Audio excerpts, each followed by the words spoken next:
My name is Qing, and I am a traveler through realms, yet I find myself in a state of disquiet, why anxiety. Does not stem from my journey across dimensions, rather, it is due to my arrival in the perilous world of Naruto. To compound my distress, I have become a citizen of Sunagakure, and even more alarming, I am poised to assume. The mantle of the third Kazekage. It seems absurd, yet I am left with no alternative, for I am the disciple of the second Kazekage, and I have saved his life. Though the circumstances are indeed preposterous, I have no desire to take on the role of the third Kazekage. Qing, did you hear what I said? What are your thoughts on the matter? As she observed Qing, who was lost in thought while seated in the prominent position, Chiyo felt a deep sense of frustration. At such a critical juncture for Sunagakure, the individual destined to inherit the Kazekage title appeared to be daydreaming. Perhaps it was time to consider another candidate. Shaka seemed a fitting choice. Qing jolted back to attention, straightening up as he gazed at the injured members gathered around the round table, striving to gather himself and appeal for their understanding. Elder Chiyo, I believe I'm still quite young, and besides, the second Kazekage Lord Shaman is still alive, is he not? Qing quickly clarified. What a jest it would be to assume the role of the third Kazekage. I have not yet fully lived my life. Why would I choose to court death? What is the current situation? We are in the midst of the Second Shinobi World War, a time when the village hidden in the leaves stands unrivaled. If I were to step forward now, it would be akin to an old man hanging himself, yearning for an end to his long life. Qing, we understand that placing this burden upon you is overwhelming. Chiyo slowly took her seat, attempting to express calmness. However, we find ourselves with no alternatives. Lord Shaman is gravely injured and unconscious, and the only viable candidates for this position are you and Shaka. In terms of military achievements and contributions to Sunagakure, you are the most suitable. Chiyo felt helpless. While her own strength was sufficient, her identity posed an obstacle. Sunagakure was currently lacking in talent, and her son was not strong enough, being preoccupied with the recent birth of his child. Ultimately, the responsibility fell to Qing, who had just reached adulthood. Opening his mouth, Qing was left with little to say. Wasn't what you just said all nonsense? I am well aware that I am the most suitable candidate, possessing the full might of the Dragon Empress, Aaron Bercelian, along with a lottery system that enables me to innovate and enhance Sunagakure.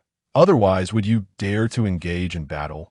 Upon reflection, having been in this world for over a decade, I have transitioned from uncertainty to being rescued by Shaman, to awakening my lottery system and gaining strength. I owe much to Sunagakure, and thus I should not retreat. Yunking's internal conflict brought smiles to Chiyo, Hai Laotsong, and the other leaders of Sunagakure. They feared his refusal. They were acutely aware of Yunking's prowess, having single-handedly defeated thousands of ninjas and led the severely injured Shaman back from the front lines. If Qing were to truly decline, they would find themselves at a loss.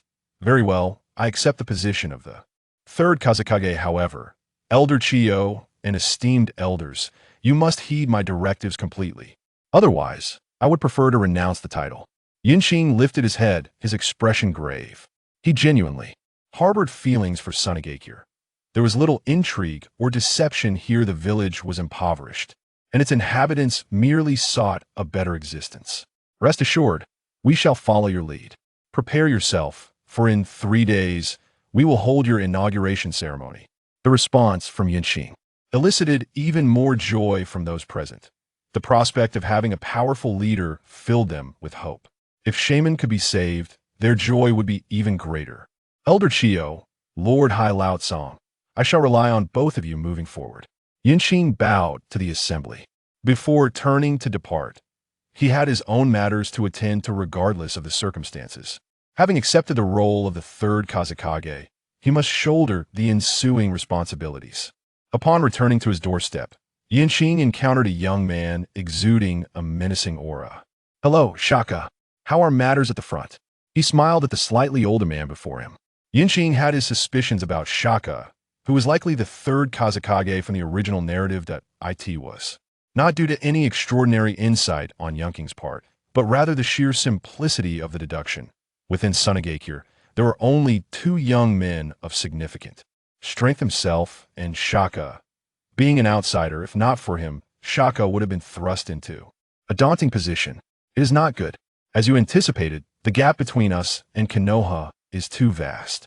We can barely stabilize the situation, and now Lord Bunfuku is stationed there.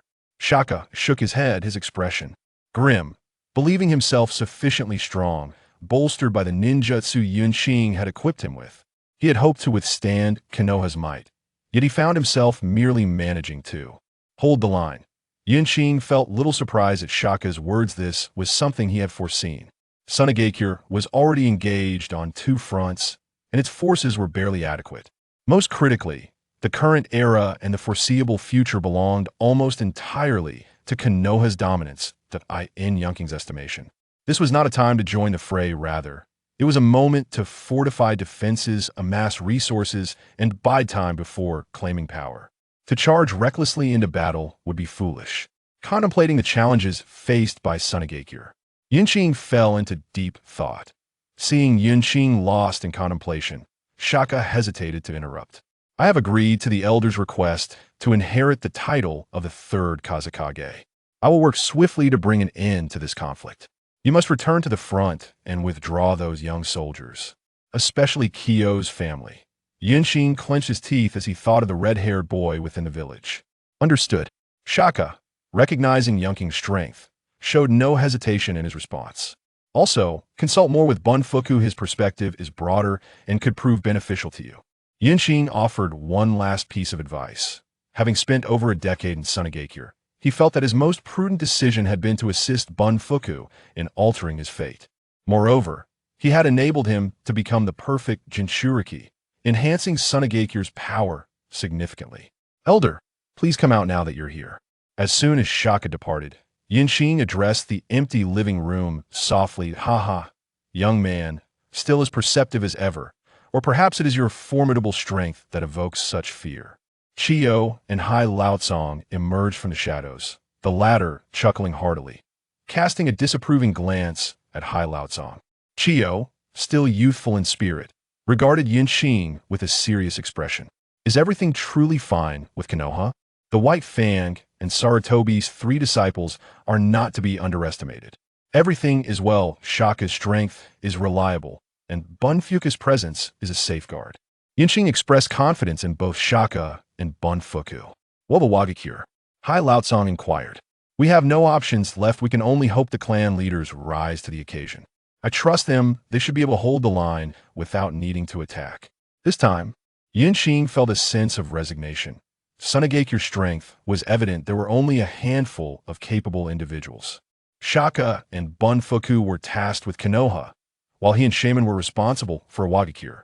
Although his strength was formidable, Iwagakure possessed two-tailed beasts and several elite clans, alongside a numerical advantage in ninjas. Otherwise, Shaman would not have been gravely injured and on the brink of death, still undergoing rescue efforts. Contemplating Konoha's formidable lineup, Yunqing felt that this was a challenge of nearly insurmountable difficulty. The third Hokage, Shimura Danzo, and several of their peers were in their prime, and most importantly, they were united, harboring no treachery. The younger generation is sustained by the formidable trio of White Teeth and the three Endurers. Although none have reached their zenith, their presence is sufficiently daunting, further bolstered by a cadre of skilled practitioners of various secret arts and bloodline limits. Moreover, there exists a formidable assembly of veterans who have survived since the Warring States period. The Uchiha and Senju clans are still alive, and within the village of Konoha resides the esteemed figure, Uzumaki Mido. Given such circumstances, it is not merely a matter of facing two adversaries. Even if we were to muster all our strength against Konoha, defeat would be inevitable. Yunqing pondered anxiously. May I inquire if there is a particular matter that brings you here, esteemed sirs? After voicing his grievances, Yunqing addressed the two individuals. Chiyo and Zuki exchanged glances, each reflecting a sense of resignation, before shaking their heads. Chiyo produced two scrolls from her robes and handed them to Yunqing, gesturing for him to peruse their contents. The demeanor of the two left Yunqing with an unsettling premonition. Surely, there would not be yet another complication at this juncture. Upon receiving the scrolls, Yinqing hastily scanned their contents. With each passing moment, his expression grew increasingly grim, ultimately culminating in an outburst of chakra and magical energy that surged throughout his being. "Calm yourself," Qio implored, her eyes wide with fear at the overwhelming chakra and the almost tangible crimson energy radiating from him. Both individuals possessed commendable strength, to put it plainly. Qio could easily command a group of 10, solidifying her status as a formidable shadow-level ninja, while Zuki was on the cusp of attaining that rank as well. The display of Yunqing's wrathful chakra and magic left them trembling, acutely aware of the specter of death looming over them. "My apologies. I became overly agitated." Yinqing managed a strained smile, offering a look of contrition to the two. "It is of no consequence. How do you propose we proceed?" Zuki endeavored to muster a smile, though internally he was in turmoil. "This is truly terrifying. Such power must surely surpass that of the first wind shadow," he mused. The first scroll contained a straightforward message. The failure of the Sand Village had displeased the daimyo, who decided to diminish the support of resources and funds. The second scroll detailed intelligence regarding Sunagakure. The nobles within the daimyo's castle publicly condemned the incompetence of the Sand Village while covertly selling military supplies to Awagakure and Konoha. "What shall we do? They can act unscrupulously, so we can retaliate tenfold. Inform our station ninjas at the border to halt hostilities, withdraw, and temporarily cease all aggression," Yunqing declared with a cold smile. What folly it was! While their own forces fought valiantly in the front lines, these parasites dared to criticize from the rear and even reduce supplies. If not for the daimyo turning a blind eye, Yunqing would be willing to sacrifice his own head. However, what the daimyo's stance? Qio hesitated, voicing her concern. "Sister, at this juncture, our own survival is paramount. We cannot concern ourselves with them. Let us heed Shao Qing's counsel," Zuki quickly reassured her, fully supporting Yunqing's perspective. "Very well," Qio sighed, choosing to refrain from further protest. In the blink of an eye, 3 days had passed. Above the Wind Shadow building, Yunqing, accompanied by Qio and the elders, commenced the enthronement ceremony. "I shall lead you towards a life of prosperity," Yunqing proclaimed confidently, surveying the crowd below with a smile. The elders, including Qio, exchanged glances filled with apprehension. "Indeed, my expectations of him are rather lofty," Qio mused quietly. "Shouldn't it be the illustrious who lead the people towards affluence? As the saying goes, beauty is justice." Possessing an appealing visage, Yunqing, further enhanced by the template of Iron Belsirian, radiated an overwhelming aura of righteousness. This striking combination of handsome features and Yunqing's enchanting magic inadvertently instilled confidence in the populace below. In the familiar conference room, Yunqing sat alongside the elders of Sunagakure and the heads of various prominent clans around a round table. "Ahem, esteemed dignitaries. The reality stands before us. Internal strife and external threats abound. The daimyo's indecision hampers our progress, while Sunagakure and Awagakure tighten their grip upon us. Here is my proposal. I invite your thoughts," Yunqing stated casually, pushing his hands forward. His suggestion was straightforward, a large-scale withdrawal of troops. He was indifferent to the loss of territory as long as the daimyo remained unaccountable. "Lord Wind Shadow, might such an action be deemed excessive? It contradicts the one nation, one village principle established by the first Hokage," one elder retorted, his expression darkening.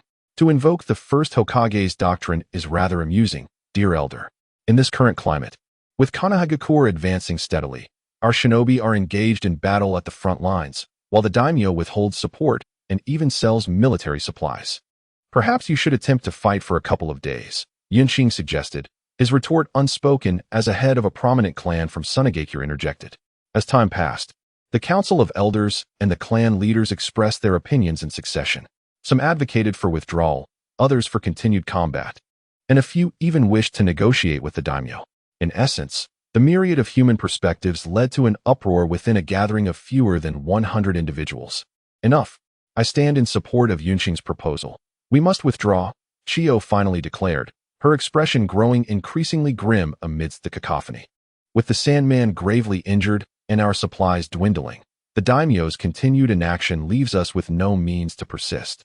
Ebi, with hands raised in resignation, articulated the stark reality. If we are to fight, prepare to dig into your own pockets. Not only will we need manpower, but funds as well.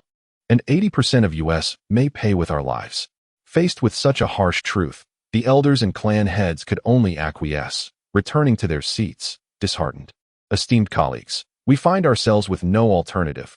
Either we withdraw and cease hostilities, or we concede to the daimyo and suffer future constraints. Observing the lingering dissent, Qing continued to advocate for his stance, emphasizing the pressing situation. To concede to the daimyo? Spare us the mockery. To be betrayed by you while we bend our knees in submission? How utterly demeaning. The elders silently seethed. There is nothing more to discuss. We must withdraw. Bide our time for a few years, and strike again when our strength is sufficient. After garnering the support of numerous elders and clan leaders, Qing smiled wryly, realizing that no one truly wished to withdraw their troops. Among the 5 great nations, none desired to concede defeat. Moreover, given his formidable strength, why should he compromise? Yet, life unfolds in such a manner that individual prowess cannot alter every circumstance, particularly when one is backed by others. Patience is key. He would bide his time, nurturing his strength for 10 years, and then they would see. Clenching his fists, he gritted his teeth and spoke resolutely. Reflecting on the powerful figures from the original narrative of Sunagakure, Qing felt confident in reclaiming his honor. In a decade, Chiyo would not be too aged, and Suna would be in the prime of his life. As long as the parents of Sasori remained alive, he might not defect. Furthermore, with the 4th Kazakage and his wife, who could bestow chakra protection upon Gaara, along with the addition of Bunpoku, Qing believed he could unite these individuals and restore his standing. With the support secured, Qing decisively ordered a complete withdrawal of the front line. On the battlefield of Konoha and Sunagakure, Suna gazed at the retreating Konoha ninjas, feeling a sense of relief. Just moments ago, he had engaged in a standoff with Kakashi Hitaki and Orochimaru, barely achieving a stalemate. Lord Suna, the 3rd Kazakage has commanded us to withdraw and consolidate our lines. Disregarding the use of sealing scrolls and taking all supplies, an elite jonin informed him. Deploy 20 jonin and 50 chunin to assist me in covering our retreat, while Bunpoku leads the others back to Sunagakure. Suna, a man of decisive action, issued the retreat order without hesitation. Only those on the front lines could comprehend the brutality of war. A similar scene unfolded on the battlefield between Sunagakure and Iwagakure. Under the astonished gaze of the 2nd Tsuchikage, Mu, and his apprentice Inoki, Sunagakure swiftly retreated, protected by a cadre of jonin. Master, what is happening? Why is Sunagakure retreating? Inoki, floating in midair, questioned Mu with confusion. Although Iwagakure held an advantage, it was not significant. Before Sunagakure departed, they had inflicted considerable damage upon Iwagakure. Something must have gone awry with Sunagakure. Even if they weren't dead, they would be severely weakened. With Qing's ascension, he could not remain away from Sunagakure for long, and the situation on the battlefield with Konoha could not be overly optimistic. Mu, wrapped in bandages, with only his eyes gleaming with wisdom, responded, Inoki, I must return. This battle is now yours. Once Sunagakure has exited the battlefield, our conflict with Konoha will reach its climax. Observing the orderly retreat of the Sand Ninjas, Mu spoke with a sense of nostalgia. Master, don't we have a treaty with Konoha? Inoki, somewhat bewildered, inquired. Sunagakure had produced a prodigy named Qing, who single-handedly defeated a coalition of 1,000 ninja early in the 2nd Shinobi World War, earning fame throughout the ninja realm and providing Sunagakure with the leverage of 1 against 2. Both Mu and Inoki had encountered Uchiha Madara and were fortunate enough to survive his grasp. Sarutobi Hiruzen had even met the 1st Hokage and served as his apprentice for a brief period. They all recognized the extraordinary strength of these 2 legendary figures. And in their eyes, Qing possessed the potential to rise to such heights.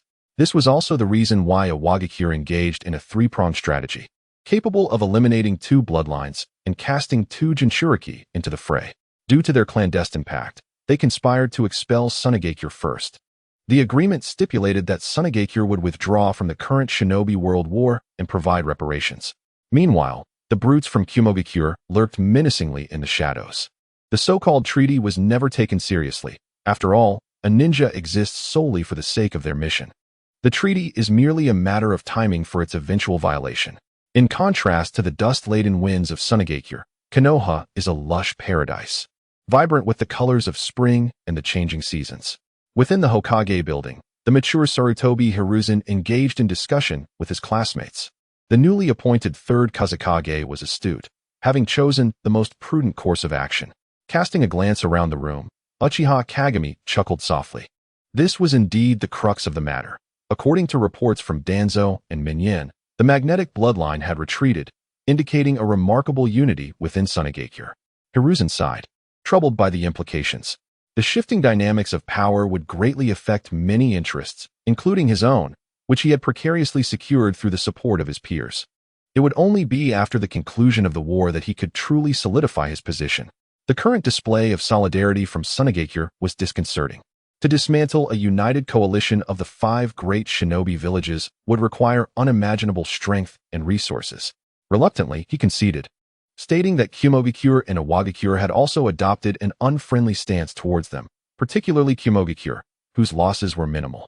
Toka Kamachi furrowed her brow and suggested that, since multiple parties had jointly signed an agreement to expel Sunagakure, especially with the presence of the formidable Yuki, Kumogakure, not sharing a border with Sunagakure, had declared they would not engage in hostilities, leaving the rest for them to handle. This resulted in Kumogakure sustaining minimal losses. Exhaling a plume of smoke that filled the room, Hiruzen's sharp gaze swept over the group. He instructed Danzo and Minyin to enact strategic suppression, emphasizing the necessity of securing victory with the demeanor of conquerors. The resolute Sarutobi Hiruzen feared no challenge. What shall we do about Kumogakure and Iwagakure? Toka Kamachi inquired helplessly. She anticipated this outcome. It was not in young Hiruzen's nature to refrain from retaliation when provoked. In the early stages of the war, Sunagakure had breached their defenses and invaded the Land of Fire, abducting numerous civilians, craftsmen, and supplies upon their departure. Kirigakure, perpetually isolated overseas, commanded advantageous terrain, maintaining a strategic position that allowed for both offense and defense. Within the Mizukage building, the second Mizukage, Yagura, erupted in boisterous laughter. Without that imbecile, it was only through an alliance with Konoha that we could barely suppress Sunagakure. Even with my apprentice and 2 Jinchuriki, it took all our might to subdue that Yuki. Truly, we are regressing. Lord Mizukage, that Yuki is a formidable force, akin to Senju Hashirama and Uchiha Madara, a young man beside him cautioned. No, rotten wood. You are mistaken. Senju Hashirama and Uchiha Madara are not merely human. Although I lack understanding of how they achieved such power, it undoubtedly transcends the realms of ninjutsu and bloodlines. As long as a person's jutsu remains within the realm of comprehension, it can be subdued, spoke Kagaya Hogetsu with disdain. Many have proclaimed the bloodline to be inferior, yet he, Kagaya Hogetsu, remains unimpressed, having thoroughly incapacitated his opponent. He is confident that he has reached the pinnacle of humanity, while Senju Hashirama and Uchiha Madara exist beyond that designation. Lord Mizukage, what shall we do regarding the Jinchuriki? Konoha possesses Uzumaki Mido, and Sunagakure has demonstrated the might of the One Tail. The combat prowess of Iwagakure's Jinchuriki is also commendable. Should we not conduct further research? Kugo disregarded Kagaya Hogetsu's wild musings, steering the conversation toward another topic. Is there no direction in the study of sealing techniques?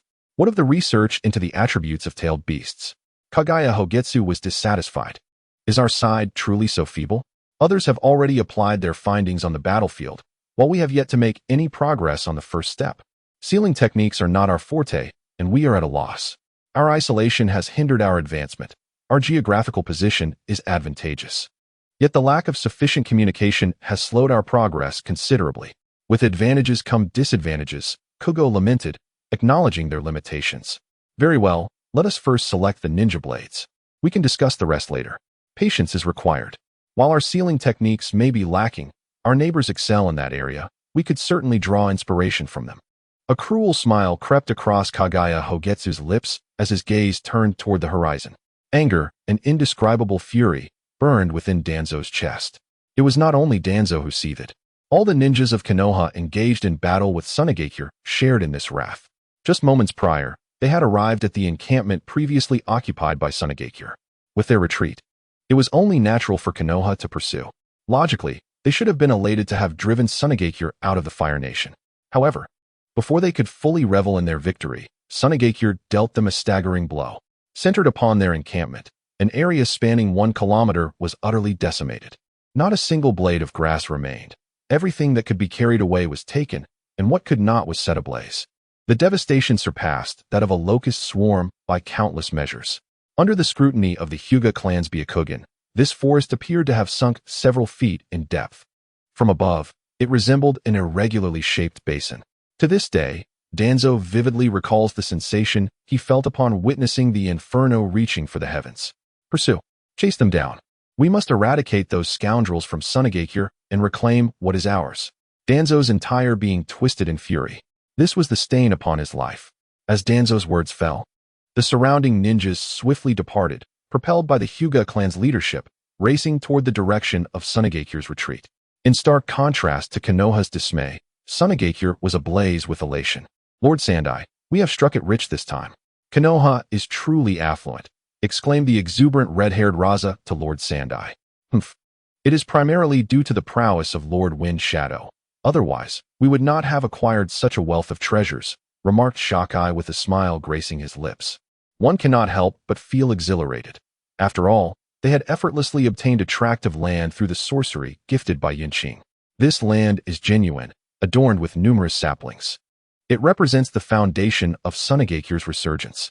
Furthermore, by harnessing his magnetic release of sand and iron, they had excavated several grand mines. Calm your excitement. We must hasten, for Fuku the monk awaits us at the border. Should they dare to pursue, we shall present them with a formidable surprise. Shikai's lips curled into a cruel smile.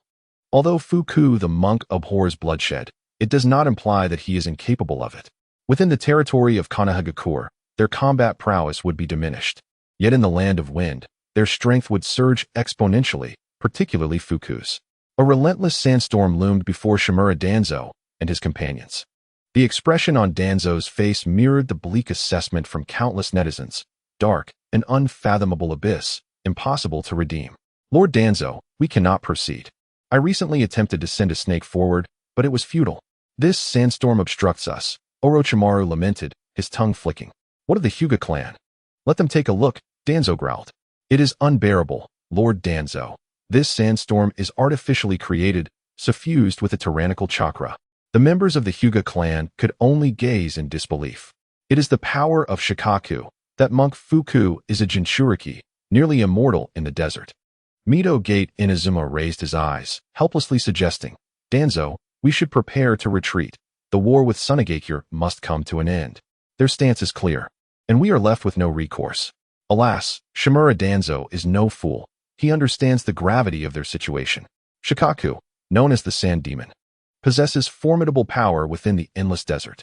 Behind the storm, Fuku and Shakai stood resolutely, each covering one eye. It is over.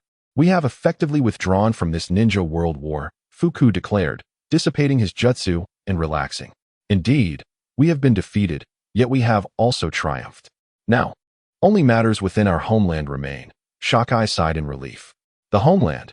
Yes, that is of utmost importance, Fuku murmured, his gaze steely as he addressed Shakai. You should return. Here, with me and Shikaku, is sufficient. Lord Wind Shadow requires your presence. Upon the outer stone walls of Sunagakure, Qing and a sand shinobi stood, their eyes wide in astonishment at the myriad of jutsu maintained by the sand ninjas, particularly the vast tract of land and the saplings growing upon it. It is a miraculous display of extraordinary power. Arai is astounded by this scene. Although he was aware of Qing's scheming, witnessing it firsthand is still astonishing. However, can we sustain it? Many ninjas gazed incredulously at the red-haired youth ahead. Qing, undeterred by the concerns of the sand shinobi, assured them that within the tailed beast, iron could melt a snow-capped mountain and rejuvenate the earth. He could achieve the same. If not for the fear of overstepping and provoking an assault from the other ninja villages of the shinobi world, Qing might have considered showcasing a miraculous display of creation out of thin air. With a flourish, he envisioned a grand emergence of his magical domain. Do not doubt Qing's capabilities. Where there is a will, he can achieve the extraordinary. Aileen Balsalian, a sorceress who has lived for 4 centuries and evolved into a colossal dragon, possesses magical prowess and reserves that rival those of the Dark Magi. With her template of power at his disposal, there is little Qing cannot accomplish.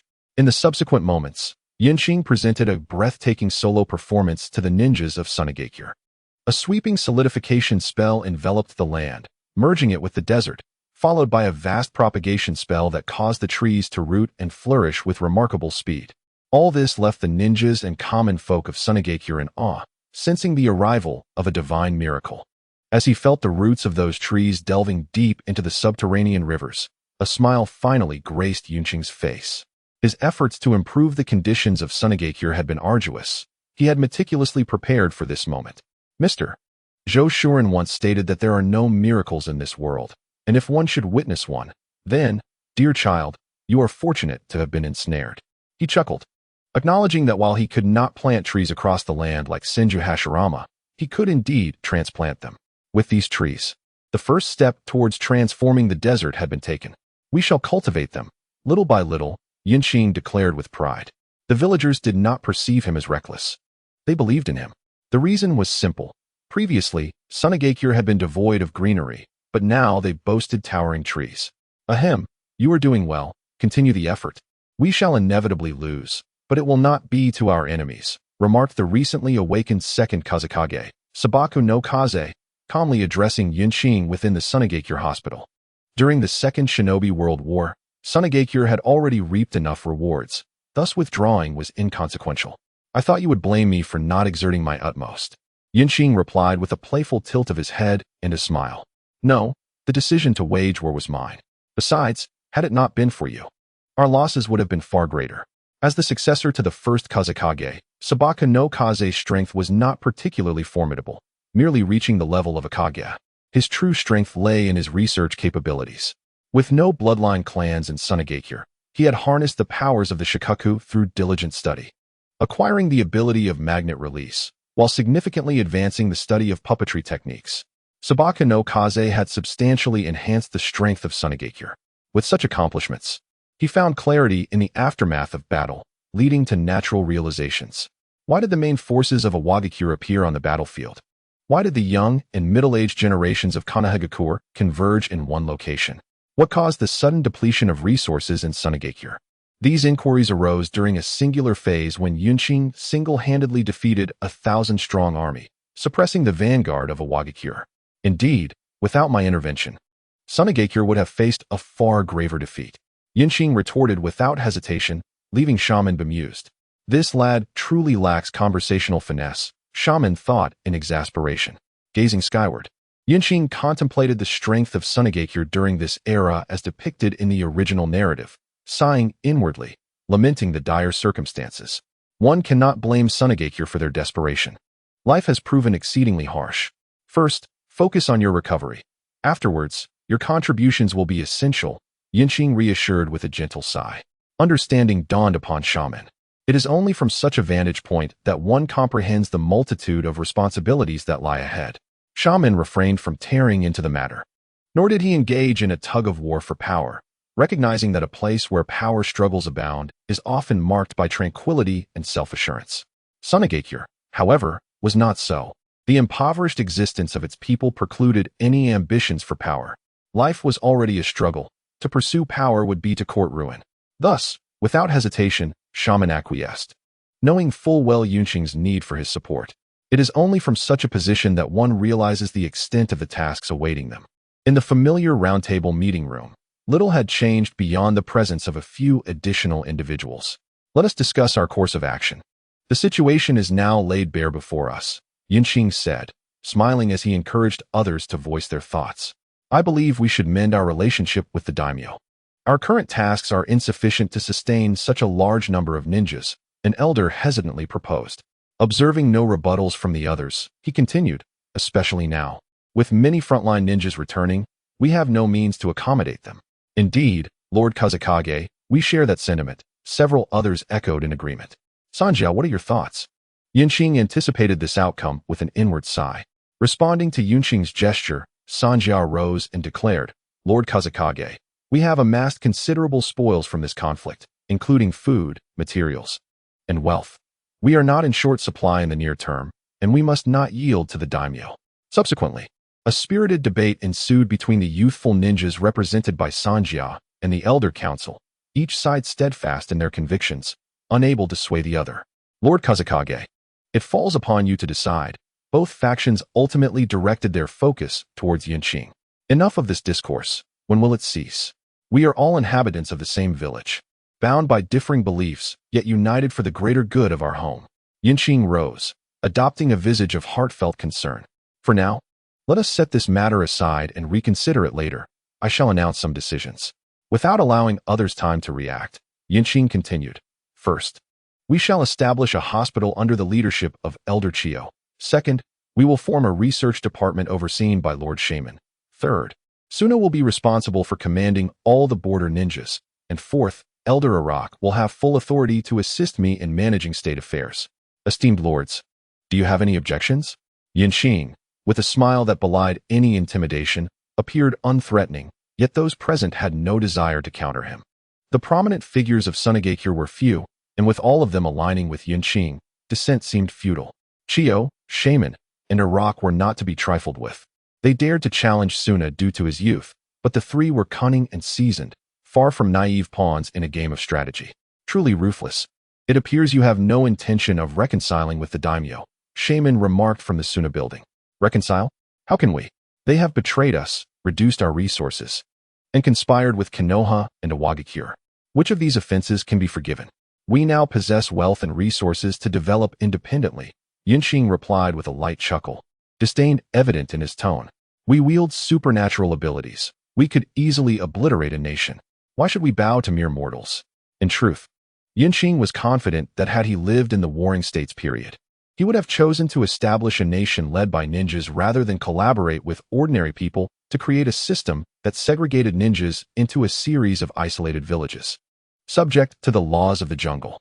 What of the 5 great nations agreements? Shaman inquired solemnly. Fear not.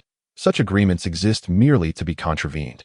As long as we operate effectively and possess sufficient deterrent power, other ninja villages will turn a blind eye. They may even thank us for paving a new path. Yunqing's words resonated like thunder in Shaman's ears. Shaman, no fool, understood the origins of the village system, forged through the indomitable strength of Hashirama Senju. Had it not been for Hashirama's formidable prowess, those who founded the ninja villages would have sought to conquer the world. Caution is advisable. The research you requested has shown promise, and I will endeavor to produce results swiftly. Reflecting on this, Shaman considered that Yunqing's approach might not be misguided. Strength could indeed transcend many challenges. Onward, Lord Shaman. The era is ours to shape. Only through diligence can we attain prosperity. Looking skyward, Yinqing sought to inspire. Meanwhile, within the Hokage's office in Konoha, a gathering of influential figures was underway. With a resounding thud, Danzo slammed his hand on the table, exclaiming in fury, Sarutobi, why have you halted the offensive against Sunagakure? Danzo Shimura's wrath was palpable, causing those nearby to instinctively withdraw, wary of his ire. Why? Sarutobi Hiruzen sneered, his gaze sharp as he regarded Danzo. Are you truly unaware? If you lack clarity, perhaps we should summon Shikaku and Orochimaru to reiterate your duties as commander. Others may fear Shimura Danzo, but Sarutobi Hiruzen, now the Hokage, remains undaunted. He must consider the greater picture and cannot solely prioritize the feelings of one individual. Grant me a little more time. I assure you I can devise a strategy to breach the sandstorm of Sunagakure. Surely, we need not rush to negotiate peace. Under the piercing gaze of Sarutobi, Danzo lowered his head, striving to soften his tone.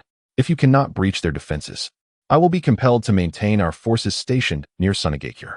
Not to mention, the troops from Iwagakure and Kumogakure are consistently poised at the border. Should we falter, we will be unable to mobilize our shinobi in time, and Kumogakure will undoubtedly strike at us, while Iwagakure will revel in our misfortune. Sarutobi's demeanor grew increasingly assertive. When the time comes, who will bear the losses? Will it be you, Danzo, or your clan, or perhaps I, Sarutobi Hiruzen, the third Hokage? He raised his voice, disappointment evident. He felt his old comrade had lost sight of the situation. Danzo returned to his seat, silent and downcast. The youthful Sarutobi was beyond his control. Observing this exchange, the others averted their gazes, recognizing that the matter between these two friends was not for them to meddle in. Not even Mito Minyen, Tsunade, or Uchiha Kagami. Danzo, I understand your thoughts, yet we face a formidable challenge. The perfect Jinchuriki from Sunagakure, with the chakra of Shikaku and the terrain of the Wind Country, places immense pressure upon us. If we cannot breach their defenses within 10 days, We will have to confront a desperate counterattack from Sunagakure. At that moment, the Wagakure and Kumogakure will not spare us. Witnessing his friend in despair, Sarutobi softened his tone to reassure him. There were still numerous tasks that required Danzo's involvement. Rest assured, Hiruzen, I comprehend the urgency of our situation. Please, continue with other matters, Danzo replied with a forced smile, gathering his spirits. For the first time, he acknowledged the significance of power. He needed authority, the kind that even Sarutobi could not overlook. He no longer wished to be overshadowed. Seeing Danzo's change in attitude, Sarutobi smiled with satisfaction. Indeed, his dear friend was beginning to understand. Shikaku, you are to be dispatched to the Wind Country to negotiate with Sunagakure regarding future matters.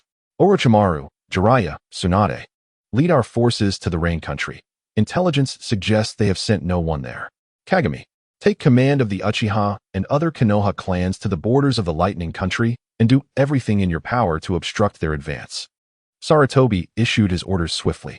Mito Minyan and Tsunade were retained in Konoha to safeguard their homeland and provide immediate support. Shikaku and Orochimaru were dispatched. This confrontation with Danzo made Sarutobi realize that he could not rely solely on his comrades. He required a steadfast group to support him. And was there anyone more loyal than his own disciples? There was none. In Sunagakure, Kumo felt his spirit twist as he observed the painfully slow progress of the reforestation plan. It was truly unbearable. In pursuit of the afforestation initiative, all the elite shinobi of Sand Hidden Village have commenced supplementary training in water-style chakra. Yet, the progress remains sluggish, leaving one to ponder how long it will take to witness any tangible results. Observing the diligent sand shinobi laboring tirelessly, expelling water in great gulps, Yunqing's expression contorted into a grimace. Lord Wind Shadow, fret as you may, it is of no avail. Water ninjutsu has never been our forte, and besides, the situation has improved considerably, chuckled Hailao, his face beaming like a blooming chrysanthemum. Having lived for decades, he had never experienced such elation. Pray tell, elder, what good news do you bring? Yunqing inquired, stifling a yawn as he turned to Hailao. Messages from Konoha and Iwagakure indicate preparations for peace talks at the border. Hailao replied with a smile. Narrowing his eyes slightly, Yunqing scrutinized Hailao. What do you surmise their intentions to be? It is quite audacious of them to propose a three-party negotiation. Oppression. Konoha and Iwagakure should have formed an alliance long ago. Now, with Fuku Town fortifying Konoha's side and the Sand Ninjas led by Suna guarding Iwagakure, neither can mount a significant offensive due to their geographical positions. They are on the brink of collapse, Hailao analyzed cautiously. Then, it seems an opportunity for our prosperity has arisen. Let us prepare our surplus supplies that have become obsolete. Oh, by the way, how did you fare with the gift for the daimyo? Yunqing and Hailao exchanged knowing glances, erupting into hearty laughter. They had prepared a grand present for the daimyo, a gesture to illustrate the formidable power of supernatural deterrence, especially since their supplies were being sold to other nations to counter them. In the Wind Country's daimyo castle, the daimyo and a cadre of nobles were in a furious uproar. Curse it, not a single item remains. What is Sand Hidden Village doing? The corpulent daimyo bellowed at those kneeling below him. My lord, we have relayed the message to Sand Hidden Village. They claim the toll of war has been too great, and they are preoccupied. Thus, they request that you send warriors to resolve the matter, a noble quickly replied, bowing his head as if borrowing a moment of grace to repay it shortly. Preoccupied, huh? Very well, then. Dismiss them. Since the war has concluded, let us sever military transactions with Iwagakure and Konoha, the daimyo declared, sinking back into his seat, breathing heavily. Hastily, the nobles departed, eager to avoid being summoned back for more demanding tasks, and ensure that missions near the borders of Konoha and Iwagakure are assigned to me. The daimyo's sharp voice rang out just as the nobles were on the verge of exiting the hall. Yes, my lord, they responded in unison. Once the nobles and attendants had vacated, the daimyo sat alone at the head of the table, murmuring to himself. Could it truly be that Konoha and Iwagakure are the thieves? I can't shake the feeling that it was Sand Hidden Village that plundered. My lord, I suspect it was indeed Sand Hidden Village, one of his aides interjected. They are impoverished and unable to afford sustenance, and with you reducing their mission load, they are left with no choice but to resort to such measures in the name of their so-called dignity.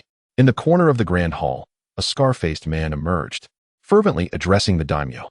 Surely, it cannot be so. The agreements of the 5 great nations stand firm. and the sand village would not dare to act recklessly. The daimyo hesitated, yet the glimmer in his eyes betrayed a burgeoning belief in the scarred man's words. He was acutely aware of his actions during the war and had some understanding of the sand village's intelligence-gathering expertise. After all, it was their signature skill. Please, trust me. Allow me to investigate, the scar-faced man sighed, acknowledging the arduous nature of his ambitions. Very well, the daimyo replied softly. Within the land of rain, under the auspices of the so-called demigod Hanzo, the peace conference between the Sand Village, the Rock Village, and the Leaf Village commenced. If we had just 2 more participants, we could convene a 5 Kage summit, Qing remarked, gazing at the so-called Kage cloaks laid before him. Indeed, the wind shadow is quite youthful, Sarutobi Hiruzen said with a gentle smile. Hypocritical scoundrel, came the dismissive retort. Yet, that is still preferable to lurking in the shadows, you old fool. Huh, merely a junior. Another chimed in. The tides of time have surged. It is the elders who must make their exit. Indeed, Tobarama was quite swift in his departure, came a sardonic reply. Witnessing the 2 seasoned foxes engage in their theatrical banter, Qing felt enlightened. He observed the attendees, particularly focusing on the figure seated at the host's position, Hanzo, whose countenance remained grim despite the mask that could not conceal his menacing aura. Standing behind him were Anoki and the Four-Tails Jinchuriki. The latter 2 were familiar faces from the battlefield, now glaring at him intently. Qing's primary interest lay in the trio destined to be known as the legendary Sannin, the boisterous Jiraiya, the voluptuous blonde Tsunade, and the man affectionately referred to as Orochimaru, the snake uncle. As if sensing Qing's gaze, the 3 turned their attention toward him, their unified presence emanating an intimidating aura. Fascinating, they truly embody the essence of the Sannin, the protagonists of this era. Experiencing the pressure of their collective might, Qing discreetly gestured to halt Sanjia's approach. Smiling as he did so, noting the shift in atmosphere, both Mu and Sarutobi Hiruzen ceased their discussions. Interesting. Sarutobi's 3 disciples are precisely the ones to test the mettle of the wind shadow. After a brief moment of surprise, Hanzo quickly regained his composure. This could work to our advantage.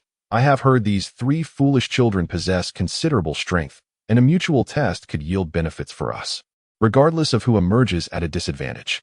With a cold sneer, he dismissed any notion of allegiance toward the Leaf Village. Once the Sand Village withdrew, they became adversaries. Oh, growing impatient, yet it matters not. The 3 of them together shall serve as an excellent trial for the Wind Shadow, Sarutobi Hiruzen thought, slightly frowning, but ultimately reassuring himself. After all, they were his most formidable disciples, deserving of his care and attention. As for the others, upon noticing Qing's gesture, Sanjia was indifferent, while Anoki and Old Purple awaited the spectacle with an eagerness for entertainment, anticipating the folly of Orochimaru and his companions. The 2 of them were indeed the primary contenders against Qing, particularly Orochimaru. They could not shake off the feeling of frustration from being utterly overwhelmed, subjected to an onslaught of unique attacks rivaling the chakra reserves of tailed beasts, an ordeal far beyond the endurance of an ordinary individual. Were it not for Orochimaru's near-perfect embodiment of a Jinchuriki, they would have long since met their demise. As the contest of momentum commenced, it became apparent to any discerning observer that Orochimaru and his companions were at a disadvantage. 3 individuals were struggling against one, their foreheads glistening with sweat. However, it was fortunate that all present were formidable figures. Even Orochimaru and his companions, the weakest among them, were of a caliber comparable to elite shinobi, and the average jonin would scarcely withstand the pressure. It was intriguing. No wonder the original narrative depicted the trio, who were not even of the shadow level, being able to contend evenly with Hanzo. Setting aside their concealed techniques, their tenacity alone was sufficient to warrant respect. Qing was slightly astonished by the trio's strength. Having inherited the abilities and memories from Eileen, and through the meticulous guidance of figures like Shaman and Chio, his mental fortitude had undergone a profound transformation, far surpassing that of an average person. Perhaps it was his admiration for the original work, or perhaps a newfound respect for the trio, that prompted Qing to amplify his own aura. It was disheartening, with Sarutobi Hiruzen, Shimura Danzo, and Uchiha Kagami already formidable adversaries.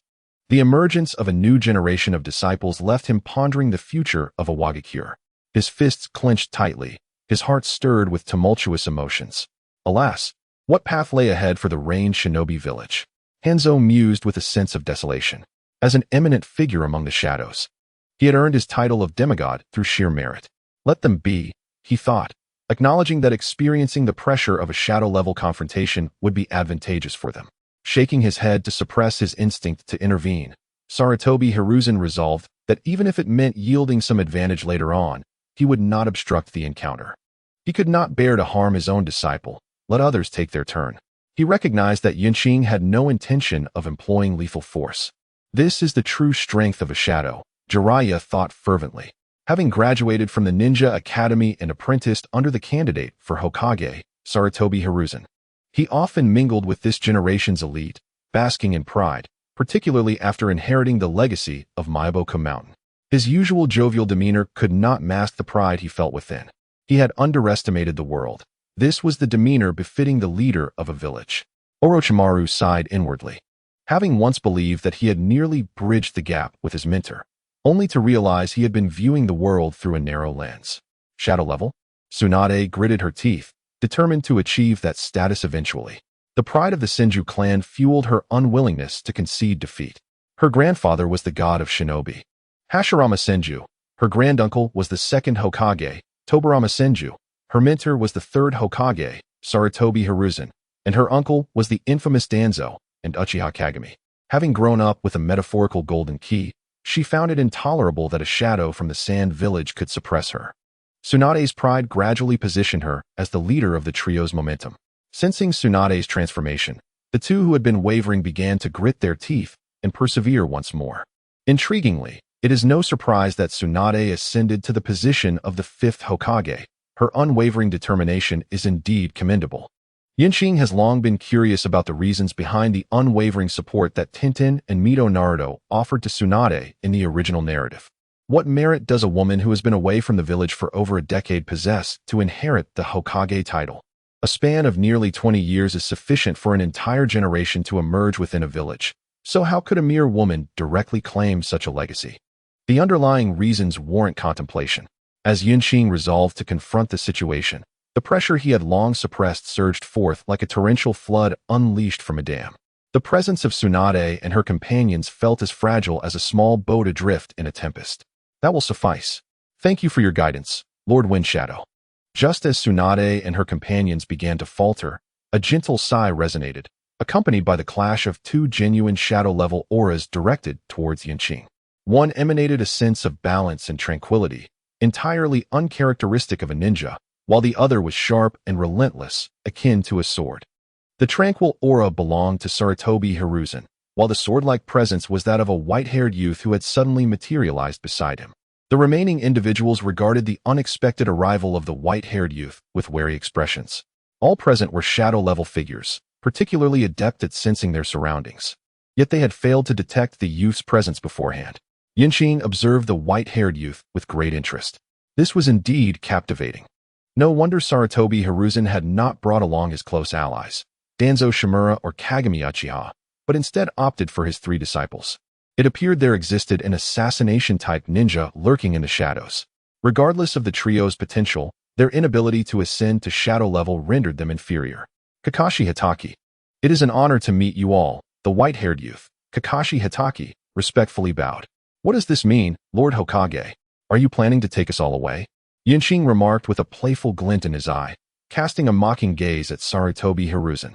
Assassination-type ninjas are a rare breed throughout the ninja world, especially those who have reached the shadow level. Consider the implications, two shadow-level ninjas clashing, while another of equal caliber lurks in the shadows. Poised to strike decisively, such a scenario would be decidedly unpleasant. Similarly, both Mew and Hanzo regarded Sarutobi Hiruzen with unfriendly eyes. How curious, Sarutobi Hiruzen. With your imposing brows and eyes, you appear to be a paragon of righteousness, yet you resort to such tactics. Contemplating the infamous summoning beasts of Orochimaru and the formidable prowess of Sarutobi Hiruzen, with the addition of a Kakashi Hitaki lurking in secret, who could withstand such a formidable combination? In the vast expanse of the ninja world, there would be none capable of countering this alliance. Enough, Lord Windshadow and Lord Earthshadow. Our previous frivolities have consumed ample time. Let us discuss the matters that await us post-conflict. Sarutobi Hiruzen admonished sharply, his gaze piercing, concealing thoughts known only to himself. Huh. As long as you cannot detain me, your feeble glare holds no terror for me, he asserted, displaying the fortitude befitting a Hokage. Miu and Hanzo, in alignment with Sarutobi Hiruzen's words, turned their attention to Yunqing. Regardless of the ensuing debates or competitions, one fact remained immutable. Sunagakure had been defeated and must bear the consequences of its actions. The situation at Sand Hidden is laid bare. There is no money, only a life at stake. If you truly seek compensation, then at the border, if you desire that piece of land, go and take it yourself. We of Sand Hidden will immediately withdraw our forces and relinquish the territory. Yunqing spread his hands, squinting with indifferent ease as he spoke. Yunqing's decisiveness and audacity astonished Sarutobi Hizashi and Wu. They had prepared for every eventuality, ready to counter whatever Yunqing might assert. Even if he resorted to threats of force, they had resolved to stand united. However, they could never have anticipated Yunqing's brazen defiance. To cede land in pursuit of peace is a disgrace. Yet for the victors, what use do they have for the land of Sand Hidden? The reasons behind Sand Hidden's initiation of war were clear to all. The land of the Wind Country is better described as shifting sands. One step in, and it is all sand, devoid of substance. It is neither manageable nor unmanageable, yielding virtually no value. Aside from providing a semblance of solace, what else could it offer? Lord Wind Shadow, you jest. We are civilized beings, and land is priceless. We are not so shameless. All you need to do is bring money, Sarutobi Hizashi chuckled, displaying no hint of embarrassment, fully embodying the essence of a politician. We lack funds. All our resources have gone into warfare. If we had money, we would certainly continue to fight, Yunqing replied succinctly, with unwavering resolve. Lord Wind Shadow, please refrain from your obstinacy. You are compelling us to continue fighting. Do you understand? Wu exclaimed, rising in fury, his eyes glaring menacingly at Yunqing. If you do not cooperate, we will advance upon Sand Hidden Village. You must take it yourself. To bolster Wu's performance, the others radiated an intimidating aura, glaring fiercely at Yunqing. Very well, do as you wish. Sand Hidden Village boasts 10,000 battle-ready ninjas. We shall abandon our positions and resort to guerrilla tactics.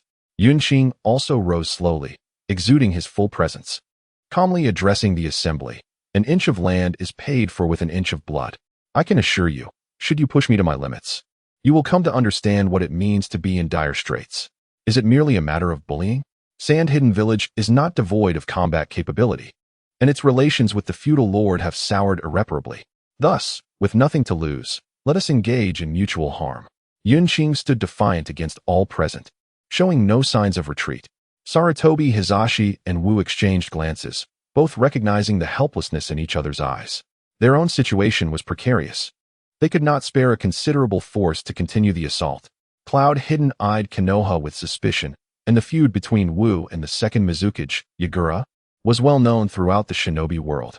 If they were to continue fighting and suffer defeat, both factions would undoubtedly strike them down from behind.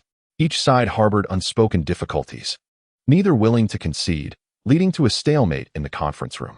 Ahem, esteemed shadows, please take your seats. Is there not a way to communicate amicably? We can engage in conversation as equals, Hanzo interjected to mediate the situation. To be candid, he wished for the demise of all three. Yet he understood that if a clash were to erupt among the shadows present, the losses would ultimately fall upon him. As Hanzo's words fell, the three men snorted coldly and settled onto the steps.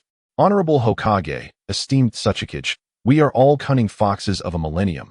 There is no need for deceit. The tasks assigned by the daimyo are already a detriment to our Sunagakure, so do not push your luck further. My assurance is this, within the next decade, the shinobi of Sunagakure shall refrain from engaging in any warfare and shall not attack either of the two neighboring villages. Conversely, we shall restrain Kirigakure. What say you?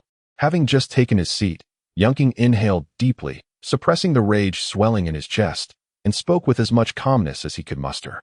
No one wished to concede. Yet circumstances left them no choice. Yunqing held a quiet confidence. The collective strength of those present was insufficient to contend with him. Nevertheless, he bore the responsibility of Sunagakure upon his shoulders. His words were strikingly candid, akin to laying bare the unspoken rules, implying that the loss would not be that of Sunagakure, but of the daimyo of the Wind Country. Were it not for his interference, defeat might not have been our fate. Very well, I concede. The remainder lies with you, Honorable Hokage. Sarutobi Hiruzen remained contemplative, his agreement forthcoming without a trace of hesitation. The relationship between the Land of Earth and Konoha was already tenuous, as was their rapport with Kumogakure and Kirigakure. With Sunagakure's withdrawal, they would find themselves in a precarious position. While Konoha may dismiss the task assignments, Iwagakure certainly would not. Considering Yonking's temperament and the renown of Sunagakure, Hiruzen found himself unable to refuse outright.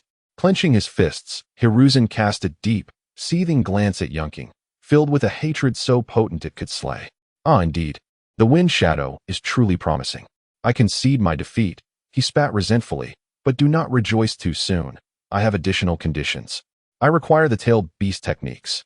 Yonking pondered for a moment before comprehending Hiruzen's intentions, responding with unreserved enthusiasm. Certainly, that poses no issue.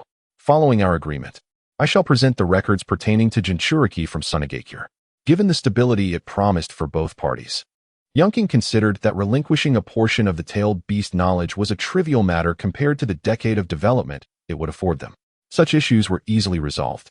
In the ensuing time, the three parties ratified the agreement and set a date for its public announcement within the shinobi world. With the signing of the agreement, Sunagakure's complete withdrawal from the shinobi world war became a definitive reality. On the streets of Amigakure, an astonishing scene unfolded. The renowned Third Wind Shadow, Yonking, was actively recruiting, accompanied by his guards and attendants. Recruiting. Sunagakure is in search of numerous skilled individuals. If you possess a talent and are willing to exert yourself, come to us, and a prosperous life awaits you. With 20 years of credibility, Sunagakure guarantees you shall not be disappointed. Trust us, and you shall find your path. A group of Sunagakure shinobi, wielding umbrellas, loudly beckoned from the streets of Amigakure. What a truly enviable climate, Yonking remarked with a smile, gazing at the torrential rain. In drought, one perishes from thirst. In flood, one drowns. Surely, a balance could be struck. Strangely, as the rain poured down before Yonking, it parted naturally, creating a clear path. Indeed, Honorable Wind Shadow, were this deluge to fall upon Sunagakure, our lives would certainly improve. The young female guard beside him expressed her sentiments as well. Hanzo would certainly wish for this rain to fall upon our Sunagakure. Without this incessant downpour, the strength of the Land of Rain would rival that of Konoha. The geographical position of the Land of Rain is remarkably advantageous, with well-developed transportation, making it a commercial hub, and its lands are lush and verdant. Without this continuous deluge, who could fathom the true nature of their national power? Surely you jest, the young female guard exclaimed, her eyes widening in disbelief. Yakura, you are a prodigious talent of the Yo clan. Remember, do not fixate on a single point, but rather observe your surroundings, as it will benefit your future. Yinxing cast a sidelong glance at the girl beside him and spoke earnestly. The sole heir of the bloodline clan in Sunagakure, she was a formidable force in the original narrative, and he wished to cultivate her potential. He did not desire a prodigious girl whose only skill lay in combat. Yes, Lord Wind Shadow, Yakura replied, bowing her head respectfully. Within the grand hall of Amigakure, Hanzo was engrossed in administrative affairs.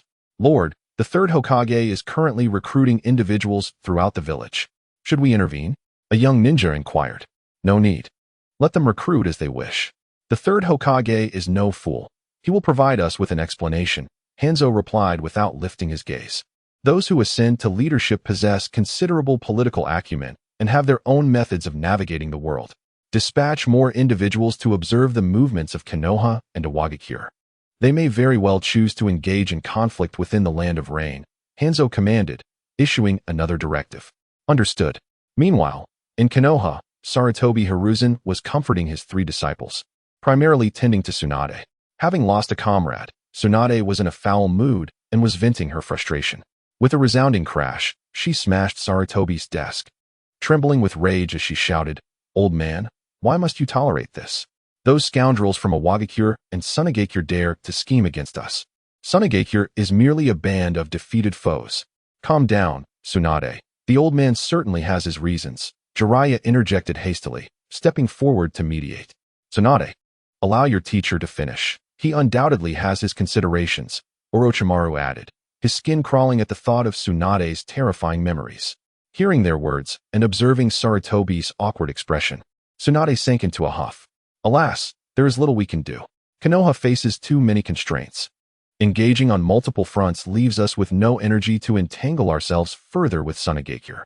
Sarutobi sighed. Moreover, we are not entirely devoid of gains. We have acquired what we sought. As he spoke, a glimmer of insight flashed in Sarutobi's eyes, prompting deep reflection among Jiraiya, Tsunade, and Orochimaru. Is it concerning the volume of missions? Jiraiya inquired cautiously. Fool! Tsunade exclaimed, delivering a punch that sent Jiraiya crashing into the ground. It pertains to Sunagakure's research on the One Tail. That is of paramount importance, Orochimaru interjected, flicking his tongue in reminder. Research on the One Tail? But teacher, we have Lord Mito in Konoha. The Nine Tails could never run amok. Why would we need their tailed beast data? At this moment, Jiraiya was truly enveloped in a haze of confusion. He was uncertain of just how formidable Uzumaki Mito was. Yet he understood one undeniable truth. As long as Mito remained alive, the Nine Tails would not wreak havoc. Foolishness. With grandmother around, the Nine Tails posed no threat. Even if she were gone, our ties with the Uzumaki clan would serve as a formidable ally, and our sealing techniques in Konoha are second to none. However, one cannot overlook the other ninja villages, where the utilization of tailed beasts has already reached the battlefield, particularly Sunagakure, which has harnessed the One Tail to develop magnetic release. Consider the prowess of the Shikaku. Tsunade cast a disdainful glance at Jiraiya, her expression suggesting that his intellect was lacking, to say the least. Indeed, as Tsunade pointed out, our research on tailed beasts is woefully insufficient. I suspect that the strength of the third Kazekage is intricately linked to the One Tail. Did you not notice the sheer magnitude of his chakra? Sarutobi Hiruzen's face was etched with apprehension. An abundance of chakra is not inherently terrifying. What is truly alarming is that this individual possesses a sharp intellect, a commendable lineage of mentorship, and exceptional innate talent. Moreover, Kumogakure possesses all these critical attributes. This realization compelled Sarutobi Hiruzen to tread cautiously. Their own Nine Tails functioned akin to a nuclear weapon, a force that could not be unleashed, while others wielded their tailed beasts as both nuclear arms and assault rifles. How could he find peace in such a scenario? Hey, old man. Why aren't we departing from Amigakure? The Cloud Shinobi are ever watchful, and there is little of value to be gained here. Tsunade gazed at Sarutobi Hiruzen with a sense of melancholy. She had no desire to linger in this sorrowful place for even a moment longer. The three of them had already lost face by failing to project superiority, which was truly humiliating. Do you not yearn for a genuine confrontation with a Kaga-level opponent? Sarutobi Hiruzen prodded enticingly. Silence fell upon the room as his words resonated. Did they not desire such an encounter? How could they not? Simply relying on instruction and training would never elevate them to Kage status. Without undertaking challenges beyond their current level and lacking the ambition to ascend, how could they ever hope to achieve such heights? Merely training casually, experiencing fleeting moments of sorrow, and then awakening their eyes would not elevate them to Kage status. Nor would a sudden outburst of chakra. Such aspirations were utterly unattainable. In the original narrative, the legendary three gained their renown through battles fought fiercely, emerging from the two great ninja wars through sheer strength. No one can fathom how many formidable opponents they clashed with during those tumultuous times, engaging in life and death struggles.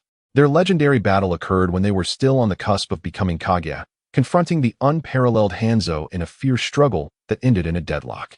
Enough of this. Old man, when you and Danzo face off against Lord Kagami, you want to go all out, will you? As for the others, you wouldn't let us engage unless absolutely necessary. After a moment of contemplation, Tsunade revealed a wry smile. Is there truly no opportunity to engage with a Kage-level adversary? There are indeed opportunities. Within Konoha, several Kage-level shinobi exist. Both Fu and Shikaku on the battlefield of Sunagakure are Kage-level. Yet, to this day, they have not engaged in a genuine battle with a Kage-level opponent. The shinobi of Konoha would never truly harm them. They would refrain from using lethal force, given the three of their esteemed statuses. As for Sunagakure, the moment Fu and Shikaku appear, Danzo, Mito, and Shoten would immediately intervene. The trio could at most assist. As the front lines were monopolized. Could I still deceive you? Just wait, it will come. Sarutobi Hiruzen rose and approached the window, observing Yunking seated by the street across, and spoke with a smile. In a swift motion, Kakashi Hatake, adorned with moisture, materialized within the room. Lord Hokage, the sand user from Sunagakure has confirmed their departure, and simultaneously, news has arrived from within Konoha that the sandstorm at the border has dissipated. According to intelligence, the Jinchuriki of One Tail has returned to Sunagakure, Kakashi reported respectfully. See, this is indeed an opportunity, Sarutobi Hiruzen remarked with a smirk, his gaze lingering on Tsunade and her companions. Tsunade and her peers clenched their fists, gazing at Sarutobi Hiruzen with a mix of excitement and trepidation. Lord Hokage, can Princess Tsunade and the others truly manage it? Their current state is not favorable, Kakashi inquired when only the two remained in the room. Alas, Kakashi, am I not aware? However, one must break to establish. If they cannot extricate themselves, their future strength will barely suffice for retreat, Sarutobi Hiruzen sighed. We lack the time for them to adjust their mindset. We can only opt for force. Upon hearing Sarutobi Hiruzen's words, Kakashi's gaze flickered, and he fell silent. As a mentor, Sarutobi Hiruzen understood the trio well. His teaching abilities were extraordinary, and coupled with his peak shadow-level prowess, he could easily discern their mental state. The legendary Sannin, proud and haughty, were once paragons at the Ninja Academy, and after graduation, they had apprenticed under Sarutobi Hiruzen, becoming the direct lineage of the Hokage. Their status elevated further. Before long, they garnered the recognition of the three legendary summoning beasts. Their journey as ninjas had been smooth sailing until they encountered Kakashi and subsequently met the young sand user on the battlefield between Konoha and Sunagakure. Their mental state began to waver increasingly, initially subdued by Danzo and Mito's oppressive presence. However, when Kakashi broke through to the shadow level before them, their mentality shattered completely. With their minds in disarray, their attacks on the battlefield became increasingly fierce, the bloodshed escalating. They appeared calm and composed, yet they were spiraling into madness. Were it not for Danzo and Mito showing restraint due to their connection to Sarutobi Hiruzen, they would have surely been utilized as bait to eliminate enemies. Just days prior, they had been further suppressed by Qing, which effectively negated their efforts, a blow too severe for their youthful pride to bear. I apologize, Kakashi, moving forward. I may need you to stand with me for support, Sarutobi Hiruzen said wearily. Rest assured, Lord Hokage, I will do everything in my power to protect the three esteemed individuals, Kakashi replied, his voice unwavering. Tap tap tap. It had been a year since outsiders last entered the Rain Village building, and today welcomed two guests. Lord Wind Shadow, why do those from Konoha and Iwagakure not depart? Are they waiting for us? Yakura remarked, glancing at Qing, unable to suppress his critique. Haha, who knows? Perhaps they're doing just as you suggested, waiting for us. Qing retorted with a cold smirk. At first, he was uncertain, but in recent days, having inadvertently sensed a shift in Jiraiya's state of mind, he had come to understand Sarutobi Hiruzen's intentions. Yinxing was perplexed by the essence of Jiraiya's character. However, according to the original narrative, Jiraiya was meant to be a confident and composed man, not the cold and unfeeling figure he appeared to be now. But what are they waiting for? Yetsong hesitantly inquired. She truly could not comprehend why. After the negotiations had concluded and the necessary exchanges completed, the representatives of both factions remained fixated upon them, seemingly prepared for the festivities ahead. Stop pondering. I must enter and meet Hanzo. You should stay here obediently. Observing the Rain Ninja who emerged. Bowing respectfully and inviting him inside, Yinxing gently ruffled Yetsong's hair, leaving behind a trace of his presence and a seal, before smiling and stepping inside. It has been a while, Lord Kazekage. I wonder how you have fared these past few days. Have you recruited any talent? Upon seeing Yinxing stride into the hall, Hanzo opened his eyes, his sharp gaze piercing through the air, emanating an overwhelming aura of a peak shadow. I have yet to find the talent I seek. I plan to explore other nations upon my return, Yinxing candidly replied, revealing no hint of concealment. Then I am uncertain whether to feel joy or sorrow. Is it sorrow that my village of Amigakure lacks the talent needed by Lord Kazekage, or joy that my patriotic education has proven effective? Hanzo regarded Yinxing with a smile that was neither wholly sincere nor entirely mockery. Perhaps both. That is a matter for Lord Hanzo to ponder. Yinxing replied nonchalantly as he took a seat. He had never truly anticipated recruiting any notable talent. His sole purpose in this endeavor was to establish a reputation and prepare for the future. In that case, why has Lord Kazekage sought me? Shouldn't you be preparing for your return? Hanzo abruptly raised his voice, questioning Yinxing. Collaboration, I wish to discuss matters of cooperation with you, Lord Hanzo. The land of rain is abundant in water, while our Sunagakure lacks it. I intend to initiate a water source introduction project with your assistance. Shaking his head, Yunqing opted for directness, eschewing further frivolity. Upon hearing Yunqing's words, Hanzo hesitated, needing to contemplate carefully. Once they allied with Sunagakure, they would be standing in solidarity with them. What benefits can we expect? Hanzo inquired, tapping his fingers on the table, his eyes narrowed. Our Sunagakure will provide personnel to assist in constructing dams to prevent flooding.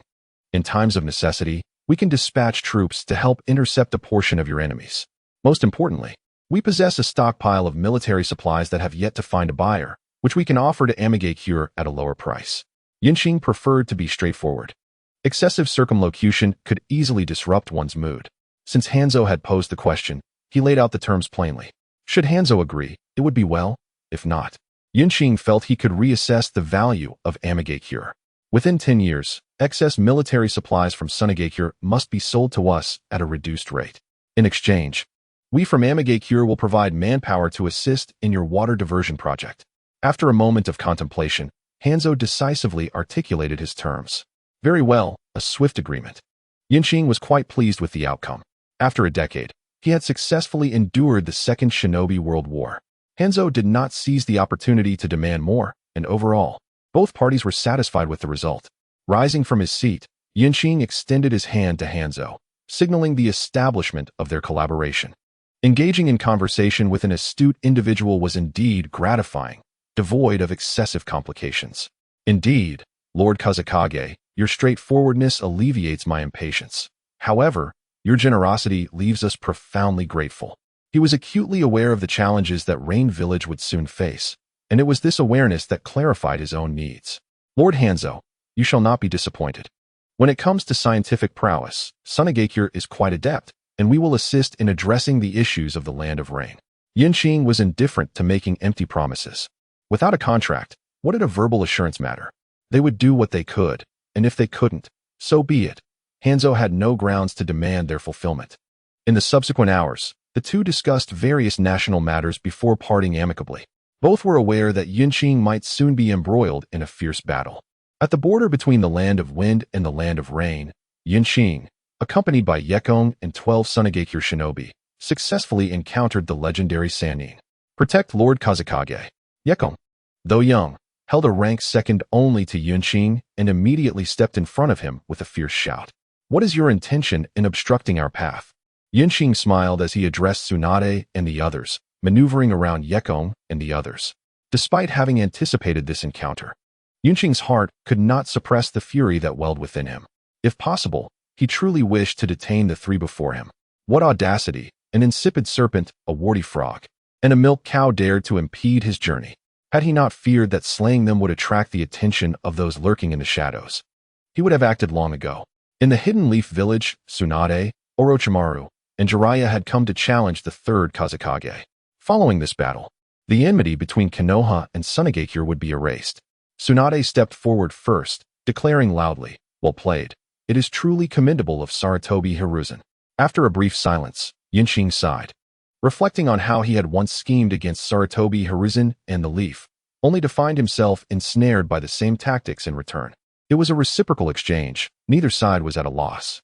Indeed, one must never underestimate Sarutobi Hiruzen, a figure capable of maintaining his position as Hokage while suppressing Shimura Danzo to his demise.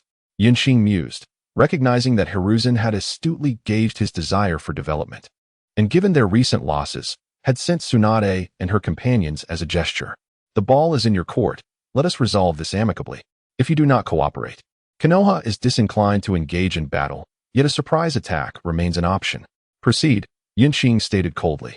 Having come to terms with the situation, he thought it prudent to engage. Inflicting injuries to teach a lesson would suffice. Fire release, great fire annihilation. Wind release, pressure damage. Jiraiya and Orochimaru initiated the confrontation, immediately employing a combined ninjutsu that blanketed the area. Accompanied by the water release, great waterfall technique, Yunqing effortlessly conjured a massive waterfall in the air, obstructing the torrential flames. Merely this display, and you stand no chance against me. Observing the three unmoving figures ahead, Yunqing smirked mockingly. I concede that your trio can withstand a shadow-level assault. Yet you merely fend it off. With a whisper, Yunqing infused heat into the atmosphere, which erupted violently, surging towards the trio. His power, while not inherently terrifying, was rendered cataclysmic when coupled with his vast chakra reserves. In the nearby sky, the expression on Inoki's face darkened. He vividly recalled Yunqing's favored technique, summoning technique, triple Rashomon.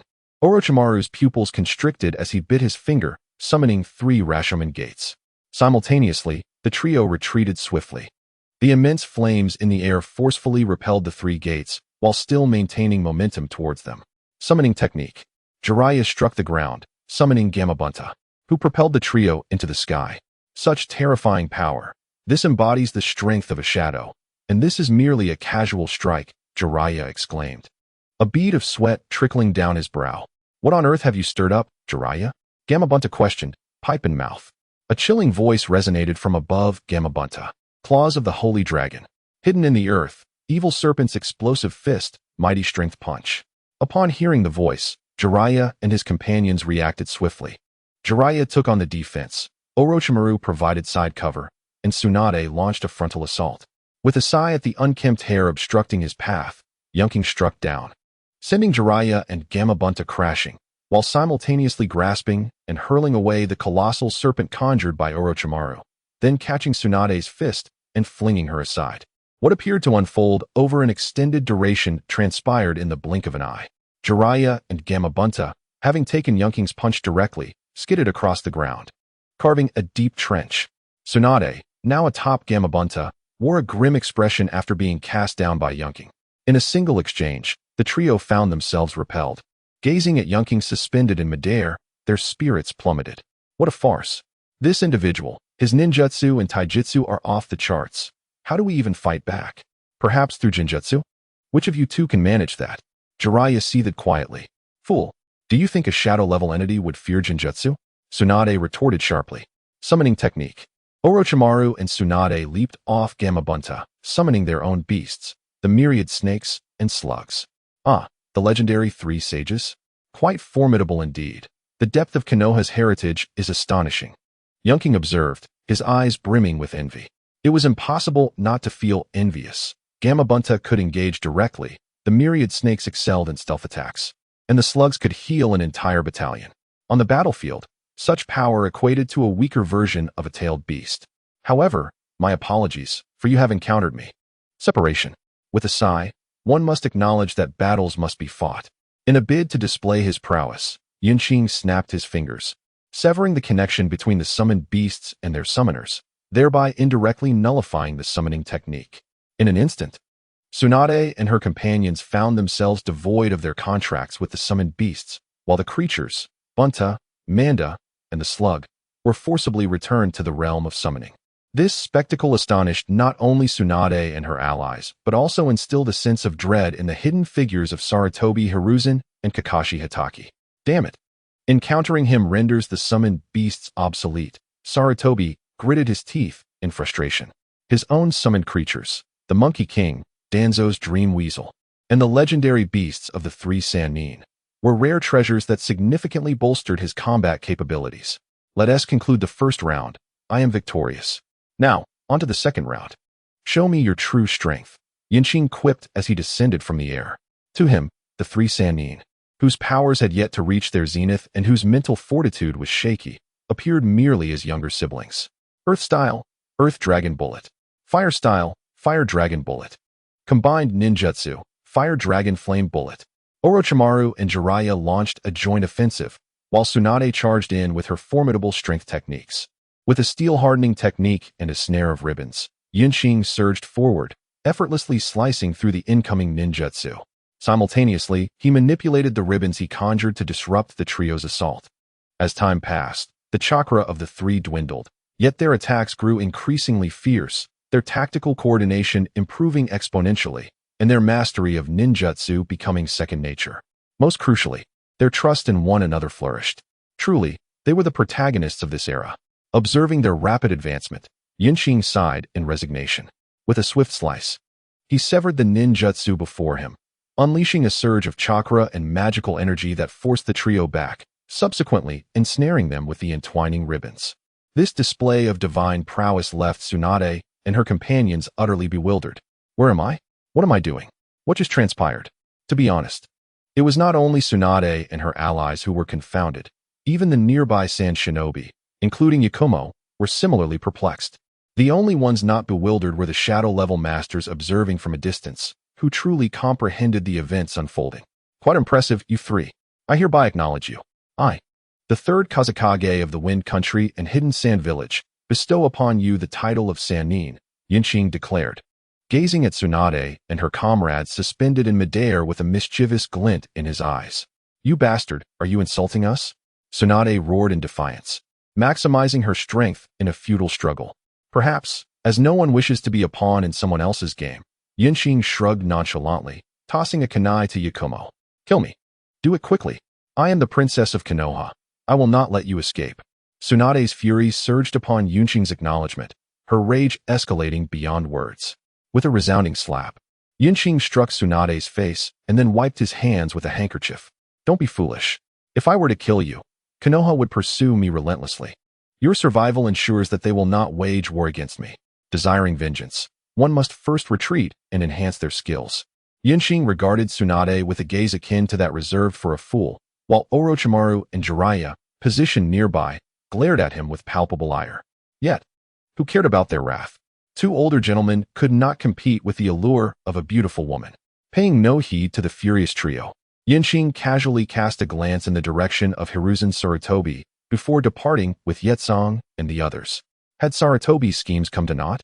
In the skies above, Anoki observed the scene with a mocking demeanor, fixating on Tsunade and her companions, along with the hastening Sarutobi. It was a 50-50 chance. If the legendary Sannin emerged, their future would be boundless, although the likelihood of their emergence was slim. Beside him, the armored Four-Tails Jinchuriki, Old Purple, nonchalantly remarked. Those of their caliber, akin to shadows, regarded those on the cusp of becoming shadows as mere children. Observing the young Sarutobi's endeavors to mentor 3 potential shadows, he scoffed at the impossibility of such a feat.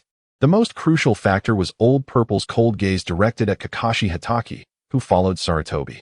He felt a pang of discomfort in his eyes.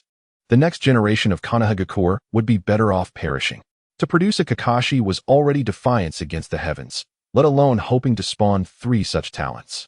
In Iwagakure, the middle-aged generation comprised only Anoki and Old Purple, while among the younger generation, the Five-Tails Jinchuriki barely stood as a pillar.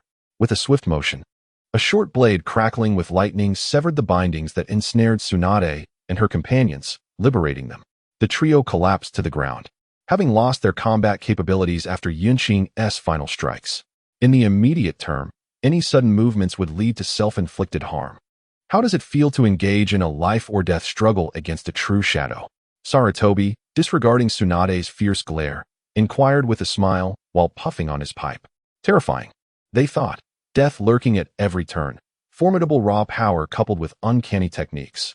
The memory of the scorching assault that shattered the 3-body technique and the devastating strike that obliterated Gamabunta flashed in their minds, alongside the myriad of strange attacks that severed their connection to summoned beasts.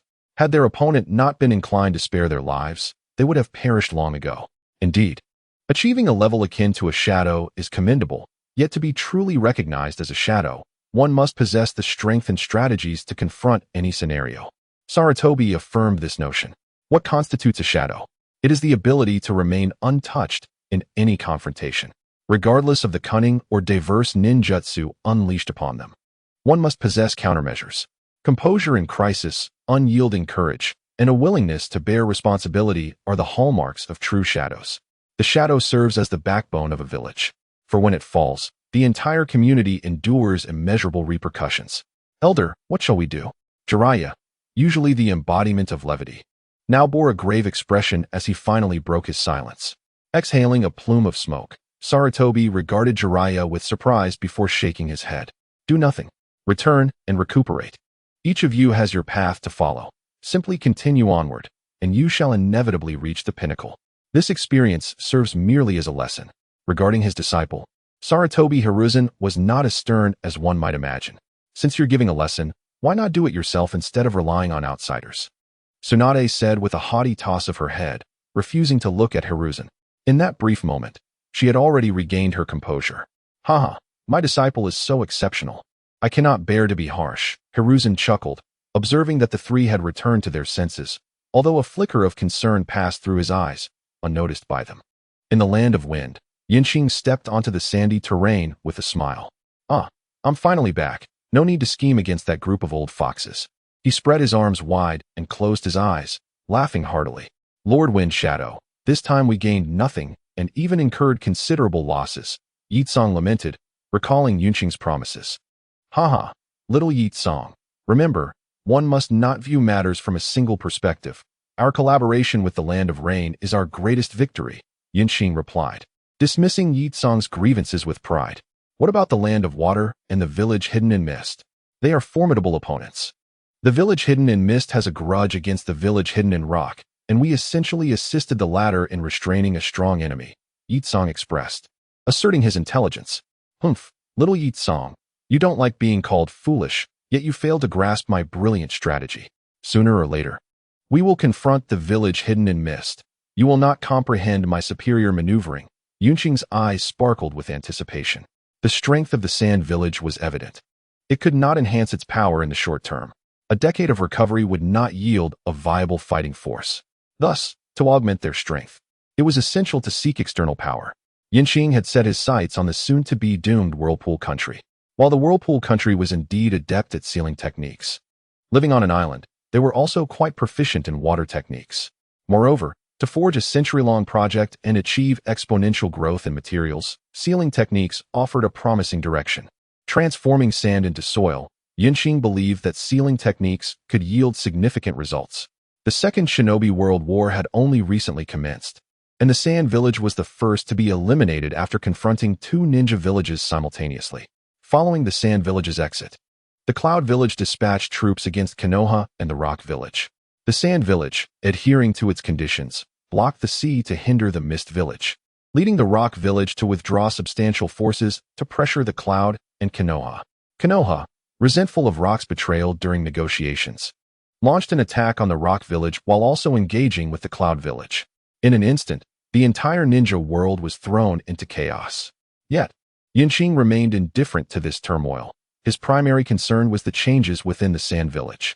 It was evident that one must toil to reap rewards. After seizing considerable wealth from the feudal lords and the nobility of the Land of Wind, the Sand Village would no longer have to worry about financial issues for years.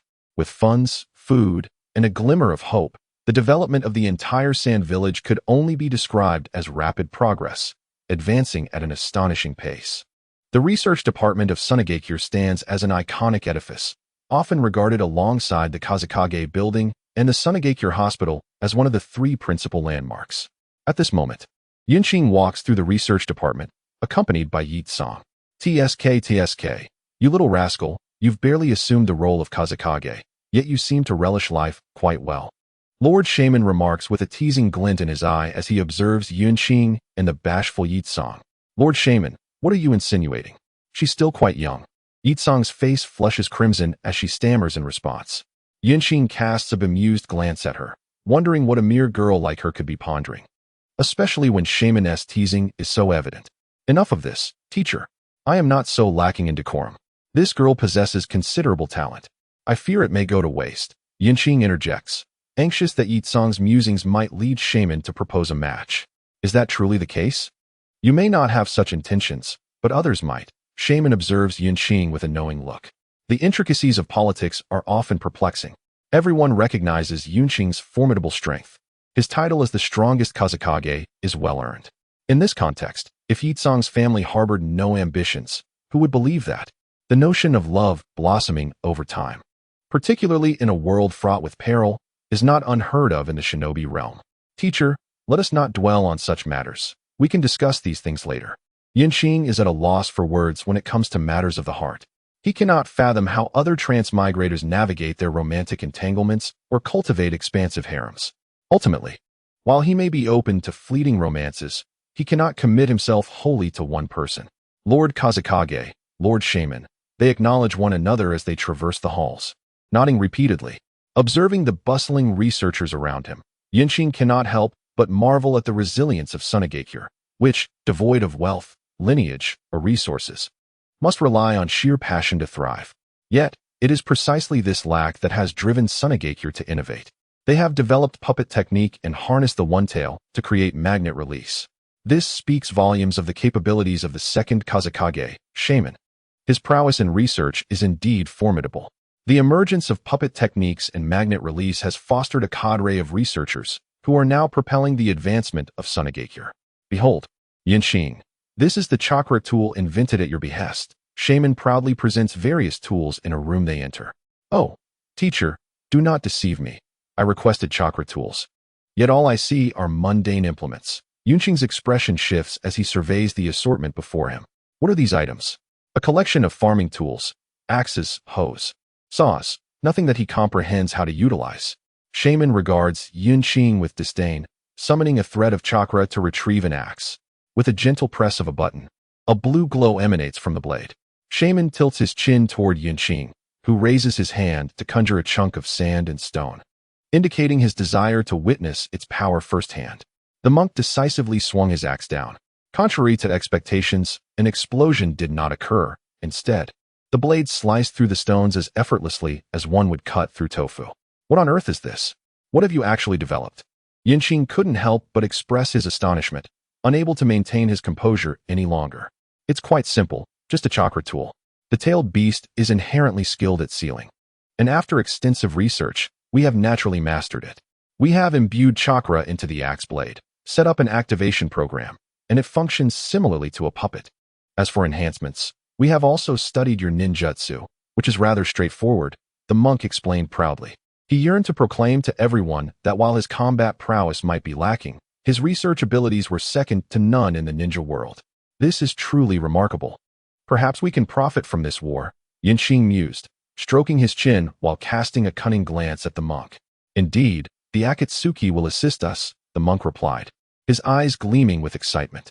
As someone who had recently stepped down from the position of wind shadow, he quickly grasped the implications of their exchange.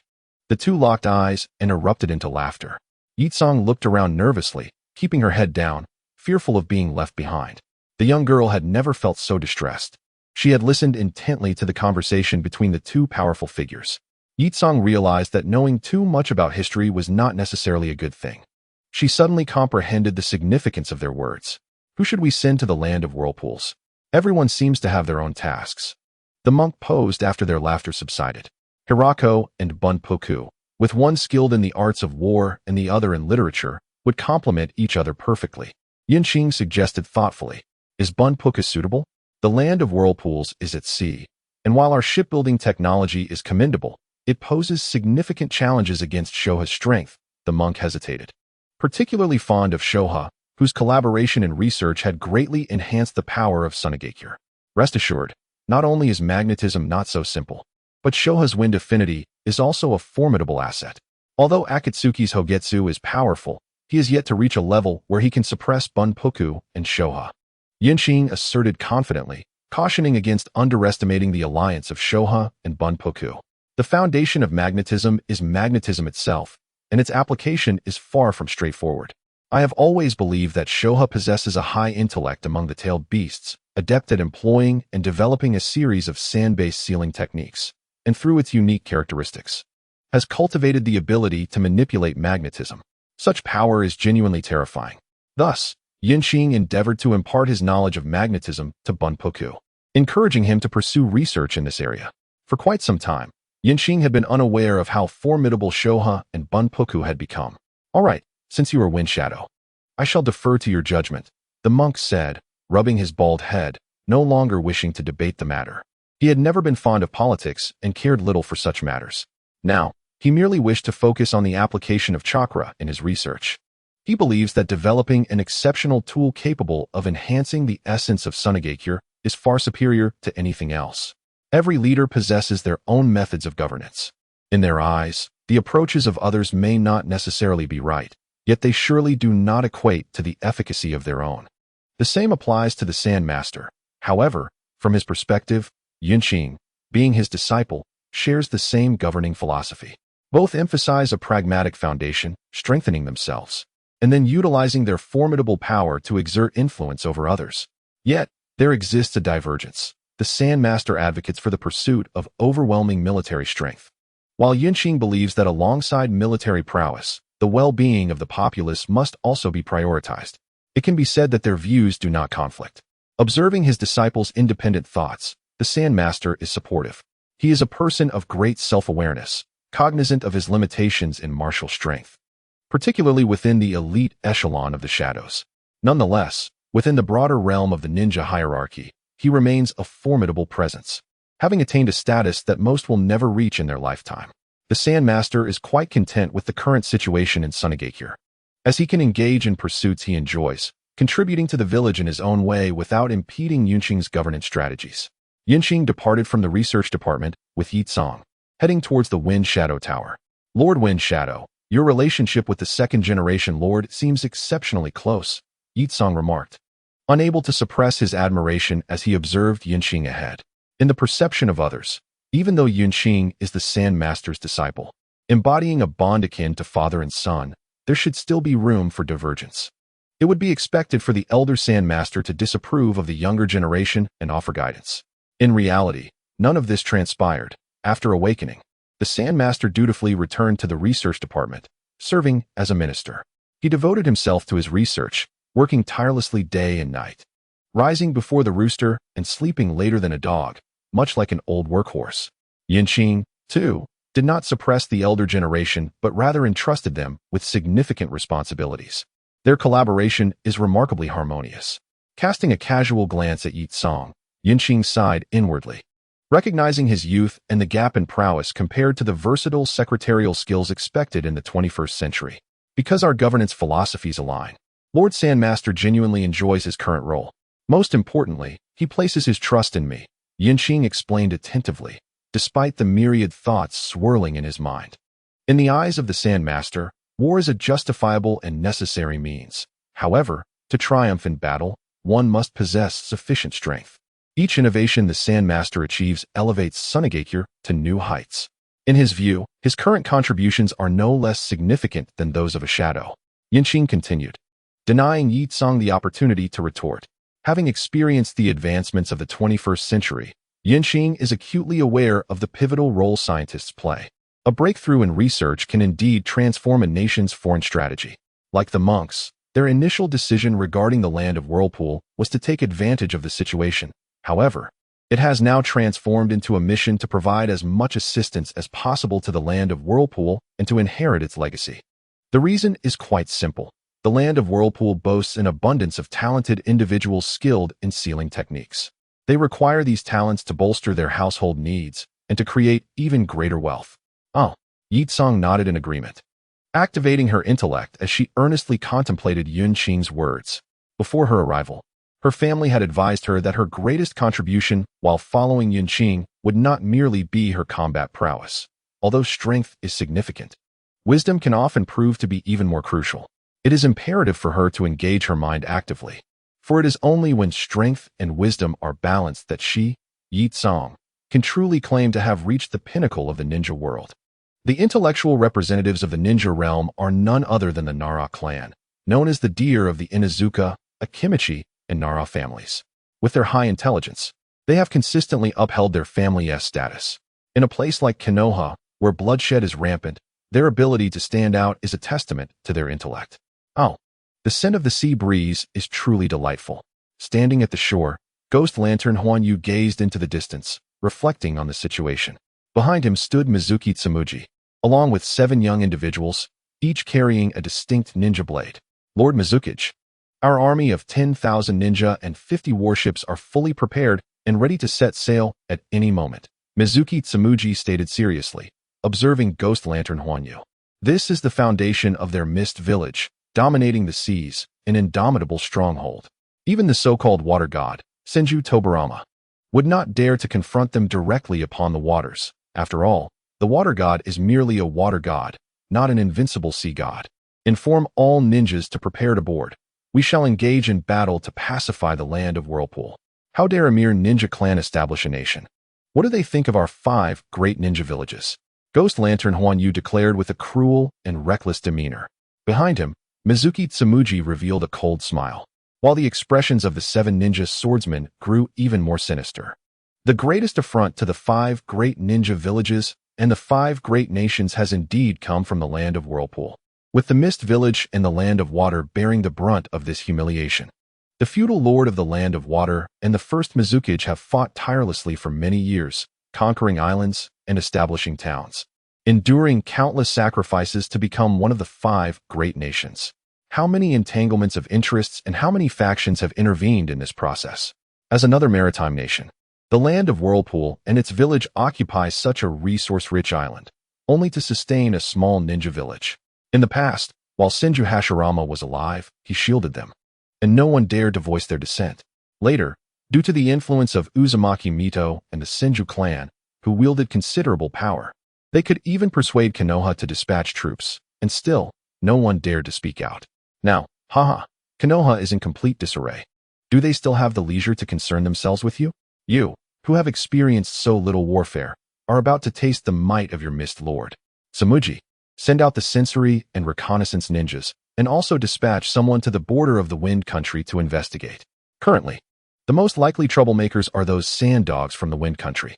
Though Hozuki Mangetsu may exude an air of arrogance, convinced of his ability to control all, he nonetheless donned a facade of cheerful demeanor while harboring a torrent of frustrations within. Indeed, Lord Mizukage, he acquiesced, as Suigetsu Kyomaku respectfully withdrew. The 7 ninja swordsmen, who stood behind him, suppressed their thoughts, knowing that they were all direct subordinates of Hozuki Mangetsu, wielding weapons forged by his own hand. It was wise not to contradict their leader, for Hozuki Mangetsu was, after all, a perceptive ninja. As a Kage, he possessed the requisite caution and was acutely aware of the shifts among his elite comrades. He sighed inwardly, reflecting on how this group, comprised of the creme de la creme, along with their ninja blades, could be deemed nearly Kage level. Yet, they seemed oblivious to the rationale behind the mass production of such formidable beings. The strength of Kirigakure was undeniably insufficient. If it were ample, there would be no need for such measures. Surely it would be more prudent to cultivate their own advancement. External forces, after all, remain external. Suigetsu Kyomaku moved swiftly, his capabilities and temperament befitting his role as the designated successor. Upon his return, Hozuki Mangetsu felt a sense of stability wash over him. He gestured for the ninja to embark hastily onto the vessel. All supplies had been meticulously prepared, and scouts had been dispatched. There was no room for further caution. Simultaneously, at the border of the Land of Wind, a coastal city stood. This was one of the few urban centers in the region, its economy thriving due to its maritime proximity, making it a pivotal stronghold within the Land of Wind. Within this city, at the headquarters of Sunagakure, the elder Hyozo and the silent Bunpoku faced one another. Can you ascertain whether there are any traces of Kirigakure in the vicinity? Hyozo inquired, processing intelligence while Bunpoku remained contemplative with closed eyes. The ability to sense was a skill that every sand-wielding ninja in Sunagakure had mastered. Bunpoku, possessing the powerful Shikaku, was endowed with remarkable stamina. Indeed, one tail was stronger than 6. The sands reveal no unusual chakra nearby, yet the winds carry an ominous aura. Bunpoku finally spoke, his tone devoid of emotion. As Lord Windshadow would say, it is a blend of science and mysticism, intelligence and perception, yielding a remarkable accuracy of over 90%. The youthful Hyozo jested, though beneath his playful exterior lay a heavy heart. Esteemed elder, I shall heed your guidance. My sole duty is to ensure your safety, Bunpoku replied, shaking his head dismissively at Hyozo's jest. He was the most steadfast supporter of Yunko, offering unwavering allegiance. Yunko had bestowed upon him a sense of freedom, a belief, and a sanctuary for Shikaku.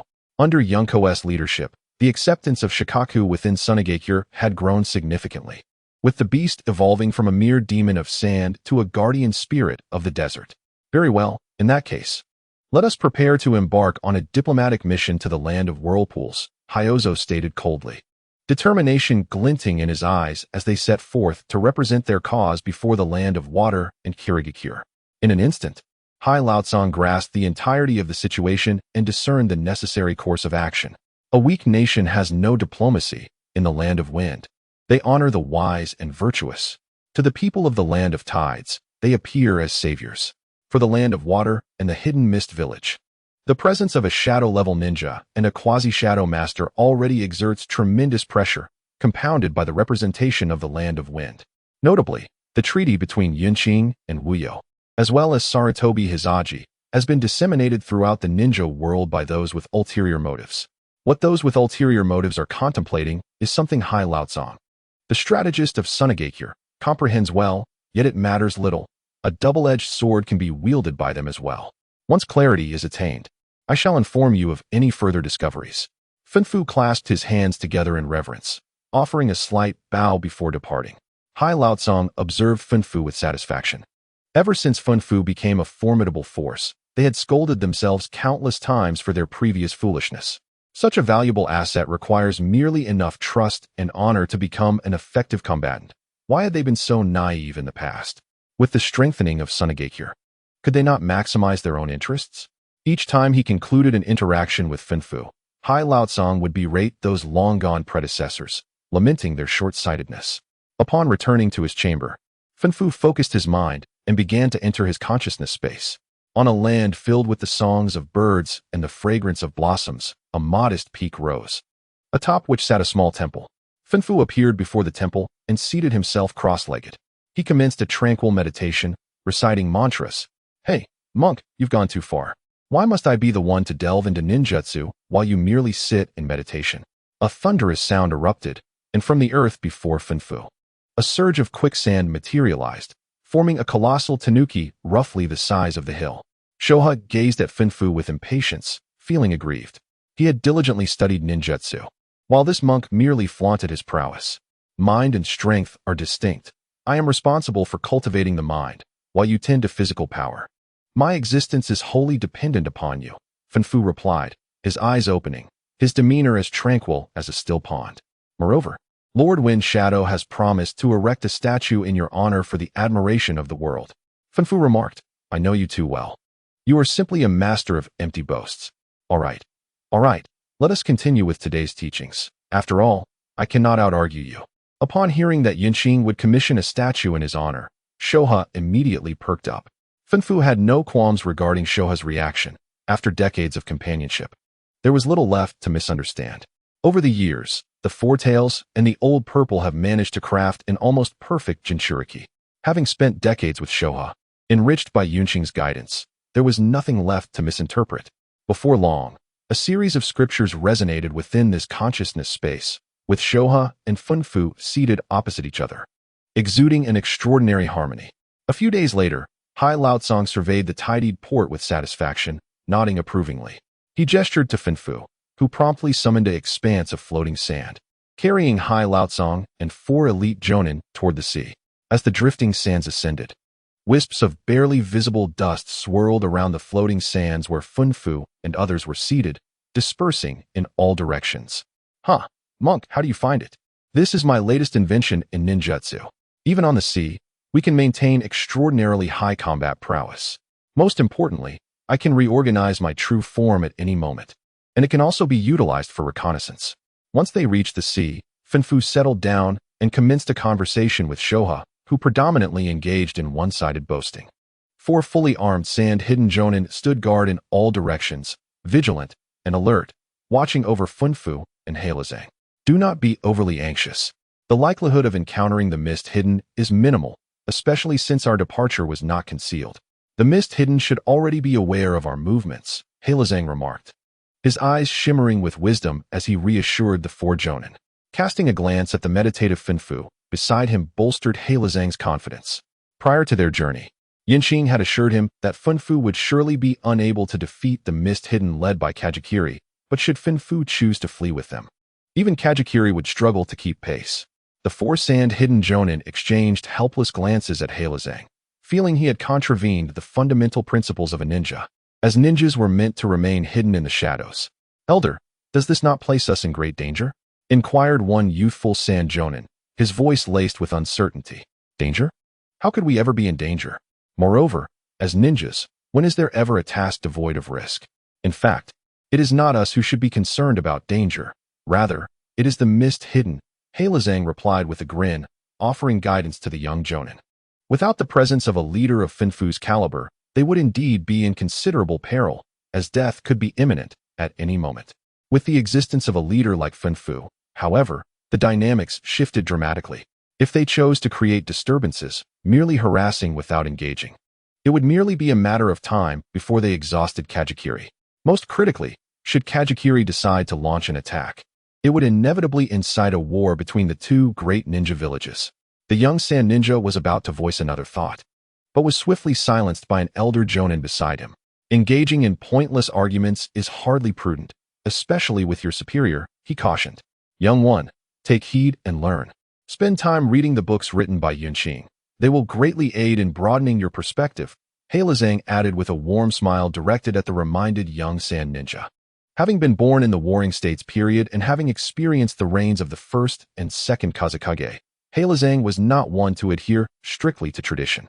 Years of battlefield conflicts and the power struggles among the major ninja villages had forged within him a robust intuition, enabling him to readily embrace the changes brought forth by Qing. The sand ninja dispatched to the land of whirlpools should have arrived by now, Heilazang murmured. His level necessitated prior notification for diplomatic missions, and the whirlpool village needed to prepare in advance. Indeed, the sand I left on him indicates he has arrived in the land of whirlpools. The whirlpool village should be commencing their preparations, Funfu responded, having opened his eyes in affirmation. Being unprepared is certainly not in their nature. Meanwhile, in the land of water, the fleet of the hidden mist village is in motion. Mist ninjas navigate swift boats, encircling the fleet, while numerous shinobi steadfastly maintain their posts on board. The flagship prominently displays the emblem of the hidden mist village. Inside the captain's cabin, the expression on Ghost Lantern Hanyue's face is grim as he sits opposite Mizuki Kyuki. That rascal, Ebi Zong, has indeed played his cards well. Hanyue mutters through clenched teeth. He had anticipated an intervention from the hidden sand village, yet he did not foresee its directness. Since the ascension of the third Kazekage, the actions of the hidden sand village have been audacious and seemingly barbaric, concealing profound wisdom beneath their tumultuous exterior. Their skillful manipulation and strategic use of leverage are evident. As the intellect of the group, Mizuki Kyuki meticulously analyzes the behavior of the hidden sand village. He firmly believes that a leader's style significantly influences the demeanor of their subordinates. It is a predicament, yet what do they seek? They must have an objective, one whose benefits far outweigh the costs incurred.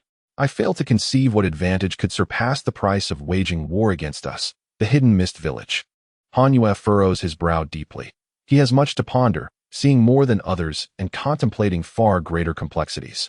The hidden sand village is not lacking in sealing techniques, as they are all aware, nor do they lack in population, or rather, their resources restrict their numbers.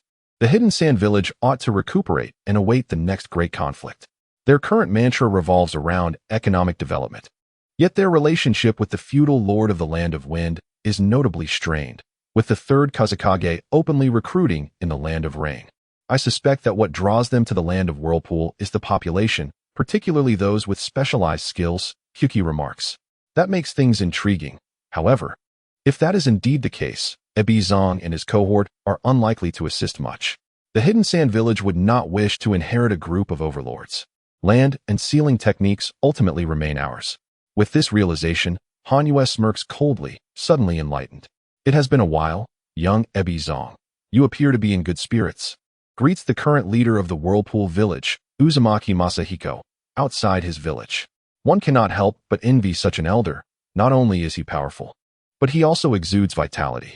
Observing the red-haired Masahiko, who is indeed of the same era as Senju Hashirama, Ebi Zong expresses his admiration.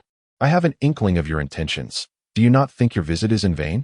Uzumaki Masahiko unleashes his aura, pressing down heavily upon Ebi Zong and his companions. In an instant, the ninjas of the whirlpool village encircle Ebi Zong and his group. The sand ninjas swiftly form a defensive formation, placing Ebi Zong and Bunfuku at the center. Master, it's over. Bunfuku joins his hands in prayer and sighs lightly, dispelling the murderous intent of Uzumaki Masahiko and the whirlpool ninjas. A Jinchuriki, you say? This is the land of whirlpool, where the Uzumaki clan reigns supreme in sealing techniques. Do you not think you are being a tad presumptuous? Uzumaki Masahiko growls darkly. As a contemporary of Senju Hashirama and the elder tasked with escorting Uzumaki Mido to her marriage, I, Uzumaki Masahiko, carry a sense of pride. Times have changed, and Masahiko, will you host us here? Regardless of the circumstances, we represent the land of wind, the sand village, and the third Kazakage. Hozo, suppressing a smile, stepped forward with a stoic expression, casting a cold gaze upon Uzumaki Masahiko. He harbored disdain for the elderly.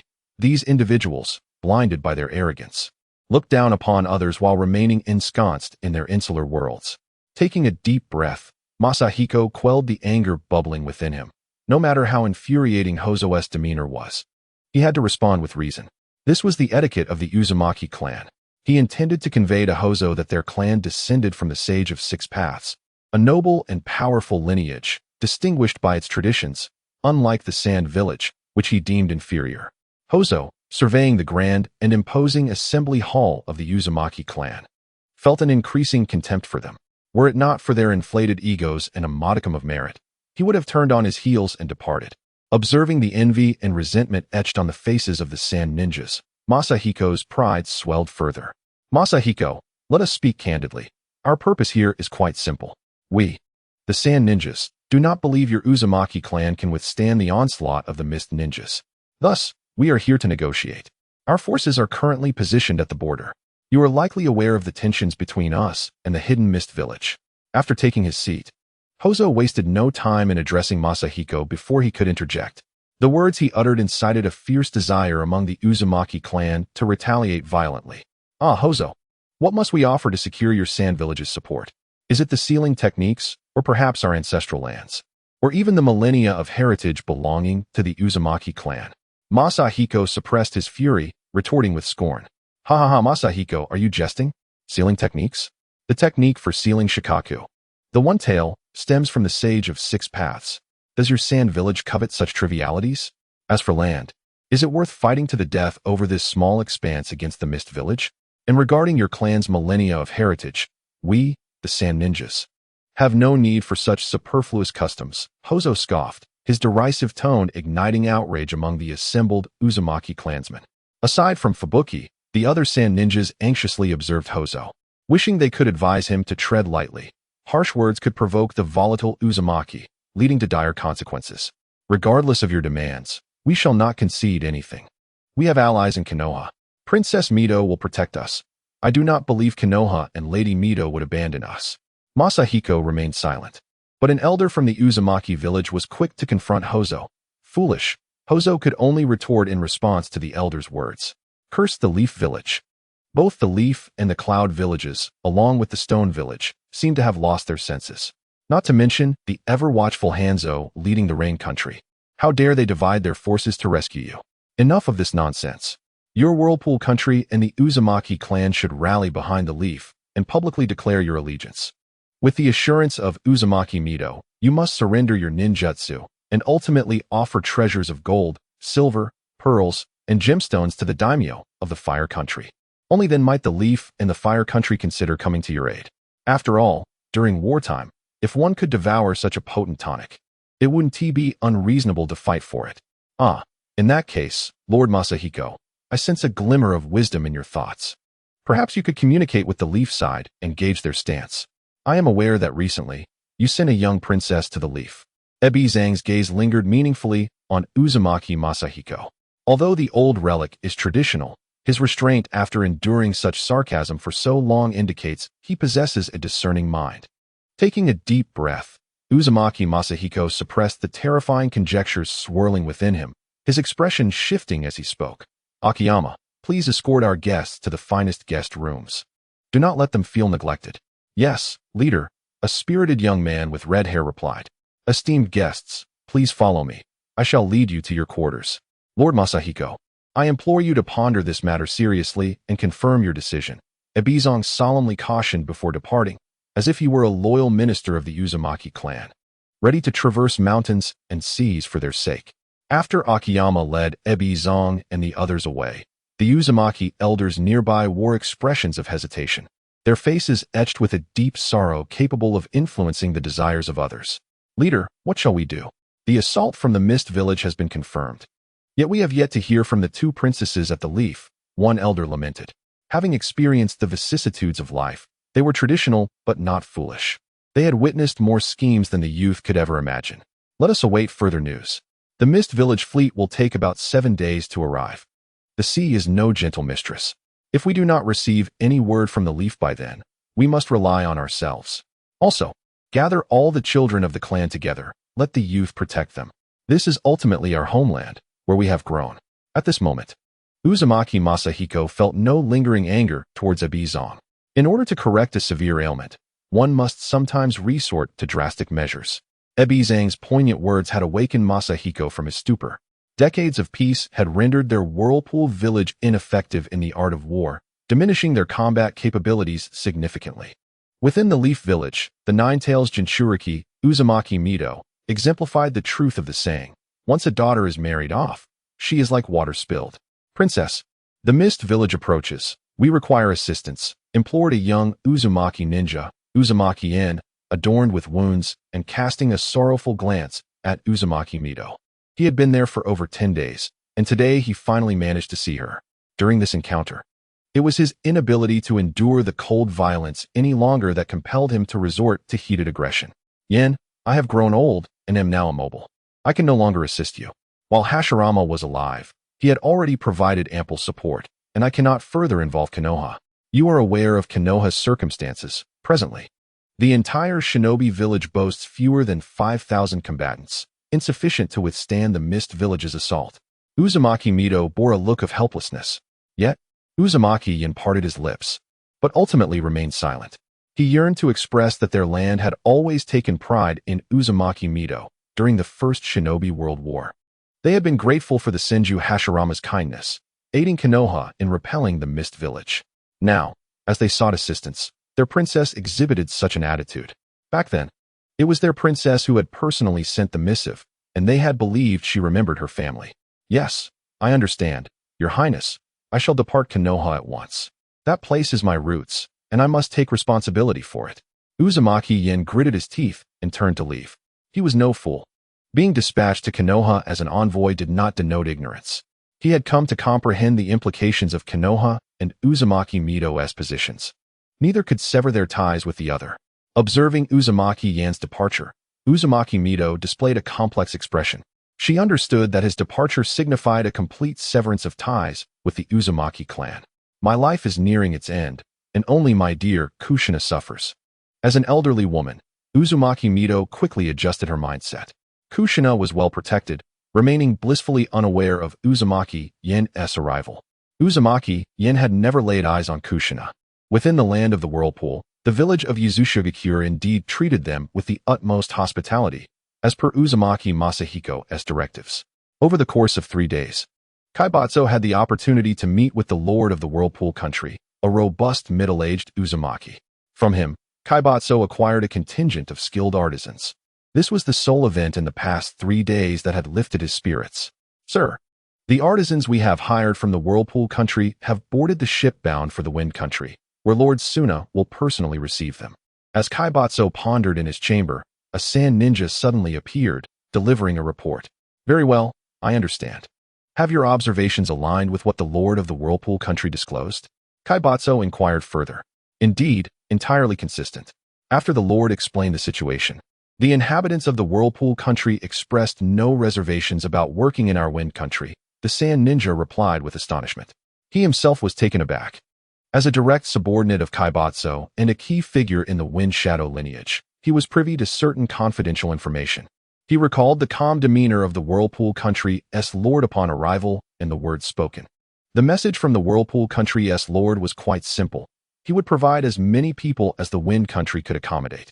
He harbored no belief that the Mist Village would treat the citizens of the Whirlpool Country kindly.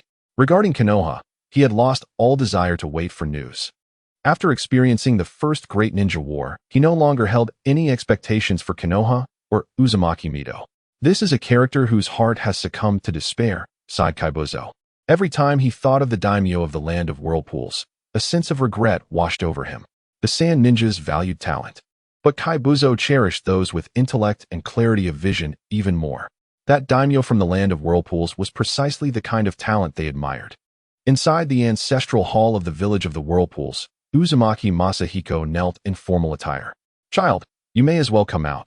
There's no need to hide. He called out. With his eyes closed, Praying for guidance from his ancestors, Uzumaki Masahiko suddenly opened his eyes and scolded coldly. Masahiko, you are truly aging gracefully. I thought I was quite adept at concealing myself. A middle-aged man with red hair emerged from the shadows, smiling. Uzumaki Masahiko snorted disdainfully and resumed his prayers. What brings you here, child? Shouldn't you be busy with your duties as a daimyo? Are you seeking death? I have come to accompany my birthplace to the underworld. The daimyo of the land of whirlpools lamented as the moonlight illuminated the scene. You are a daimyo. Does the mist village dare to kill you? Uzumaki Masahiko exclaimed in astonishment. There is nothing they would not dare. The treaties between ninjas and nations are established by the 5 great nations. The mist village desires sealing techniques, the land of water requires land, and the daimyo and Mizukage seek achievements. What is impossible about that? The daimyo of the land of whirlpools perceived the situation with remarkable clarity. He did not believe that the actions of the land of water were excessive. If he were in that position, he would likely act similarly, perhaps even more ruthlessly. Masahiko, send the younger generation of our clan away to the land of wind. Let the elders remain here to accompany us in our demise, the daimyo of the land of whirlpools stated, not allowing Uzumaki Masahiko a chance to respond. Yen has not returned yet, and we have had no word from Konoha. Moreover, why not go to Konoha? There is a princess there. Uzumaki Masahiko continued to deceive himself, his anger rising. You are not foolish. On the contrary, you are quite intelligent. Alas, your rigidity blinds your judgment. The daimyo of the land of whirlpools shook his head, mocking him. Beneath the moonlight, the daimyo's laughter darkened Uzumaki Masahiko's countenance. Perhaps it is best for you to remain here. To continue your penance while I arrange the matters ahead.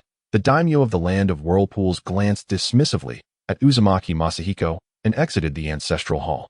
He nodded to 4 middle-aged whirlpool ninjas outside, instructing, guard this place well. You determine the timing. Do not allow Masahiko to emerge prematurely. Understood, daimyo. The 4 whirlpool ninjas replied in unison. They then positioned themselves at the 4 corners of the hall, collaboratively casting a barrier to seal Uzumaki Masahiko within. Having accomplished this, the daimyo of the land of whirlpools proceeded toward the village's council hall. With Masahiko secured, he still had to arrange matters concerning others. Konoha and the land of fire were utterly unreliable, and Uzumaki Mido was no better. Her greatest achievement was merely caring for Kushina. Cursed be it. Sarutobi Hiruzen utterly lacks the grandeur befitting the 3rd Kazekage. Had he possessed it, the Leaf Village might not have suffered so grievously. The daimyo of the land of waves seethed with indignation as he walked.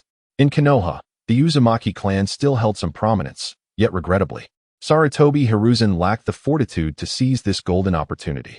As for the daimyo of the land of fire, his situation was even more dire. For the daimyo of the land of waves, the only viable path forward lay with the Sand Village, represented by Yunking.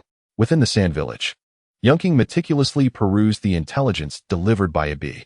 Beside him stood his diligent secretary, Yakura, while across from him stood Rasha. Rasha, before Shiage left, he recommended you to me, suggesting you take over his duties temporarily.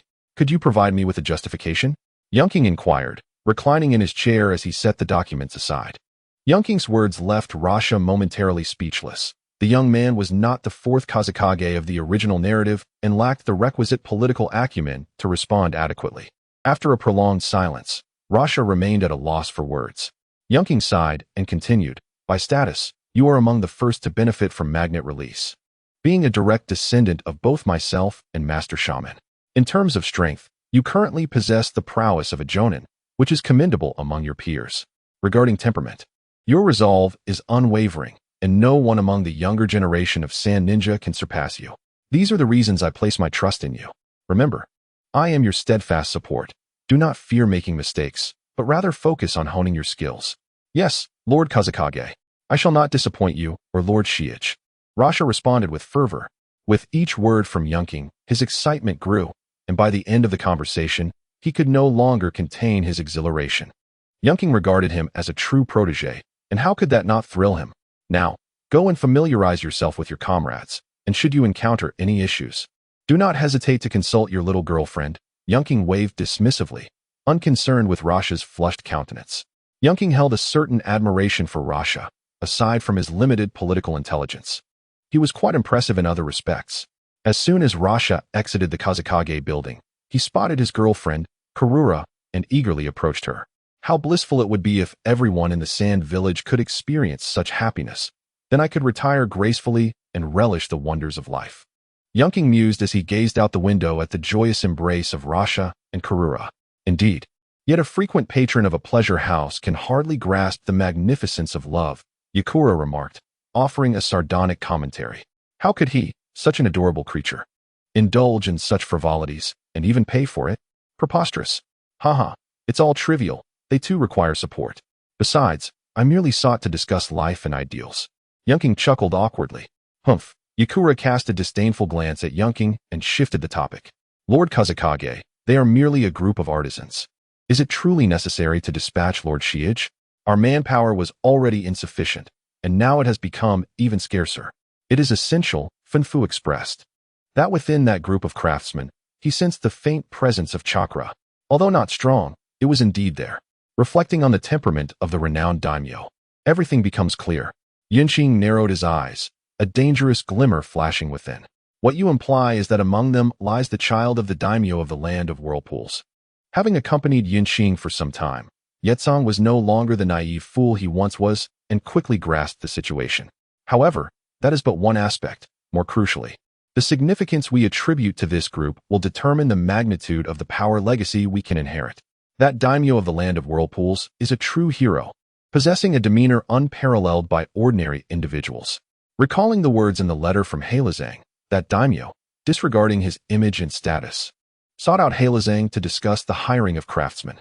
Most importantly, he demonstrated an understanding of the Wind Country, identifying certain strategies and tactics of theirs. His broad perspective left both Heilazang and Yunqing in awe, although Yunqing was unaware of how he would control the village of whirlpools. He firmly believed that the daimyo possessed his own means to govern it and would ensure the resurgence of the Uzumaki clan.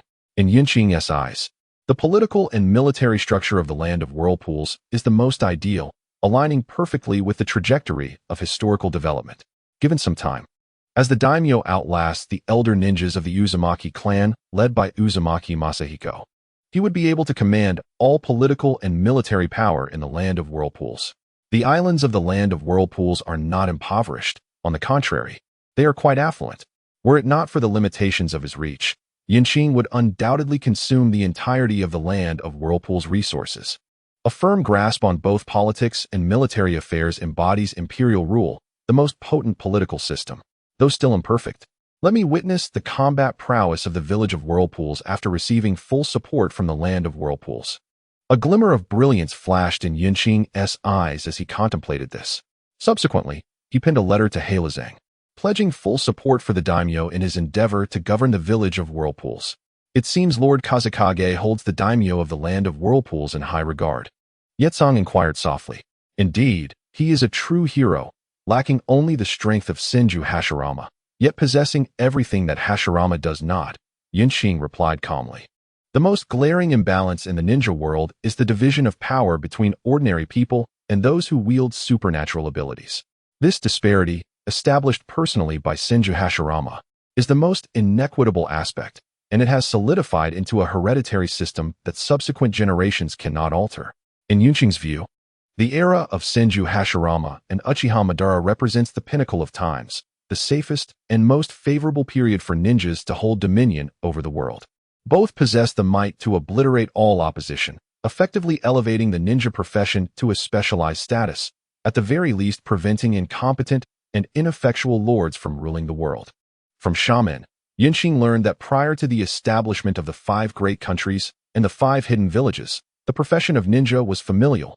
Those clans, to sustain their ninjas, chose to cultivate ordinary people, having them till the land and engage in trade to support their clan's ninjas. In that era, the primary focus was on the seizing of land and resources, with ninjas reigning supreme. That was the true essence of the ninja world.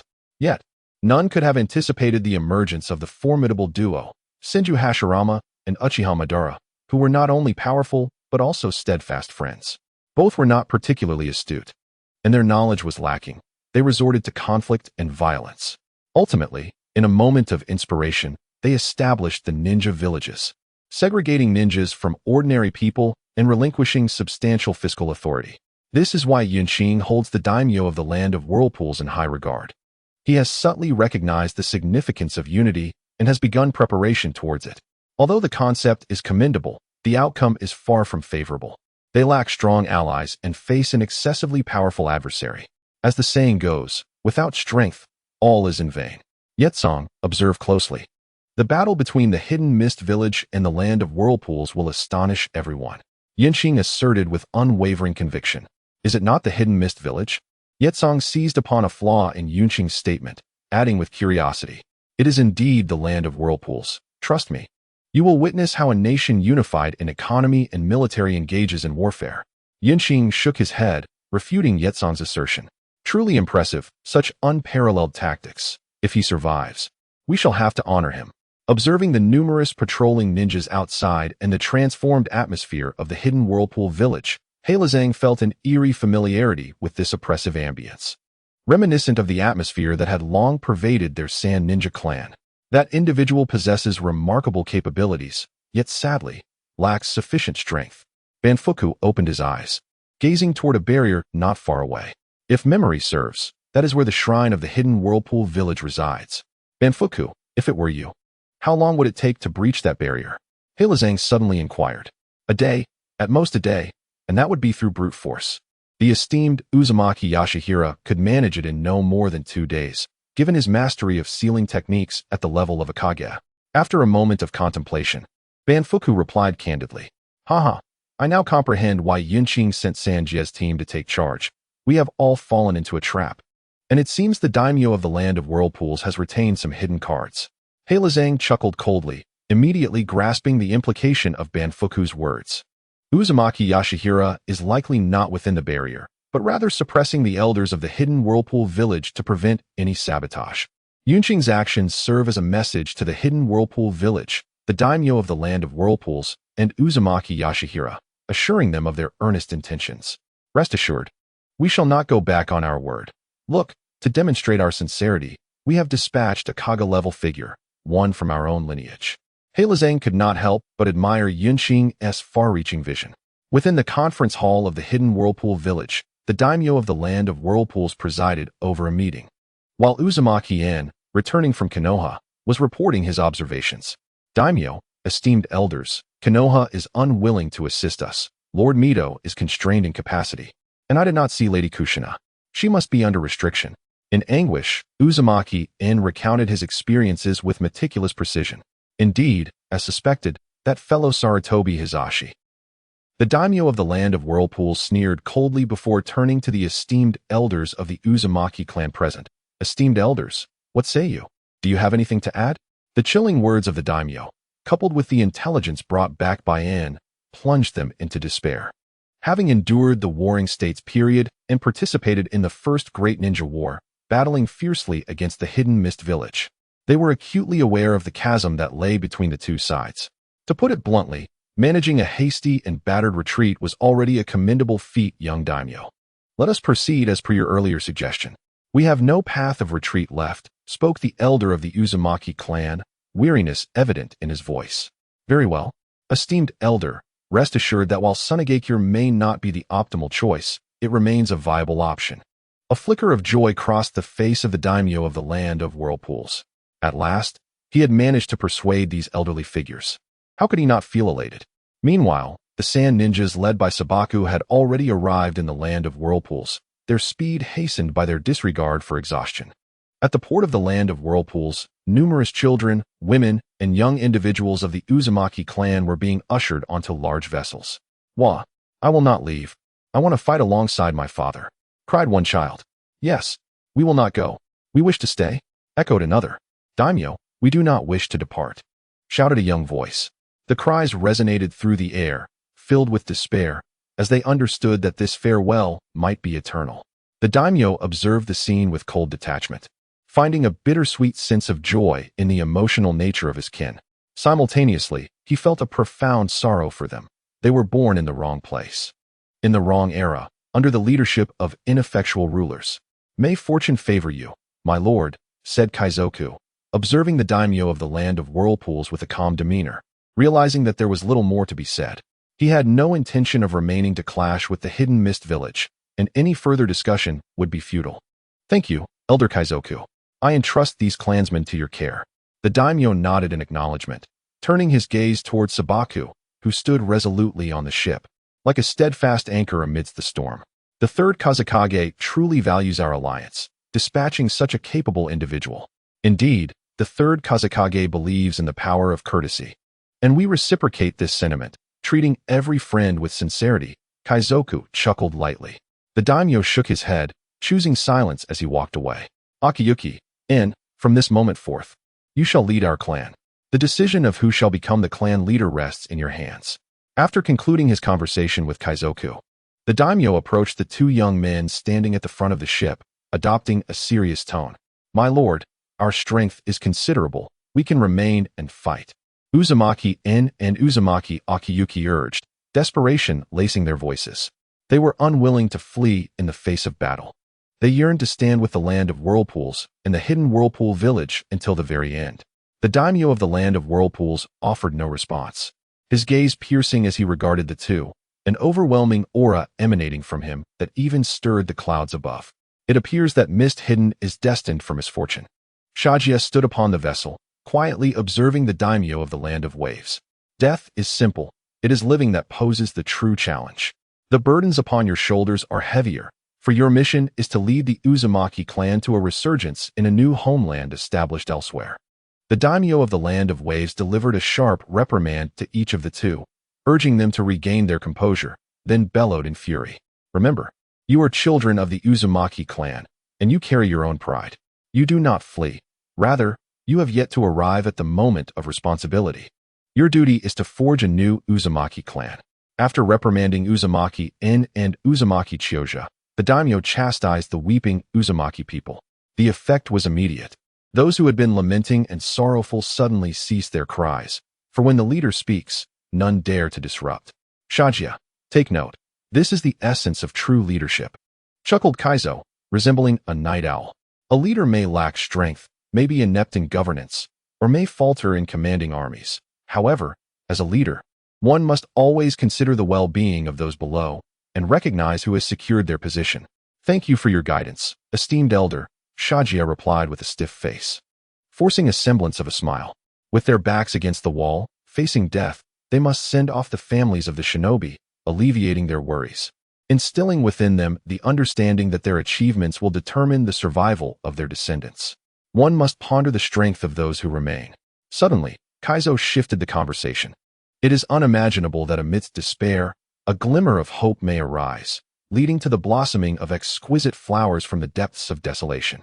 After a moment of silence, Shagia replied dryly, indeed, no one knows. Kaizo fell silent. As the three shinobi villages, Konoha, Iwagakure, and Kumogakure, waged their battles across the continent. The conflict between Mist Hidden and the Land of Waves was imminent over the sea. Before the fleet of Mist Hidden, a sensing ninja reported to Lord Mizukichi. Just moments ago, several vessels bearing the flag of Sunagakure expelled from the Land of Waves. Should we intercept? Intercept? Nonsense.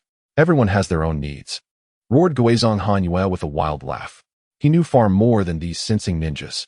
2 days prior, he had learned that Shagia had led a contingent of elite Sunagakure shinobi into the Land of Waves. Not one to be foolish. Guizong Hanyue recognized the desires of Sunagakure amidst its transformations.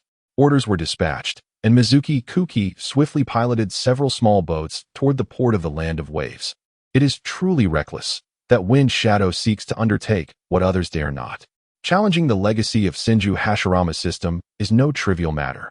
Alone, Guizong Hanyue gazed at the battlefield of the Land of Waves, where clashes were already underway, and a self-deprecating smile crept upon his lips. Born into the illustrious Hozuki clan, having traversed the tumultuous Warring States era and firmly established in the role of Mizukichi, he has partaken in the first Great Ninja War, where he has come to perceive the constraints imposed by the hidden village system. Water release, united with the Great Waterfall technique. Sealing techniques, combined with the adamantine sealing chains. At the port of the Land of Whirlpools, the 7 ninja swordsmen of the mist, led by the formidable Mizuki Koki, launched a devastating array of wide-scale destructive jutsu. While the elite of the Land of Whirlpools may be lacking, their chakra reserves were indeed abundant, utilizing their signature ninjutsu right from the onset. The colossal waves collided with the overwhelming chakra chains at the port, resulting in a force of catastrophic proportions, effortlessly obliterating the area. How cunning, Mizuki Koki grimaced. Casting a disdainful glance at the opposing Uzumaki Masahiko and a cadre of seasoned Uzumaki ninjas. The clash signified a major confrontation. Indeed, the tides of time had shifted, marking a departure from his own era. Uzumaki Masahiko observed the youthful Mizuki Koki and the 7 ninja swordsmen, reflecting on the unexpected outcome of their earlier collision. Despite their numbers, they had endured defeat, a stark reminder that an abundance of chakra does not equate to formidable strength. The first wielder of the beheading sword, with a flick of his wrist, scoffed, "Bloody battles." There was no rebuttal, no exchange of insults. With a mere exchange of glances, both sides engaged in combat. Uzumaki Masahiko faced Mizuki Koki, while the 7 ninja swordsmen confronted the assembled Uzumaki ninjas. Ice shields met the adamantine sealing techniques. As 7 uniquely endowed ninja swords clashed with a variety of intricate sealing arts. In an instant, the port became a battlefield, though not numerous. The destructive potential and the atmosphere of war were decidedly palpable. Remarkable, these practitioners of sealing techniques possess considerable strength, one mused. Indeed, any form of ninjutsu, when mastered to its zenith, wields immense destructive power. Meanwhile, seated comfortably in his abode, Yinqing sipped his beverage, indulged in snacks, and marveled at the high-definition panoramic film before him. Beside him sat the prominent figures Shaman and Chiyo from Sunagakure. Unbeknownst to them, a colossal eye materialized in the skies above the land of whirlpools. Should those with yin-yang chakra attributes be present, they would discern a peculiar force emanating from that eye, connecting it to Yinqing, miles away. On the screen, Uzumaki Masahiko utilized the adamantine sealing techniques to disrupt Mizuki Koki while launching various offensive jutsu. One particular sealing technique obliterated an entire area, rendering it akin to being swallowed by a black hole. "This shall soon be ours. We have successfully replicated these techniques," Chiyo exclaimed with delight. "The artisans we have received continue to generate value for us, and with the recent easing of pressure from the Land of Fire, we shall not encounter issues in the near term." Shaman echoed her enthusiasm, their spirits buoyed by witnessing the valor of the Uzumaki ninjas under Uzumaki Masahiko's leadership. Finally, Sunagakure would possess a bloodline clan uniquely its own, descended from the Sage of 6 Paths. Regardless of their indifference, that millennia-old legacy was undeniably alluring. "Lord Shaman, please send over the battle-ready ninja tools we have prepared. The daimyo of the Land of Whirlpools requires our support." Yinqing shook his head thoughtfully. He gazed further ahead, realizing that despite Sand Hidden Village's lack of action, they had consumed a significant portion of the pie. Mist Hidden would undoubtedly seek retribution. He was right.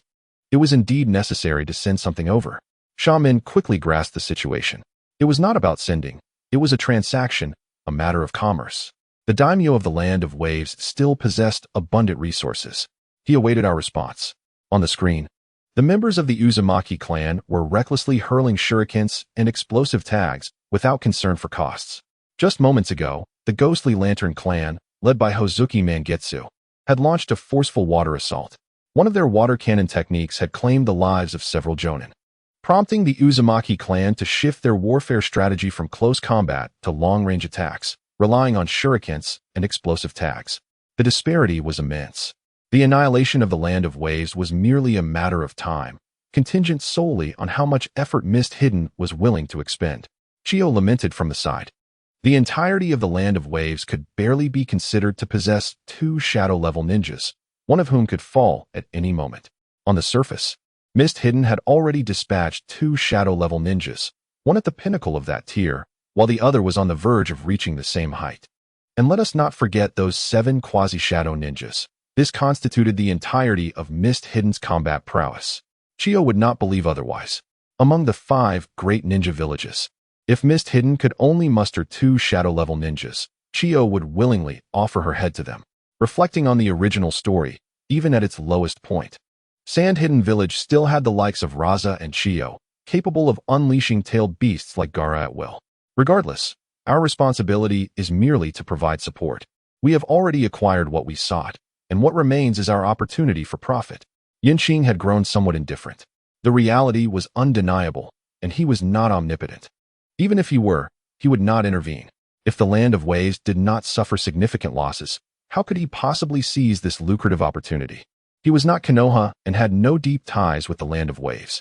Had he possessed a princess named Uzumaki Mido, he would have gladly indulged. Alas, he did not, and he could only swallow as much as he could. The remainder would be left to perish. Yakura, prepare and gather the upper echelons. I wish to convene a meeting regarding the upcoming arrangements. Yunqing instructed Yakura, who stood behind him, as the climactic scenes on the high-definition screen approached their conclusion. With these chakra-rich, well-balanced ninja reinforcements, we can initiate our next move. Yunqing turned to Chiyo and Xiaomen. Indeed, they both affirmed resolutely. The Sand Ninja lacked sufficient water-style users, but the Uzumaki clan had plenty. Even if the majority were mere children, it sufficed. The chakra of the Uzumaki children was comparable to that of average Chunin and Jonin, adequate for their needs. The craftsmen from the Land of Ways would thoroughly remedy the shortage of artisans in Sand Hidden Village. Meanwhile, in the daimyo's mansion of the Land of Wind, the daimyo was once again screaming in frustration. Are you implying that Sand Hidden Village could not even be bothered to conceal their actions and openly declared their involvement? The daimyo of the Land of Wind gazed incredulously at the scarred face before him. He surmised that it was the impoverished denizens of Sunagakure who had pilfered his belongings, along with those of the nobility. After all, he was well aware of their unscrupulous nature and the depths of their deceit. However, the daimyo could never have anticipated that Sunagakure had no intention of concealing their actions. The myriad traces they left behind unequivocally indicated their involvement. The daimyo was incredulous. Such a vast village could hardly fail to erase all evidence of their misdeeds. My lord, this information was procured at the cost of numerous lives. It is not due to Sunagakure's laziness in hiding their tracks, but their blatant admission of guilt. Please do not dismiss our contributions. The scarred-faced man asserted with an intensity that could ignite fury within.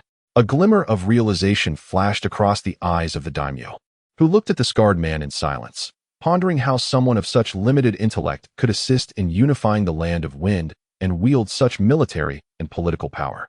Enough of this nonsense. Sunagakure, despite its defeats, still boasts 3 or 4 elite shinobi and numerous jonin, adhering to a policy of excellence. With your handful of jonin and a few chunin, you believe you can ascertain their true strength? Are you jesting? Indeed.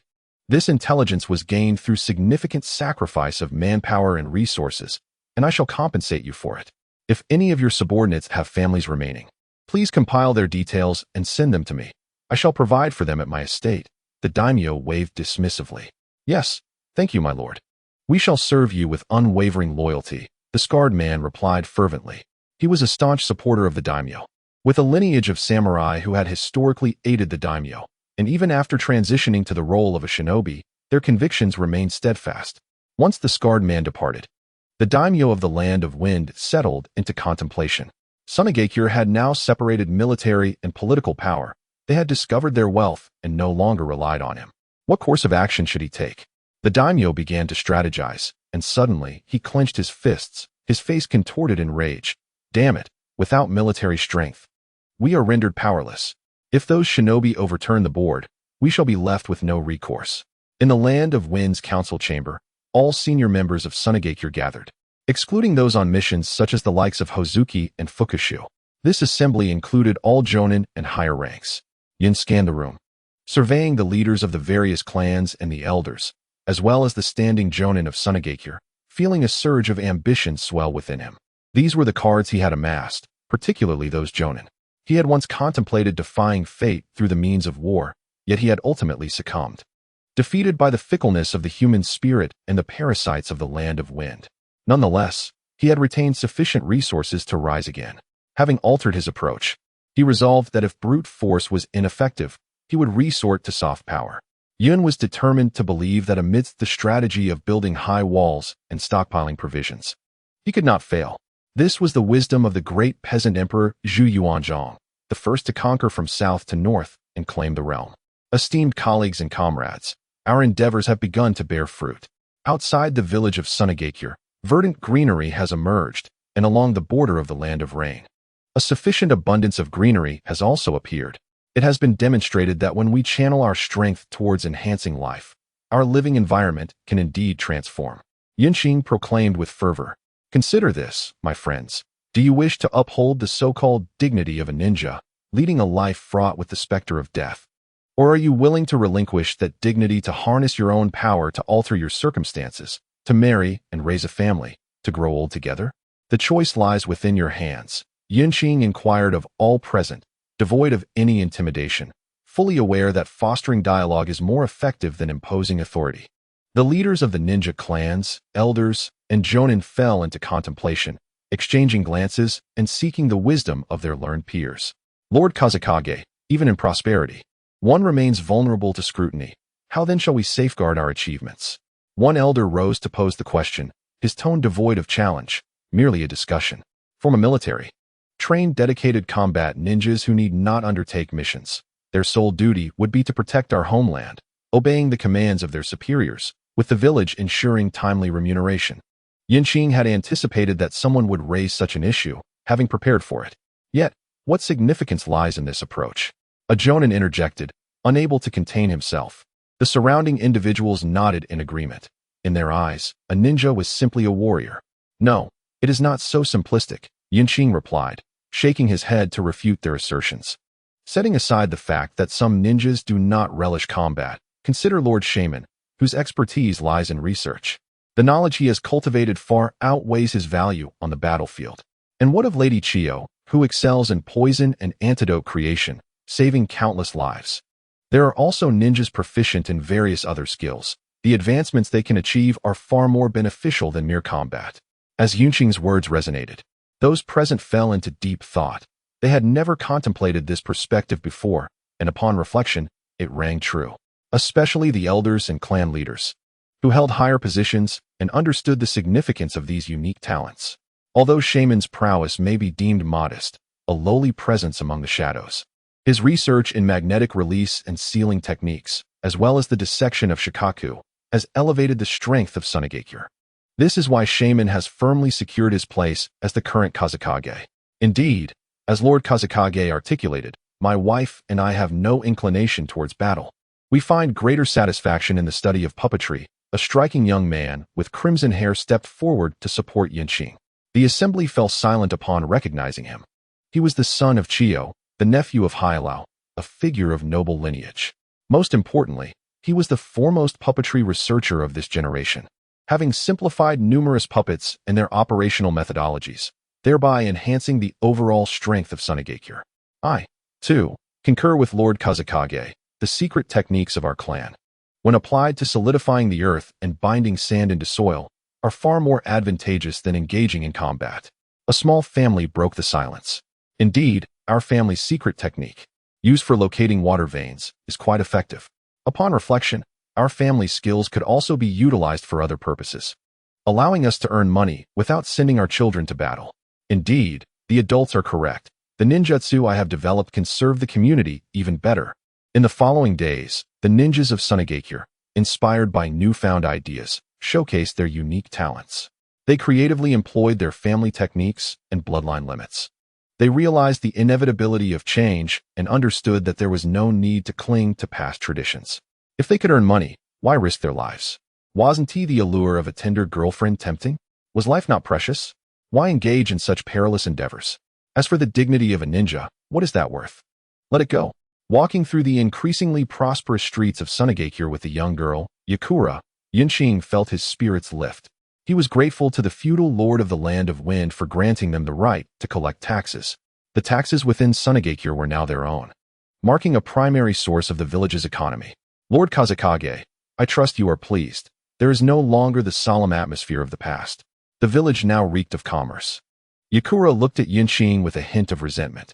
Just days prior, following a meeting, Yunqing issued an order allowing anyone, including foreigners, to enter and settle in Sunagakure for trade. Moreover, he abolished most taxes, replacing them with a transaction tax. Perhaps dissatisfied with the slow dissemination of this news, Yunqing dispatched individuals to promote it tirelessly in other nations. This led to an influx of people into Sunagakure. Little Yakura, you see.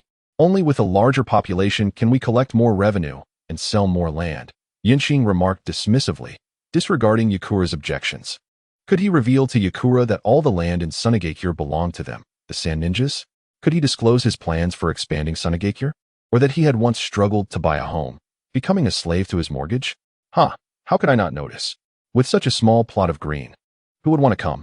Yakura retorted with disdain, rolling his eyes. Yinqing merely shook his head, choosing not to comment on Yakure's words. In the entire ninja world, there are only 5 places of true peace, the 5 great ninja villages. While the original work may not convey this magnitude, in reality, there have been few instances of attacks on the villages over the decades. Those within the ninja world understand that at any given time, each of the major villages has a shadow-level expert stationed there. Regardless of the danger, it remains safer than other areas. Let us make a wager. If the houses and land in Sunagakure sell for a fortune in gold, you shall do my laundry for a year. Yinqing suddenly proposed as they walked. Ah, very well, I fear no one. If I win, you will do my laundry for a year, Yakura replied boldly. Yitsong was momentarily taken aback, only to quickly respond, for she could hardly believe that the houses in Sunagakure could fetch prices akin to gold. No problem. Let the deadline be set for 1 month, she declared. If you sell at gold prices within a month, you shall wash for me. If not, I shall wash for you. Yinqing, without a second thought, assented and established the time frame. In the grand city of the Land of Wind, the whispers circulated. Have you heard? Sunagakure now permits settlement and commerce, provided that taxes are paid. Is that true? The taxes cannot be exorbitant, can they? Not at all. My nephew, who tends to the horses of a noble, mentioned it. The noble is already preparing funds to venture to Sunagakure. Why don't we go take a look? I recall that Sunagakure is recruiting. If we work there for a few years, we might save enough money. Within the confines of a prominent merchant's abode in the Land of Fire, one remarked, in no way, Sunagakure has opened its doors to commerce, as long as taxes are settled.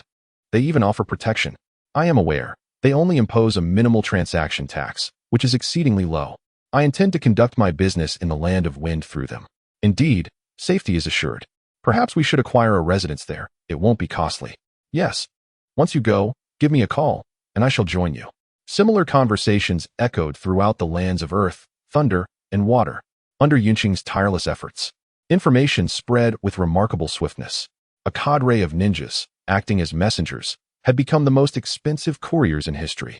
In Sunagakure, Sarutobi Hiruzen and his companions gazed at the intelligence before them, their brows furrowed in concern. Speak up, shall we go or not? Sunagakure is unabashedly signaling us to send spies. Sarutobi Hiruzen exhaled a puff of smoke, bemused.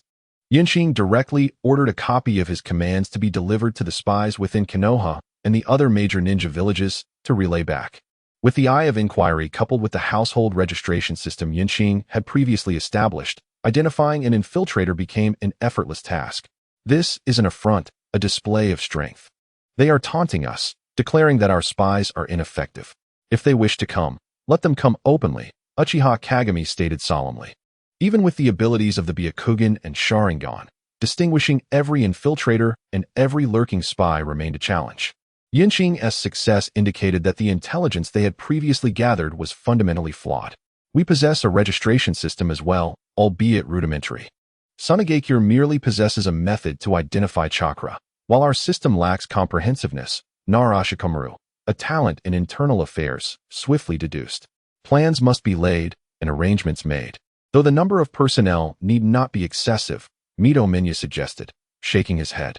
Even knowing that their dispatched spies had been uncovered, it remained imperative to send more. Dispatching someone who may be discovered is preferable to inaction. Very well, then it shall be so. Minya, you have engaged with Sunagakure numerous times. Take a team to assess the situation. If feasible, procure land there. Sarutobi Hiruzen spoke, a glimmer of determination in his eyes. Mito Minya's expression hardened as he scanned the room, finding Uchiha Kagami and Nara Shikamaru both wearing amused expressions. Very well, if none of you is willing to go, then I shall take on the task, considering it a business trip. The scenery of the Land of Wind, albeit brief, is rather splendid. Mito Gate Flame consoled himself. He found himself with no alternative. It was evident that Uchiha Kagami and Tatsuzumi Komatsu were aware of the situation, yet deliberately chose silence. When it fell to him, he instinctively spoke out. Sarutobi Hisashi was incapacitated, Tatsuzumi Komatsu was to assist him, and Uchiha Kagami, being of the shadow level, was tasked with monitoring the Land of Lightning and the Hidden Cloud Village. Upon reflection, it became clear that he was the only available operative. In the future, I must also acquire some skills in internal affairs. Otherwise, I shall be compelled to run about incessantly. With renewed determination, Mito Gate Flame pondered in indignation. In the Land of Wind, Within the hidden sand village, Qing listened attentively to the reports concerning the village's construction projects. Currently, 3 primary initiatives were underway. The first, and most crucial, involved deforestation efforts to cultivate greenery amidst the arid landscape. The second pertained to a collaborative water diversion project with the Land of Rain. The third focused on the cultivation of cacti and other desert flora. Lord Wind Shadow, the progress of these 3 projects is remarkably swift, reported an elder from the hidden sand village with calm assurance. The sand-binding techniques devised by Lord Shaman and various ninja clans have facilitated our greening endeavors. In accordance with your directives, the water diversion from the Land of Rain is advancing expeditiously and has already breached a marshy area. The cactus cultivation is also proceeding smoothly. We have developed partitioning techniques that allow for large-scale planting. Very well, I understand. You may leave now. Lord Kaizokuro has yet to return. I entrust these administrative matters to you. Ensure that all projects are closely monitored, Qing replied, nodding in satisfaction. He had few demands at present. As long as they could adhere to their plans, they would undoubtedly witness results within 5 years. The wealth and provisions they had accumulated were sufficient for several years, thus alleviating any concerns. Moreover, let us not overlook the wealth they continued to generate. In a few years, after the conclusion of the Second Ninja World War, other great nations and ninja villages would seek to sell their goods to them for development, ensuring that the hidden sand village would not lack for sustenance. Lord Wind Shadow, why do you wish to cultivate cacti and dispatch personnel to specifically research planting techniques? Such an expenditure of labor and resources seems excessive, Yakura lamented, feeling overwhelmed. Many of Qing's strategies eluded his comprehension, and the bizarre orders issued were truly difficult to fathom. While cacti are indeed capable of stabilizing sand and resisting wind erosion, their edibility is equally noteworthy. The taste and nutritional value aside, the mere fact that they are consumable justifies my efforts in their cultivation, Qing remarked with an enigmatic smile. In his previous life, he had heard of the edibility of cacti, and since his arrival in this world, he had devoted himself to research, although progress had been elusive. Reluctant to abandon his pursuit, he urged Shaman to issue orders for increased cactus planting, demonstrating that his approach was indeed sound. The peculiarities of the world are many.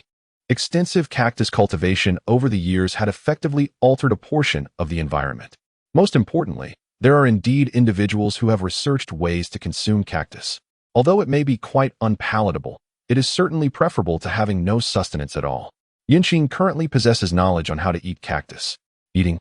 Don't be ridiculous. How could one possibly consume such prickly things?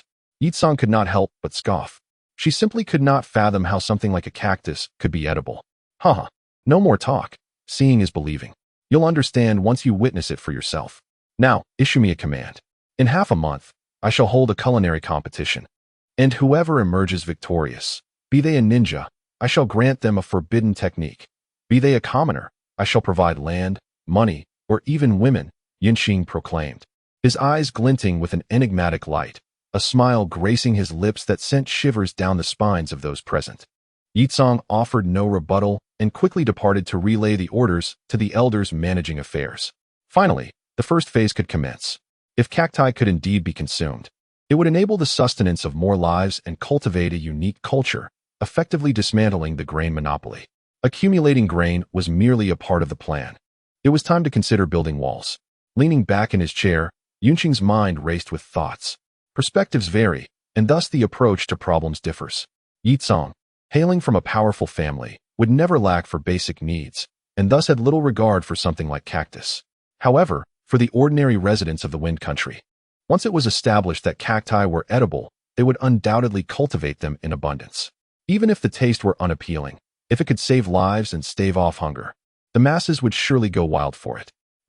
I should pay Elder Chiyu a visit. Her support is essential for this matter.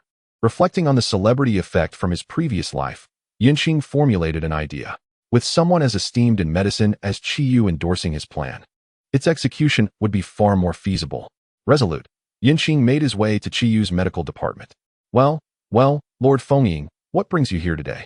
Chiyu, having just completed a project that successfully democratized a particular remedy, looked up at Qing and teased him. She could never forget that the joyful life she now led was a result of Qing's suggestions to make those remedies accessible to the common folk. Being able to detoxify is one thing, But to achieve it with something as simple as a weed picked off the roadside, that is true skill. Your words amuse me. But surely I am still welcome here, Yinqing replied with a bright smile, aware of Qiyu's lingering resentment toward him. After all, Qiyu, being a revered elder, ought to be at home with her grandchildren, yet found herself perpetually immersed in the laboratory. Under Qiyu's wistful gaze, Yinqing felt deflated and helplessly remarked, "Take a look at this." Casually tossing the documentation on how to consume cactus to Qiyu, he continued, "You must recognize the value of this information. I have already arranged for a culinary competition. I hope you will thoroughly explore the benefits of cactus and actively promote it. I understand. You wish to garner sufficient attention for this cause, and you want me to be the spokesperson." Qiyu pondered for a moment, quickly grasping the crux of the matter. Yinqing nodded slightly. This was not a significant issue. The phenomenon of celebrity influence was evident, with Qiyu being the most prominent figure in the Land of Wind. She had made several potions accessible to the common people and distributed them nationwide, saving countless lives. Everyone regarded Qiyu as an authority. My subsequent plan will shift to researching cacti. Grant me a few days. Qiyu rolled up the scroll and tossed it onto her workbench, her expression grave as she gazed at Yinqing. Suddenly, it occurred to her that Yinqing, in his youth, had thrived on cacti, managing to survive in harsh conditions and advocating for their widespread cultivation in the desert to combat sand encroachment. It seemed this fellow had envisioned this day over a decade ago. Even if not, he had certainly conducted some research. I do not believe, as an ordinary citizen, he would possess ample time to delve into such matters. A smile crept across Chiyu's lips as she pondered this. She did not mind being outmaneuvered, particularly when it was a benevolent stratagem. In the vast deserts of the Land of Wind, Luosha was exploring underground rivers and water sources with his girlfriend, Karura. Who would have thought that beneath our Land of Wind lay abundant water resources? Luosha marveled at the map in his hand, which marked the locations of water sources. Indeed, it was unexpected.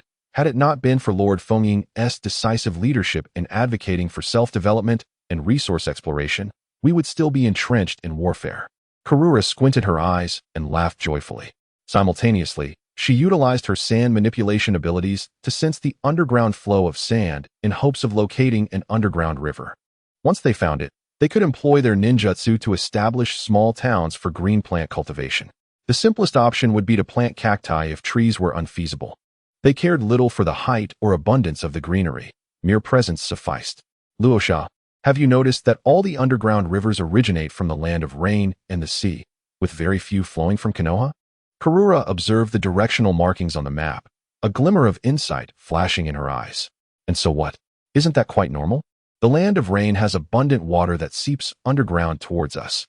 It's a natural occurrence, Luosha replied, unable to grasp his girlfriend's perspective, finding the situation quite ordinary. It is normal, yet not entirely so. If we rely on the Land of Rain's water sources for an extended period, we shall become dependent upon them.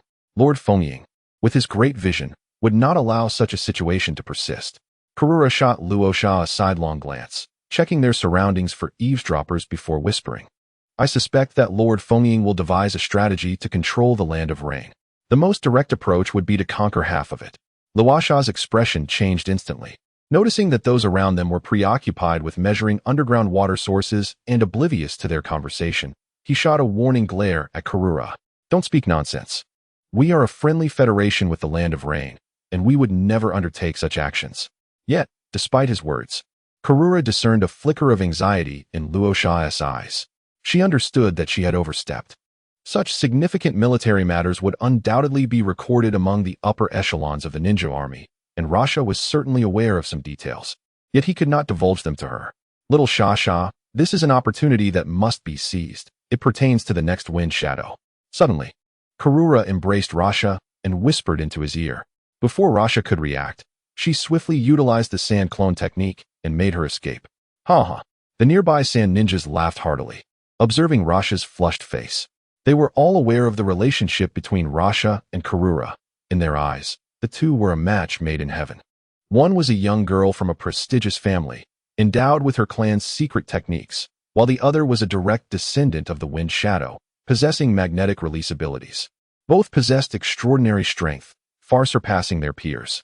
Upon realizing that no one had overheard their conversation, Rasha felt a wave of relief wash over him. After all, Their dialogue contained the plans for the hidden sand village for the coming years, which included sending a shadow to their demise. At the port of the Land of Wind, a multitude of sand ninjas stood guard, maintaining order. Finally back. I didn't feel it on the way there. But now I sense the agony of sailing upon the sea, grumbled Kaizo, resting at the bow of the ship, lamenting his aging limbs. Ho ho, elder, you are too optimistic. The busiest times are yet to come, chuckled a special Jonin clerk standing nearby. Kaizo shot him a fierce glare, but soon deflated and said nothing further. Indeed, gazing at the Whirlpool clan's several large ships, and recalling the formidable presence he had felt upon leaving the islands of the Land of Waves, he knew that chaos in the ninja world was imminent once more. Go, inform Uzumaki Akiyuki and Uzumaki-en. Tell them to prepare for disembarkation and to organize the children of the Uzumaki clan. Our hidden sand village is ready to receive them, Kaizo commanded, his gaze fixed on the approaching port. Yes, elder. The young sand ninja promptly descended to make preparations. Just then, a cloud of iron sand ascended into the air as Tsunade led a contingent of sand ninjas directly toward the port. As a prominent figure in the sand ninja army, he needed to establish defenses in advance. On another large ship, En remarked, from here on, we must rely on ourselves. No matter how benevolent the sand ninjas may be, we must prove our own worth. Uzumaki Akiyuki gazed at the tranquil yet imposing port, guarded by numerous ninjas. The medical ninjutsu of the hidden sand village primarily revolved around Chiyo's pharmacology, while their sealing techniques were largely derived from the one-tail shikaku. Their water sources for afforestation came from the second chakra source cultivated by Jonin. Uzumaki-en, as a ninja capable of serving in the Land of Fire, expressed, "Though my name signifies fire, I am indeed a representative of knowledge. Akiyuki, I have decided that our Uzumaki clan shall focus primarily on medical ninjutsu. My sealing techniques can staunch bleeding, and Kagura's Byakugan can sense ailments, while our immense chakra allows us to endure in battle. In the early stages, we can sustain ourselves by selling chakra or directly offering water release techniques to the hidden sand village." As the leader among the two, Uzumaki Kuzawa swiftly made a decision. They detested war and yearned to integrate into the hidden sand village, necessitating value in their endeavor. Thus, the foundational medical ninjutsu inherited from the first Hokage and Uzumaki Mido became their asset. I concur, however. I believe we should afford our clansmen the opportunity to make their own choices. We merely advocate, he stated. The daimyo once remarked that in order to thrive, it was essential to abandon the clan system, transforming the Uzumaki clan into smaller, individual families. Uzumaki-en pondered for a moment, acknowledging that Kuzawa's choice was indeed prudent, albeit with certain imperfections. Thus he added some remarks. There is no issue. We shall deliberate together, for none can claim absolute authority. He expressed gratitude for the generosity of the first Hokage and Princess Mido, as well as for their ancestors. Uzumaki Mido had previously provided a wealth of research materials for the Land of Whirlpools. Although they had proven somewhat unutilized and the Uzumaki clan was not particularly fond of them, they were now indeed of service. The advantages of their lineage and connections with prominent figures became evident. The studies on medical ninjutsu conducted by Senju Hashirama and Uzumaki Mido, which they once deemed inconsequential, now stood as a benchmark beyond the reach of others. The significance of these notable figures is clear. After the Second Shinobi World War, every major village fervently pursued medical ninjutsu research, yet none could rival Konoha. Initially, they had the foundational work left by Senju Hashirama and Uzumaki Mido, followed by Tsunade elevating medical ninjutsu to its pinnacle, making it unattainable for other ninja villages. Only the Sand Village, with the presence of Chiyo, a master of poisons, managed to tenuously keep pace with Konoha's advancements, but it was merely a struggle to keep up. The ninjutsu inherited from the Uzumaki ancestors possessed a broad applicability. Within their clan, there were already individuals researching medical ninjutsu, sufficient for their needs even without a top-tier figure like Tsunade. The Hidden Sand Village required their support, and as one of the first to pledge allegiance, they would likely be willing to concede a share of benefits, provided they did not overreach. Uzumaki-en subtly reminded them of the need for moderation, otherwise, they risked downfall. Previously, their carefree demeanor had drawn the ire of the Mist Village, attracting unwanted attention from other hidden villages. Indeed, yet there is no need for excessive caution, as long as we refrain from encroaching upon matters of power. They would not be overly concerned. The hidden sand village had never been home to a substantial ninja clan, operating instead under an elder system. We shall adapt to local customs. As one who followed Uzumaki Masahiko, he had absorbed much from his surroundings. Let the elderly and women go first, with children closely following their parents, ensuring they do not stray. Everyone must walk orderly, keep to the right, and proceed one by one. There is no need to rush. There are ample positions available. We, the hidden sand village, will ensure everything is well organized. As the ship docked, a line of sand ninjas stood by the gangway, methodically assisting individuals in disembarking. "Mom, where are we?" A red-haired little girl timidly clutched her mother's hand, gazing apprehensively at the surrounding sand-hidden village. "Be good. This is the land of wind. We shall live here from now on," her mother said, feigning strength. Though inherently fragile, a mother becomes resolute for her child. Aware that her husband was holding back their pursuers, she understood the necessity of maintaining the family's stability. "Come with me, the beautiful lady and her lovely daughter. I shall escort you to your residence," a handsome young sand ninja said with a gentle smile, addressing the bewildered mother and daughter. Both remained wary of the charming ninja, having just endured the devastation of losing their home. Observing this scene, the young sand ninja displayed no impatience, continuing to offer kind reassurances, occasionally sharing a joke, which gradually eased their tension. Meanwhile, another young, attractive sand ninja called out, "Adults with children, please come this way. I will take you to a place to rest." A gathering of people had already formed beside him. The prior preparations by the sand ninjas, combined with the efforts of the Uzumaki siblings, had left the weary and exhausted villagers with no energy to resist. Everything proceeded in an orderly fashion, devoid of any mishaps. How curious. Does everyone in Sand Hidden Village possess such striking looks? They are either handsome young men or beautiful young women, Uzumaki pondered aloud, glancing at the stunning girl attending to them and turning to Uzumaki Akizawa for clarification. "I have no idea. One would expect the harsh desert environment to yield rough skin."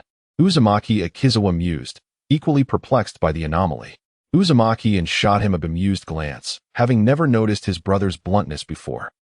Esteemed adults, could you please lower your voices? Also, it is not my fault that those raised in the desert do not have rough skin and are beautiful." A young female sand ninja interjected, a faint frown appearing on her forehead, yet she maintained a smile. The aura of danger surrounding her had already prompted those nearby to keep their distance. "My apologies, young lady. It is we who are lacking in decorum. Please enlighten us as to why we are greeted exclusively by such young, attractive sand ninjas." Uzumaki quickly interjected, halting his brother from speaking further while offering a conciliatory smile. Casting a sidelong glance at Uzumaki Akizawa, the young female sand ninja replied, "I am Yanin, a member of the Ye clan from Sand Hidden Village. As for your observation regarding our youth and beauty, it is the decision of Lord Kazekage. Lord Kazekage believes that people are naturally drawn to beauty, and first impressions are significantly enhanced by attractive appearances, fostering harmony and unity between our two parties." Uzumaki Akizawa and Uzumaki exchanged glances, both recognizing the inevitability of their situation. This explanation, while powerful, resonated with undeniable truth. Observing the well-trained, ever-smiling sand ninjas as they graciously explained and comforted the Uzumaki clan, particularly the children who had begun to smile under their gentle guidance. They could not help but admit that utilizing attractive young individuals for their reception was indeed the most astute and fitting decision. "Miss Yinan, could you perhaps enlighten us with tales of Lord Windshadow?" In the spirit of understanding both ourselves and our adversaries, Vortex Chiyoza inquired eagerly. Considering that they were outsiders, possessing good looks, and had a considerable journey ahead, Yinan began to recount the deeds of Yun Qing. It must be acknowledged that Lord Windshadow is a sage, possessing remarkable insight, Vortex Yin remarked with a hint of admiration. In a brief moment, the two had envisioned Yun Qing as a dashing young figure, shouldering the immense responsibilities of Sunagakure in times of peril, skillfully strategizing from afar to secure victory. Through the lens of the small, one may not fully comprehend an individual, yet one can certainly perceive their capacity to navigate the world. This was their shared sentiment. Furthermore, Lord Windshadow often claims to be an advocate for aesthetics, believing that others must share this inclination. He also advises to read extensively, stay informed, indulge less in snacks, and prioritize sleep, all of which contribute to enhancing one's intellect. Observing the fanciful imaginings of the two, Yinan shrugged, rendered speechless. Her cousin, Yi Tsong, having undergone extensive indoctrination, had formed a rather fixed image of Yun Qing in her mind. Thus, she felt indifferent to their speculations. Under Yinan's guidance, Vortex Xioza and Vortex Yin encountered Hai Laotsong and others, who had vanished after disembarking. Mr. Xioza, Mr. Yin, we now need to discuss your arrangements. Do share your plans moving forward. I was unable to receive you earlier as I was studying the recent developments in Sunagakure. As compensation, I can offer some insights. Once they were seated, Hai Laotsong briefly explained his earlier disappearance. We have gathered some information regarding Sunagakure and intend to pursue the path of medical ninjutsu, aiming to democratize it. Vortex Xioza exchanged a glance with Vortex Yin before articulating the thoughts they had prepared. He too was curious about Hai Laotsong's intentions. Medical ninjutsu, you say? Hai Laotsong mused, tapping the table.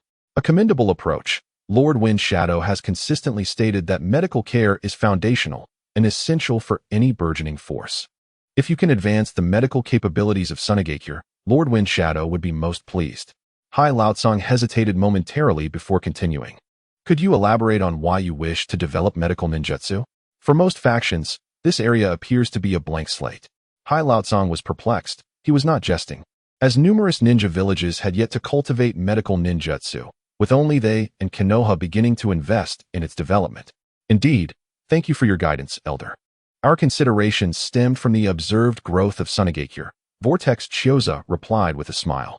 As for the foundation of our development, we have previously replicated the research of the first Hokage and Mido-sama, and while it may not be complete, with some supplementation, it should suffice. Hai Laotsong seemed agreeable. Or rather, Sunagakure appeared quite eager to embrace their proposals. Hai Laotsong's assessment leaned more towards discerning which opportunities they sought, and whether they were willing to grant them. The absence of a direct refusal from Hai Laotsong indicated that Vortex Xioza and Vortex Yin had indeed gambled wisely. Enviable foundational resources. Hozuki Haru did not conceal his envy. Talent and diligence pale in comparison to having a fortunate lineage. When a family falls into decline, the desire to strive and restore its former glory necessitates the presence of esteemed ancestors. The Uzumaki clan, by contrast, boasts not only talent and a supportive father, but also a lineage that remains relatively robust, certainly stronger than that of the majority of ninja clans. The crux of the matter lies in their esteemed ancestry. Haru's envy was not an isolated sentiment. It resonated with all the Sand Shinobi who interacted with the Uzumaki clan. What an enviable clan indeed. As communication with the Uzumaki clan deepened, this sentiment echoed persistently in the minds of the Sand Shinobi. Days passed, and after a period of rest at the port, Haru led a contingent to escort the Uzumaki clan towards Sunagakure. Given that the majority of the group comprised women and children, their pace was leisurely. The Sand Shinobi began to engage with the Uzumaki, initiating conversations. During their time at the port, Uzumaki Akizawa and Uzumaki In, alongside the clan's ninja, commenced their studies of medical ninjutsu, imparting some knowledge to the women and children during their spare moments to enrich their understanding. Upon their introduction to chakra, the children of the Uzumaki clan experienced rapid growth, mastering several minor techniques with ease. Particularly through their surroundings, each child became adept at sealing techniques, an achievement that evokes envy and admiration, attainable only by prominent clans. Sunagakure lacked any major ninja clans, with many practitioners being commoners whose skills were limited to contributions redeemable within the village. The techniques available for exchange were primarily those amassed by the first Kazekage. Those fortunate enough might possess a supportive father who developed and passed down a unique technique. Akizawa and In were likely aware that the Sand Shinobi would harbor feelings of envy, which is why they promptly informed the children that they could freely share their knowledge. The insights regarding sealing techniques were merely playful exercises intended for the children's development. If this could foster goodwill among the Sand Shinobi, it would be invaluable for the two. Elder, shall we not address this matter? Sanjay whispered to Haru. The upper echelons of the Sand Shinobi were not oblivious. They observed the subtle maneuvers of the Uzumaki clan. Address it? How? One wishes to give, the other to teach. There is no need for intervention. In fact, it serves to promote foundational education, Haru replied with a light chuckle, dismissing the concern. He regarded the situation as trivial, not worth scheming over. The educational efforts of their village were commendable, if they were to react to every minor disturbance. they would hardly merit the title of one of the 5 great ninja villages. Throughout the entirety of Naruto, most of the defectors hailed from prominent families, each possessing a legacy of some kind. As for the alleged oppression within ninja villages, it is curious that the lower-ranking shinobi, who supposedly endured daily hardships, seldom choose to defect. Shakeage, there remains much for you to learn. Remember, if you cannot trust your own brothers and comrades, then death will not be far from you. Hikazaki imparted with a profound gaze. Yes, esteemed elder, I understand, Shakeage replied, a chill running through him as he recognized his misstep. Simultaneously, he comprehended why Qing had specifically advised him to heed Hikazaki's words before his departure. Meanwhile, in the presence of Uzumaki Aizawa and Uzumaki Aizawa remarked, it seems we have been rather stingy. Sunagakure truly lives up to its reputation as one of the 5 great shinobi villages. Their grandeur is beyond our reach.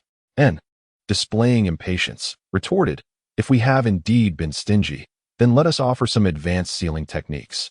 We may also share our knowledge of basic sealing arts. He was not fond of this back-and-forth probing. The Uzumaki clan's inherent straightforwardness influenced him. Indeed, we can share it with them. Consider it our declaration of allegiance, Aizawa sighed, expressing a reluctant understanding.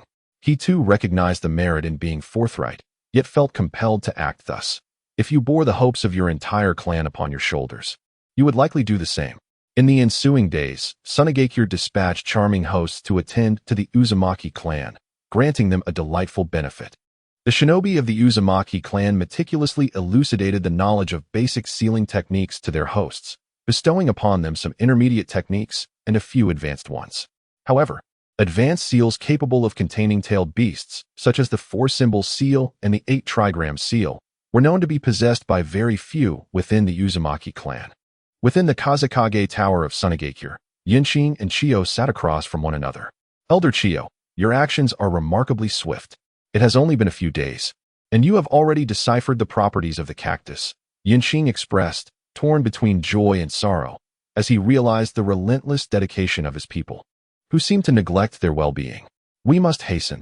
With each step we take, the situation for Sunagakure improves. Is not preparedness something you have always advocated? Chiyo chuckled, her laughter tinged with the wisdom of one who has witnessed the tumult of life and now yearns for a flourishing legacy for her descendants and a prosperous Sunagakure. As a senior member of Sunagakure, she felt an indescribable excitement witnessing the village thrive. They had once relied heavily on numerous missions and the financial support of the Wind Daimyo to survive. Now, they were flourishing independently, sourcing grain from Konoha and cultivating some themselves.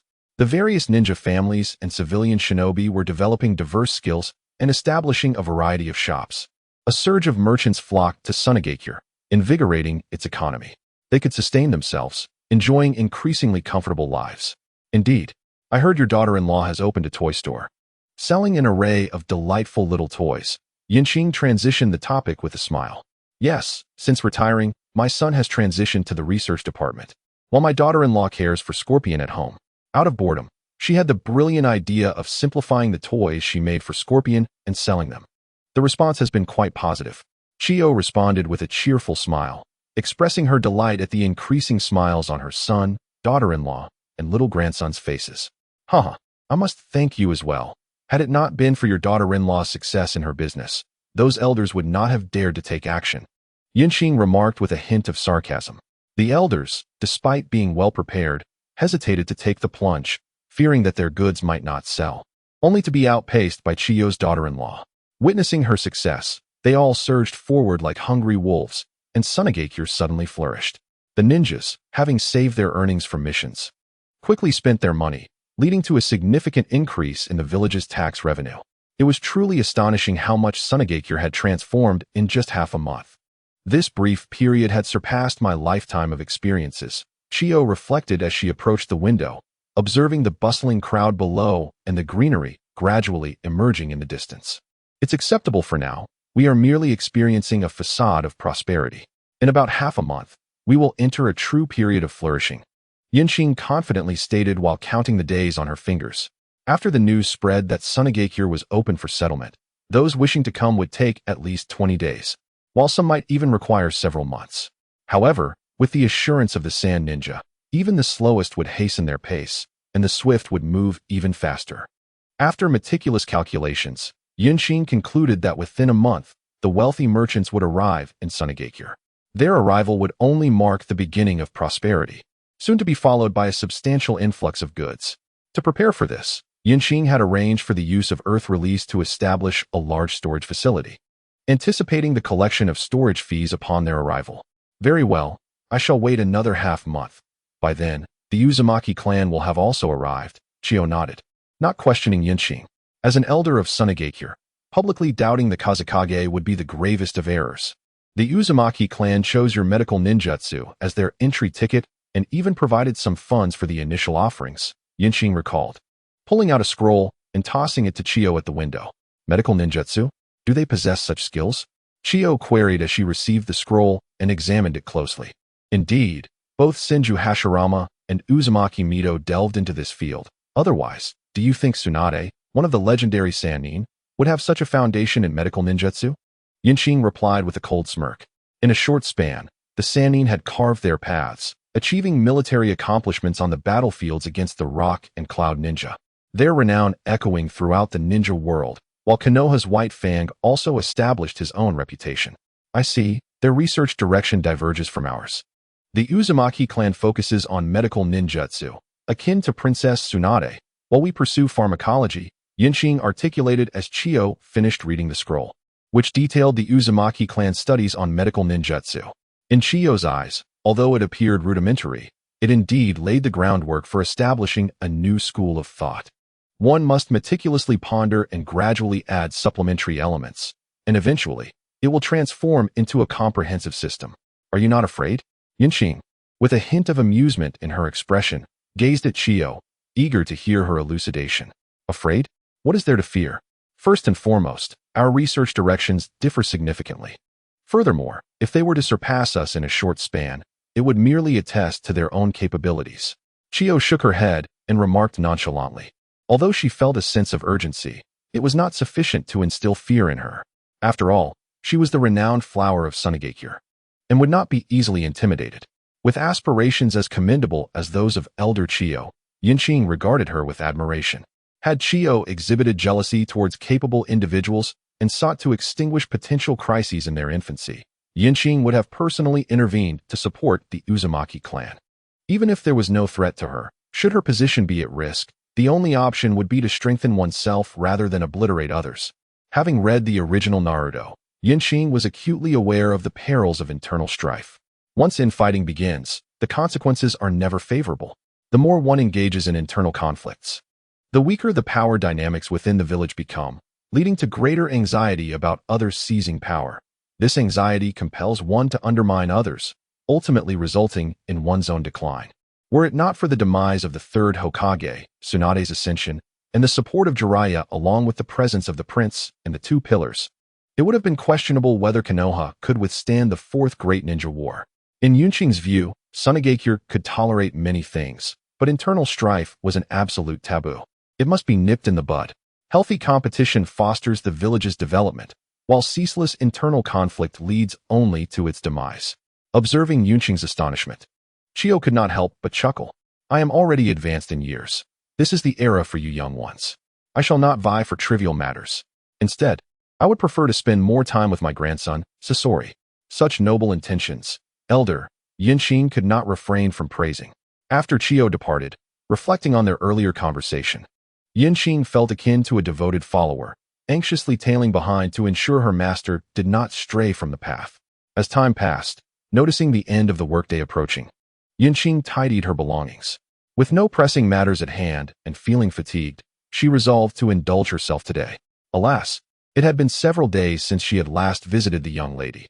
Today would be an opportunity for some leisure. Counting the days on her fingers, Yunqing determined to pay a visit to the wayward young lady. Having made her decision, she promptly executed a body flicker technique and swiftly departed. Lord Kazekage, there are still a few matters that require your attention. As soon as Yunqing left, Yekong entered, gazing at the empty office with its open windows. A deep frown etched across his face. First came anger, followed by helplessness, and finally resignation. Within a few seconds, Yekong's mind traversed through these three stages. Ultimately, he secured the windows, organized the office, placed several documents on the table, and left for the day. The others within the Kazakage building observed Yekong's timely departure, shaking their heads and expressing their envy. The role of the Shadow's secretary is both advantageous and disadvantageous. When summoned by the Shadow, one must be present, which is indeed a burden. However, when the Shadow concludes the day's duties, one is free to depart, which is a benefit. Yet, if given the choice, the vast majority would express a desire to refuse such a position. Who would willingly take on the role of the Shadow's secretary? It is truly no task for the faint-hearted. As Yunqing made his way to offer solace to a wayward young woman, he simultaneously observed the transformations within the sand-hidden village. The familial symbols adorning the storefronts caught his attention, with only a smattering of shops belonging to commoners and ninjas. A wave of discontent surged within him. The imbalance was palpable, as resources had constrained the growth of too many individuals. It appeared that adjustments in resource allocation were necessary in the forthcoming phase. As he walked, Yunqing contemplated the importance of establishing a solid foundation for future progress. Without it, disaster loomed on the horizon. Economic development is often threatened by deformity, and only through drastic measures could one address severe issues. He pondered on the appropriate course of action, the thought weighing heavily on his mind. The resources available to the Sand Ninjas were indeed limited, and in the midst of the desolation, there was little to draw upon. After a night of silence, the next day found Yunqing in high spirits, instructing the weary young woman to assist him in dressing and grooming. The might of the dragon was truly formidable. Observing her fatigue brought him a sense of satisfaction. Her exhaustion was a testament to his burgeoning strength. Reflecting on his earlier stroke of luck during the lottery, Yunqing increasingly viewed himself as fortunate rather than unfortunate. He had drawn the formidable Eileen Belsalian. Had he drawn another, he might not have felt so at ease. However, there were drawbacks to this fortune. As he gazed into the mirror at his increasingly delicate and beautiful visage, he could not help but acknowledge the profound changes occurring within him as his fusion with Eileen deepened. A lingering fear crept in. What if he were to fully transform into a woman? While others might not perceive it, Yunqing was acutely aware of the transformation he was undergoing. A chime resounded, announcing the completion of the fusion with the Eileen Belsalian template, and the energy for the lottery game was fully replenished, allowing for a second draw. A melodious voice echoed in his ears, and soon, he noticed the mirror before him rising in height, the atmosphere around him growing quiet. With the sound, a cataclysmic change surged through his being. Clenching his right fist, an astonishing sight emerged. Dragon scales densely covered his knuckles. Had he finally attained dragon transformation? Contemplating Eileen's formidable power, he realized it could hardly be contained by mere shadow-level abilities. In that moment, Yunqing declared that he could shatter the ninja world. Even if the Sage of Six Paths were to resurrect, he would dare to confront him. Eileen's dragon transformation was straightforward. It significantly enhanced her power across a vast area. As he felt the immense strength coursing within him and surveyed the immobilized space around him, a wry smile crossed his face. "System, please tell me, will I undergo feminization?" Yunqing inquired, voicing a concern that had long occupied his thoughts. "Yes, once the abilities of 3 female templates are fused, the transformation will be complete," a cold voice replied, sending a chill through Yunqing's entire being. Fortunately, he still had 2 opportunities left. Yunqing expressed a sense of relief as she spoke. "No, I refer to theoretical matters. If the character of the female host is excessively powerful, the next transformation might indeed succeed. As an honest system, it candidly stated, just like this time, because the host has integrated the template of Eileen Belsalian in the guise of an ordinary person, there have already been changes in appearance and other aspects. Furthermore, Eileen's template is not particularly formidable in the myriad realms." Without the system's prompting, Yunqing was aware that Eileen, despite her considerable strength, paled in comparison to characters like Android 18 from Dragon Ball, the female angel guarding the destroyer in Dragon Ball Super, and those empresses from the world of Jitian. Such beings possess the capability to obliterate worlds and ignite stars at will. Given this, I can only resign myself to fate. System, let us proceed with the lottery. I have grown indifferent to life and death. I merely hope that heaven grants me a formidable male character. After contemplating the situation, Yunqing realized there was no effective solution, and she could only accept her fate with courage. "Very well, your wishes are noted. This lottery game has been created by the Creator God Base, specifically designed for the less capable traversers. Now, the lottery commences, and the spinning wheel is being generated." After a brief interlude, A wheel appeared in the mirror before Yun Qing, adorned with various character templates and items. Upon seeing the characters, her expression turned pale. What on earth are those? Powerful female figures like Android 18, the West Empress, ruthless individuals, Scarlet Eyes, the Great Matriarch, the Divine Kesha, Morgana, and others flashed before her eyes. At this sight, Yun Qing clutched her heart, her vision blurring. Is my luck truly this dreadful? With a resounding slap to her own face, she mused that perhaps she should try her hand at the lottery. In the dim light, Yun Qing could only lean against the table and utter her frustrations at the spinning wheel in the mirror. The system maintained its usual demeanor, responding, "Feel free to vent your frustrations. I shall endure. Until next time. Please, host, spin the wheel." After a period of cursing, the system gently reminded her. Gritting her teeth against the pangs of despair, Yun Qing continued to observe the wheel. The items and techniques present appeared more acceptable to her. The Void Engine from Super God, the Royal Sword from Fox Demon, the Black Blade Knight from Pirates, and the Void Mirror from Jitian, among others, caught her eye. Techniques like the 8 extraordinary skills and the indestructible heavenly art also appeared. It was evident that the wheel did not contain entirely useless items. Unlike other systems that presented bizarre items such as the undergarments of certain prominent figures.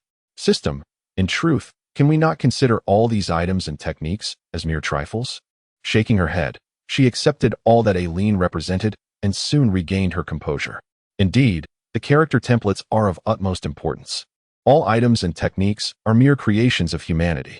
As long as one possesses the essence of a person, those items will inevitably follow. The system's cold voice echoed once more. As expected, nodding in agreement, Yun Qing reflected on what she had acquired regarding Aileen. She had long desired to inquire about a crucial matter. The two most significant aspects of a character template are bloodline and memory. Yun Qing's rapid growth is significantly related to Aaron's memories. Had he not ventured forth early, it is evident that he might have transformed into a male version named Aaron. System, what do you believe I require at this moment?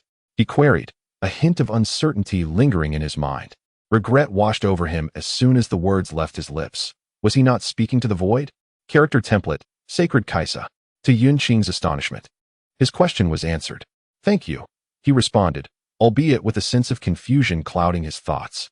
He began to suspect that the system was somehow opposing him or perhaps retaliating for his earlier outburst. The Sacred Kaisa template, endowed with formidable weapons and abilities, could enable one to dominate the entire world, the system interjected, sensing Yun Qing's emotional turmoil. Very well, but as I always say, life and death are but trifles. If one is dissatisfied, let them act. With a dismissive wave of his hand, Yun Qing chided himself for posing such a question.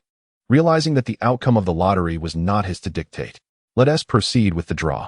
The wheel spun, images representing weapons, characters, and techniques flashed by in a dazzling array. Stop, he exclaimed as the wheel began to slow. The pointer gradually came to a halt, and Yun Qing's heart grew increasingly calm. He recognized that he could not alter the lottery game's mechanics. He could only accept his fate. As for the chance of obtaining those powerful female characters, he could only resign himself to the outcome. Congratulations, host. You have successfully drawn the character template, Heavenly, Queen, Wang Huaya. A chime resonated, and Yun Qing had never felt the world so vividly clear. Indeed, I am fortunate. I have drawn the esteemed Huaya, he exclaimed, leaping in exhilaration. However, the system's cold notification followed. Due to the extensive energy consumption in generating character templates, the system will undergo recharging. The next activation time is to be determined at random. Caught up in his excitement, Yun Qing failed to heed the system's frigid announcement. Lord Wind Shadow, might I inquire what has you so elated? A chilling and irate female voice pierced the air behind him. Stunned, Yun Qing turned mechanically, finding Yitsong standing there, her face frosted with displeasure, while a young lady knelt with her head bowed beside her. Ah, Yitsong, what a surprise to see you so soon at work today. He chuckled, attempting to lighten the mood. Many were aware of his search for the young lady, yet no one had ever intervened or brought it to light. So early? It is already noon, Yitsong remarked with a knowing smile. Earlier that morning, the absence of Yun Qing from the Wind Shadow building and the prolonged delay in reports from the dark-clad ninjas had sent the prominent figures within the building into a frenzy. If Wind Shadow were to be attacked within the Sand-Hidden Village, it would be a monumental disgrace. Consequently, The elders secured the Wind Shadow building and dispatched individuals to seek out Shaman and Chiyo, while Yitsong led a team of the most elite ninjas directly to this location. Had Yunqing descended the stairs at that moment, he would have discovered a group of masked ninjas who had taken control of the entire establishment. A group of young mothers and sisters watched the masked ninjas with trepidation. It was noon. Yunqing furrowed her brow and murmured, "How petty. I've been toyed with once again. Lord Kazakage, did you hear my words? The entire Kazakage building and the ninja system of Sunagakure have been thrown into chaos due to your prolonged absence." Yetsong's eyes blazed with fury. Had she not known she could not overpower Yunqing, she would have longed to hang her up for a beating. Now, refrain from shouting. It tarnishes your dignity. Yunqing replied coolly, casting a fleeting glance at Yetsong. The regal aura of the Dragon Empress Erin perfectly melded with the burgeoning might of the celestial monarch Huaya.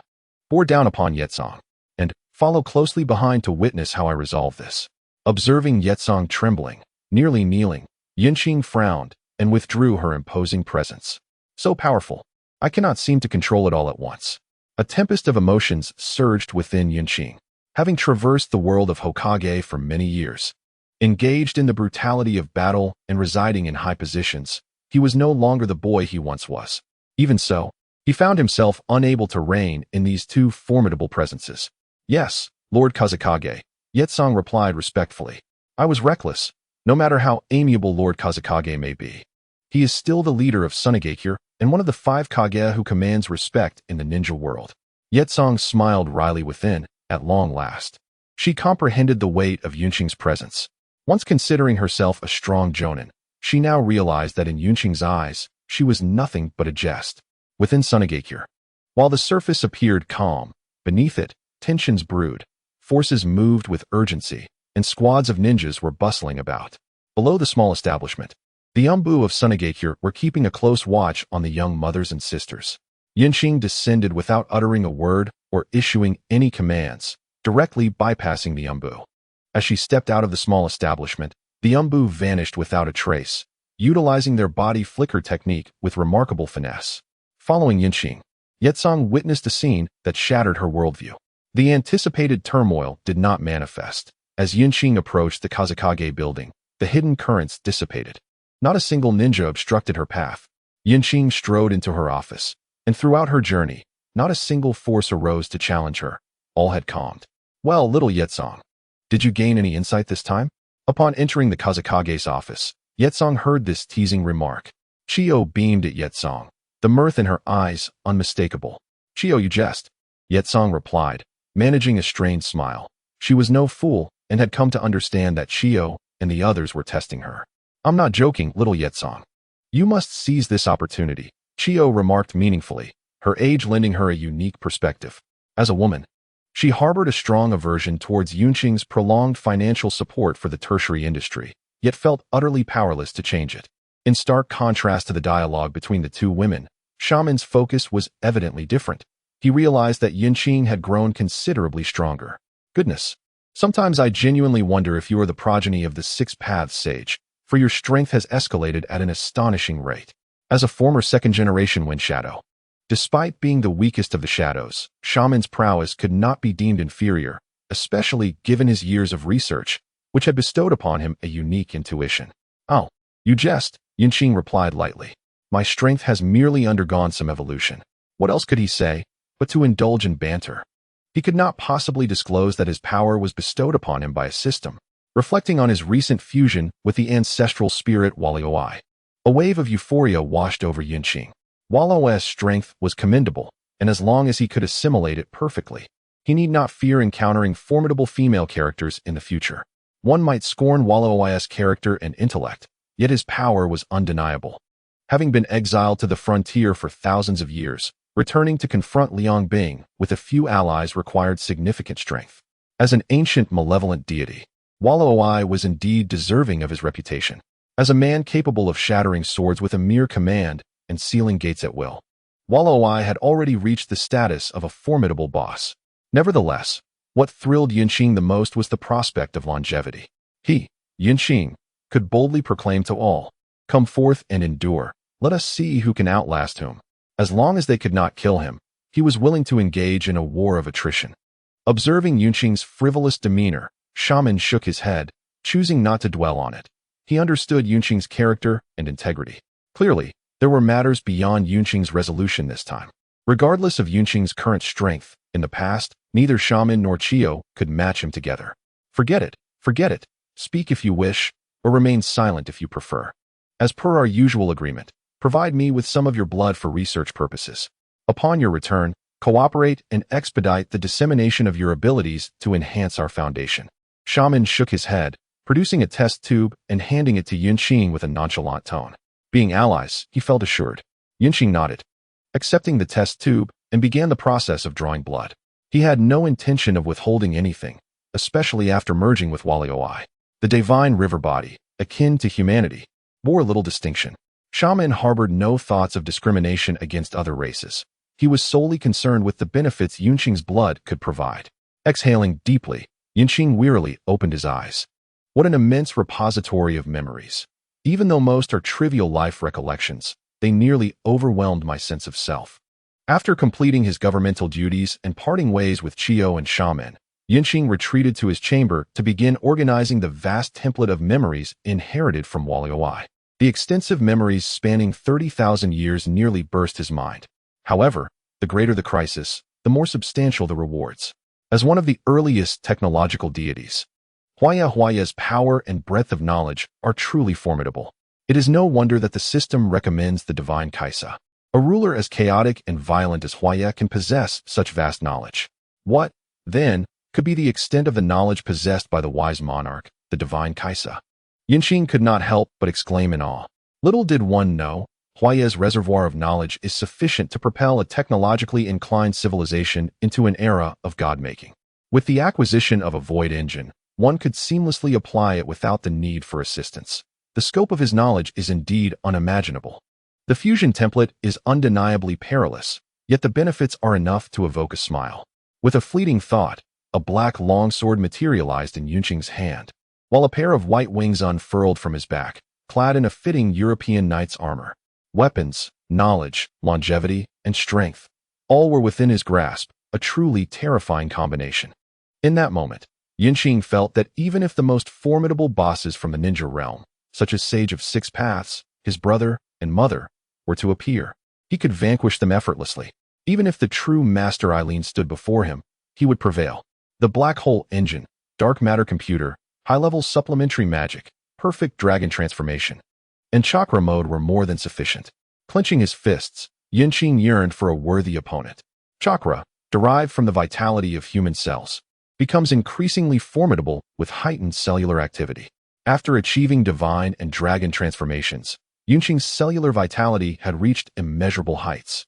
In the original narrative, the prince initially relied on the Nine Tails to enter chakra mode, ultimately depending on his own chakra reserves.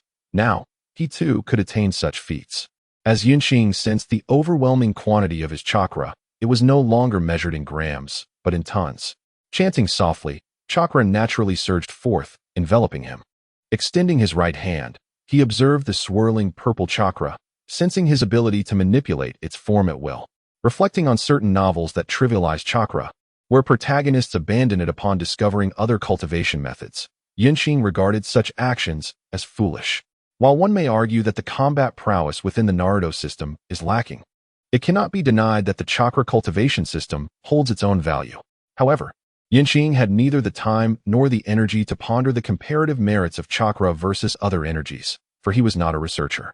What he needed to focus on was transcribing the knowledge gleaned from Huaya's memories, applications of solar energy, magnetism, electricity, kinetic energy, and more. A peculiar aspect of the Naruto world is that these energy research applications exist, particularly in Sunagakure and Konoha, who were among the earliest to utilize them. Konoha, blessed with numerous bloodlines and secretive clans, boasted a wealth of research talent. Sunagakure, hindered by its geographical position, also sought to explore various avenues, particularly in puppet research. Over the course of a night, Yunqing documented countless high-tech insights. Sitting by the window, he gazed at the gradually rising sun, a smile gracing his lips. The concept of puppets equipped with powered weaponry was truly beyond imagination. Yinqing envisioned a scene where a cadre of sand ninja puppeteers wielded puppets equipped with magnetic weaponry, launching devastating assaults upon the various ninja villages. Ah, what a splendid yet unimaginable sight. After indulging in this fantasy, Yinqing donned his wind shadow cloak, cradling the fruits of his nocturnal labor, and made his way toward the wind shadow tower, for he had myriad tasks yet to undertake. Upon arriving at the wind shadow tower, Yinqing encountered Yetsong standing solemnly before her office, her expression grave as she regarded him. Have someone deliver these documents to Lord Shaman, he instructed, not pausing for her to speak, as he thrust his knight's work into her arms and dismissed her. Yetsong opened her mouth to speak, sighed, and departed with a look of despondency. She had intended to apologize, to convey her regret for her previous disrespect towards Yinqing. Yet, before she could utter a word, he had assigned her a task. How perplexing, this young girl. No wonder she fell victim to the machinations of Rasha. Reflecting on Yetsong's tragic fate in the original narrative, Yinqing could not help but think she deserved it. A bloodline ninja capable of temporarily escaping the clutches of Edo Tensei, yet naivete led to her downfall.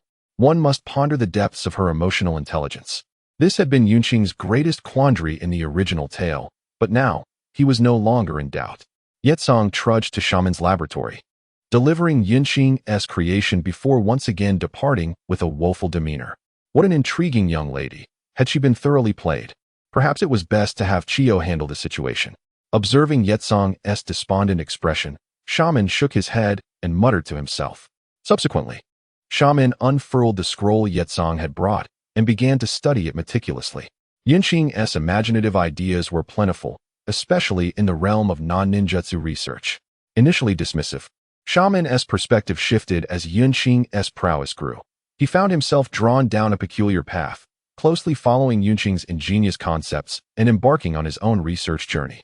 After all, who wouldn't he be intrigued by a person who could elevate a basic fireball technique to the level of an S-rank ninjutsu?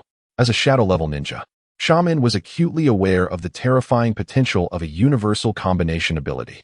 Amongst the ninja world, the master of combinatory ninjutsu was none other than Konoha's illustrious Sarutobi Hiruzen, a man who could manipulate 5 types of chakra with finesse. Following in Yinqing's footsteps, Shaman's fervent research yielded remarkable results, particularly in the study of chakra attachment to objects. Without this, Yinqing's desired chakra blade tools would not have emerged so swiftly. After thorough examination, Shaman lifted his head, his expression one of enlightenment.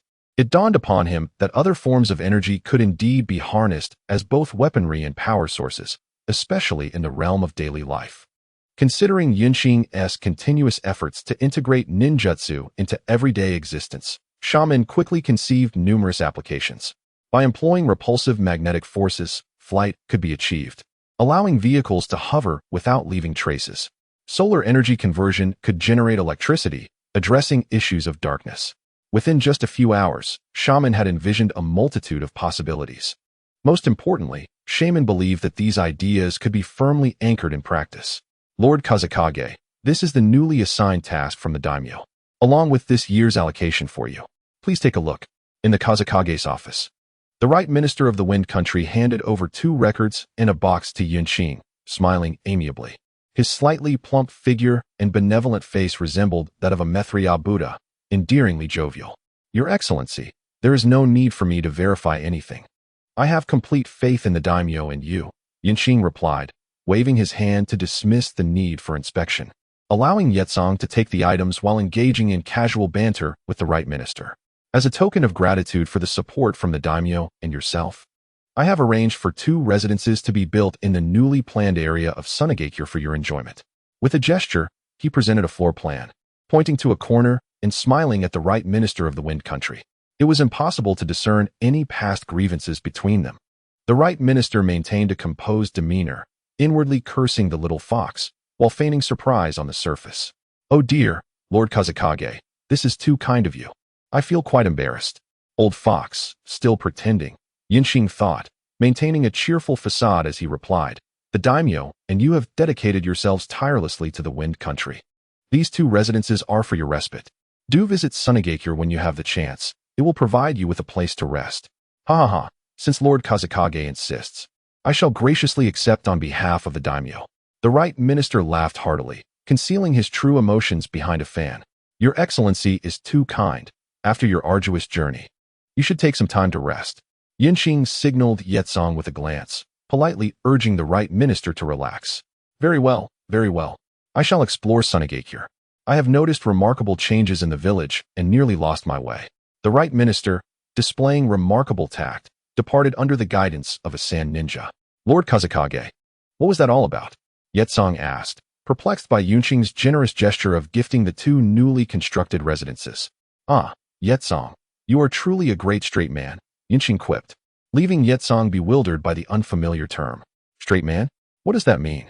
Have I somehow fallen out of sync with Lord Kazakage's line of thought? Yetsong pondered, thoroughly confused. Little Yetsong, do not mind Lord Kazakage. He often speaks in peculiar ways. Just then, the door creaked open, and Chiyo entered. Lord Kazakage, please refrain from teasing little Yetsong. Shrugging nonchalantly, Yinqing replied, I am not teasing her. She simply cannot comprehend. So, what do you think of the provisions from the daimyo? Chiyo changed the subject. The entire Sunagakure was aware of the right minister's arrival, and everyone awaited Yunqing's response. All is well, the funds remain the same as last year. And the task has been redefined to encompass an entire city under the Wind Country's jurisdiction. In summary, there are no changes. Casually perusing the documents provided by the right minister, Yinqing remarked indifferently, the items themselves are not of great significance. What truly matters is that we no longer have a reason to take further action. The unwritten rules have reached their conclusion. Chiyo furrowed her brow as she spoke of another reason. One of the reasons they could persist in their actions against the daimyo was that the daimyo had engaged in unscrupulous deeds during the war. Now that the daimyo had restored fundamental principles and accorded due respect, there was no longer any justification for further action. Indeed, there was no reason to continue. Yet I too am contemplating a cessation of hostilities. Yinqing maintained a nonchalant demeanor, conveying the sentiment that, regardless, they were still profiting, so it mattered little. The daimyo was no fool, nor was the daimyo's mansion a slaughterhouse to be at their mercy. It was time to consider a course of action. With Kaizo absent, Chiyo gradually assumed the role of strategist. As long as they did not conspire against the daimyo, there would be no retaliation. The environment in the Land of Wind was improving, and the greatest beneficiary was, undeniably, the daimyo's estate. Yinqing observed with clarity, confidently asserting that, as you have said, the daimyo is no fool, and the estate is not a slaughterhouse. They would know how to make the right choices if they were not foolish. Wealth and fame may be sought in life, yet one must also be prepared to fight to the death, for the victors are the sovereigns. They would come to understand this. Chiyo nodded in agreement, reflecting on why the realm of ninjas was called the ninja world rather than the daimyo's or samurai's domain. It was simply because their strength surpassed all. They possessed the capability to effortlessly obliterate everything. If the daimyo were truly pushed to desperation, a single surge of sand could spell the end for the entire estate. At all times, strength remained paramount, Chiyo lamented. Why could Yinqing act with such impunity? Visiting the third industry with the young ladies, arriving late to work the next day, yet still return with an air of dominance? It was because everyone knew that he, Yinqing, could easily decimate the entire Sunagakure. Among the 5 great nations of the ninja world, why did they act with such arrogance? Dispatching a few ninjas to threaten an entire country, easily obliterating a small ninja village, coercing a minor clan to align with them? It was simply because they were the strongest. Only those of equal caliber could contend with them. Such was the nature of the ninja world. By the way, the daimyo wrote to me, expressing a desire for his son and daughter to enroll in a ninja school. As if struck by a sudden thought, Chiyo smiled and produced a letter from her bosom, handing it to Yinqing. Without a glance, Yinqing tore it to shreds and tossed it into the wastebasket. Agreed. Although I am unaware of what transpired to make our esteemed daimyo recognize the significance of power, we must cooperate to the fullest extent, Yinqing said with a grin, his eyes gleaming with an unquenchable brilliance. What a clever tactic, on one hand, bringing his children as hostages to silence us, while on the other, seeking an escape route for his family. Yinqing mused inwardly. Elder Chiyo, do you think that allowing outsiders to enter the ninja school would attract a plethora of affluent individuals? Yunqing's eyes sparkled with ambition, his fingers drumming on the table as he chuckled. The moment his words escaped, both Chiyo and the nearby Yezakura were utterly stunned. They stood frozen, at a loss for words. Chiyo's cup fell to the floor, clearly indicating the extent of their shock at Yunqing's audacious proposition. Why do ninjas possess such formidable prowess? Is it not simply due to their mastery of extraordinary abilities? You are attempting to trivialize the essence of ninjas for the masses. Yunqing, are you aware of the implications of your words? Allowing noble science to enter ninja academies and permitting the progeny of foreign merchants to attend the Hidden Sand Village's ninja school to learn our jutsu. This is sheer folly, Chiyo exclaimed in indignation. Prior to Yunqing's ascension, Chiyo addressed him by name. Now, she referred to him solely as the Wind Shadow, never uttering his name again. This time, Chiyo was genuinely enraged. Indeed, Lord Wind Shadow, your actions are utterly absurd, Leaf Warehouse chimed in, equally displeased. She too believed that Yunqing had overstepped his bounds. No, I do not perceive this as absurdity. Rather, I find it commendable. Allowing our children to learn ninjutsu and enabling other ninja villages to adopt our techniques fosters an appreciation for our culture. I believe this is a splendid idea.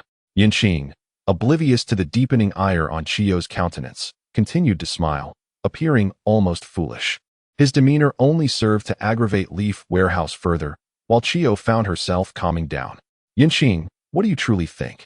You are neither a fool nor a reckless individual. Chiyo inquired, forcing herself to suppress her anger and speak as calmly as possible. She could scarcely fathom encountering such a shocking revelation today, albeit one that only brought astonishment. To achieve genuine peace in the ninja world, the feudal lords are not foolish. Unrelenting opposition will only deepen the rift between us and the common folk. If that is the case, why not embrace mutual integration?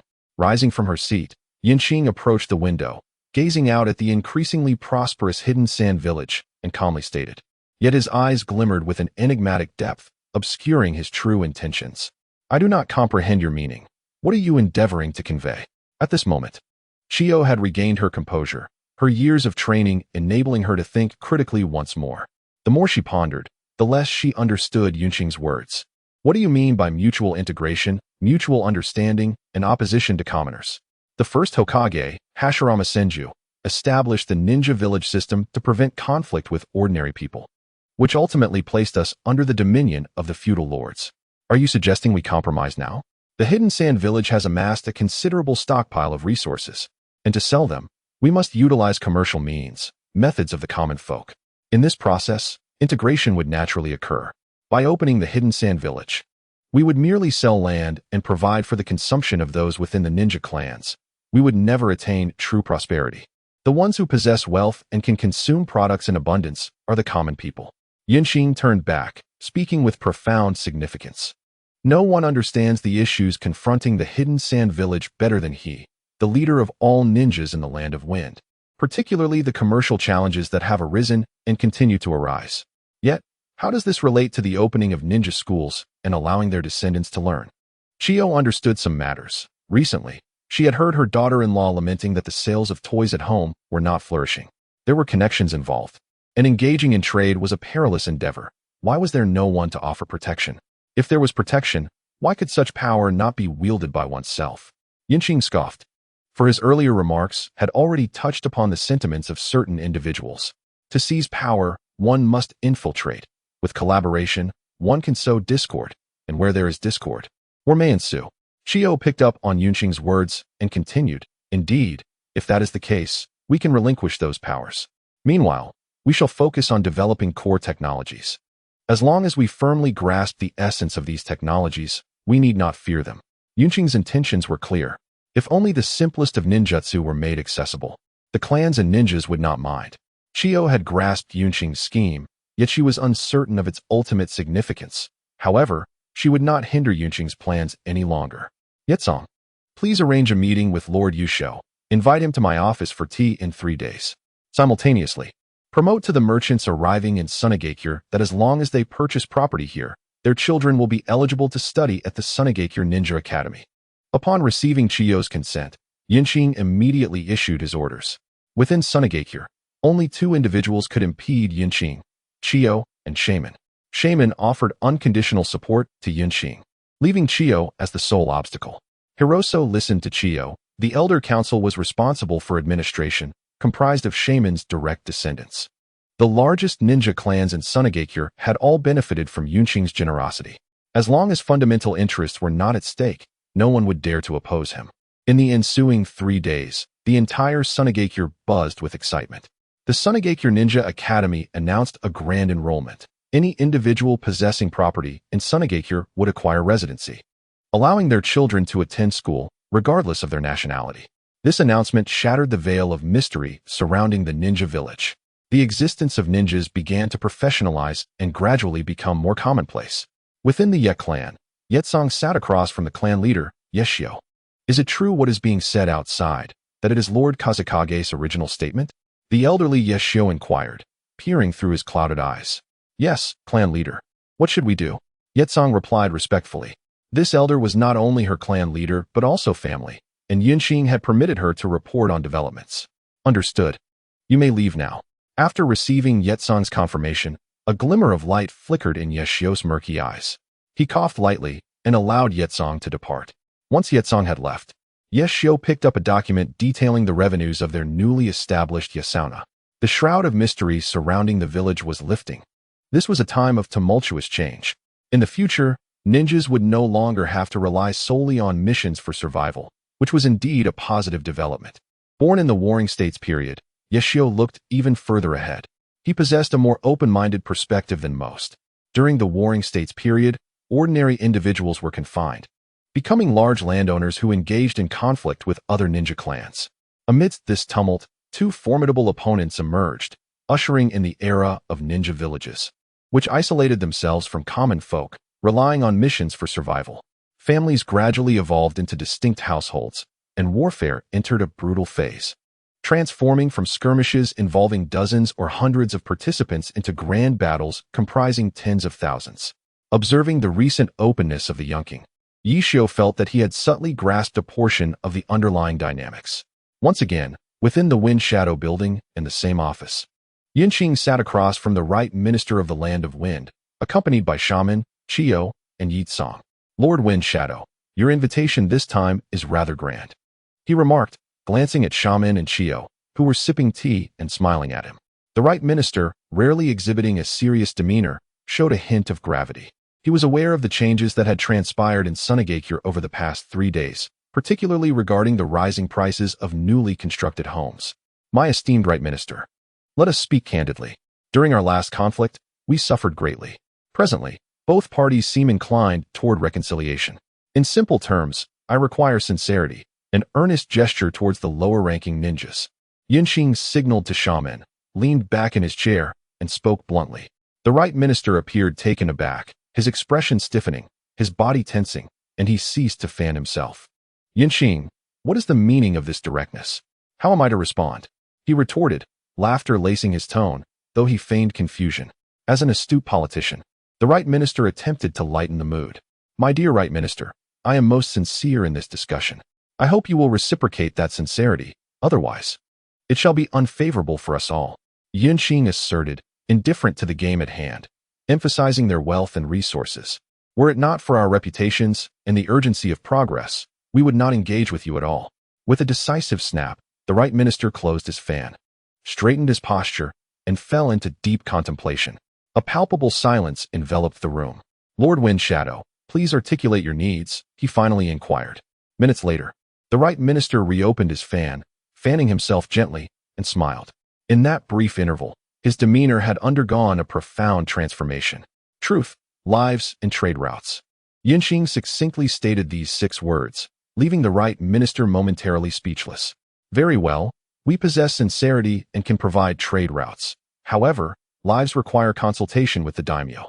Instantly, the Right Minister reacted. To express our goodwill, we shall present a new batch of blades to the daimyo. We will arrange the handover upon your departure. Yunqing replied with a smile, inwardly admiring the Right Minister's swift response, a testament to his political acumen. He signaled to Shaman, indicating that everything was in order. As time passed within Sunagakure, the influx of new residents rapidly propelled the village into an era of prosperity. Esteemed guests, come and see. The sauna operated by the bloodline of Scorch Release offers reasonable prices, excellent ambience, and commendable service, proclaimed numerous members of the Yi clan as they solicited patrons along the bustling streets of Sunagakure. Ninja toys, come and take a look. These semi-automatic toys aid in the intellectual development of children and are suitable for children of all ages. Engage in sand play to experience the life of a magnetic ninja. The Sand Hidden Village features a large amusement park with bumper cars and hover cars. Everyone is welcome to visit. Savor the unique delicacies of Sand Hidden and enjoy fresh fruits from the land of fire. Teacher, what do you think of the changes in Sand Hidden Village? Yinqing inquired of the nearby sand gate as they walked down the bustling street. It is truly vibrant, far more so than the Sand Hidden Village of old, which lacked such an array of peculiarities. Observing the throngs of people, bustling merchants, and goods from across the ninja world, he noted that even as a second-generation wind shadow, he found it challenging to procure certain fruits. Yet now, they were readily available. Haha, teacher, trust me, it will only grow more prosperous with time, Yinqing declared proudly. He believed that in the near future, Sand Hidden Village would enter a true period of prosperity, though it still bore a hint of an addict's emptiness. I believe in you. The Sand Gate nodded in agreement. It was undeniable. The current changes far surpassed what it had been in his time. The research funds Yinqing had allocated were increasingly generous, and the materials needed were more abundant than ever. Even the precious sand gold and sand iron were readily provided. The absence of them could lead to sending Rasha into the desert to excavate using magnetic techniques. Moreover, it must be said that magnetic mining was extraordinarily effective. One individual could rival an entire engineering team. What could Yinqing say? He had nothing to say, as he had prepared an array of snacks for this period, sharing them with the people of Sand Hidden Village. Many ninjas received culinary techniques as rewards, which had once caused quite a stir. Teacher, allow me to see the magnetic levitation series you've developed, Yinqing said, shaking his head and dismissing his previous thoughts as he followed the sand gate toward the amusement park. The Sand Hidden Village amusement park was established by the sand gate. Upon receiving your knowledge, I opened my mind, combining it with the study of blades and the attached ninjutsu series to create the magnetic levitation series of ninja tools. The sand gate explained while pointing to the floating Ferris wheel. This Ferris wheel, for instance, was created through the manipulation of gravitational magnetic forces. And over there, the bumper cars utilize magnetic properties to prevent severe collisions, even with steel. Watching the sand gate brim with pride, Yinqing nodded in agreement. Indeed, with a scientific talent present, any problem could be resolved. By the way, I am currently researching the magnetic weapon series you envisioned. I believe you are right. An elite policy for ninja forces is far superior to a strategy of sheer numbers. The sand gate concurred, recalling Yinqing's earlier discussion on elite policies. Yinqing cast a subtle glance at the sand gate, affirming the truth of his statement. As technology advances, the strategy of overwhelming numbers becomes increasingly obsolete. In the realm of the super god world, the formidable Holy Kesha, accompanied by several guardian angels, dares to confront any civilization. Furthermore, the female angels, numbering only in the tens of thousands, possess the power to subdue the entire universe. The most audacious claim comes from the Warrior Brigade, which asserts that a single squadron clad in black armor is equivalent to 100,000 soldiers. Though such arrogance may seem excessive, it holds a kernel of truth. As warfare progresses, it is not mere numbers that dictate victory, but rather technology. Yinqing reflects that the compensation for fallen comrades amounts to a substantial sum. Instead of squandering that money, it would be wiser to invest in the research of advanced weaponry, to arm a select few and thus reduce casualty rates. Perhaps one day, the Sand Hidden Village could also create their own deities. Yinqing believes that the Sand Hidden Village's potential to forge gods is the most plausible, for they manipulate one of the four fundamental forces of the universe, magnetism. They engage with it vibrantly. Regardless of any policies, the true measure lies in their execution. As long as there are resources, few challenges remain insurmountable. Should the daimyo genuinely seek reconciliation with us, even conceding a portion of their interests would be worthwhile. The turmoil instigated by the daimyo's court is truly abhorrent. Unfortunately, we lack the luxury to indulge in their repulsiveness, Yinqing laments. Since the conclusion of the Second Great Ninja War, following the demise of the two wretched powers, numerous significant events have unfolded. After the conflict between the Sand Hidden Village and the Leaf and Rock Hidden Villages, Sand took the initiative to withdraw, subsequently consuming the country of Whirlpool's resources. Following Sand's exit from the war, chaos erupted anew between the Leaf, Rock, and Cloud Hidden Villages. Subsequently, the legendary three ninjas of the Leaf and the White Fang emerged. carving out their own renown and compensating for the Leaf's deficiencies in elite combat prowess. During the Second War, the Mist Hidden Village participated but refrained from declaring war on the 5 great ninja villages, instead targeting the country of Whirlpool. The two sides engaged in a grueling battle on Whirlpool territory, which saw the emergence of formidable weapons that significantly narrowed the gap in combat strength. Unlike the already chaotic ninja world, the Sand Hidden Village, having been the first to withdraw, undertook an unprecedented initiative, the opening of ninja villages and ninja academies. Numerous merchants and nobles from various nations flocked to Sand in pursuit of mastering ninjutsu, leading to a surge in housing demand and prices soaring beyond that of gold. This influx of outsiders directly invigorated the economy of the Sand Hidden Village and the Land of Wind. Within the daimyo's court, the daimyo of the Land of Wind and the chancellor sat together. "How did your conversation with Lord Kazakage go?" The daimyo, surprisingly composed, exhibited no signs of indignation or confusion. He was a man adept at leveraging his advantages. The chancellor replied with a hint of resignation, "It's about military might." The daimyo, wearing a look of helplessness, continued, "What is the efficacy of those chakra weapons? Are they capable of turning the tide in battle?"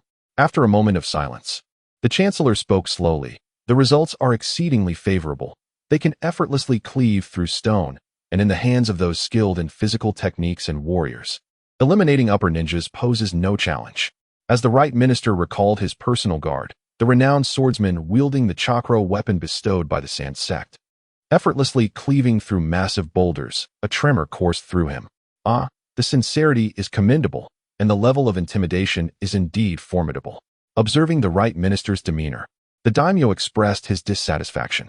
It was alarming that Qing could accurately ascertain the number of taijutsu masters they possessed and the quantity of warriors they had nurtured to procure chakra weapons, or blades, which sent shivers down their spines.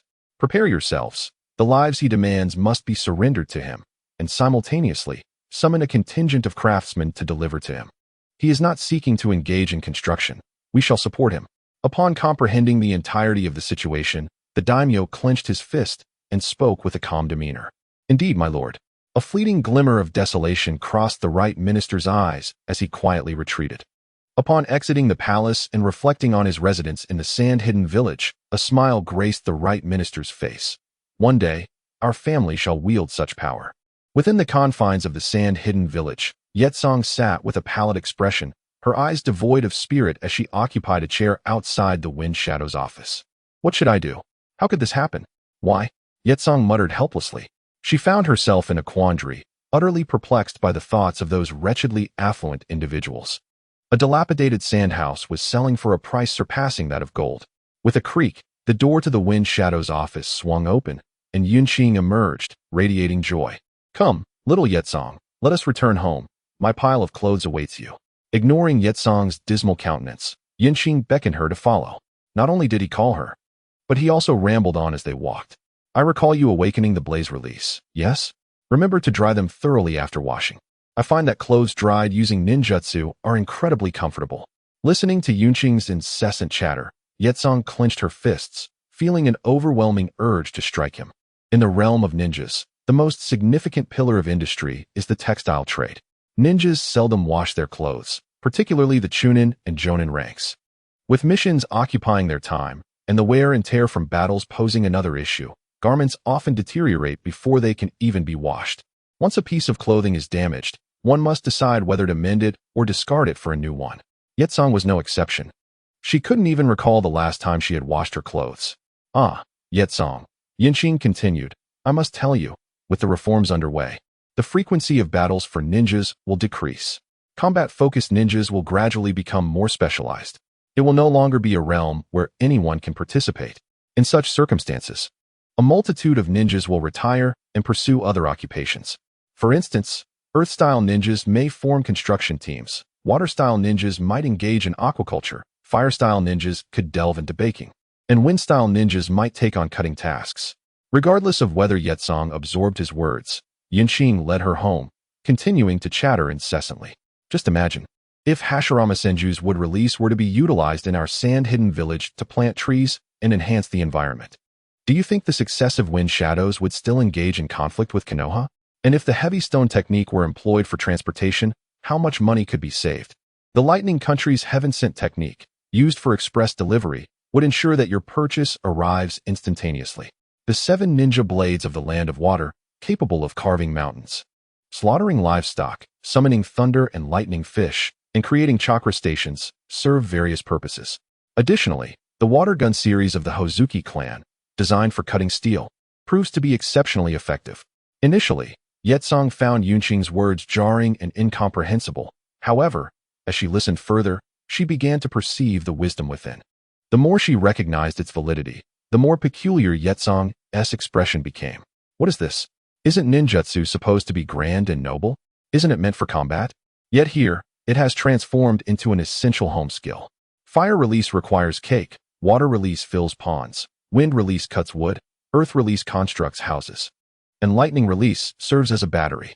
You truly possess a daring imagination. In your eyes is the esteemed ninjutsu master Sarutobi Hiruzen, the wielder of all 5 chakra natures. Merely a fine gentleman suited for domestic life? However, upon reflection, one could envision the Uchiha clan, masters of fire release, solemnly operating a cake shop, leveraging their striking appearances to sell pastries. Alas, such thoughts are best left unconsidered. Yetsong feared that, as a beauty enthusiast, she would face ruin. Guided by Yunqing's words, the impressionable Yetsong found her thoughts diverging wildly, scarcely aware of her arrival at Yunqing's home, let alone when she would return home. In stark contrast to Yetsong's sentiments, the Vortex clan, having arrived in Sunagakure with their families, was taken aback by the scene before them. The bustling crowd, reminiscent of a prosperous capital, belied the reputation of Sunagakure as a land of poverty. My heavens, are you jesting? Am I dreaming? Observing the throngs entering and exiting the gorge of Sunagakure, Vortex Kuzawa expressed his astonishment. Hey, who are those red-haired individuals, and why are they accompanied by so many sand shinobi? I don't know. They must belong to a prominent clan, came the reply. That is the Vortex clan from the land of whirlpools. I once visited their homeland. At the gorge of Sunagakure, the merchants witnessed a grand spectacle.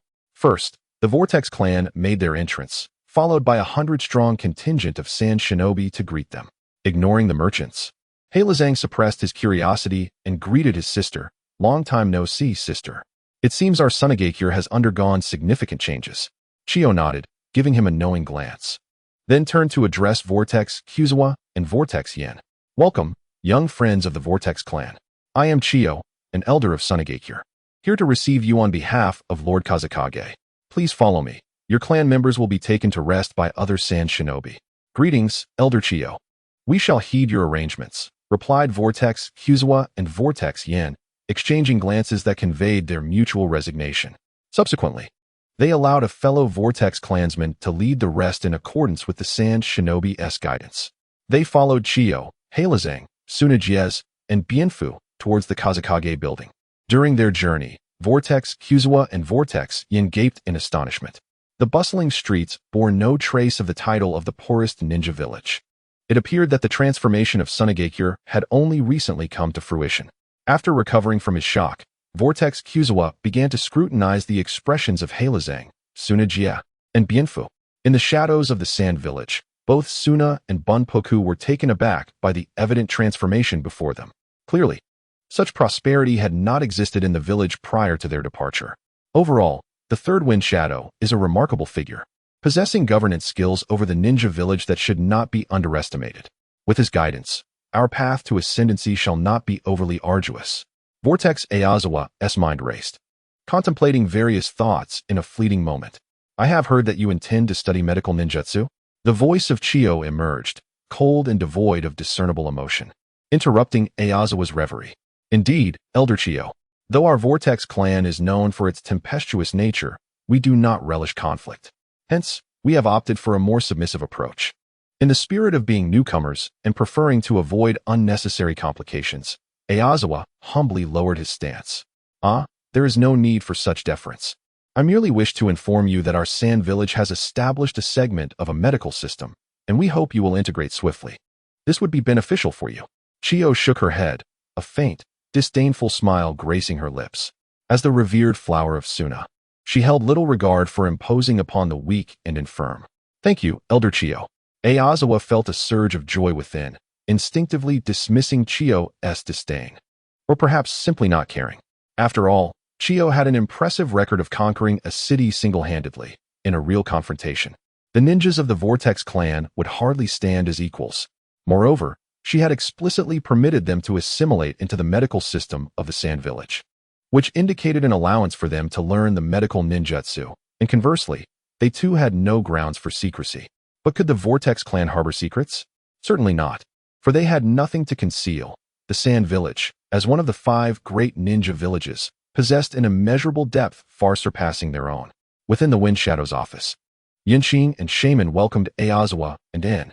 "Welcome to the Sand Village, friends from the land of whirlpools," Yinqing greeted with a warm smile. "We have seen the Wind Shadow and Lord Shaman." Aizawa and En responded respectfully. "I am aware of the Vortex clan's decision regarding the research and system of medical ninjutsu. You may consult Elder Chiyo for that. I have already designated a place for your clan's arrangements, and concerning your accommodations, the feudal lord of the land of whirlpools has made provisions, so there is no need for your concern. If you have any questions, feel free to ask." Yinqing exuded an air of hospitality, prioritizing the external guests over his own direct subordinates. "Lord Wind Shadow, our clansmen require places of employment. After all, in the initial stages, we cannot sustain too many. I wonder if you have any solutions." Aizawa's voice carried a note of entreaty, fatigue evident in his demeanor as he struggled to maintain composure throughout the arduous journey. Upon witnessing the plea in Aizawa's eyes, Yunqing's expression softened with understanding. "Rest assured, there is no need for concern. If your resources are insufficient, our Sand Village can extend a loan to assist you in establishing your new home." Regarding employment, the Hidden Sand Village currently boasts a plethora of factories in search of workers. The working hours are from 9 in the morning until 5 in the evening, with provisions for meals and accommodation. Yinqing reassured them, stating that all arrangements would be made clear in the Hidden Sand Village. Under the curious gazes of Uzumaki Akiyuki and Uzumaki En, Yinqing exchanged a knowing glance with Yitsong. Understanding the unspoken cue, Yitsong took 2 hours to elucidate the issues of loans and employment within the Hidden Sand Village to the two, without delving into the small street-side shops. The scattered jobs they offered, even the newly established mines and manufacturing plants under the Hidden Sand Village's banner, were actively recruiting. Furthermore, there were excellent positions available within the village's hospitals, seeking nurses and doctors to serve the residents of the Hidden Sand Village. In order to safeguard the village and the Land of Wind, they were enlisting professional combat ninjas. To maintain public order, police officers were also needed. Uzumaki Akiyuki and Uzumaki En felt somewhat overwhelmed. They perceived that the Hidden Sand Village was remarkably prosperous, with an abundance of positions awaiting their fulfillment. In other words, numerous opportunities awaited them. Those interested in studying medical ninjutsu could join the hospitals, those eager for combat could enlist in the military, and those aspiring to realize their personal value could serve as police officers. Furthermore, the civilians need not rely on them for sustenance. They could work independently and spend their earnings as they pleased. The 2 Uzumaki members exited the Wind Shadow office in a daze. Just moments ago, they had undergone an awakening from the advanced society. "En, I believe we should consider altering our clan's way of life," Uzumaki Akiyuki said, his eyes sparkling with excitement as he spoke to Uzumaki En. "Do share your thoughts. I have ideas brewing as well," Uzumaki En replied, equally animated. Transforming the ninja clan into a family structure could alleviate pressure while simultaneously allowing everyone to make their own choices. Moreover, we only need to provide a general direction. The rest can be left to the clan members to decide. Indeed, this approach would enhance our resilience against risks, allowing for mutual support while minimizing interference. The two exchanged glances and burst into hearty laughter. As youth, they did not favor the old ways of communal living. They preferred individual autonomy. How delightful it would be to enjoy personal success, with family offering a hand in times of need. As clan leaders, they would manage their own households and steer the clan's overarching direction. Each month, they would supply essential resources to every family, while the rest would depend on individual efforts, distributing rewards based on contributions to the clan. This seemed quite straightforward. The embodiment of decisiveness and execution, characteristic of those with fiery tempers, was evident. In the Hidden Sand Village, before Yinqing fully grasped the situation, Uzumaki Akiyuki secured a substantial loan in the name of the Uzumaki clan. He then procured a significant amount of living supplies in the Hidden Sand Village, distributing them directly to the members of the Uzumaki clan. Not many remained. The clan's population was merely around 100, with the remainder being the families of the ninjas from the land of the Whirlpool who had followed the Uzumaki clan. In the gathering place of the Uzumaki clan within the hidden sand village, Uzumaki Akiyuki stood before them. Addressing the assembly, greetings to all members of the Uzumaki clan and our affiliated ninjas. I am Uzumaki Akiyuki, the current clan leader, and many of you are already familiar with me. Having arrived in the hidden sand village for 5 days, you have gained considerable insight.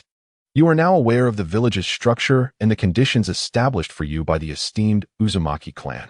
I wish to convey that the clan imposes no limitations on your development. The paths you choose to pursue in your endeavors are entirely yours. The quality of life you seek is also a matter of your own aspirations. The clan provides you with the fundamental necessities of housing and sustenance. The remainder is reliant upon your own efforts. If anyone has any thoughts or concerns, please feel free to express them. Standing before the gathered clan members, Uzumaki Akiyuki awaited their inquiries. So, what you mean, esteemed clan leader, is that we continue to bear the name of the Uzumaki clan without the obligation to contribute, and rather, we will receive assistance? However, to attain a life of luxury and wealth, we must strive on our own, correct? An enthusiastic ninja from the Uzumaki clan stood and asked. Indeed, you are correct. Uzumaki Akiyuki replied with a smile. The clan will only guide you in broad strokes. The wealth you earn need not be surrendered. The clan possesses resources and will provide subsidies. Should resources dwindle, it will be up to you to sustain yourselves. Upon hearing Uzumaki Akiyuki's explanation, the clan members engaged in spirited discussion. This model, which deviated from their accustomed communal lifestyle marked by scarcity, was somewhat disconcerting. Yet, the notion of not having to surrender their earnings, nor to toil excessively for meager returns, filled them with excitement. After much deliberation, the consensus among the Uzumaki clan emerged. The clan leader's words rang true. They ought to rely on their own capabilities. The orphans and widows shared this sentiment. The clan had provided sufficient resources for their sustenance. Securing a respectable job would afford them a comfortable life. Why then, should they continue to depend on the clan? Merely coasting through life? Observing the unanimous agreement among the clan members, Uzumaki Akiyuki nodded approvingly and began distributing the provisions he had acquired. As the leader of the clan, he bore the responsibility of ensuring his people enjoyed stability. Not far off, on the rooftop of a nearby building, Yinxing lounged with her legs crossed, propping her chin on her hand. How amusing! She had not anticipated such entertainment from merely witnessing the unfolding events. Having traversed here, Yinxing was well aware of the Uzumaki clan's endeavors. This marked the inception of the family's diversification. Perhaps, she mused, the Uzumaki clan should be afforded certain privileges, lest other clans linger in indecision. The news of the Uzumaki clan's affairs spread throughout the Hidden Sand Village and the entire ninja realm. Their integration into the Hidden Sand Village was known to all prominent figures in the ninja world. Many approached the situation with a sense of amusement, eager to witness how the impoverished Hidden Sand Village would cope after a fallout with the feudal lord. However, the subsequent developments left all in astonishment. The Hidden Sand Village reconciled with the feudal lord of the Wind Country and profited handsomely through land sales. Logically, the actions taken by the Hidden Sand Village should have offended others deeply. One would expect a collective effort to retaliate against the Hidden Sand Village, to vent their frustrations. At this moment, the true essence of timing reveals itself, illustrating the adage that a lean camel is mightier than a horse, and that strength is the ultimate truth. The Second Great Ninja War has plunged everyone into chaos, with the Sand Hidden Village opting to withdraw and preserve its own integrity. In terms of strength, it stands as one of the 5 great ninja villages, boasting several shadow-level ninjas capable of immense destruction.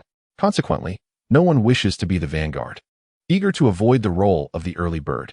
As for alliances, the notion of unity in the ninja world is nothing short of a farce. Before any conflict even commences, there are already disputes over the spoils of war, regardless of what others may think. Uzumaki Aizawa is acutely aware that since joining the Sand Hidden Village, the fortunes of the Uzumaki clan have improved significantly with each passing day. To express goodwill towards the Uzumaki clan, the benevolent Yunking has generously provided them with a low-interest loan, enabling the establishment of research institutes and hospitals. They are also permitted to teach at the Sand Hidden Village Ninja Academy, selecting suitable students. Furthermore, It has been announced that the Sand-Hidden Village's factories will prioritize hiring individuals registered in the village.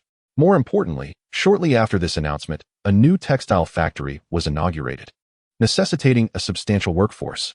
The female members of their clan suddenly found ample employment opportunities. The Sand-Hidden Village, the residence of the Uzumaki clan, is characterized by its cylindrical towers, with each family occupying a single room, and water is supplied via a subterranean aquifer. After a long day, Uzumaki Aizawa gazes down at the lively children of the Uzumaki clan, frolicking and playing, and he can't help but smile. It is indeed a blissful existence, devoid of battles, conflicts, or perilous missions. Each day, they enjoy hearty meals and reside in spacious homes that shield them from the elements. Uzumaki Aizawa reflects on this contentedly. Who could have imagined that life in the Sand-Hidden Village could be so prosperous? Aside from the restriction on water usage, everything else is quite agreeable. They inhabit beautifully constructed stone houses, illuminated by electric lights, with cooking facilitated by electricity. Exceedingly convenient. Indeed. It would be even better if I didn't have to share a living space with you. Uzumaki, emerging from the adjacent room, laments with a face full of discontent.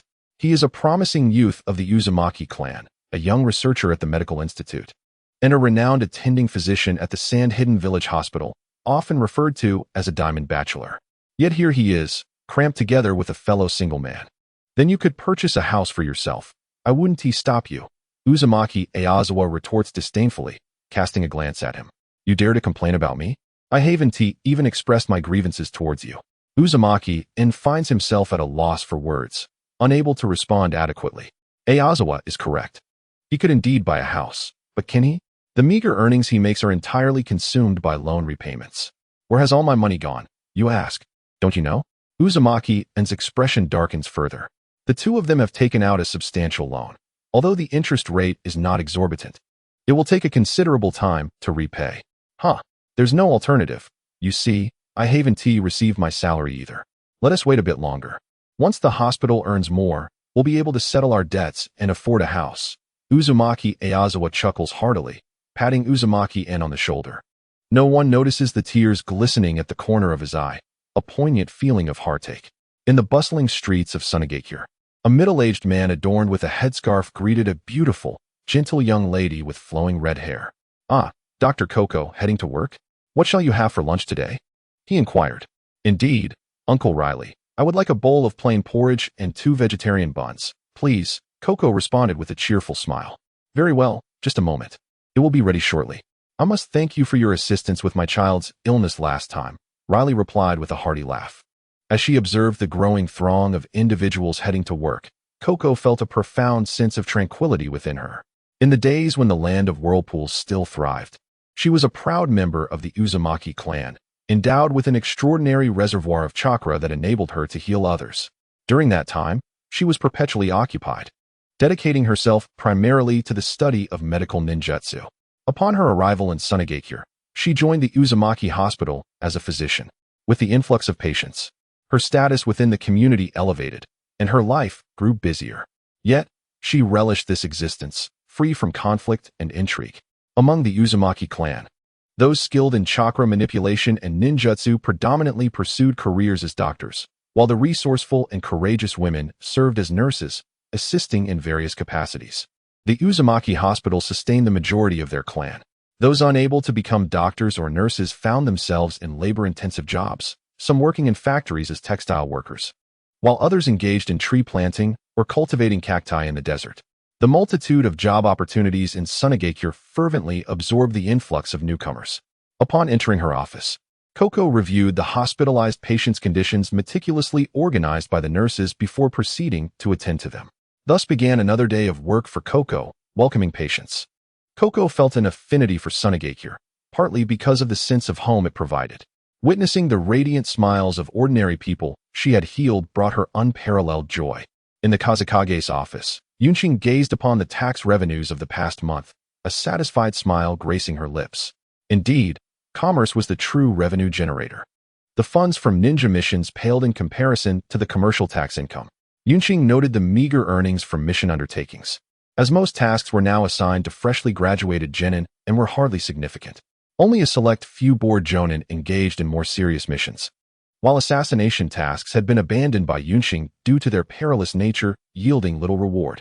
Jonin could earn substantial sums merely by completing essential water production tasks, accumulating enough to equate to an A-rank mission's payout within a few days.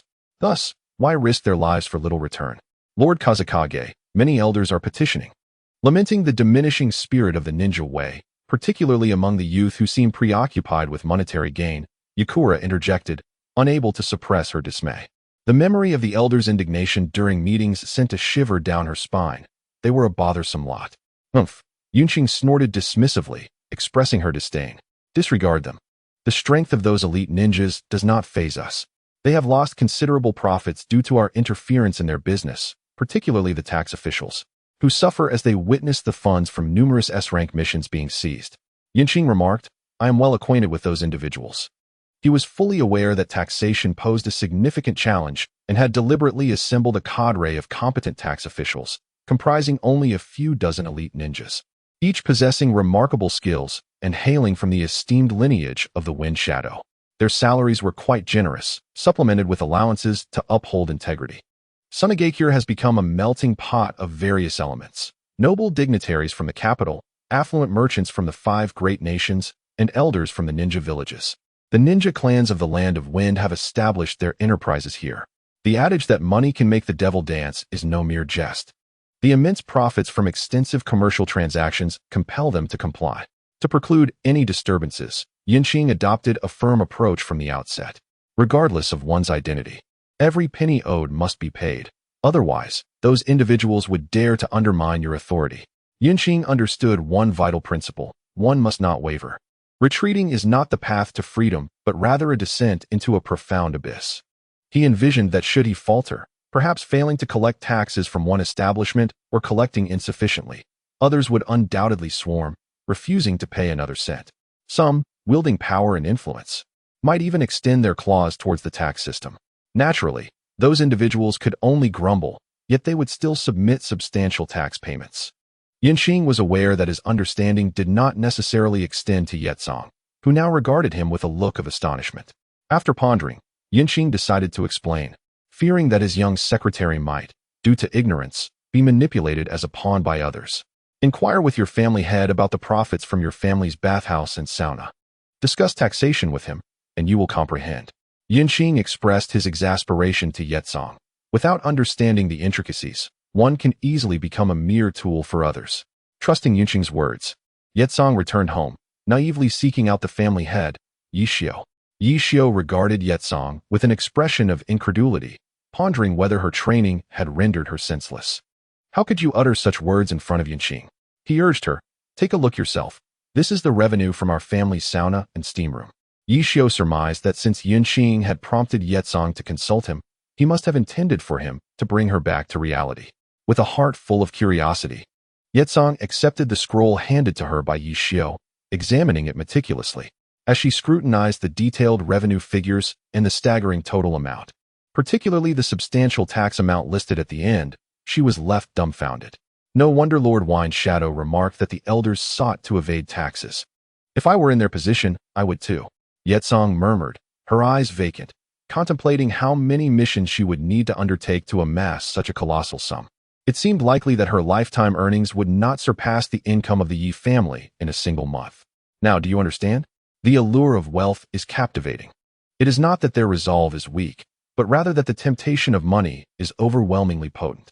Yishio waved his hand and shrugged casually, saying, Xiao Yitsong, your talent is remarkable.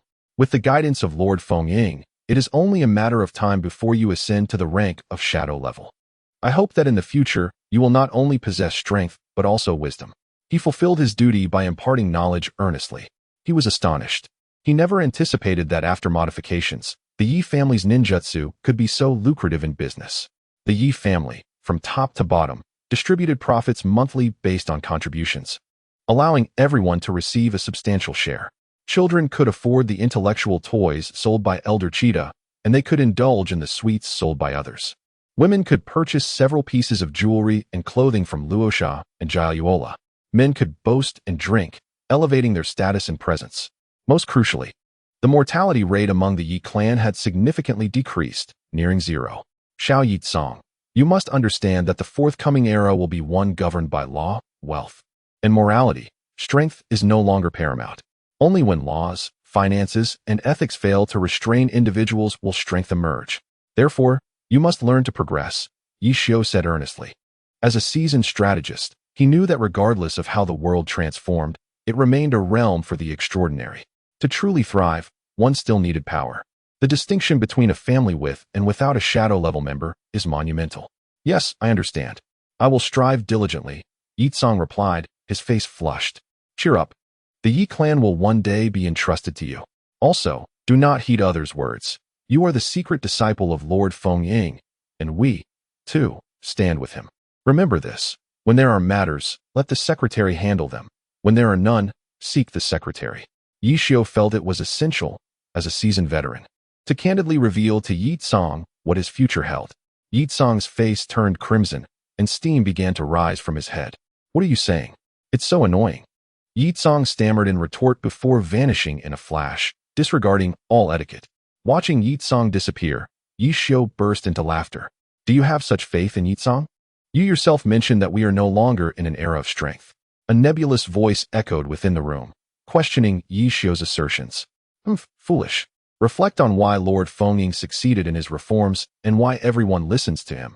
Yi Xiu scoffed dismissively, filled with disdain for the shadowy figure's words. Due to the support from the second-generation Feng Ying and Elder Cheetah, and because he is a legitimate descendant of Feng Ying, having achieved great merit on the battlefield, the shadowy figure enumerated 3 reasons, each accurate. Your reasoning is sound, but you overlook the most critical point. The third-generation Feng Ying, Qing, is exceptionally formidable, so much so that he has garnered the recognition of the entire ninja world. Yi Xiu's expression turned grave as he spoke each word with weight. Some individuals simply command respect and acknowledgement. He is undeniably powerful. What is justice? It is the ability to conquer all who stand before you. Reflect upon this. In terms of status, is not the son of the venerable Elder Chio esteemed? In terms of lineage, is it not advantageous for the Sannin to maintain their positions? Fool, never forget that rules are established by the victors. Yi Xiu continued to mock. The figure lurking in the shadows fell silent. After Yi Xiu concluded, a shiver coursed through him. All overlooked that Qing refrained from action, not due to weakness, but because none could compel him to strike. The Sand Village's peaceful evolution, seamlessly integrating the Uzumaki clan, was not due to the benevolence of other forces in the ninja world, but rather the formidable existence of a powerful Kazekage. This individual could dominate the battlefield, overpowering the second Tsuchikage and his disciples, rendering the now dreaded Sannin utterly defenseless in mere moments. Thank you for your guidance. In the shadows, a distortion occurred. Upon sensing the room was unoccupied, Yi Xiu wore a sneer of disdain. Guidance? Spare me. Had it not been for our collaboration, who would deign to remind you? What utter foolishness to eavesdrop on my conversation with Yi Tsong in my own quarters. Are you a fool? Yi Tsong's intellect may often falter, but that does not imply her strength is lacking. The most powerful ninja of the Yi clan is no jest, while she may not have been formidable before.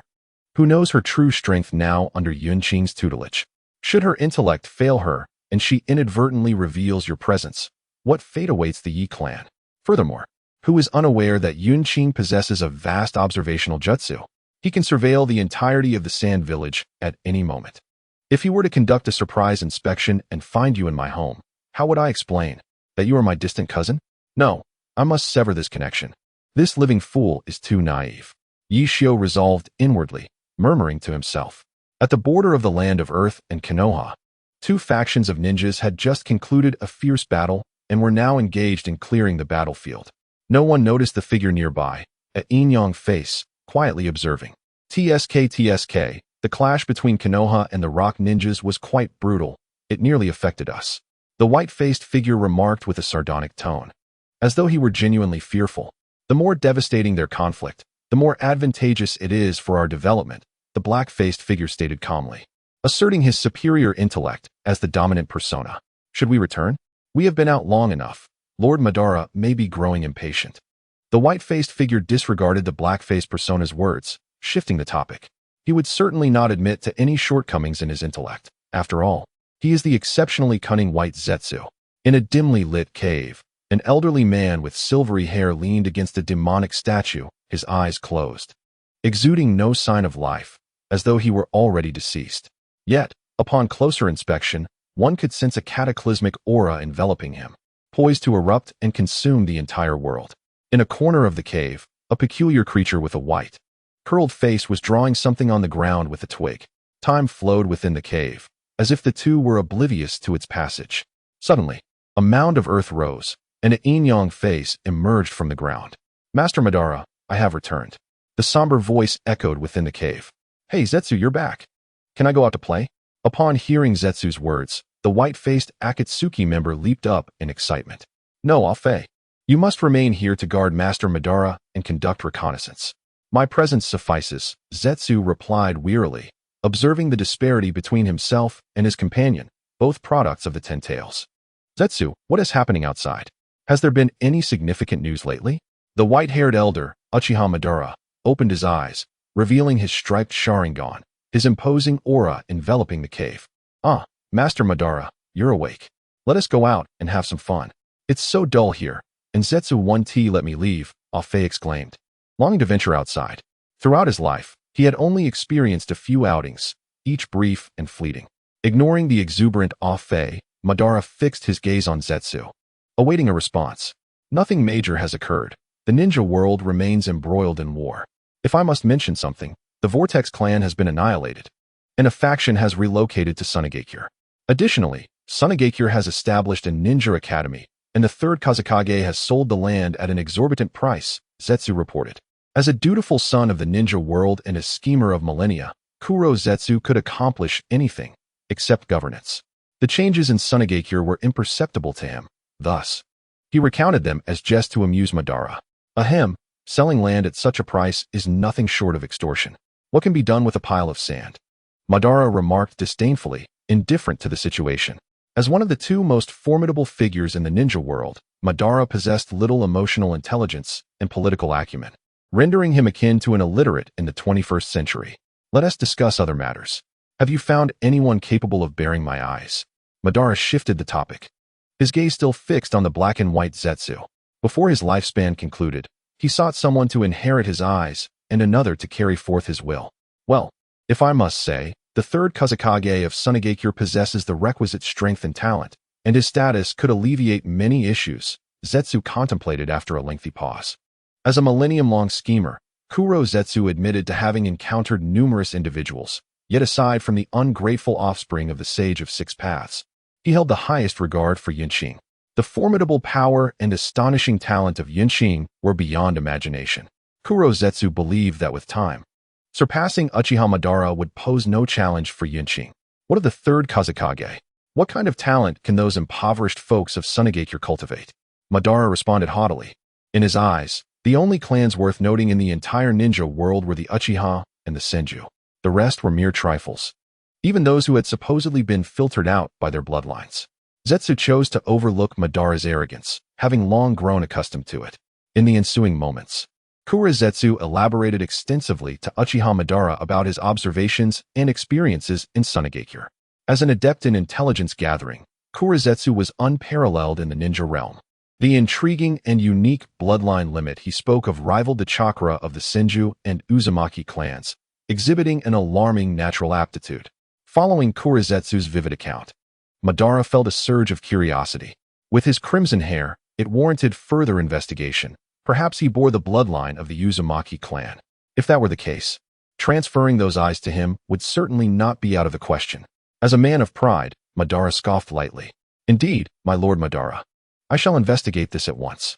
Casting a provocative glance at Zetsu, he departed with a nonchalant Earth-style technique, leaving behind a jealous and envious Obito who returned to his artistic pursuits. Year after year, day after day, Obito's artistry flourished remarkably, at the very least. His depictions of feces grew increasingly lifelike. The cave once more fell into silence as the formidable Uchiha Madara succumbed to slumber. Unbeknownst to Qing and Sunagakure, he was on the verge of encountering a millennium's worth of schemes orchestrated by the cunning of the ninja world and the formidable figures of the previous generation.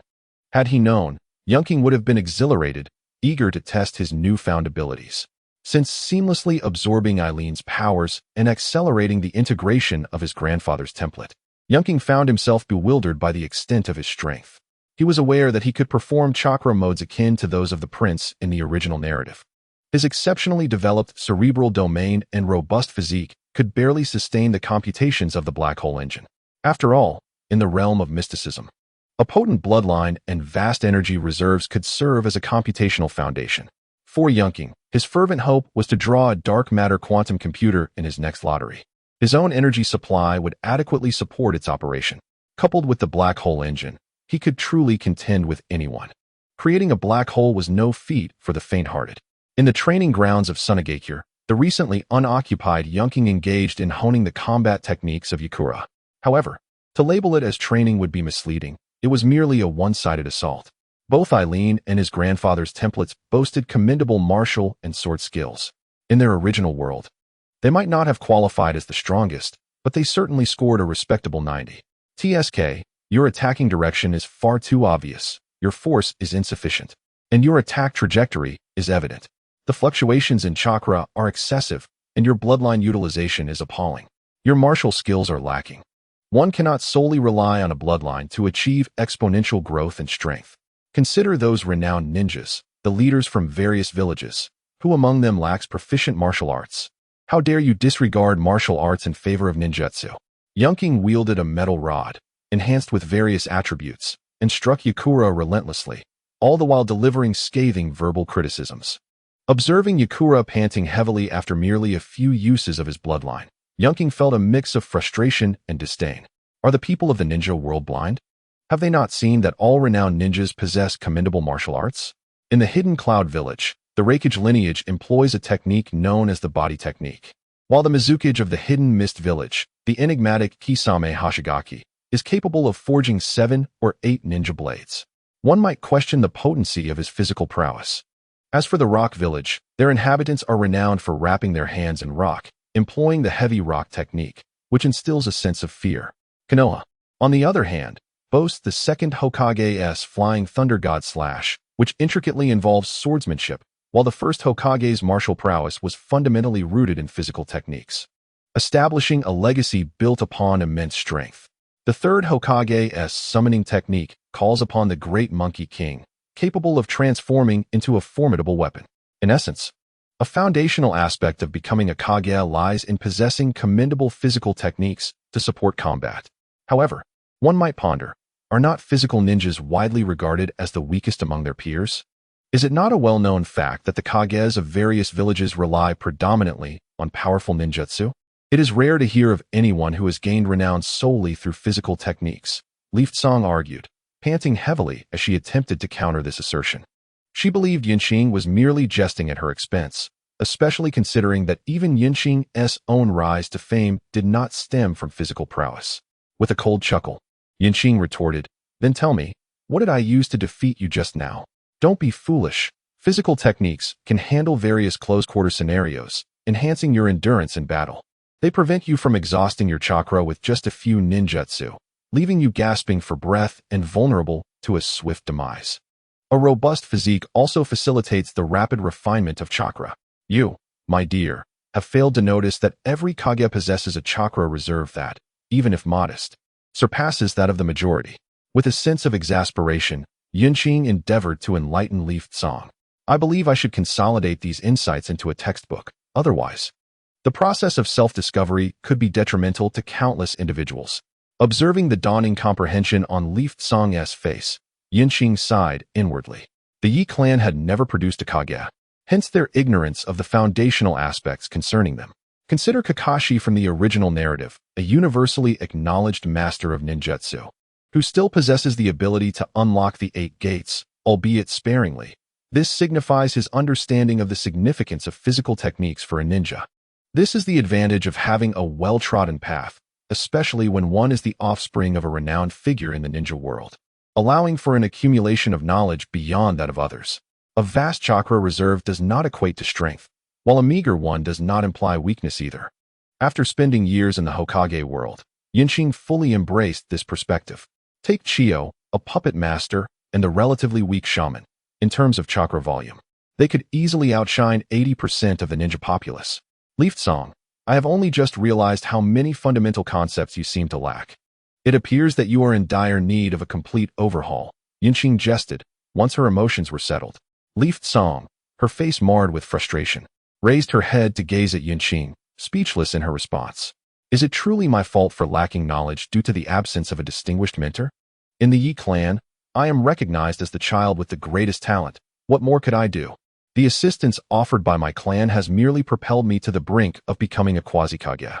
This scenario reflects the experience of many ninja clans, who, relying on secret techniques and bloodlines, can swiftly ascend to the status of quasi-Kage upon reaching elite Jonin levels.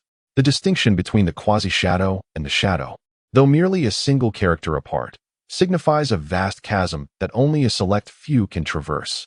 Pack your things and return with me.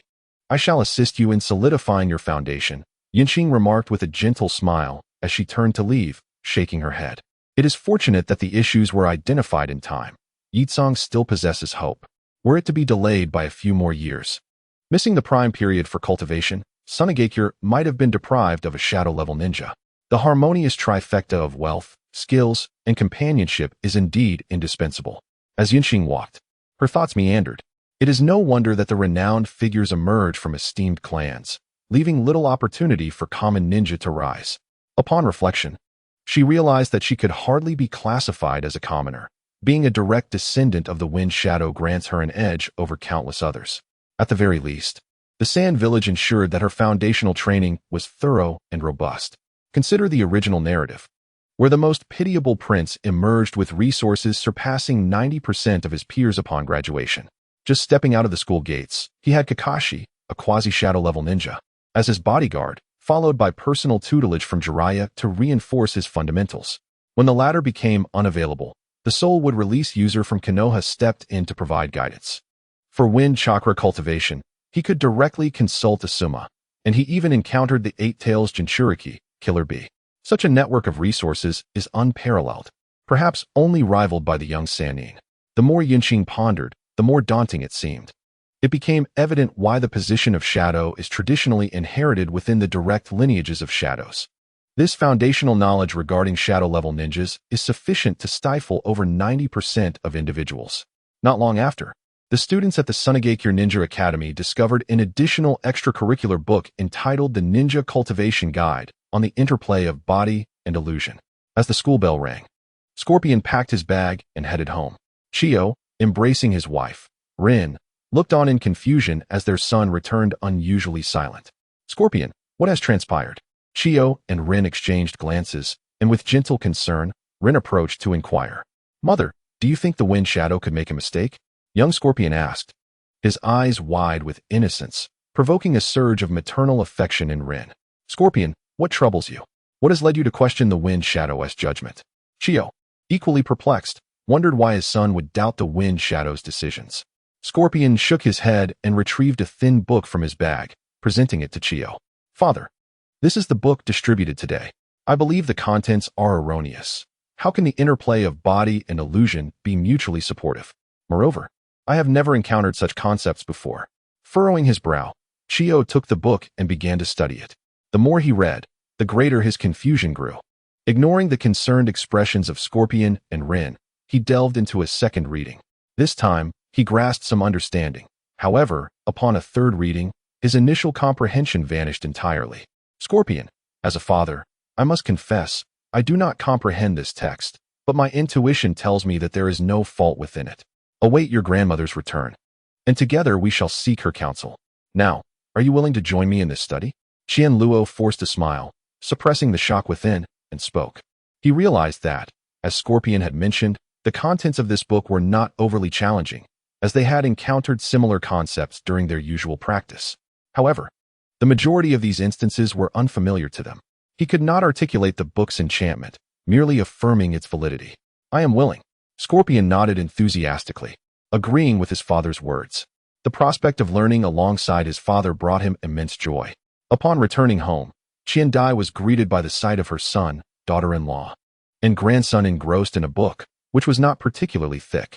The harmonious atmosphere among her family filled her with happiness.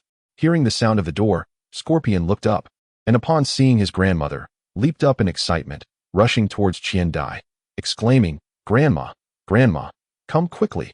Scorpion has questions for you. Dad and Mom cannot help me. It's all up to you now. Behind him, Qian Luo and Ling Zi exchanged helpless glances at Scorpion's antics. This impudent child. Must he always expose his father's shortcomings? Ah, indeed, let Grandma come. There is no question in this world that a grandmother cannot answer. Qian Dai, looking at her adorable grandson, couldn't help but smile while boasting. After hearing Scorpion's questions, she took the book and skimmed through it, her brow furrowing deeply. She recognized the content as fundamentally accurate, on the surface. The book appeared to instruct on cultivation, yet, in the eyes of a shadow-level practitioner, it served as a guide for those with sufficient aptitude to transition smoothly into shadow-level cultivation. How intriguing! What level of strength must Yunqing possess to have authored such a comprehensive work? Even if Qian Dai were to attempt writing it herself, she could never replicate such a complete guide to cultivation. She had only relied on intuition to teach her son and grandson. Her situation was characterized by knowing what to do, yet lacking understanding of why it should be done. Yunqing had elucidated the reasons behind these practices. Observing Qian Dai lost in thought, Scorpion tugged at her sleeve, reminding her, "You still have a lovely elder grandson waiting for you."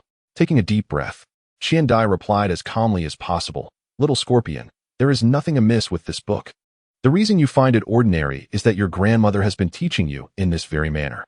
Then, "Grandma, do the 3 types of ninjutsu truly complement one another?" Scorpion furrowed his brow, asking in confusion, as he had not sensed this harmony. Qian Luo, standing behind Scorpion, wore a similar expression. Witnessing the bewilderment on their faces, Qian Dai felt a surge of frustration. What could she say? Was she not striving to pave the way for them towards shadow-level mastery? Could she assert that the teachings she imparted were essential for shadow-level practitioners? Observing their expressions, Qian Dai chose to voice her thoughts. She then watched with interest as their astonishment unfolded. Often, it is not merely a matter of intelligence, but rather that the starting points differ. Once she explained the rationale, Qian Dai felt liberated, playfully teasing Qian Luo and Scorpion. Qian Luo and Scorpion considered themselves geniuses, believing they were several steps ahead of their peers. In their eyes, they epitomized true brilliance, which emboldened Scorpion to voice his doubts. The other ordinary ninjas, however, would never dare to question. They were simply aware that Lord Kazekage would not harm them, rendering any skepticism unnecessary. Without a structured cultivation system, everything was reliant on exploration. So it seemed prudent to follow Lord Kazekage's methods. Even if flaws existed in his endorsed cultivation system, they were unlikely to be significant. "Scorpion, you overestimate yourself," Qian Dai explained patiently to his grandson. "At your age, how dare you question Lord Kazekage? To challenge authority is commendable, yet you must remember that such audacity requires strength." Qian Dai feared for his grandson, worried that his pride might lead to self-destruction. Countless talents had fallen victim to their own arrogance, a fact Qian Dai had meticulously noted. Their names now linger only in the memories of the elderly. Arrogance often leads to recklessness, and those who frequently engage in such perilous behavior typically face one of 2 fates: death or ascendance to greatness. Qian Dai was determined that his grandson would not recklessly court danger, ultimately meeting an untimely end. Among the ninja world, the individual most prone to self-destructive behavior was none other than Orochimaru, who had defied the odds and survived the chaos he created. In a subterranean cavern, Uchiha Madara perused a slender volume, while the black and white Zetsu stood respectfully before him, and Tobi sulked in a corner, doodling. "Humph. This is the book written by the 3rd Kazekage," Madara remarked, his Rinnegan allowing him to read at an astonishing pace. "Indeed, Lord Madara," Zetsu replied eagerly, keen to hear the esteemed ninja's assessment. Madara's power stemmed from Kagaya Otsutsuki, making him a unique being unable to grow stronger in the conventional sense. In contrast, Uchiha Madara had honed his abilities through relentless effort. His words carried unparalleled authority. To have authored this book marked him as a remarkable figure. Once he regained his strength, he intended to make contact with its creator. "What of the Uzumaki clan?" Madara inquired, now adopting a more cautious approach, plotting his moves with meticulous care. A significant number of the Uzumaki had migrated to Sunagakure. Regardless of the circumstances, it was imperative to connect with the 3rd Kazekage. Zetsu replied grimly, expressing his frustration. The Uzumaki clan possessed vast reserves of chakra and formidable vitality, making them ideal vessels for the Rinnegan. Madara's brow furrowed. He sensed he was being ensnared in a scheme. Unable to evade the machinations of the third Kazekage, go to the land of waves. Select a promising Uzumaki descendant. If none are available, search the ninja world. It is improbable that all elite heirs have been sent away, Madara instructed with a grave tone. Zetsu exchanged puzzled glances with Madara, unable to comprehend his reasoning. Did the harbinger of destruction in the ninja world truly lack the confidence to subdue a mere Kazekage?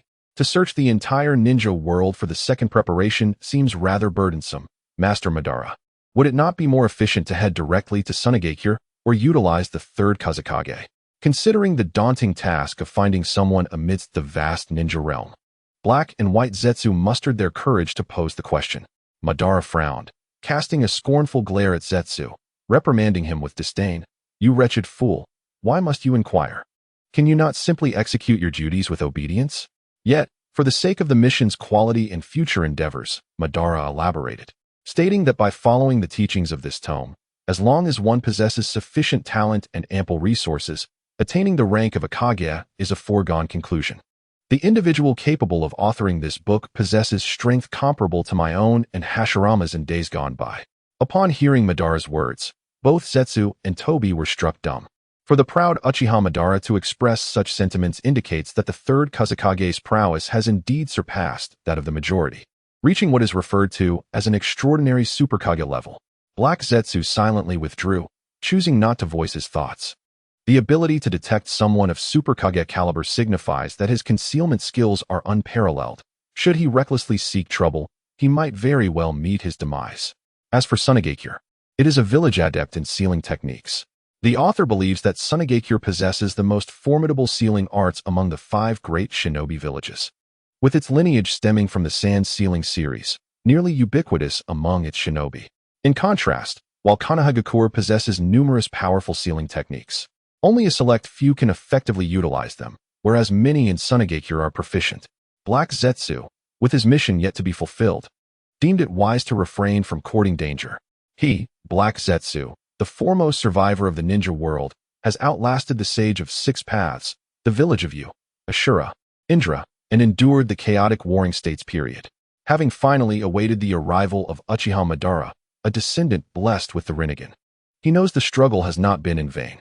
Thus, he resolves to continue his survival, unwilling to court death. Within the ninja realm, the nobles and affluent merchants who spent their fortunes in Sunagakure to purchase homes and enroll their children in the Ninja Academy have all encountered the book authored by the third Kazekage. Though these mortals may not comprehend its contents, their lack of understanding does not imply that others cannot grasp it, nor does it preclude their ability to locate someone who can. While finding a Kage may be challenging, a suitable candidate for the position can still be identified. Discerning individuals among the aspiring Kage could surely find 1 or 2 worthy candidates.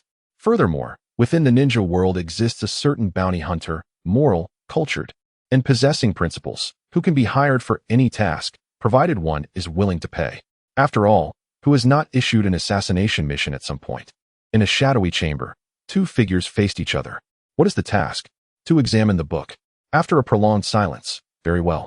A thin volume was presented. After perusing it for a while, the response came. This is an excellent book, if one adheres to its teachings and possesses adequate talent. Becoming a jonin is a mere formality, and the rank of Kage is within reach. Thank you. The reward is 1 million ryo. A voice filled with exuberance echoed. Observing the retreating figure, the bounty hunter silently grasped the stack of banknotes, lost in thought. Is this truly so easy? If writing books, is this lucrative? Should I consider penning one myself? It has come to my attention that the wages in Sunagakure are rather enticing. Perhaps I should seek a part-time position. As Kakuzu pondered this while tucking away the silver notes, he reflected on the source of that person's exuberance, who had generously offered him an additional half of the payment. How could one not feel elated when capable of nurturing elite jonin? Unbeknownst to Kakuzu, as he exited the negotiation room, a crimson-haired figure was watching him from the skies. Amidst the desolate desert, a man clad in a black trench coat, with only his piercing eyes visible, ambled slowly across the sands. The cacti that sporadically dotted the arid landscape were the sole hint of greenery. Friend, you have followed me all this way. Show yourself. Kakuzu abruptly halted, rasping his words. The silence enveloping him felt overwhelmingly oppressive. Kakuzu, a rogue ninja from Takigakure, had once aimed to be a hero after assassinating the first Hokage, only to find himself punished instead. Subsequently, he had absconded with the village's secret treasure, the yokai of grievance. A man with flowing red hair descended from the heavens, smiling as he approached. At the sight of him, Kakuzu's muscles instinctively tensed, the secret technique of yokai of grievance fervently warning him of imminent danger. TSK, who have merged with the yokai of grievance, have truly lost your humanity. How pitiable. No wonder you are so enamored with wealth, the figure remarked. Yinqing activated his probing eye, swiftly discerning the situation surrounding Kakuzu. The third Kazekage, do you seek me for a purpose? I do not recall having wronged you. Kakuzu replied coolly, his chakra surging within him, ready to strike at a moment's notice. Do not be alarmed, a ninja of your caliber, capable of wielding 5 types of chakra, is a rare find, and I hold you in high regard. Yinqing casually dismissed Kakuzu's readiness for combat. Such a maturity is hardly worthy of my attention. The dragon scales grant immunity to most elemental attacks, while the angelic physique renders him impervious to many physical assaults. Admire me? For what? You are a figure of great stature, and I am merely a rat in the muck, hardly worth your notice, Kakuzu retorted, skepticism evident in his voice. Upon witnessing Kakuzu's distrust, Yinqing ran his fingers through his hair in exasperation. To speak candidly, I seek your services as a teacher at the Sunagakure Ninja Academy, responsible for instructing in ninjutsu. A talent such as yours, proficient in 5 types of chakra, is exceedingly rare. Very well, I trust you will not deceive me. However, I still wish to test your strength. Kakuzu laughed heartily, a fierce glint in his eyes. He felt the need to demonstrate his prowess, to garner recognition from all. Let us agree upon this. Your base salary will be 1 million ryo, with commissions based on your teaching quality. The better your students perform, the higher your commission. Yinqing remarked, as if struck by a sudden thought. Upon hearing Yinqing's words, Kakuzu's preparation of ninjutsu momentarily faltered, his mind momentarily blank. Goodness, this is exceedingly generous. An annual salary of 1 million ryo, plus commissions based on teaching quality, with my decades of experience in ninjutsu. How could I possibly fail to instruct a group of young ones? Lord Fengying is indeed my confidant. If my strength were commendable, I wonder if I could add a bit more. Kakuzu unleashed a torrent of flames, engulfing the desert where Yinqing resided. The stronger Kakuzu's prowess, the more I shall grant. Please unleash your full potential. Yinqing's bright laughter resonated from within the inferno. In that moment, Kakuzu felt himself ablaze. And the ninjutsu he had meticulously prepared gained an additional surge of power. Lightning release, false darkness. Wind release, gale. Before the flames dissipated, Kakuzu's wind and lightning surged forth in pursuit. Amidst the fiery chaos, Yinqing emanated swirling tendrils of purple chakra, enveloping him in a protective shroud. Flames, lightning, and wind blades failed to inflict any harm. As long as the energy was sufficient, it constituted an almost perfect defense. No wonder the prince refrained from practicing other chaotic ninjutsu. With the versatility of his attack through various elemental Rasengan and the defensive capabilities of chakra modes, he was well equipped. Observing the depletion of his chakra, Yinqing mused to himself. The chakra mode truly is a formidable advantage. As long as there is enough chakra, one can contend with anyone. Whoosh, whoosh, whoosh, a series of piercing sounds filled the air as black threads surged toward Yinqing. Accompanied by the heat of the air, Yinqing furrowed his brow and murmured softly.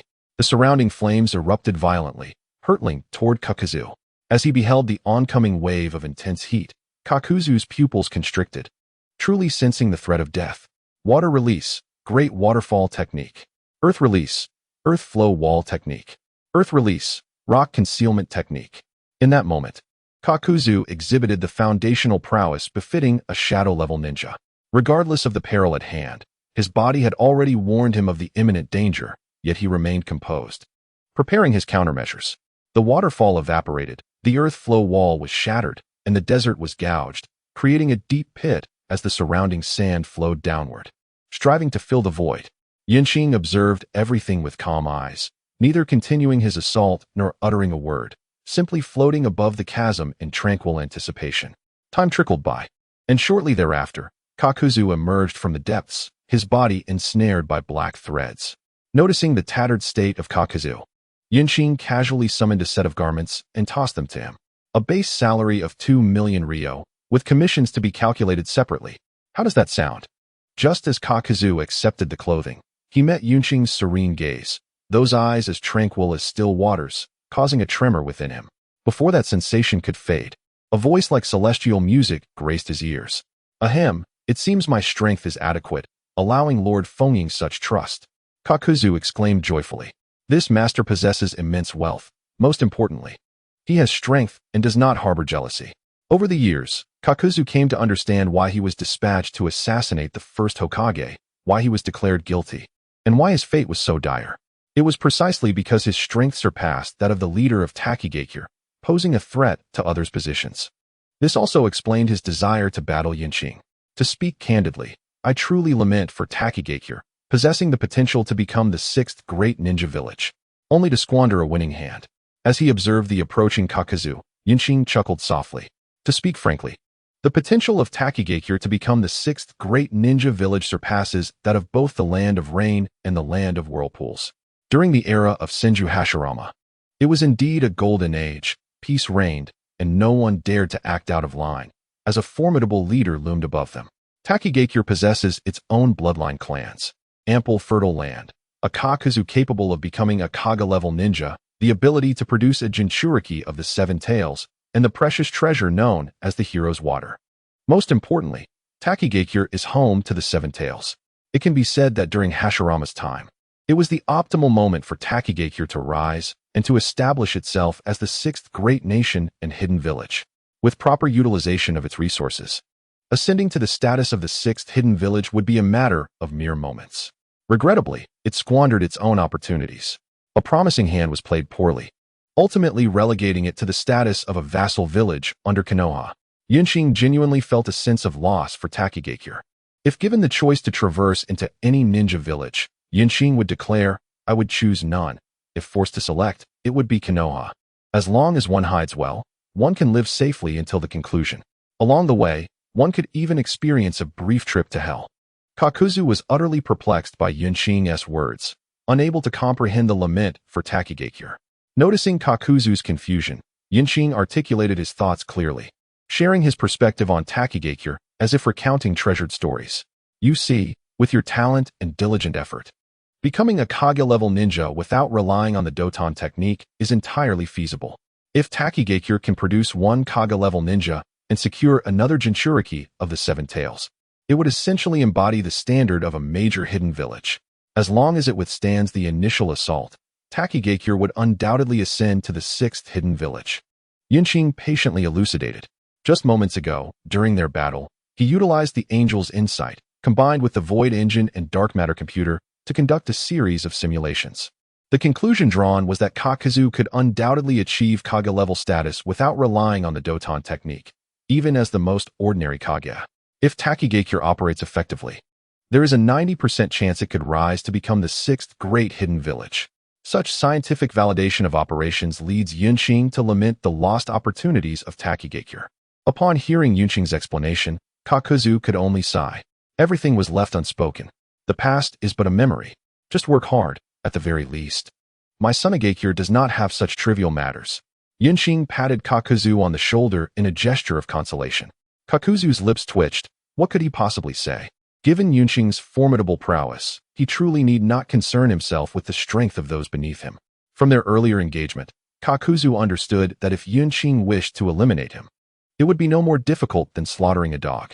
Shaking his head, Kakuzu dispelled the thoughts from his mind, and together with Yunqing, they set off towards Sunagakure. As they walked through Sunagakure, Kakuzu felt aged. The impoverished conditions he once recalled were nowhere to be found. Through hard work and Yunqing's discreet assistance, the surroundings of Sunagakure had transformed into a verdant landscape, with clusters of white buildings standing tall within the village. The roads were no longer mere dirt paths, but paved with bricks, exuding an air of cleanliness and order. The merchants, each adorned with a smile, reflect a remarkable transformation. I once visited the village of Suna, a time when it truly embodied its namesake. Now, Suna resembles a dazzling gem amidst the desert. Jiaodu remarked in awe. In the past, every inhabitant was marked by a perpetual sorrow, whereas now, each face beams with hope. It is simply a matter of acclimatization. Suna will continue to flourish. For this place is not yet the true center of commerce, Qing proudly stated. He was merely guiding Jiao Du through the most ordinary residential area for commoners. Come, let me show you to your residence.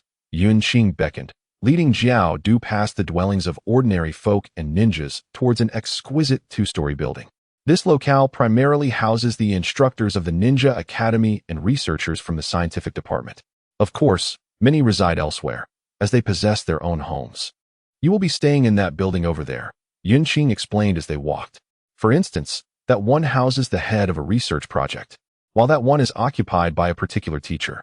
Ah, this one is yours. Let us enter and take a look. Finally, Qing led Jiao Du to a luxurious small building predominantly adorned in dark gold. Not long ago, a wealthy merchant offered me 50 million Rio for this property, and I declined. Open the door. You shall find a delightful surprise within. Observing Jiao Du's detached demeanor, Qing chuckled nonchalantly, uttering a statement that sent a shiver down Jiao Du's spine.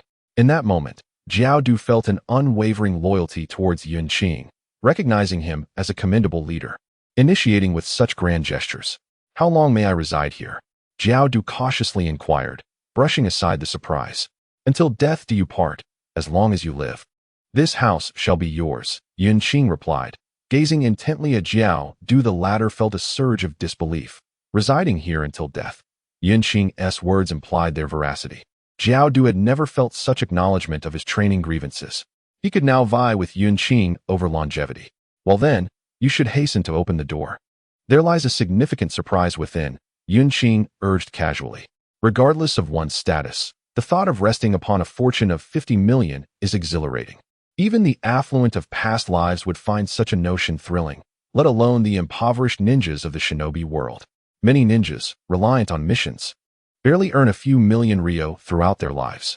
As seen in the original narrative, even Asuma, a scion of privilege, would wince at the prospect of treating his students to barbecue.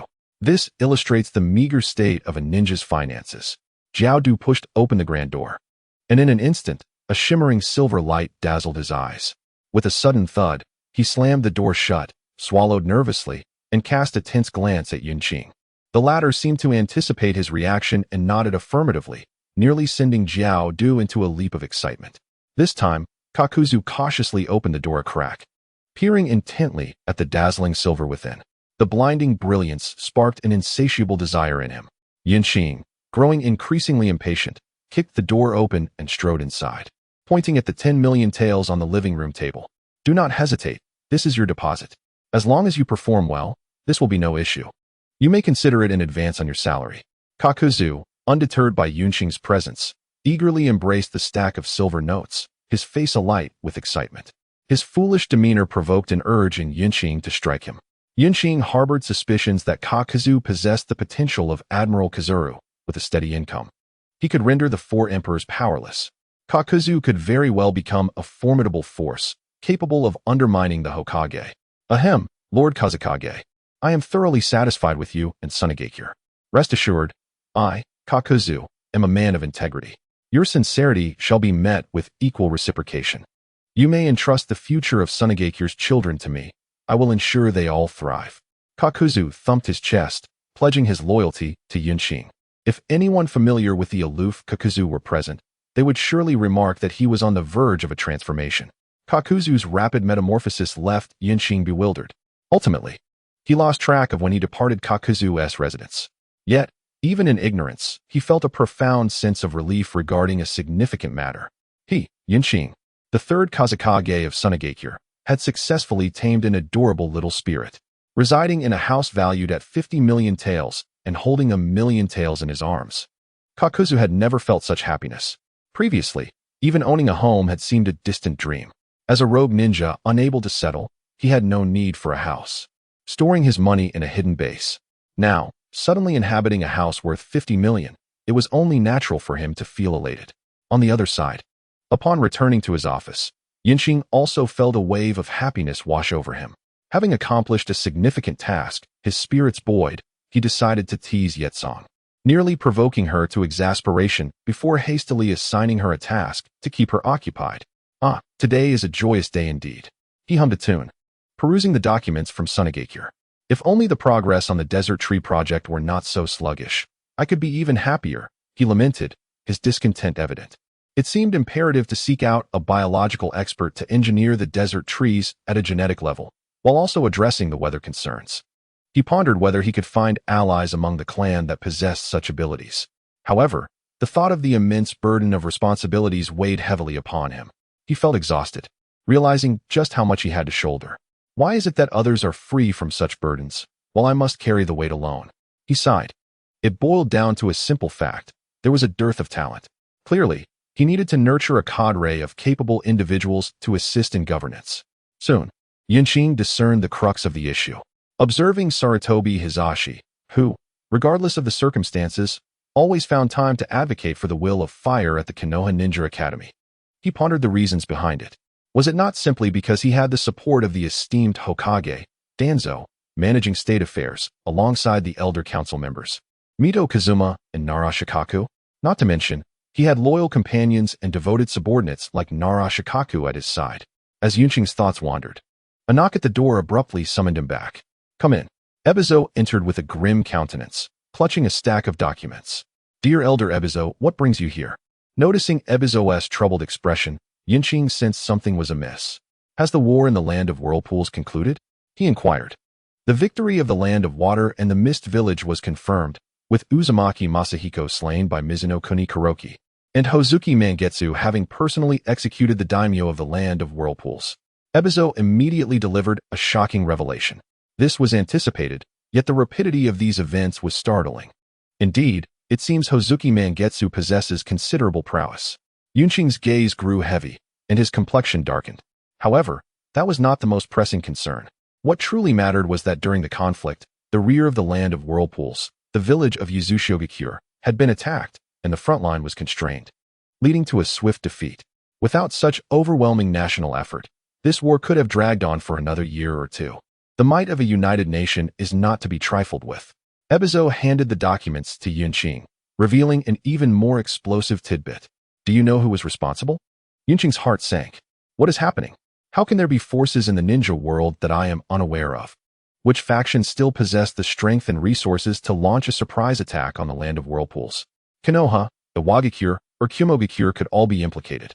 They had employed explosive tags, numerous explosive tags, that sent Sunagakure skyward. Subsequently, the assailants encircled the rear, effectively routing the forces of the Land of Whirlpools.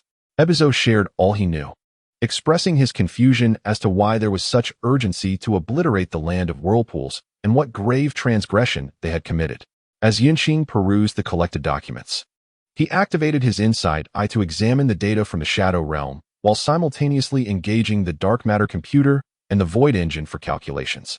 With adequate energy support, the dark matter computer and void engine operated at full capacity, yielding results within minutes. It is a system, he murmured. How ruthless Hozuki Mangetsu is. He can discern such intricacies.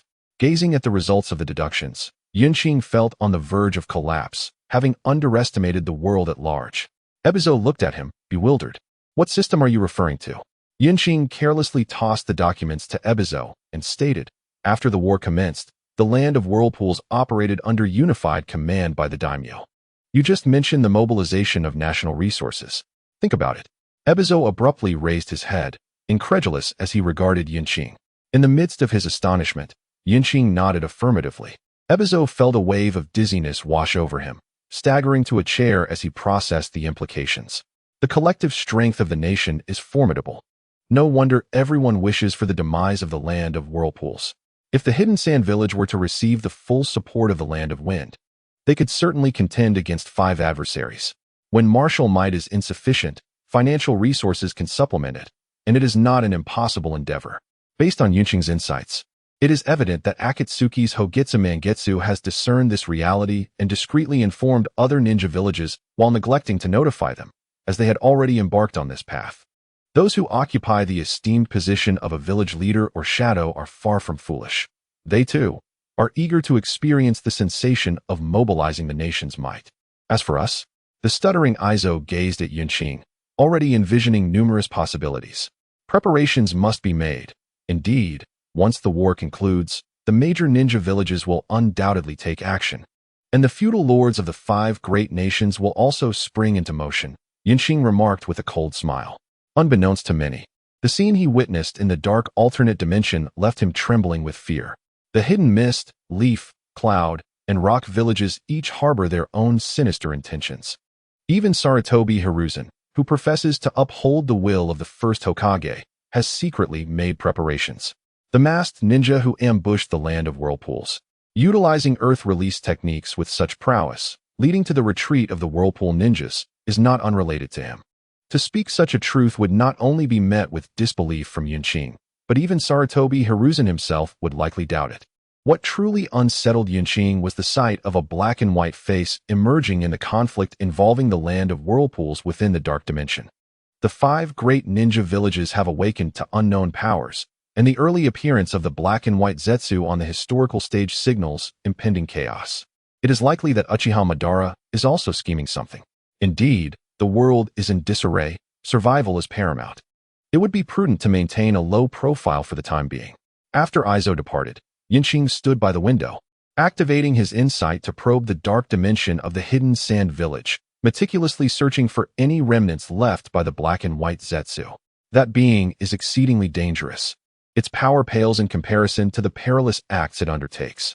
Most crucially, its propensity to plant trees at the slightest provocation is exceedingly well suited for the hidden sand village, serving to enhance the environment remarkably. The mere thought of Zetsu's tree-planting abilities filled Yinqing with exhilaration, a wave of happiness blossoming from within. Indeed, let us not forget that within the Ten Tails resides 100,000 Zetsu. The concept of 100,000 Zetsu is staggering.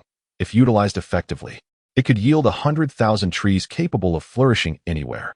As for whether they could prevail in battle or strategize effectively, Yinqing believed that even the resurrection of the Sage of 6 Paths could not thwart him. Calm down.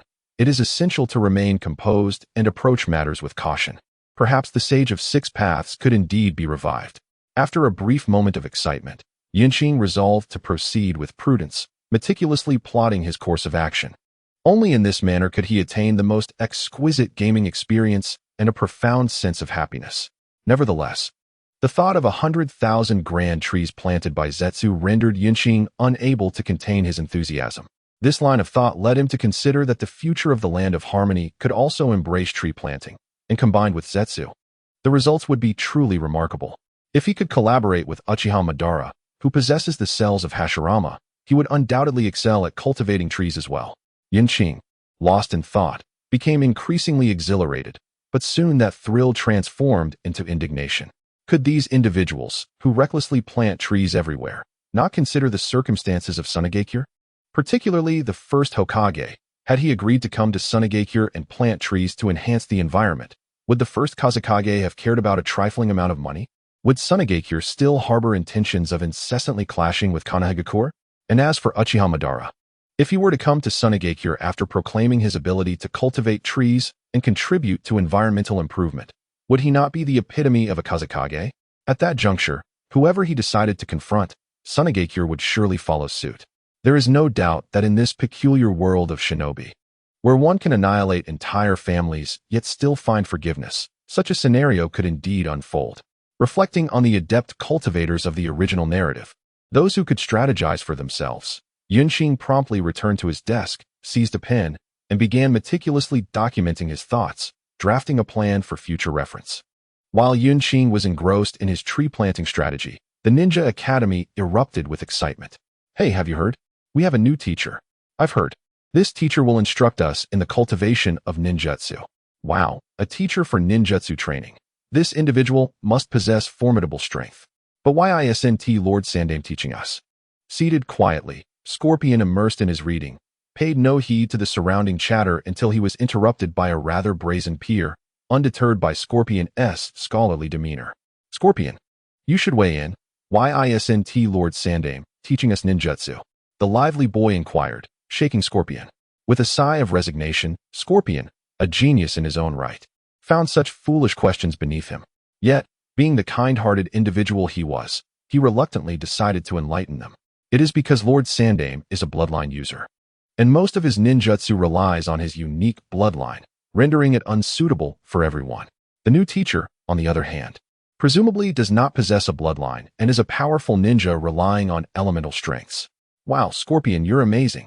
You knew this while we debated endlessly without arriving at a conclusion. The initially inquisitive boy gazed at Scorpion in astonishment.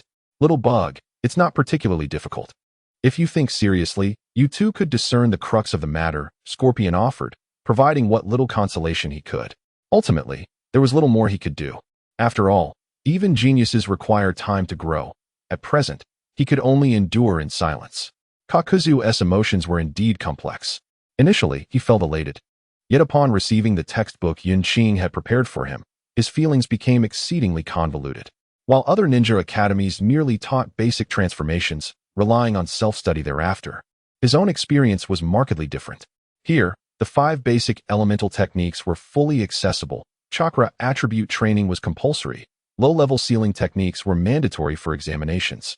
Medical ninjutsu was an elective, and physical training accounted for the highest percentage of all subjects. As he perused the ninja training guide crafted by Qing, Kakuzu could not help but think, I wonder if I should voice my frustrations. This teaching method, upon its implementation, holds a grave expectation. If one fails to achieve the rank of Chunin after such investment from Sunagakure, it would be a disservice to the resources expended. Kakuzu, had he been afforded similar educational opportunities in his youth, would have undoubtedly reached the level of a Kage when he faced Hashirama Senju single-handedly. With a sigh, he steadied his emotions and entered the ninja academy, ready to impart knowledge. Having received compensation, neglecting his duties is not in his nature. Moreover, should he dare to deceive, Qing would surely enlighten him on the consequences of his actions. The curriculum at the Sunagakure Ninja Academy was not as arduous as Kakuzu had envisioned. His responsibility primarily lay in identifying the students' mistakes, while the more mundane aspects, such as basic hand seal instruction, were managed by lower-ranked ninjas. With a class exceeding 50 students, it was impractical for Kakuzu to teach them all alone, and Qing had wisely considered the quality of education. Consequently, he assigned several teaching assistants to support Kakuzu in his endeavors. With a master of all 5 elemental chakra at the helm, the quality of education at Sunagakure soared. For instance, Mr. Scorpion, who fervently sought to delve into mathematics, the study of puppetry, and the art of immortality, was currently ardently training in taijutsu and ninjutsu. Listen closely. Even as a puppeteer, one must comprehend taijutsu and the 5 elemental techniques. The ninjas you will face are diverse and unpredictable, and you must possess ample strategies to counter them. Exceptional taijutsu will enable you to endure prolonged battles and confront ninjas that breach your puppet defenses. Ninjutsu will equip you to tackle various opponents, extending the battlefield and facilitating effective defensive maneuvers. Puppets cannot eternally shield you, Kakuzu elaborated, meticulously explaining to the students who were struggling in their studies. Yes, teacher Kakuzu, we will strive to improve, the students replied in unison, their voices echoing powerfully in the training area. Satisfied with their enthusiastic response, Kakuzu nodded and moved to the shade of a nearby eave. How does it feel to be a mentor? Qing inquired, having appeared beside Kakuzu without his notice. It is quite agreeable, compared to the chaos of murder and theft. This method of earning a living feels rather secure, Kakuzu responded without hesitation, unfazed by Qing's sudden presence. Actually, it is not the money you cherish, but rather the process of acquiring it, am I correct? Qing remarked unexpectedly. Upon hearing Qing's words, Kakuzu fell silent, reluctant to engage with the question. Observing his reticence, Qing smiled and departed, Kakuzu's silence serving as the most eloquent of answers. Ugh, what an insufferable individual, Kakuzu thought, dismissing his earlier sentiments. Just moments ago, he had deemed Qing a good person. Now, he regarded him as a rogue. On a moonless night, with the winds howling, it was not a night for murder, but rather a night for tracking assassins. That day, after concluding his administrative duties and seeking a moment of respite, Qing sensed a surge of malevolent chakra in his vicinity, which swiftly dissipated. This occurrence left him decidedly unsettled. By the heavens, I am none other than the illustrious Wind Shadow. And who might you be, vanishing at the mere sight of me? Such a lack of respect. Without a moment's hesitation, Qing pursued the figure that had fled. Beneath the twilight sky, a solitary, striking figure with magnificent white hair stood proudly atop the sand dunes. Upon beholding this sight, Qing's heart raced with exhilaration. When shall I possess such charisma? The white-haired figure turned, revealing a singular eye with 3 small orbs that spun incessantly. You've arrived? Indeed, I have. Yunqing instinctively replied to the imposing elder's words. Upon hearing Yunqing's response, Madara was momentarily at a loss. Shouldn't you inquire, who are you? Then I would retort, I am Madara Uchiha, the Reaper of the Ninja World. Youngster, you seem to have misread the script. As time slipped away, the dual-faced entities, Black Zetsu and White Zetsu, materialized not far behind Madara. TSK, Black Zetsu. I sense he harbors ill intentions towards you, remarked White Zetsu, observing Yunqing, who stood alone, facing Madara. Black Zetsu inhaled sharply, remaining silent. His instincts urged him to flee. The red-haired youth across from him did not seem to harbor good intentions. Silence. Just watch quietly, Black Zetsu commanded, sensing White Zetsu was about to speak again. He feared this incessant chatter might divulge something critical. After all, the youth before them, though youthful in appearance, possessed a cunning mind that belied his age. Yunqing regarded the white-haired Madara Uchiha and the dual-faced Zetsu with amusement. Recently, he had pondered how to utilize these 2 prodigious cultivators of trees, one adept at managing a plethora of species and the other capable of directly afforesting land. Today, they had come seeking him. Indeed, I am fortunate, Yunqing thought, the phrase flashing inexplicably through his mind. Senior, might I inquire what brings you to summon this young one? Despite the myriad peculiar thoughts swirling in his mind, Yunqing suppressed them and feigned the demeanor of a novice wind shadow, timidly asking. Humph, Madara Uchiha scoffed. I am Madara Uchiha, destined to become the man who realizes peace in the ninja world. Yunqing was taken aback. Great one, your directness is quite startling. How should I respond to such candor? Gazing at the ageless yet undeniably formidable Madara, he swallowed hard, astonished by the elder's bold declaration. I believe you are indeed Madara Uchiha. Might you enlighten me on your methods for achieving peace within the ninja realm? I wish to prepare myself. Shall I assist you or oppose you? Yunqing asserted, I fear you not. Since you are so forthright, allow me to be equally candid. Infinite Tsukuyami. The Uchiha clan's heritage from the Sage of 6 Paths, my ancestors. As Madara raised his hands, his fervent gaze conveyed his enthusiasm for the explanation. However, before he could complete his statement, Yunqing, growing impatient, waved him off, interrupting, what nonsense is this? The Uchiha claim to be descendants of the Sage of 6 Paths? The Senju clan professes the same, and the Uzumaki clan is also recognized in this regard. The Senju and Uzumaki are even distant relatives. How can the Uchiha substantiate their claims? Furthermore, the ancient tablets, who can discern the truth? You are of the Uchiha lineage. I find it hard to believe that, after centuries, none have awakened the Mangekyo Sharingan, nor has anyone achieved the infinite Tsukuyami. Yunqing's verbal onslaught left Uchiha Madara momentarily dumbfounded. Observing Madara's bewilderment, Yunqing was taken aback himself, wondering if he had indeed spoken the truth. The sentiments he expressed had long lingered in his mind. While watching Naruto, he had often pondered why, despite the Uchiha clan's inheritance from the Sage of 6 Paths, no Mangekyo had manifested over the centuries. Nor had anyone sought the elusive eternal Mangekyo Sharingan or examined that ill-fated stone tablet. Thus, seizing the opportunity, Yunqing, emboldened by his own prowess, articulated all that he had long wished to convey. Initially, Madara's fury flared, then tranquility enveloped him, ultimately giving way to a flicker of contemplation. He truly had never considered these matters. Kagaya, observing the gradually calming Uchiha Madara, felt an ominous premonition. What had come over him to render him so composed? Humph, young one, spare me your rhetoric and simply state whether you will assist me. Should you choose to help, I can entrust you with these Rinnegan, Madara pressed, suppressing the questions swirling in his mind. I am well aware that the Uchiha Madara does not engage in such trivial discourse. And why, pray tell? Should I assist you? Merely because you declare yourself Uchiha Madara? You possess an inflated sense of self-worth. I am the Kazekage of Sunagakure, one of the most esteemed individuals in this world, Yunqing retorted, a hint of derision lacing his words as he regarded the elderly Madara. True to his reputation as a formidable figure, Madara exhibited remarkable composure, refraining from retaliatory insults. Instead, he unleashed a great fire annihilation, followed by the summoning of the Shinju, a colossal tree rising from the desert sands. A glimmer of excitement flickered in Yunqing's eyes at the sight of the majestic tree. With his violet chakra surging, he hurried to extinguish the flames. This tree was precious. Should it be consumed, his efforts would have provoked Madara for naught. Accelerating to his utmost speed, he delivered a powerful blow that sent Madara deep into the desert. Please, do not destroy this invaluable Shinju, was Yunqing's sole concern. How swift was Madara's immediate impression upon Yunqing's assault? Were it not for his Rinnegan, he would have struggled to perceive Yunqing's movements. Recognizing the motion but unable to evade it, he swiftly activated his Susanoo. Witnessing his Susanoo shatter into fragments, Madara's expression darkened. Not only was Yunqing fast, but his strength was formidable as well. How resilient! Yunqing mused as he observed the swirling chakra dissipating from his fist. Shattering your Susanoo is quite an accomplishment. You audacious brat! Madara summoned his complete Susanoo, towering over Yunqing.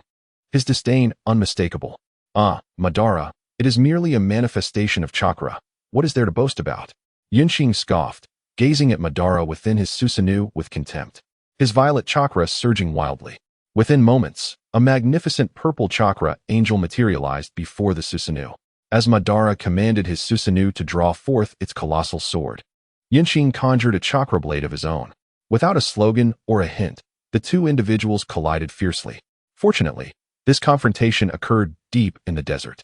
Had it taken place elsewhere, their battle style, capable of moving mountains and filling seas, would have merely represented a foundational display of their prowess. Even in this moment, Uchiha Madara's sporadic use of wood release techniques ignited a thrill within Yunqing. Upon witnessing Madara's utilization of wood release, Yunqing tempered his offensive intensity. For the future of the land of wind and Sunagakure, he chose to endure. During the tense period of the Second Shinobi World War, an astonishing event transpired within the ninja realm. On a certain day, a wood-release ninja from Konoha seized the opportunity to ambush the third Kazekage, Yunqing, while he was relaxing after work. Thankfully, the formidable third Kazekage engaged in an all-night battle in the land of wind, leaving behind a landscape littered with towering trees. Legend has it that when the villagers of Sunagakure beheld Yunqing's return the following day, they wept bitterly, filled with deep remorse. They believed that the scars of battle left behind were a mark of disgrace. The best way to remember such humiliation was to preserve it. At the urging of elder advisor Hozo, Sunagakure dispatched its sole water-release ninja to diligently nourish the remnants of battle. Moreover, they called upon the master architects of Sunagakure to design a comprehensive network of waterways throughout the land of wind overnight. Upon receiving this news, the daimyo of the land of wind publicly condemned the land of fire for its excessive arrogance, claiming that Konoha looked down upon others. Subsequently, he allocated funds to ensure that the construction teams of the land of wind collaborated closely with Sunagakure to restore the river channels. Such disgrace must be etched in memory as a warning to future generations of the land of wind. Within Sunagakure, Yunqing regarded the plans presented by Hozo with satisfaction.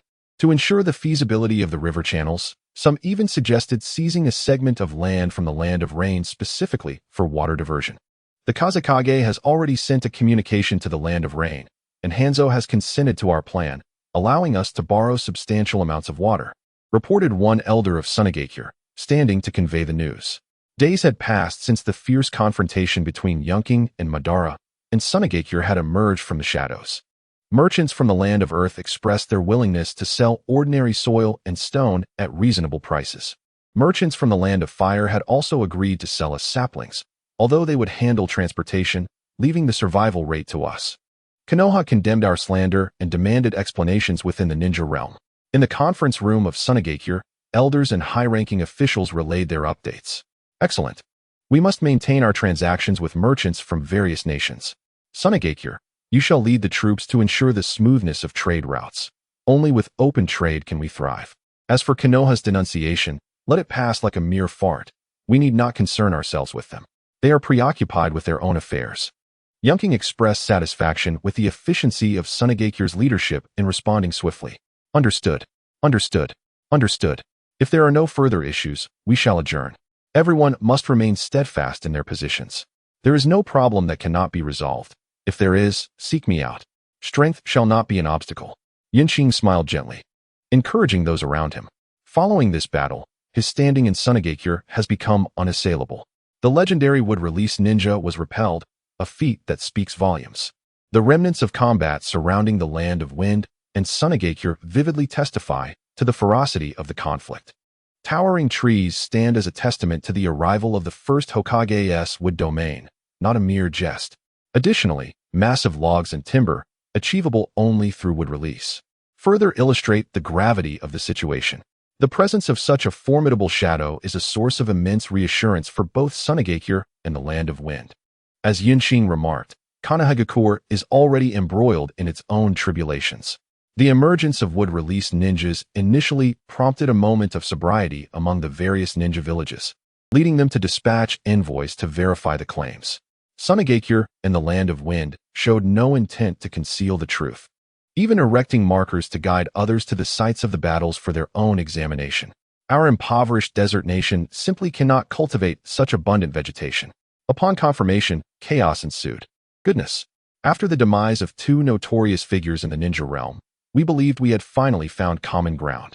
Yet, you and Konoha have clandestinely summoned a wood-release ninja. Are you attempting to defy the heavens? If not for the formidable strength of the third Kazekage, who thwarted your sneak attack, would you have obliterated us? Hashirama Senju was a fool, enamored with peace. And while some might doubt the sincerity of Hiruzen Sarutobi and his classmates in their lofty ideals, it is undeniable that Yunin and Iwagakure have intensified their assaults on Konoha, even temporarily setting aside their animosity. Both factions share a common resolve. Regardless of the authenticity of the wood-release ninja, they are determined to incapacitate Konoha. An explanation is imperative. An explanation, one that demands urgency. If I truly possessed a wood-release ninja, I would have already unleashed them upon the battlefield to vanquish you. In the Hokage's office, Hiruzen Sarutobi was furiously venting his frustrations. Beside him stood his classmates, students, and high-ranking ninja from the Sarutobi lineage. Observing Hiruzen's outburst, everyone opted to avert their gazes, choosing to feign ignorance. I saw nothing. You did not see me. I am but a specter. Despite Hiruzen's loss of composure, he remained the Hokage of Konoha, their leader and the strongest ninja in the village. After a lengthy tirade, exhaustion took hold, prompting him to return to his seat. Hiruzen, what shall we do? The room fell silent as the female ninja, Tsunade, rose to voice her concern. As a woman and a classmate of Hiruzen, he found it difficult to berate her. What shall we do? We fight, of course. Are you still uncertain about the existence of wood-release ninjas? The resolute Hiruzen Sarutobi, in his prime, spoke with conviction. They are merely two prominent ninja villages. Konoha is not bereft of capable warriors. What is there to fear? His words brought a solemn hush over the assembly. Aside from Tsunade, other members of the Senju clan were present, well aware of the reality surrounding the existence of wood-release ninjas.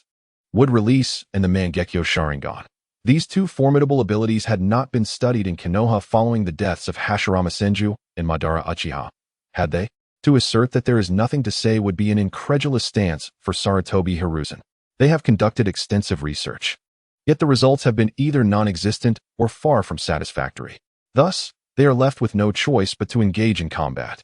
Shimura Danzo, with a fierce gaze, remarked that everyone has their temper. After all, engaging in battle is inevitable. The pressing issue lies in the authenticity of the battle remnants in Sunagakure, particularly concerning the wood-release chakra, which we have thoroughly examined. After a moment of hesitation, Mito Gate Kurenai stammered a response. We must strike fiercely in the forthcoming conflict. Any head that dares to rise will be swiftly brought down, and I will see who dares to emerge. As for the wood-release ninjas, let the Umbu keep a watchful eye on them. Our priority is to maintain control of the battlefield. With a firm grip on his smoking pipe, Sarutobi Hiruzen spoke with an intensity that rivaled Danzo's, asserting that weakness is not an option at this juncture. Should they falter, the consequences would be dire. Other ninja villages would undoubtedly take advantage of their vulnerability and trample upon them. Acknowledging this, the gathered individuals in the Hokage's office felt a shiver run through them at Hiruzen's words, quickly affirming their understanding. As a ninja who rose to power amidst turmoil and led Konoha through the war, one must wonder how weak he could truly be. The formidable and mature Sarutobi Hiruzen maintained his position not solely through political maneuvering, but also due to his own formidable strength and decisive style of action. While Konoha bore the brunt of blame, Uchiha Madara, the architect of their plight, was not faring any better. After a fierce battle, the aging Madara found himself on the brink of collapse. Had it not been for the timely support from Obito, who swiftly equipped him with the white Zetsu armor, his return would have remained uncertain. Even so, upon returning to the cave, Madara swiftly reconnected with the Ten Tails husk, the divine tree, to replenish his life energy. Otherwise, Uchiha Madara, the infamous demon of the ninja world, would have met an untimely end. Madara-sama, are you alright? Inquired the Black Zetsu, embodying yin and yang, with genuine concern. At this moment, he needed to fully embody the will of Madara. With weary eyes, Madara slowly spoke. I never anticipated that little brat to be so powerful. He has surpassed me. Were it not for the Rinnegan, I would hardly be able to contend with him. Is he truly not of the Uzumaki clan? That flowing red hair and his terrifying chakra reserves, the mere thought of Yunqing's chakra, rivaling that of the tailed beasts, made Madara feel as though he might bleed from the mouth. One of the primary reasons for his decline in power was his aging body, which could no longer keep pace with the chakra he once wielded. The greatest aid from White Zetsu Obito was the replenishment of life attribute chakra. White Zetsu can be regarded as a product of wood release, and Obito is certainly a remarkable anomaly within that realm. Wearing Obito's armor allowed Madara to restore both his vitality and chakra, making his use of wood release more adept. This was indeed a key reason for his ability to endure prolonged battles. Madara had always believed that his greatest disadvantage compared to Hashirama was the disparity in chakra. Had he possessed the same chakra reserves as Senju Hashirama, victory might have been within his grasp. Although Madara's chakra was formidable, surpassing 99% of individuals, he found himself facing that 1%, Senju Hashirama. Now, he encountered yet another chakra powerhouse, Yunqing. A being with the essence of a dragon and a divine body possesses chakra that is nearly limitless. Once again, he has suffered a setback. Zetsu, fetch that boy's book. I wish to delve into it, he commanded, his voice tinged with a grim determination. If I thoroughly comprehend the intricacies of the ninja body and illusion, the next time I encounter him, I shall not find myself in such a dire predicament. His eyes gleamed with ferocity as he spoke, plagued by frustration. Why must every adversary he faces be a chakra powerhouse? In the original tale, his opponent, the prince, also possessed an overwhelming amount of chakra, leaving him in a similarly wretched state. Should Madara become aware of this, he would undoubtedly exclaim, I am cursed to encounter chakra titans. Zetsu, keep an eye on that little brat from the Uzumaki clan. In a few years, I shall seek retribution against that red-haired boy, Madara declared, his tone menacing. Since the demise of Hashirama Senju, he had not engaged in battle for quite some time. Although the outcome was less than satisfactory, the thrill of combat had rekindled a sense of joy within him. At the very least, he had relished the fight. In Sunagakure, after bidding farewell to everyone and tending to recent affairs, Yunqing sat by the window, sipping tea while observing the ceaseless flow of people below. He had never experienced such tranquility within his heart. So, how did it feel to unleash your full potential this time? A bald figure appeared behind him, grinning. Quite well. Actually, I believe I am now capable of challenging the Sage of Six Paths. Summoning tailed beasts feels as effortless as stroking a cat, Yunqing replied without hesitation. Had it been any other traveler, they would likely feign ignorance or contemplate silencing him. Little did they know, such actions only invited greater peril. Impressive. You have truly become the mightiest Kazekage, a title well-deserved. The bald man nodded approvingly, never probing into Yunqing's training methods. He simply knew that this young lad, whom he had rescued and nurtured, possessed a commendable spirit and had inherited his will. Here, this is something derived from your blood. It is unfathomable how formidable your physique is. I suspect you may live for an eternity. The bald man tossed a scroll to Yunqing, maintaining a calm demeanor. Indeed, you are quite remarkable. You have genuinely achieved something extraordinary. What do you intend to do with these findings? Yunqing casually perused the contents of the scroll, shrugging without offering further comment.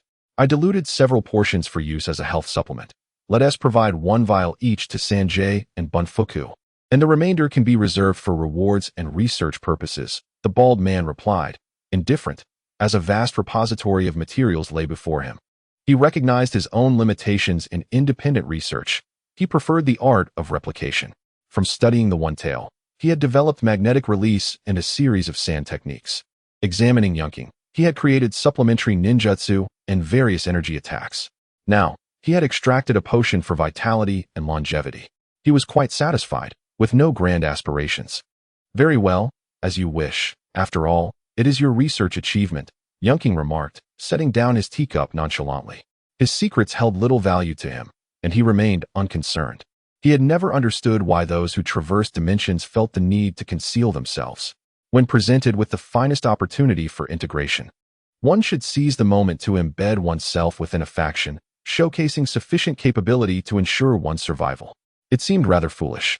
By the way, have you considered merging these research outcomes with tree species?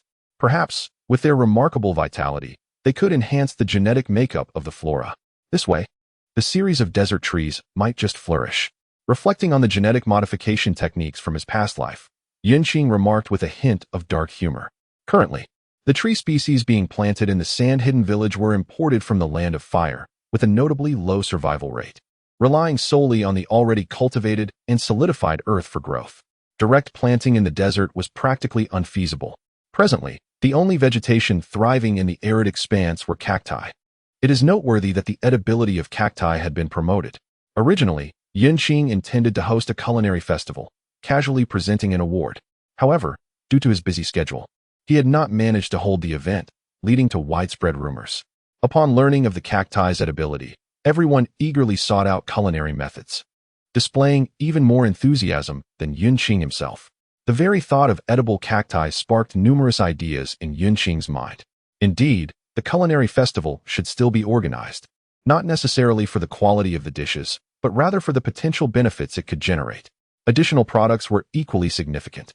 Gently stroking his chin, Qing contemplated, reflecting on how his gluttonous empire transformed biological disasters into protected species.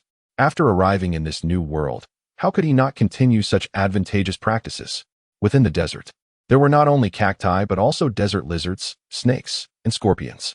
Should food supplies dwindle, breeding these creatures could yield additional culinary options. Moreover, their nutritional value was quite commendable. The creatures inhabiting the desert of the Land of Wind remained blissfully unaware that a terrifying entity from the gluttonous empire had set its sights upon them. As the sun dipped below the horizon, casting a warm glow over the sand-hidden village, the vibrant street of local delicacies commenced its daily peak. After a long day of toil, the villagers emerged with their families to indulge in delightful fare, rewarding themselves for their hard work. Come and savor our fresh fried scorpions. Delicious and not greasy. If it's not to your liking, you won TO a dime. Don't miss out on our newly introduced snake gallbladder wine, a tonic for vitality and longevity. Look here, you've never experienced our cactus dishes, freshly launched and beneficial for beauty. Sautéed desert lizards, an exquisite culinary delight you've yet to encounter. If you visit the sand-hidden village without tasting our desert specialties, did you truly come here?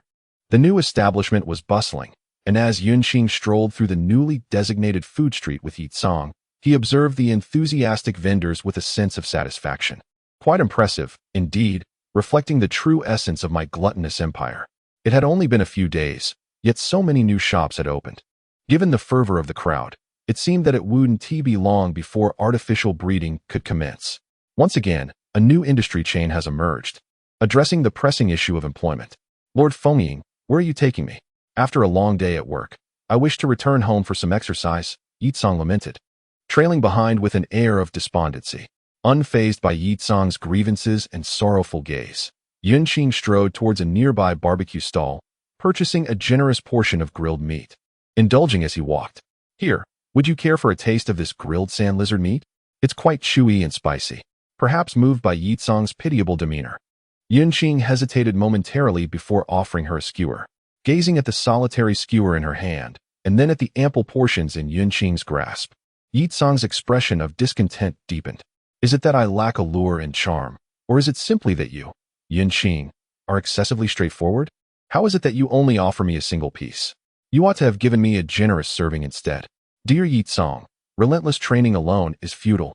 One must balance effort with rest to reach the pinnacle of achievement, Qing remarked, munching away while imparting misguided notions of cultivation. Reflecting on other transmigrators, they were either embroiled in battles or en route to confrontations.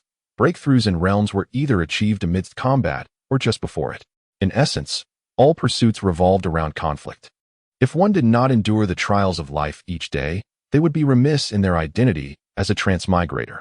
Contemplating this, Qing could not help but feel a tinge of self-mockery. Considering his own circumstances, endowed with such a significant advantage, having reached the zenith of power in this world, He found himself preoccupied with schemes of trafficking and profit rather than unifying the realm. Observing Qing lost in thought, his expression shifting like the tides. Yitsong wore a curious smile and soon snatched a skewer of grilled meat from his hand. To be honest, this grilled meat is quite delectable, exuding a flavor reminiscent of the scent that lingers after employing the scorched escape technique. Unbeknownst to the naive Yitsong, the sign above the barbecue stall bore the words, Yi Family's Secret Recipe Barbecue.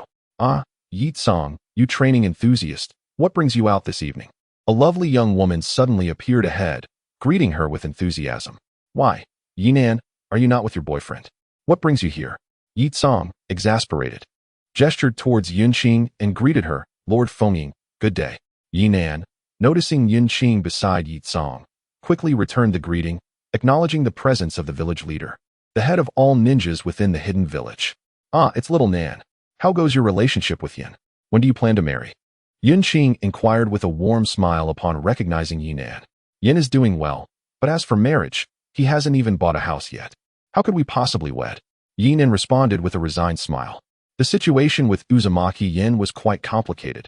She understood that if the debts were his own, she could assist in repaying them, especially since he was quite handsome and she, a budding affluent individual, could manage some upkeep without issue. The crux of the matter, however, was that the debts were not solely Yan's, and he could only aspire to purchase a home once his debts were cleared. Oh, but do you not own a property yourself? You could stay there for the time being, Yitsong remarked, puzzled, recalling that Yinan had previously acquired a house. It is indeed a matter of frustration. He insists on purchasing his own home, declaring that otherwise, he would be living off others. He insists that his good health and appetite do not suit a life of dependence. Regarding her encounter with a domineering boyfriend, Yinan feels helpless and can only endure in silence. Qing shook her head and chuckled softly, pondering what could be said. It was futile to voice any opinions. Vortex Yin earns a substantial income from various sources, including rewards from medical ninjutsu research, his salary and bonuses from Vortex Hospital, and occasional teaching stints at the Ninja Academy. At the end of the month, his earnings are quite significant. In a typical household, he would have purchased a 3-bedroom apartment long ago. The crux of the matter lies in the fact that both Vortex Chiyoja and Vortex Yin insist on bearing the burden of the Vortex clan's mortgage themselves. Given the profits from Vortex Hospital, the Vortex clan could have repaid the loan long ago. Many other clan members have already acquired their own homes in Suna Village, living happily together. The original tower, once their dwelling, now serves as a gathering place in their ancestral land. Yet, isn't he also living off others? His earnings are consumed by debt repayment, while his daily meals and expenses for clothing and snacks are covered by her. Yitsong was taken aback for a moment, then candidly remarked, Yinan works in customs in Suna Village as a legitimate civil servant, earning a handsome salary. The Yi clan also possesses its own enterprises, yielding substantial monthly dividends. During her free time, she assists with the family business, effectively earning more than most households. Men and their words are often deceitful. Merely reluctant to commit to marriage, Yinan scoffed, revealing her clear perspective. Vortex Yin simply wishes to enjoy a few more years of freedom. Observing the increasingly absurd conversation between the two, Qing decisively turned away to avoid being caught in the crossfire. Just as she did, she spotted Vortex Yin awkwardly standing nearby. She approached him directly. How's it going? Still haven't paid off that loan? I wonder what you and Shouja are thinking, she inquired, patting Vortex Yin on the shoulder. Sighing, he replied, the esteemed clan leader entrusted us with the clan members, and we cannot let them bear such burdens anymore. Vortex Yin shook his head, expressing his distress. The fall of the Land of Waves had profoundly impacted him and Vortex Chiyoja, enough for them to channel their guilt-ridden affection towards the clansmen in Suna Village. Keep it up. Yinan is a wonderful girl. Treat her well, with both your salaries. Living a comfortable life is merely a matter of time, Qing suggested, shrugging her shoulders, as she had no intention of meddling in others' affairs. Upon hearing her words, Vortex Yin scratched his head and chuckled. You flatter me, haha. Try not to laugh so easily, Qing replied, exasperated. In truth, if they were placed in the 21st century, they would both be civil servants, with family business dividends, and one even a shareholder. If they cannot thrive, it would indeed be an injustice. Contemplating the situation of Yinan and Vortex Yin, Qing could not help but acknowledge that, despite their struggles, their lives were undoubtedly better than many others. On the other side, Yi Nan and Yi Tsang had nearly concluded their conversation and naturally discovered the existence of the underground organization. As they meandered about, Yunqing and Yi Tsang encountered many familiar faces. The sand-hidden village is neither too large nor too small, if one truly wishes to meet someone. It is seldom impossible. Conversely, avoiding encounters is not particularly challenging. Lord Kazakage, at times, I genuinely feel that you are remarkable, Yi Tsang remarked suddenly as they walked and ate.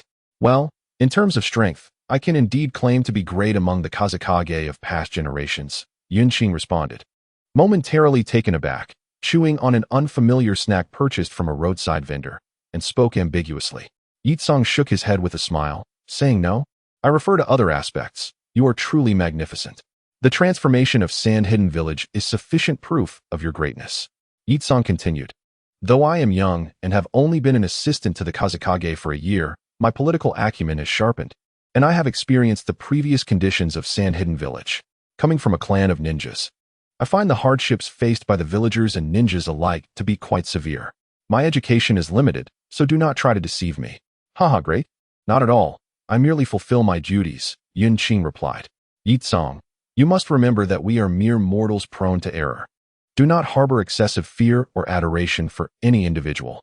Otherwise, when greatness crumbles, your faith shall also falter.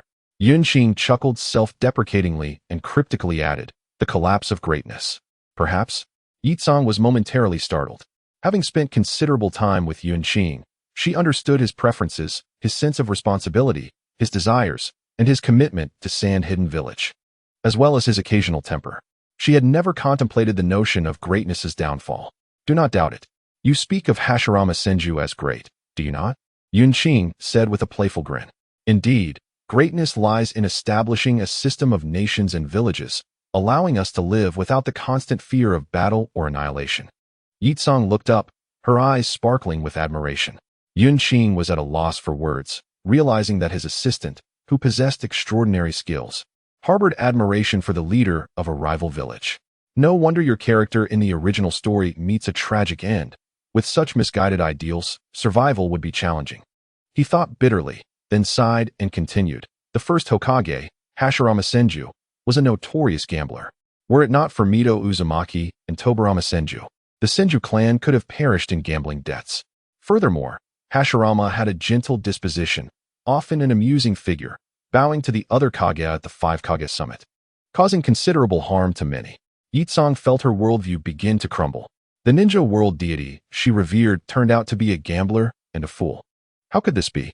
Shouldn't the god of the ninja world be an aloof and handsome figure who commands respect with a mere glance, compelling the other village leaders to submit? How could he bow his head? Observing Yi Tsang's incredulous expression and her desire for Yunqing to affirm that he had been jesting, he felt a sense of amusement. Yunqing, with a solemn nod, conveyed his apologies, acknowledging the incredibility of the truth he was about to unveil. Thus, I implored her not to idolize any individual excessively, nor to deify them. For once you truly come to know them, you may discover that beliefs are indeed fragile, easily shattered by mere touch. With a smile, Yunqing endeavored to instill in Yi Tsang a sound perspective on values. Furthermore, your words today sparked a contemplation within me. How many within Sunagakure might, like you, elevate me to a status of divinity and greatness? Yunqing's gaze shifted, and his tone grew grave. He harbored a genuine fear of the consequences of deification. The ramifications were far too daunting. When a deified individual errs, if they have not faltered before, their mistakes can lead to catastrophic repercussions. While martial prowess can obliterate the physical form, it cannot annihilate the spirit. A deified person possesses the potential to unravel the very fabric of our world. Reflect upon the great Leonid of the former Soviet Union. He stands as a living testament. The outcomes of such deification sowed the seeds of the Union's dissolution. There must be quite a few, as I recall that within the Ninja Academy, some even formulated theories such as 3 ideologies and 2 truths. Yi Tsang uttered a phrase that struck terror into Yunqing's heart. My dear, could you repeat that? What is this nonsense about 3 ideologies and 2 truths? Good heavens! What has transpired? Which audacious individual dared to engage in such folly? Are they attempting to push me into the inferno? He pondered the future, envisioning a scenario decades hence, where, after his demise, someone in Sunagakure would wield his ideologies to stir turbulence, ultimately escaping unscathed while he bore the burden of blame. Yunqing momentarily lost his composure, his mind racing to devise a solution to this dilemma. "Lord Kazakage, have I misspoken?" Yitsong timidly inquired, sensing the ominous aura emanating from Yunqing's shadowed demeanor. Upon hearing Yitsong's words, Yunqing regained his composure, retracting the imposing aura, his expression shifting from somber to serene as he replied gently, "No, you have performed admirably. It is certain individuals who have triggered tasks best left untouched. By the way, Yitsong, do you have a penchant for gold or silver jewelry? As a reward, I would be pleased to present you with some." Gazing at the jewelry store operated by Rasha and Karura ahead, Yunqing inquired with a smile. The words Yitsong had been about to utter transformed instantaneously upon hearing about the jewelry. "Of course I like it. I must tell you, I once saw a piece of gold jewelry that I yearned to purchase, but alas, my funds fell short." Observing Yitsong, whose eyes sparkled with dreams of opulence, Yunqing couldn't help but muse. "Ah, women, you are indeed creatures of the dragon. The allure of glimmering objects renders you nearly immobilized." Contemplating his substantial savings, which had no suitable outlet, Yunqing led Yitsong into the store. Upon entering, they were greeted by Karura, with Rasha accompanying her. Particularly upon hearing of Yunqing's intention to purchase something for Yitsong, Karura eagerly unveiled her treasured collection of gold and silver ornaments, bracelets of eternal love, and rings promising reunions in the next life. An array so vast that it left Yitsong blushing as she perused the selections, causing Yunqing to silently wish for patience. It is utterly excessive, isn't it? Such a price with several zeros seems designed to deceive the naive, who is unaware that Rasha belongs to the magnet-release gold sand series of ninjas. In your pursuit of gold, one merely needs to step into the sea of sand. Yet, you have the audacity to sell it at such an exorbitant price. Are you attempting to impose a tax? Dear students, let it be ingrained in your minds that every individual is merely human, prone to errors. Always remember their virtues while discarding their flaws. It is imperative not to generalize based on isolated instances, lest one fall into the trap of allowing a single blemish to overshadow countless merits. As the third wind shadow, Yunqing is no paragon. You must not elevate my words to the heights of veneration or deify me. Remember, I am but a person, an ordinary one at that, with the slightest edge over you. Even the deity of ninjas can succumb to the allure of gambling. Perfection is a myth, and you must steadfastly believe that you are the future. Diligent study is your pathway to progress. I am merely the present wind shadow, while you are the wind shadows of tomorrow. Trust that with effort, the throne of wind shadow is accessible to all. It is not an inherited position. On the elevated platform of the Ninja Academy, Yunqing delivered his impassioned address.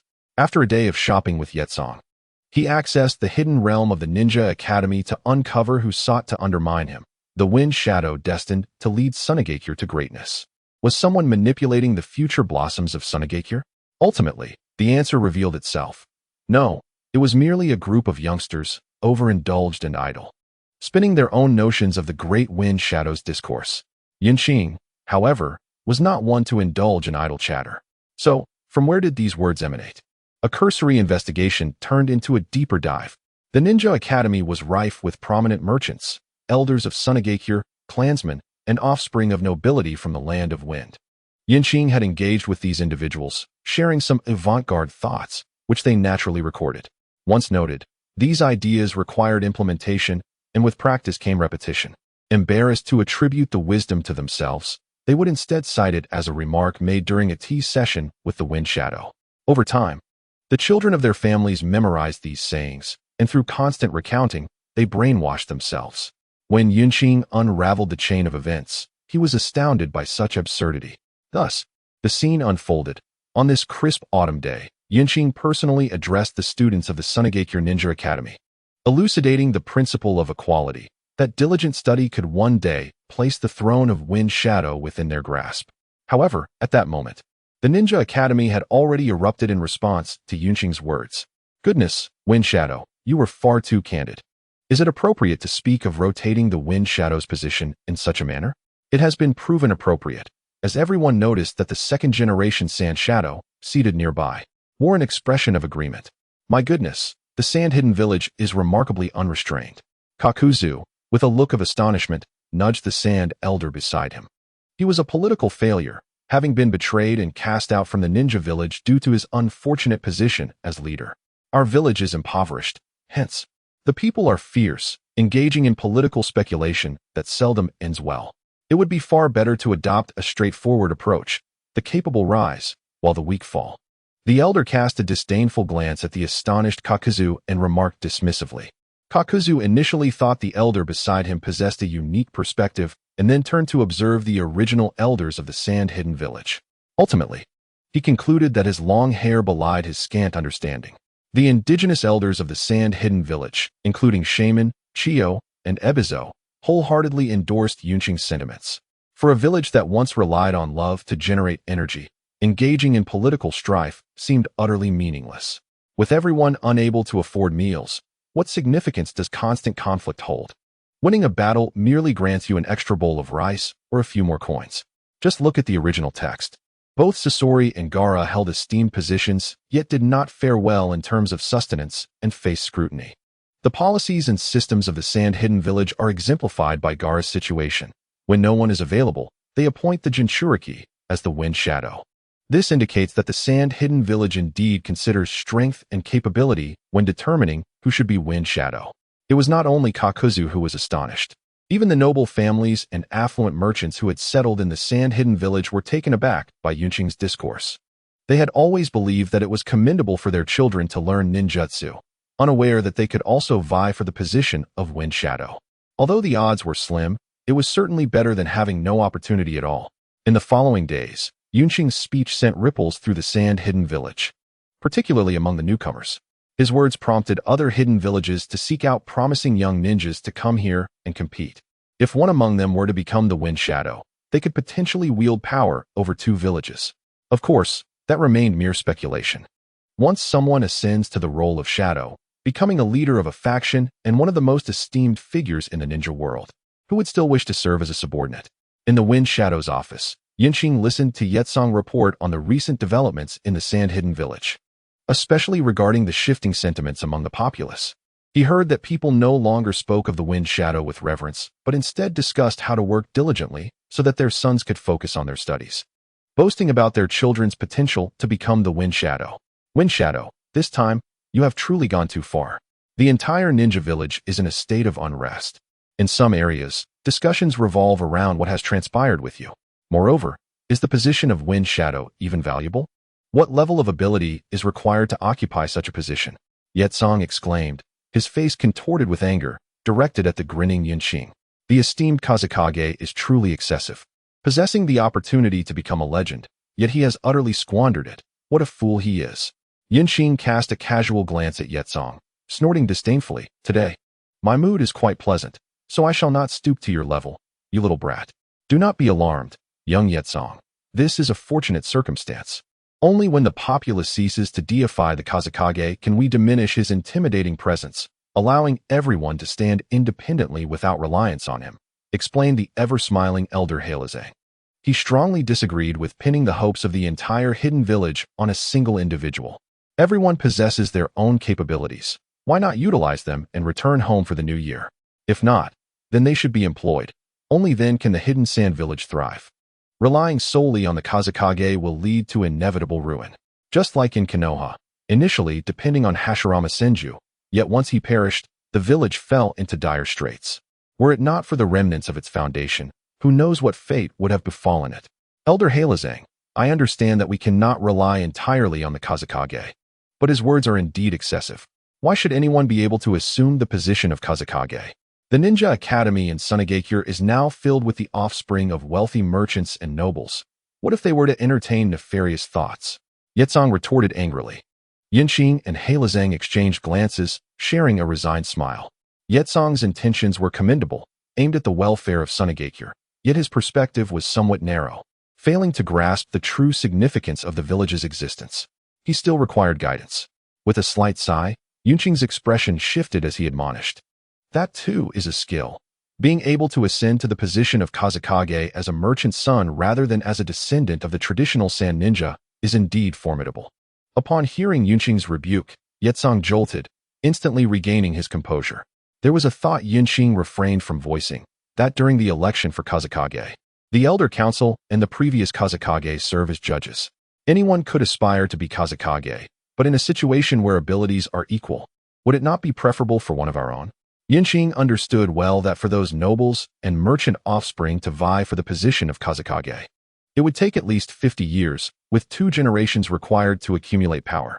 These 2 generations must involve individuals within the Elder Council, alongside substantial support from ordinary ninjas. Otherwise, it would necessitate the emergence of an extraordinary individual among the merchants and nobles. All right, Yetsong, you may return to your duties. Should you have any uncertainties, consult your father. I must now discuss other matters with Elder Heilazang, Yinqing remarked, observing Yetsong's dejected demeanor, gesturing for her to depart. Humph, Yetsong scoffed, leaving with evident dissatisfaction etched upon her face. TSK, Kazekage, you might very well remain single for a lifetime, Heilazang jested, observing Yunqing's sternness towards his adopted child. Are you not concerned about potential family discord in the future? With a dismissive glare at the meddlesome Heilazang, Yunqing retorted, Old coot. You jest about my being single for life, yet you have been single for half your days. Who knows if you shall continue in solitude for the remainder of your years? Very well, Elder Heilazang, Yunqing began, wishing to divert the conversation from the bothersome matters at hand. You have come here for a reason beyond mere curiosity. Heilazang's expression shifted to one of gravity as he spoke. The influx of refugees into the land of wind and Sunagakure is alarming. These displaced individuals, products of both natural calamities and human misfortune, present a terrifying predicament. No one wishes to shelter them. With the onset of war, nations are expending resources at an alarming rate, leaving little to no funds to assist them. One must wonder why they are gravitating towards us instead of the land of fire, which, if memory serves, has never been particularly fond of harboring such souls. Yinqing raised an eyebrow, her curiosity piqued. Surely, the land of wind has its share of fools. Refugees entering our domain are often swallowed whole by the relentless sands before they even find shelter. Are there not remnants of battles past? We are constructing waterways and engaging multiple fronts, with countless shinobi traversing the desert. Due to the wood release users, the Wagakure and Kumogakure have temporarily set aside their enmity to jointly assault Konoha. The Leaf Village, embroiled in a 2-front war, is precariously balanced. Had it not been for the stealthy assault by Kirigakure on a Wagakure's rear, Sarutobi Hiruzen might have had to take command on the battlefield himself. The mortality rate has significantly decreased, Heilazang explained bitterly. Moreover, among the nations devoid of conflict, we stand alone. Should word of this predicament escape, I would willingly offer my head as a ball to be kicked. Someone is undoubtedly seeking to exploit these refugees to create trouble for us, deliberately casting Sunagakure in a negative light. Upon absorbing Heilazang's words, Yinqing swiftly grasped the reality. Indeed, the mortality rate in the desert of the Land of Wind was alarmingly high. Without decades of residency and an experienced guide, death was merely a matter of time for outsiders. This universally acknowledged fact within the shinobi world, however, failed to deter the refugees, indicating that there were those intent on harming them. Such a blatant scheme, aimed directly at our vulnerabilities, was deeply troubling. How ruthless. I wonder whose insidious plan this is. Yinqing muttered through gritted teeth. The shinobi world is indeed teeming with talent that dares to manipulate anything and everything, even while embroiled in their own conflicts. They can still strike a blow to those merely observing. Lord Kazekage, we must discuss our course of action, she continued. With Sand Shinobi currently monitoring the situation, we face no immediate issues. However, as time progresses, complications are inevitable. Moreover, the waterways we are constructing can only accommodate a fraction of the refugee population. While we can manage the current influx, we will soon reach our limits. Heilazang hastily interjected with a dose of realism. Now is not the time for anger.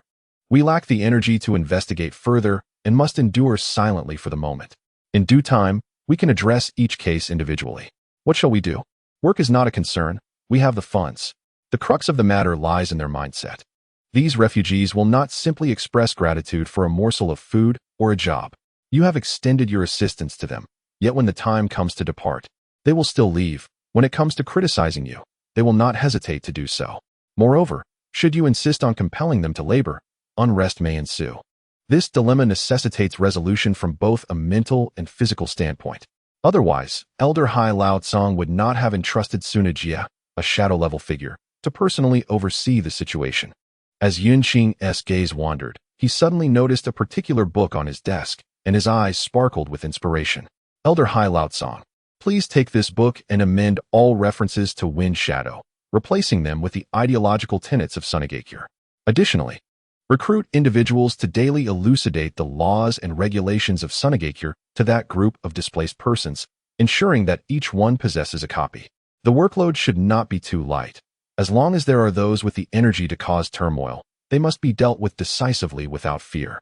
The book Yin Qing had spotted contained the 3 philosophies and 2 speeches of Lord Wind Shadow, and Elder Hai Laotsong was equally struck with clarity. Indeed, this could serve as a viable solution.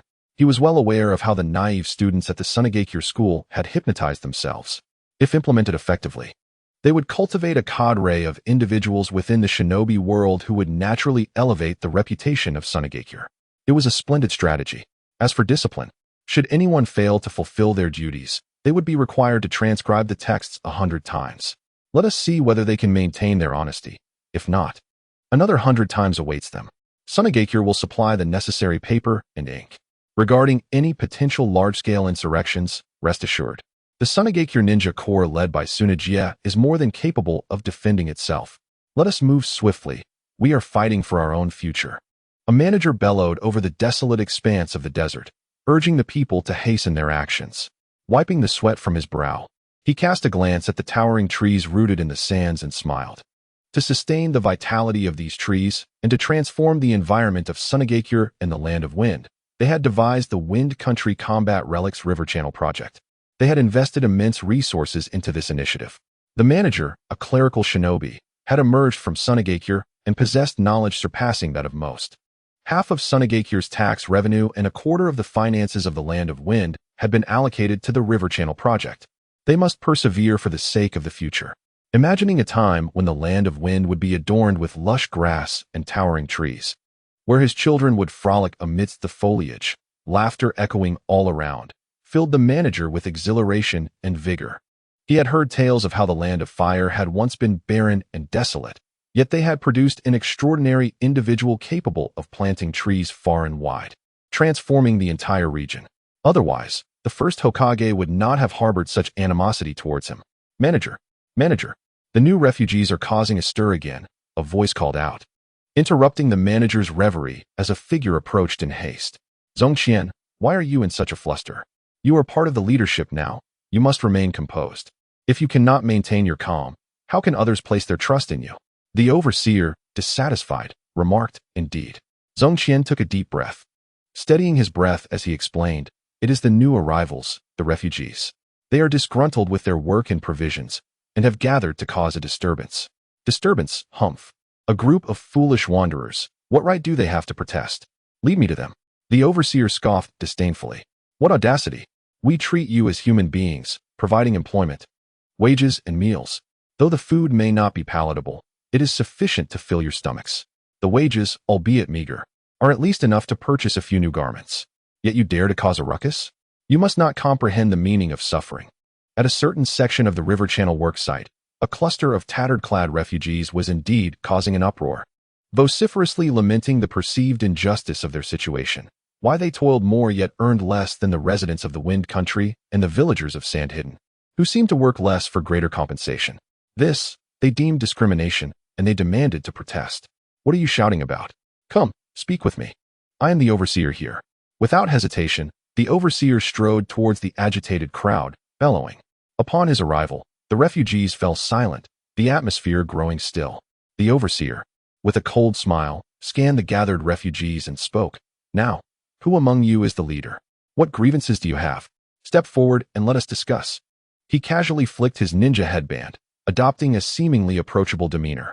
The refugees instinctively stepped back at the sight of the headband, for it was the conflict with ninjas that had driven them from their homes. They had heard that Sandhidden was a decent place, and with guides leading the way, they had come to work alongside the caravans from various nations. Yet, upon seeing the headband, fear gripped them. Among the refugees, Lei Kai observed their sudden retreat with a twinge of disdain, thinking to himself, as expected, they lack resolve. Despite his internal criticisms, the task at hand remained. Lei Kai stepped forward, declaring, You insult us. Though we are refugees, you must not belittle us. Even if you are a ninja, if you push us to our limits, we will fight back, even if it means mutual destruction. Am I right? As Lei Kai's fervor grew, he immersed himself deeper into the role of the refugee. Especially when reflecting on the hardships he had endured lately. What a miserable existence it had been, rising at dawn to toil, finishing work before twilight, attending political education classes at night, and subsisting on plain rice without the wages afforded to the residents of the Wind Country. Lei Kai's impassioned speech left the overseer momentarily taken aback. Goodness, these instigators are quite articulate. Please, continue. My script is not yet at its climax.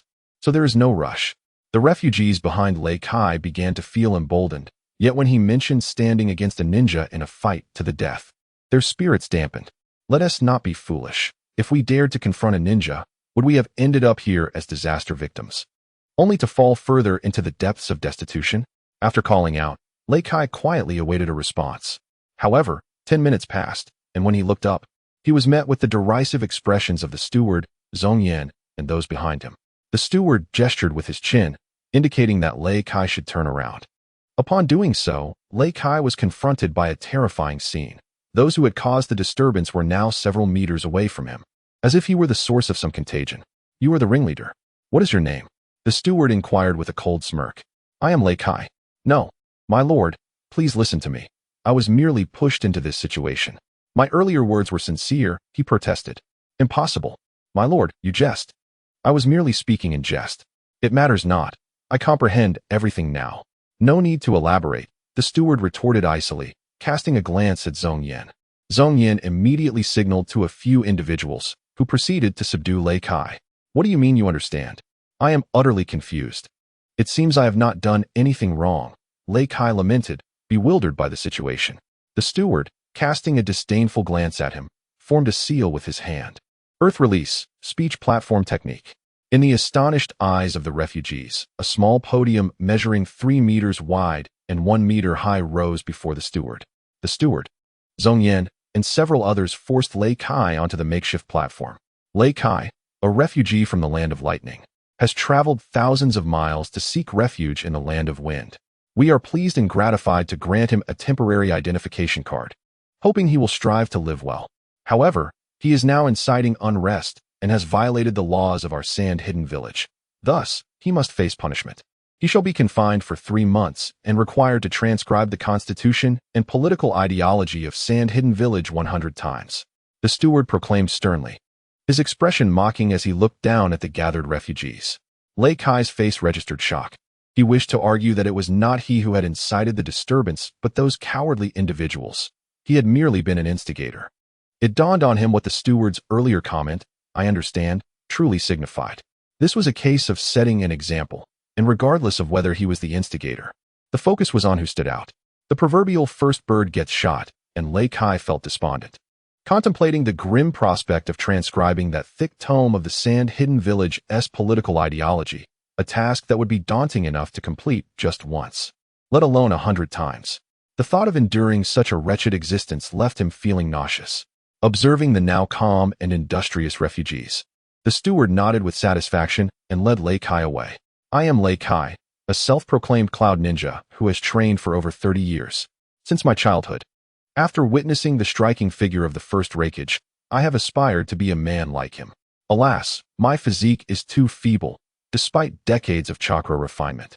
I have yet to reach the rank of a genin, and thus, I have failed to graduate as a cloud ninja. Consequently, I have been unable to become a man akin to the esteemed first Raikage. However, one must note the pivotal turn of events here. My unwavering patriotism towards the Hidden Cloud Village has never wavered.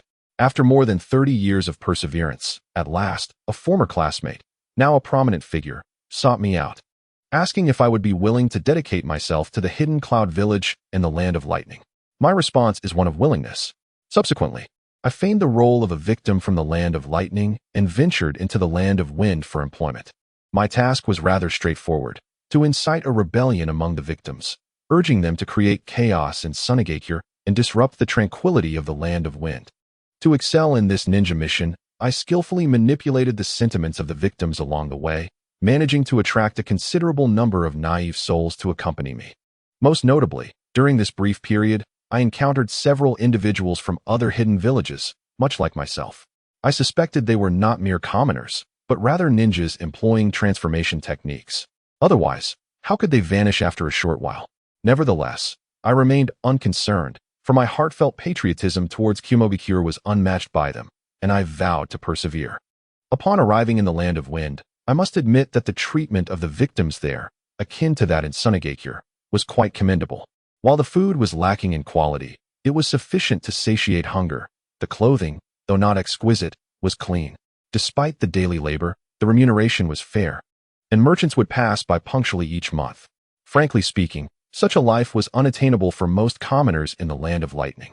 I found myself quite fond of this existence, yet I could not allow myself to forget my mission. After a period of observation, I commenced sowing discord, rousing the victims into a fervor and inciting them to congregate and cause a commotion. As the saying goes, those who are well-fed tend to seek trouble. Indeed, with idle time on their hands, what else could they do but stir unrest? In summary, these foolish individuals were rather easy to manipulate. However, as I contemplated the beginning of this affair, I failed to foresee its conclusion. The savages from Sunagakure were utterly unreasonable. A mere intimidation from a ninja left these simpletons paralyzed with fear.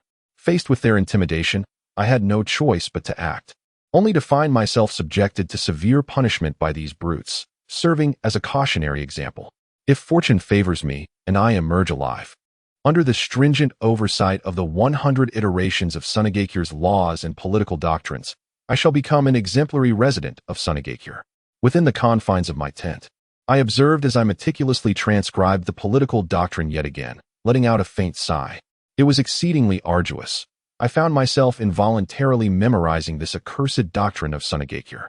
After completing the 30th transcription of this thick tome, I had unwittingly committed it to memory. Outside the tent, the overseer and Zhong Yen were engaged in a discussion regarding my predicament. He is undoubtedly a lunatic, the overseer remarked with a shrug. The troubling part is, he is a capable lunatic.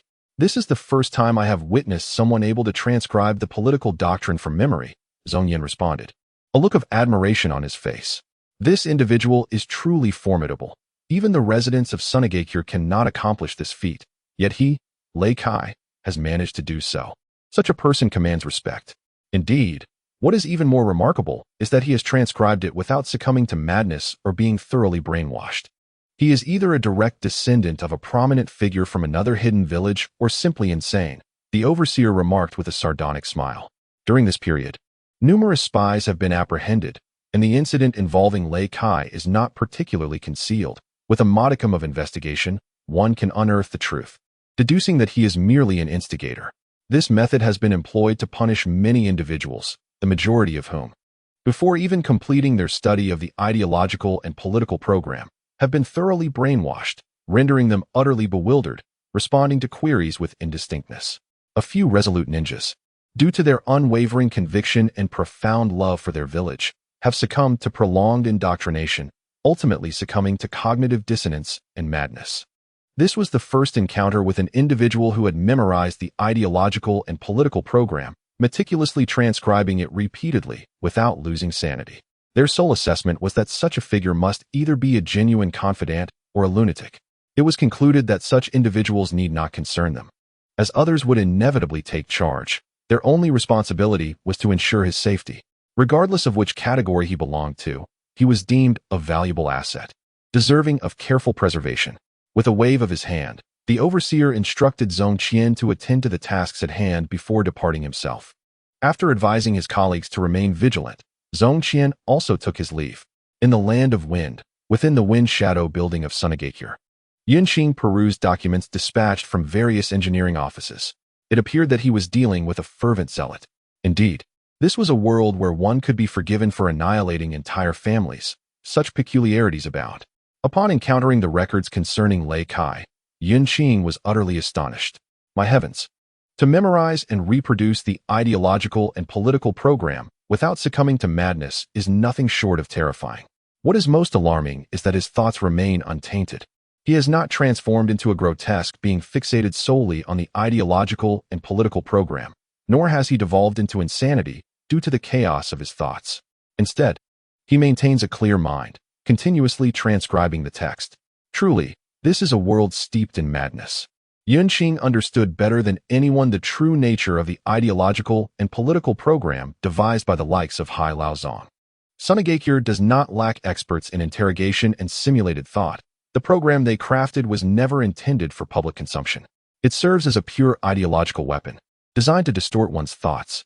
To escape from the mental traps embedded within this comprehensive tome, one must either be a direct descendant of a ninja village or possess a sufficiently high status. Only through experiencing the darkness of the ninja village can one avoid the distortion of thought and survive effectively. Alternatively, one must be a madman. Having traversed the shadows of the ninja village, one must internally acknowledge its existence without resorting to desperate measures for any individual. Much like Jiraiya in the original work, who, having witnessed the darkness of Konoha, would no longer sacrifice himself for the sake of Sarutobi Hiruzen, but rather for the village itself. Otherwise, during the Chunin exams in the original narrative, he would have confronted Orochimaru instead of merely a serpent. Konoha could not possibly be in such dire straits as to allow a mere snake to roam unchecked. Lei Kai has indeed succeeded in astonishing Qing. Lord Windshadow, what has transpired to bring you such joy? Yi Tsong inquired, placing a cup of tea beside Qing. She was perplexed. Qing was engrossed in the section concerning the disaster victims, which, by all accounts, should have been a source of distress. As a professional secretary adept at playing the supporting role, she felt it necessary to inquire further. With a casual flick, Qing tossed the intelligence report detailing the information on Lei Kai to Yi Tsong, urging her to peruse it herself. Upon receiving it, Yi Tsong began to read. Is this person mad? Who could possibly endure such content? She remarked scornfully. The political and ideological manifesto of Sunagakure, which she had previously read, left her with a singular impression. It was toxic. The entire book, from cover to cover, exuded a sense of toxicity. Therein lies the intrigue. But fret not. Within a few days, we shall receive accurate news. For now, we can only say that the world is vast and replete with curiosities. There are myriad oddities, and only the limits of our imagination can hinder our encounters, Qing remarked, her eyes glimmering with an inscrutable light. As for her assertion that clarity would emerge in a few days, she was indeed correct. The locations where the disaster victims were laboring had been found to harbor various traitors, necessitating the dispatch of a significant figure to address the situation. Most importantly, this individual must possess considerable wisdom. While Shakai had the requisite weight, he lacked the necessary sagacity. Currently, the only suitable candidate for this task appeared to be Hai Laozong. Qing was also a possibility, but she could not be moved from her position, leaving Hai Laozong as the sole option. His strength was commendable. As long as he was not faced with an elite-level ambush, he could provide support until reinforcements arrived. It is indeed a tumultuous time, Yi Tsong. Please notify Fan Fu to lead a patrol. He should also take the opportunity to observe which area the tailed beast has chosen, and upon his return, provide him with provisions for living. Qing stated with a hint of exasperation. It was a challenging predicament.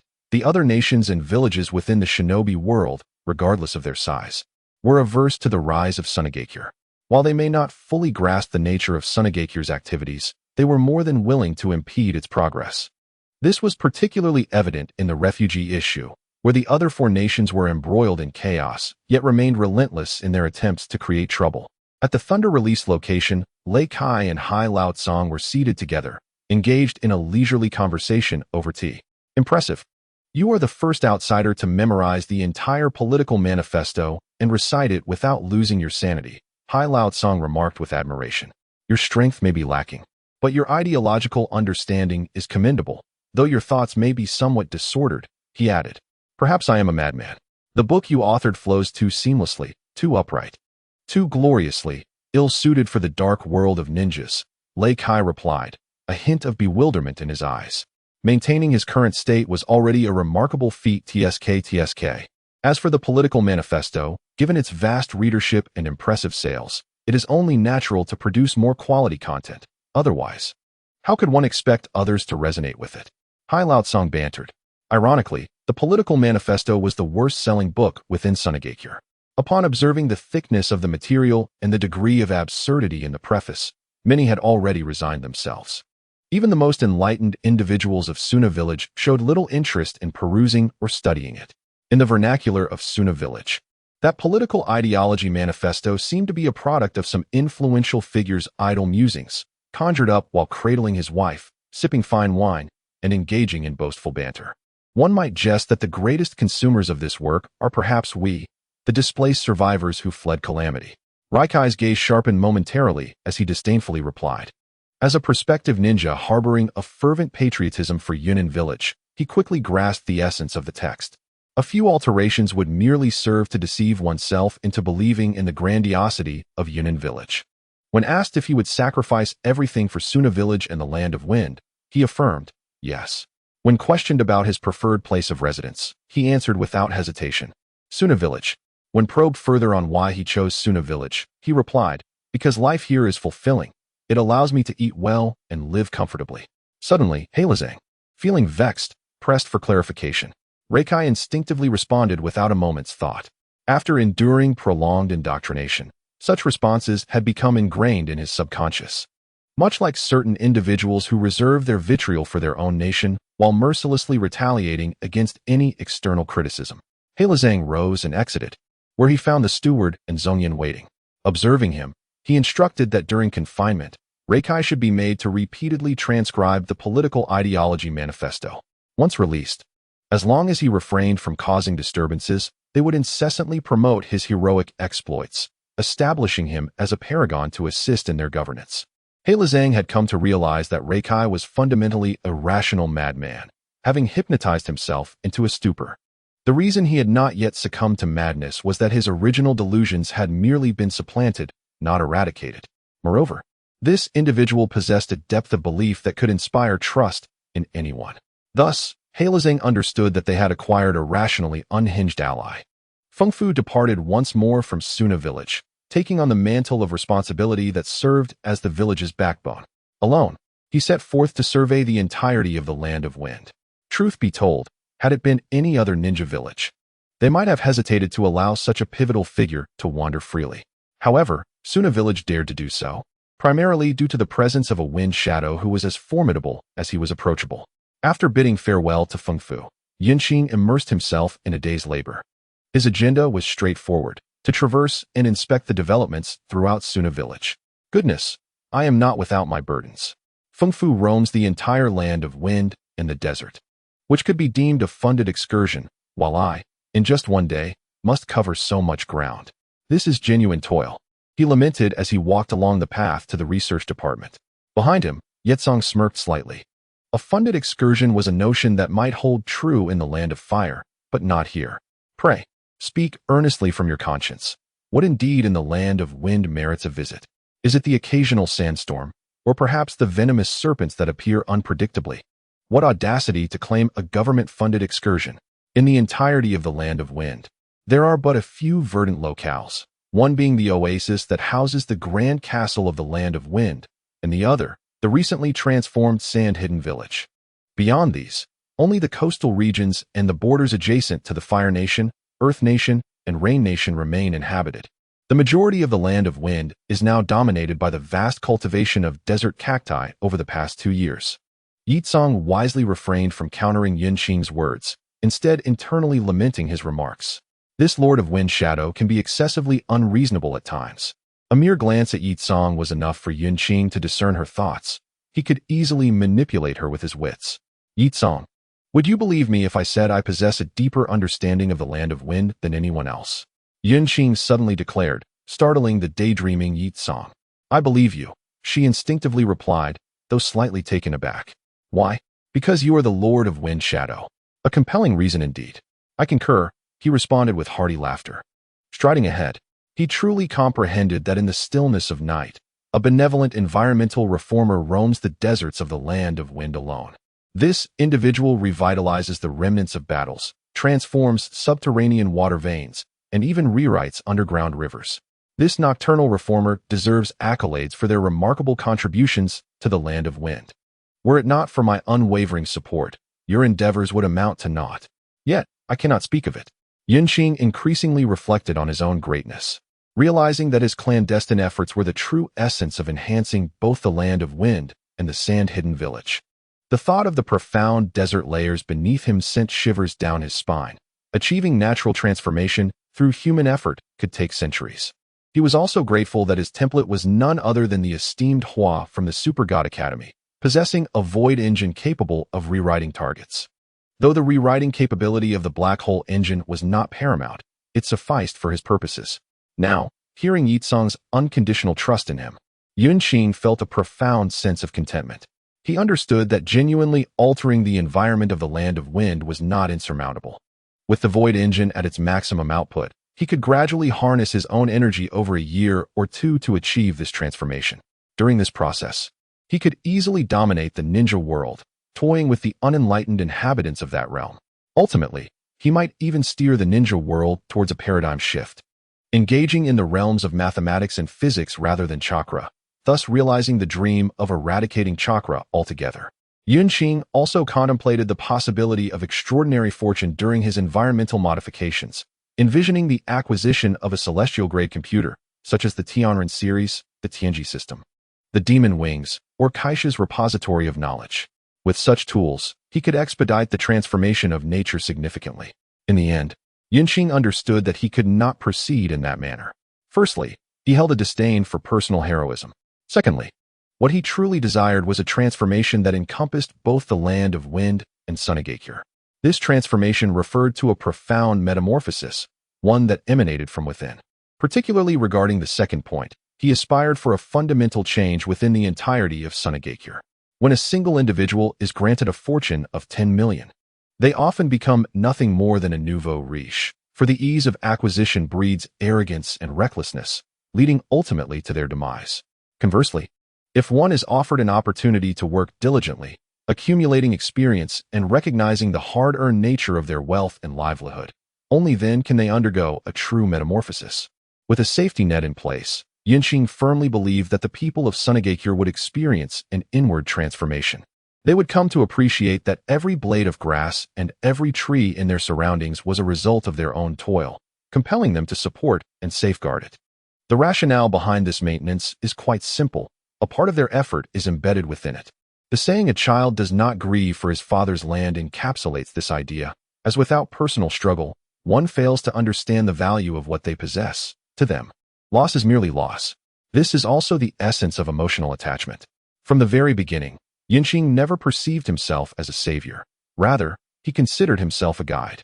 He set Sunagakure on its path, leaving the propulsion and momentum to be resolved by the village itself. His sole responsibility was to steer the course, ensuring it did not veer off track.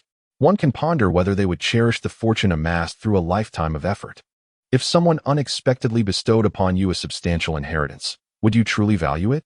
Yunqing would never grant Sunagakure a vast inheritance. Instead, he would encourage them to earn it themselves, for only then would they come to cherish it. Furthermore, only through this process could Sunagakure maintain its vitality and formidable presence after Yunqing's eventual departure. They would not find themselves in disarray when faced with challenges. This phenomenon is often reflected in countless tales, where protagonists must achieve immortality. The collapse of the system they established upon their death is a stark reality.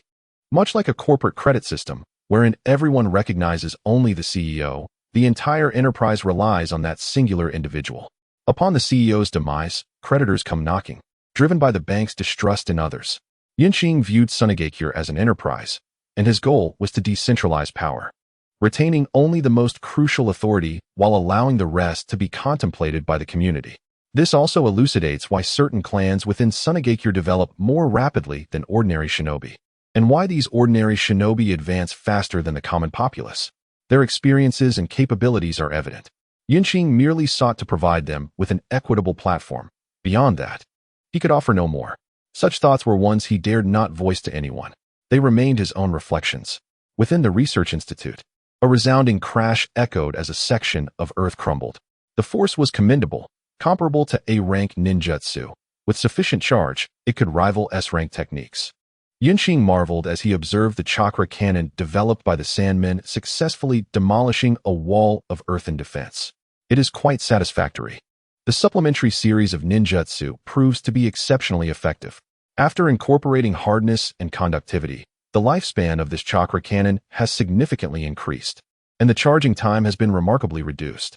Initially, the charging duration extended to 10 minutes, but now it has been condensed to merely half a minute.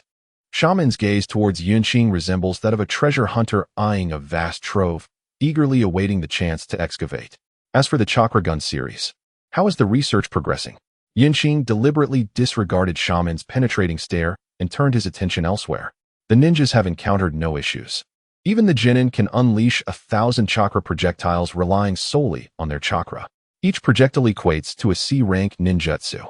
As Shaman led Yunqing and Yetsong deeper within, he marveled, your abilities are incredibly valuable, resolving most issues related to materials, conductivity, and endurance. The manufacturing techniques are trivial matters. Yunqing nodded in agreement. Indeed, for the enigmatic measurements, as long as materials are not a concern, they can unleash their creativity. Shaman pushed open an iron door, ushering the two into a startling scene. One that left Yetsong in disbelief. 10 genin, each wielding a black tube, unleashed a barrage of projectiles. 3 jonin combined their efforts to cast a Doton wall, yet it crumbled within 10 seconds, utterly destroyed. With quality materials, nothing poses a challenge. Shaman shared the sentiment, no matter how many times he witnessed it. He could not come to terms with it.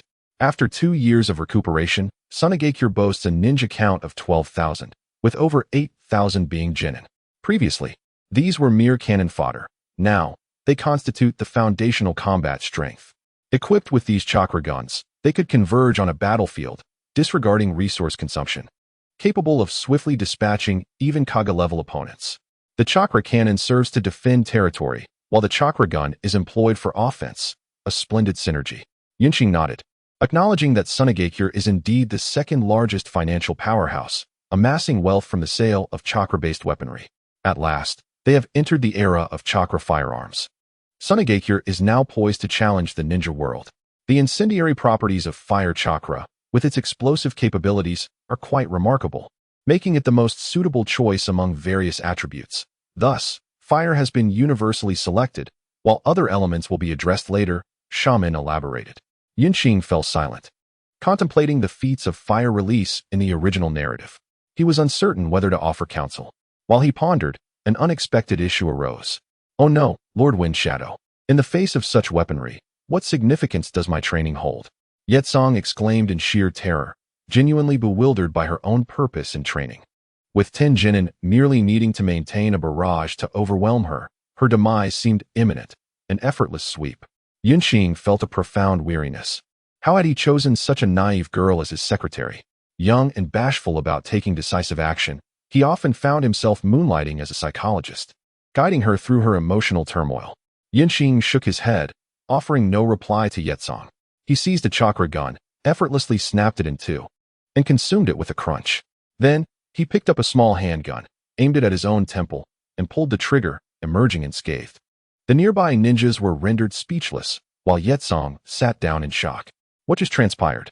Only Shaman appeared unfazed, noticing the astonished gazes directed at him. He shrugged, adopting a nonchalant demeanor. Do you comprehend? The chakra guns and cannons possess strategic significance, yet for ninjas of the shadow rank and above, they pose little genuine threat. Training must persist. At the very least, the Reikage lineage can withstand a chakra gun, that Suchikage can nullify it. Konoha boasts the Flying Thunder God technique, and the Mizukage wields the art of water transformation. Yunqing was not only addressing Yetsong, but also speaking to all the ninjas present. His words rang true. In any realm, wherever there exists mystery, there must also be entities capable of forced immunity. Mystical phenomena, regardless of their nature, are hardly alarming. Well then, having examined the weaponry, Lord Shaman, let us proceed to explore other research products, so I may make arrangements. Yunqing helped Yetsong to his feet and turned to Shaman. Let us go. Shaman feigned ignorance of their interaction. The other ninjas stared at Yetsong in disbelief, exclaiming about the audacity of having the Wind Shadow personally assist him with such gentle gestures. Yetsong looked at them puzzled. What is it? Why do you all appear so astonished? Come along. Yunqing beckoned Yetsong, following Shaman to another location. In the ensuing half-day, Yunqing truly expanded his horizons. The chakra energy converters, chakra suppression devices, and other innovations were beyond his comprehension, as Shaman perused the research materials and uncovered a multitude of perplexing inventions. Fortunately, these creations held significant utility and could be adapted for civilian use. Lord Shaman, in due time, please allocate some attention to improving civilian life. We have numerous areas in need of enhancement, Yinqing sighed, leading Yetsong away. Otherwise, he feared his worldview might shatter. He simply could not fathom how shaman had developed such an array of peculiar technologies without foundational science. Chakra technology, indeed, constituted a form of exclusive mystical science. Science is the foremost productive force. It seems I must devise a method to harness natural chakra, Yinqing pondered as he walked. The only sources of natural chakra he could conceive were the 3 great summoning beast sanctuaries, along with the deceased sage of 6 paths and Hashirama Senju. Truly, Konoha is extraordinarily blessed. All 3 summoning beast sanctuaries align with them, holding the key to the optimal development of chakra technology. Such is the depth of their heritage. Yinqing mused inwardly. In Boruto's era, chakra technology has already been advanced. Any development of mystical technology will not primarily rely on batteries, but rather on external energy sources. To harness the external energy of chakra, one must turn to natural chakra, the cultivation methods of which are enshrined within the 3 sacred lands, all of which have steadfastly allied with Konoha. Yinqing could only lament the decree of destiny, striving to alter his fate. Departing from the research institute, Yunqing's next destination was Chiyo's medicinal garden. After the transformation of Sunagakure, Chiyo had independently established a garden teeming with various poisons and medicinal herbs. It could be deemed quite perilous, as her research life thrived within these confines. According to her, this environment significantly uplifted her spirits. Her path was not one of medical ninjutsu, but rather pharmacology, with potions as her primary focus and ninjutsu as a supplementary aid. A testament to her identity as a puppeteer, Chiyo welcomed Yunqing and Yakumo into her modest laboratory, which featured several tables for research, a small bed for rest, and a table for tea, all exuding a sense of simplicity. Upon entering, a captivating fragrance enveloped the air, albeit one that concealed a latent peril. Yunqing gazed at Chiyo, his eyes tranquil like a serene pond. "What brings you here?" Chiyo inquired while tending to her concoctions. 2 reasons. Firstly, to inspect the vital departments of Sunagakure, and secondly, to inquire on behalf of the Uzumaki clan regarding any transgressions against taboos, Yinqing candidly responded. Chiyo paused, taken aback by his forthrightness. "You are rather direct," she remarked. "Well, here is my compilation of pharmacological studies and prescriptions, along with the latest techniques for herb cultivation," she continued, retrieving a book from a nearby drawer and handing it to Yunqing for his perusal. Without even glancing at it, Yunqing tossed it to Yakumo, recognizing it as a copy intended solely for his eyes. Instead of returning to her seat, Chiyo settled beside the tea table, gesturing for Yunqing and Yakumo to join her. Yakumo dutifully took the tea set and prepared the tea, displaying a commendable sense of decorum. Quite impressive, as if preparing to meet the future mother-in-law, Chiyo jested, indicating her favorable mood. Yakumo's cheeks flushed slightly as she continued her task. Over the years, she had come to realize that she could not part from Yunqing. She was privy to many of his secrets, as well as those of Sunagakure, and thus, she felt compelled to stay by his side. Should she wed another, it would not be Yunqing who would first hold her accountable, but rather the Yi clan, followed closely by the elders, including Chiyo herself, and finally, Yunqing. For the sake of her own well-being, even with a modest political acumen, she understood the necessity of her choice. The Uzumaki clan has not overstepped. Rather, their presence has filled the void in our medical ninjutsu, Chiyo stated calmly, taking a sip of tea. The essence of her demeanor resembled that of a kind, elderly matriarch. Age is irrelevant. Even those who have become grandmothers cherish the sight of a bustling family and harmonious domestic life. Very well, as you wish. Yet the Uzumaki clan still hopes that someone will choose to serve under your banner, Yunqing replied casually. He was aware that Chiyo was not deceiving him. Although he lacked the prince's ability to detect malice, he had inherited everything from Island: his dragon transformation ability, his formidable intuition, and the wisdom amassed by his grandfather over 30 millennia, equipping him to discern truth from falsehood with ease. By all means, invite the Uzumaki clan to visit. Their intentions are clear to me. Besides, I too desire an heir to carry on the legacy, Chiyo responded with increasing nonchalance. Her grandson, Scorpion, had inherited her puppet techniques and medical skills, and naturally, she wished for someone else to inherit as well. Your outlook is refreshing and enviable. Honestly, if I could achieve even half of what you have in my old age, I would consider myself fortunate, Yunqing remarked with a sense of nostalgia. As the wind shadow, Constantly contemplating retirement was not the wisest choice, yet he had no desire for conquest or dominance. A peaceful retirement was his aspiration. It will be better, provided that you first secure a wife and then a commendable successor, Chiyo said with a playful smile, her demeanor now resembling that of a spirited elder rather than a gentle matron. Yinqing shook his head, exchanged pleasantries, and took his leave. Uzumaki Hospital. The cornerstone of the Uzumaki clan's presence in Sunagakure was where the majority of the clan members were employed: doctors, nurses, researchers, administrators, and so forth. Upon entering the hospital, one would predominantly encounter the red-haired Uzumaki clan members. There were no grievances regarding the nepotism at Uzumaki Hospital. After all, it was their family enterprise. Moreover, they were merely prioritizing their own, not entirely excluding outsiders. Thus, no one could raise objections. In the director's office, Yinqing sat across from Uzumaki Aizawa and the duo of Uzumaki Akizuki and Uzumaki In, enjoying tea and snacks. You seem to be living quite well. I heard that your loan will soon be repaid. Quite a swift action, Yinqing teased, raising an eyebrow. Haha, we owe it all to Lord Wind Shadow. Without you, our Uzumaki clan would still be living in primitive conditions. Uzumaki Akizuki chuckled, knowing he had little else to say. That's irrelevant to me. The choice of the daimyo of the Land of Waves and your own strength are the keys to your establishment, Yinqing remarked, waving his hand dismissively. Having paid your taxes, your medical fees are not exorbitant. In fact, many are rather modest profits, so I cannot impose excessively. Uzumaki Hospital was indeed a significant taxpayer, and he could not afford to exert undue pressure. It was prudent to provide some benefits. Meanwhile, Aizawa looked quizzically at Uzumaki In, aware that with their salaries, it would take them another 2 years to repay the loan. In our clan, there was a member who, while purchasing a house, inadvertently discovered that the two of us were still repaying our loans. Upon returning, he rallied the others, each contributing a little, which enabled us to settle the majority of our debt. The remainder, we determined to repay through our own efforts. Uzumaki Yen, sensing Yetsong's gaze, elucidated that the Uzumaki clan is known for their fiery tempers, yet their members share a sense of loyalty, viewing one another as family. Most of them had already acquired homes and no longer resided in the barrel houses.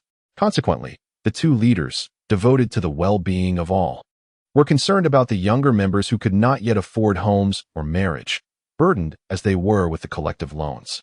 Reflecting on this, the community felt a sense of responsibility towards these leaders, and each person contributed a little to help alleviate the majority of the debt.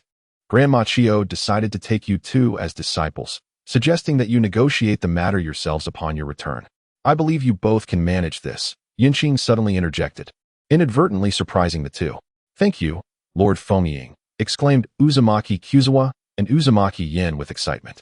In the ensuing days, Yinqing visited various factories within Sunagakure, inspecting the enthusiasm of the workers and the quality of their meals.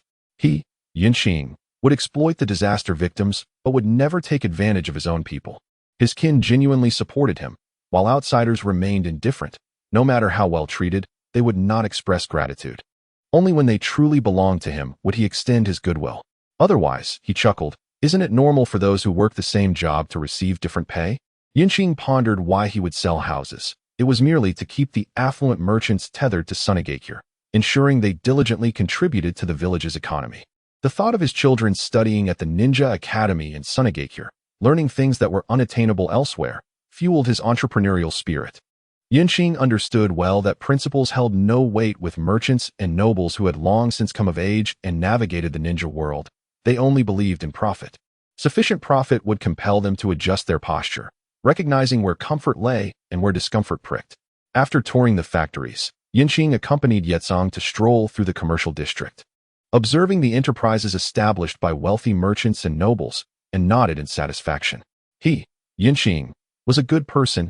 Many of these shops operated under anonymity, and he would not disclose the names of the behind-the-scenes owners.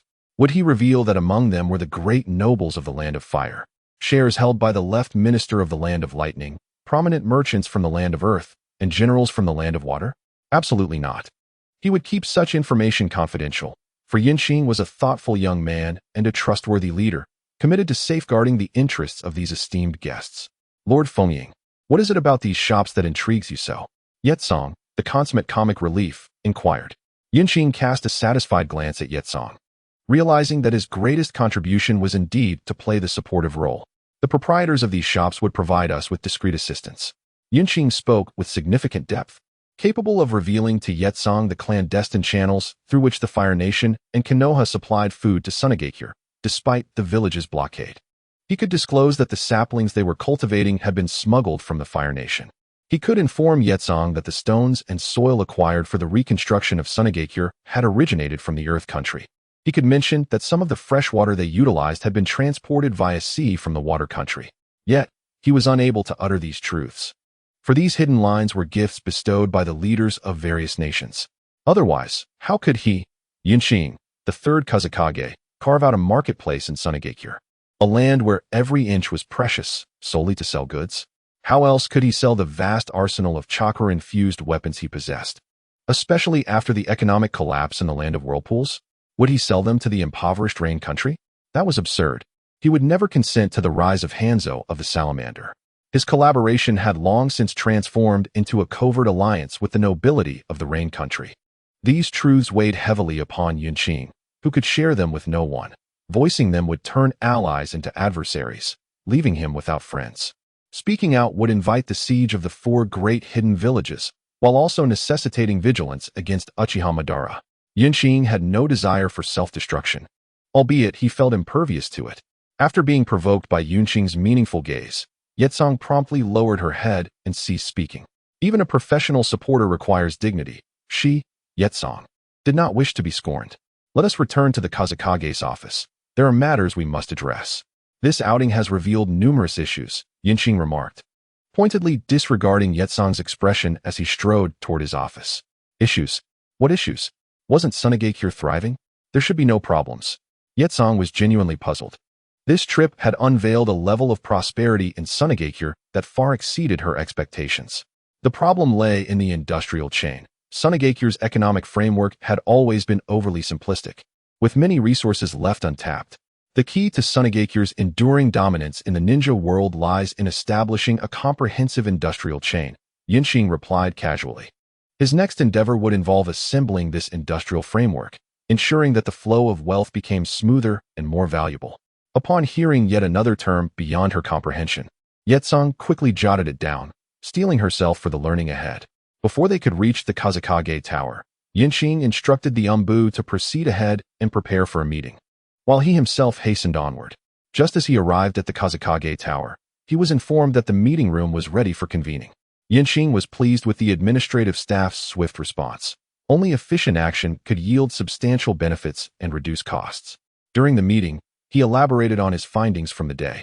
He began with the advancements in chakra weaponry, highlighting the rise of their village's strength, followed by discussions on Chiyo's expertise in pharmacology, commending her contributions and her wisdom in minimizing internal resource consumption.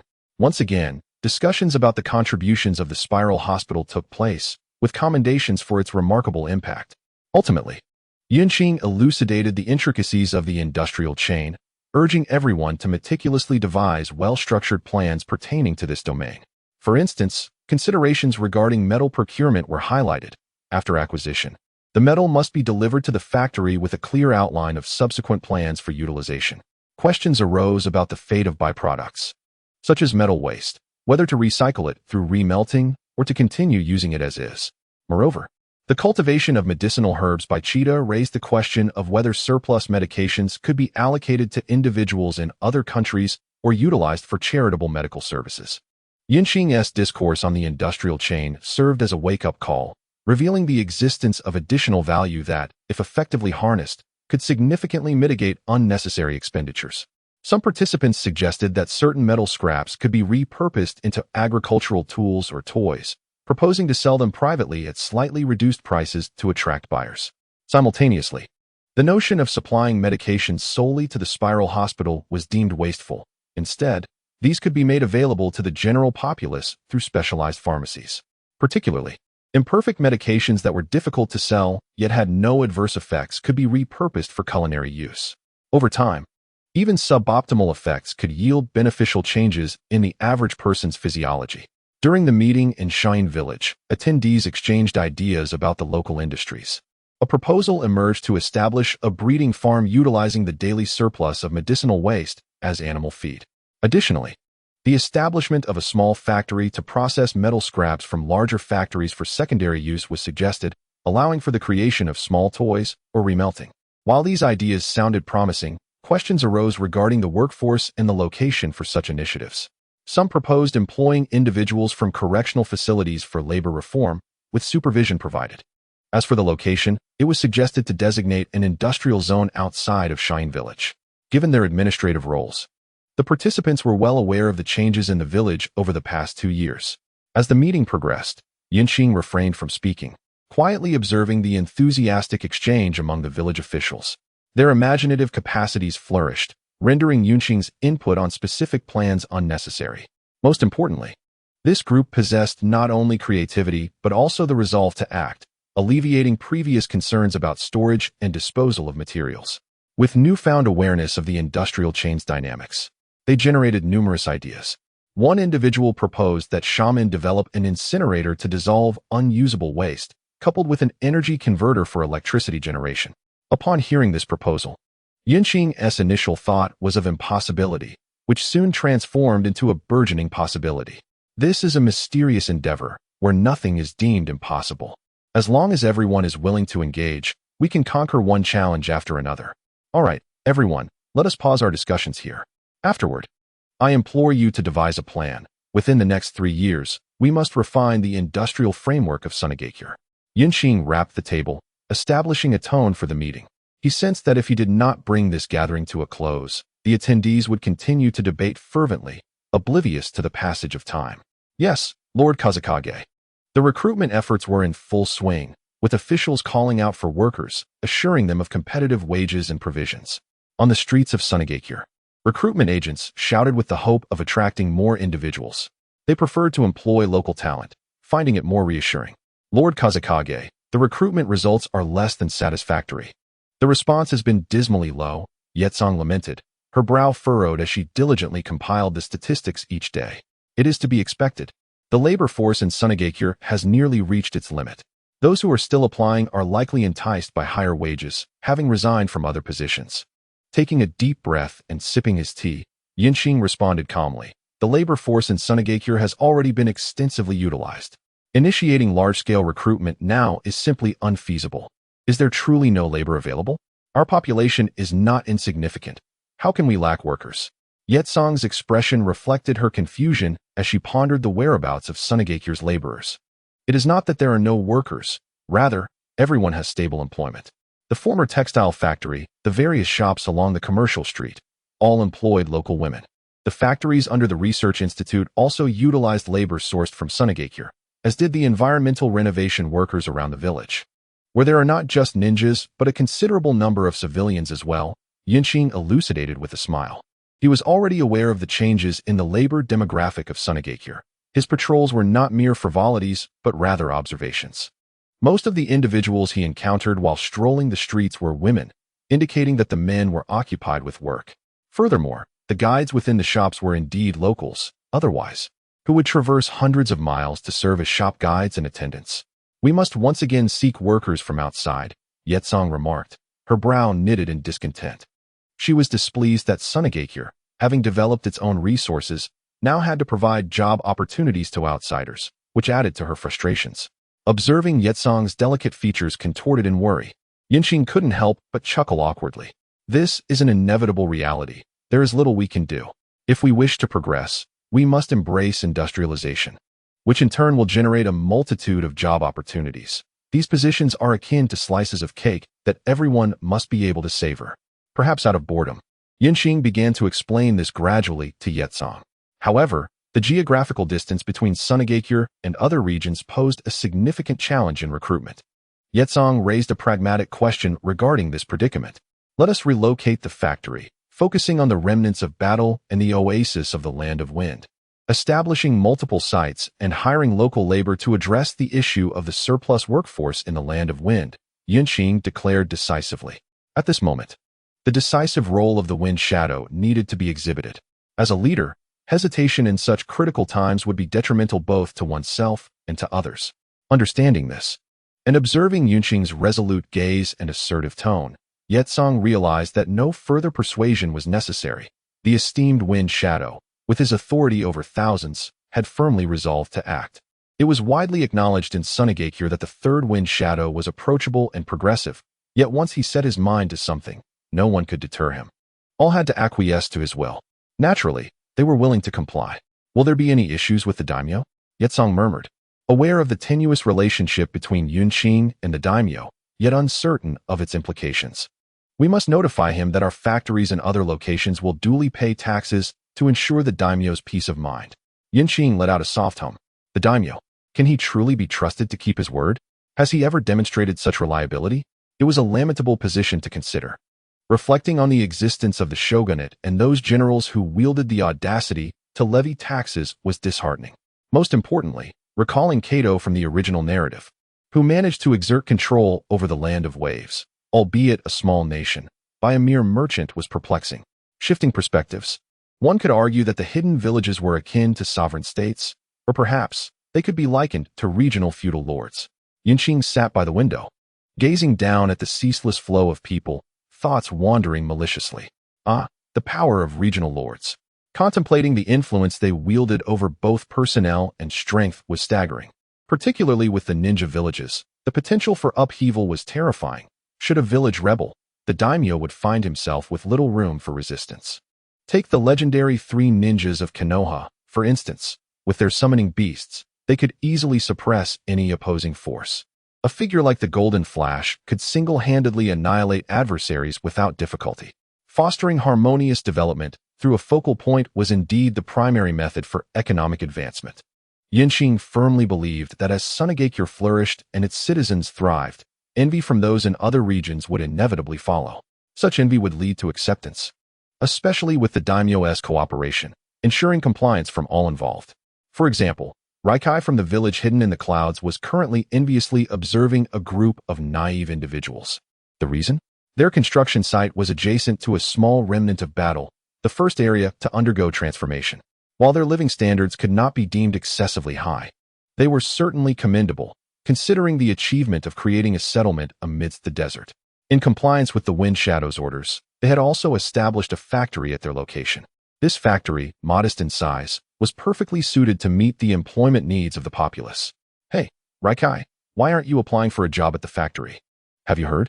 If you get selected and work diligently for 3 years, you can obtain official citizenship in the Land of Wind and enjoy its full benefits. A jovial middle-aged man remarked to Raikai. Lei Kai wore a grim expression, turning away to avoid engaging with the man. I am far more knowledgeable about this law than you realize. It is inscribed within the constitution of Sunagakure, and I have memorized it thoroughly. Oh, come now, Lei Kai. Must you always be like this? It was merely a single incident when we led you astray, resulting in your 3-month confinement. Look at the silver lining. You have become well-versed in the constitution and the ideological principles of Sunagakure, more than anyone else.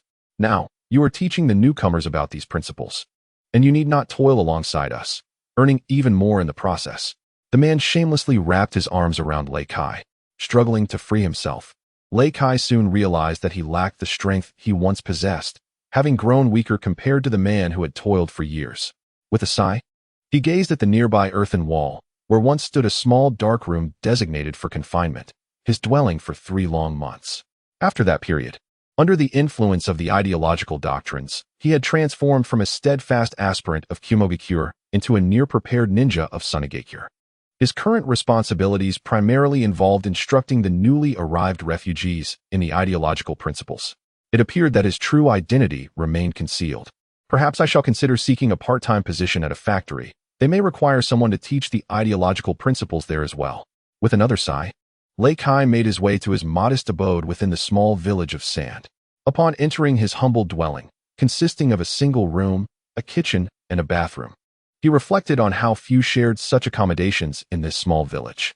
Only a select few, including the overseer and the village elders, along with those tasked with watering the remnants of battle, possessed such a residence. Among the refugees, he was unique.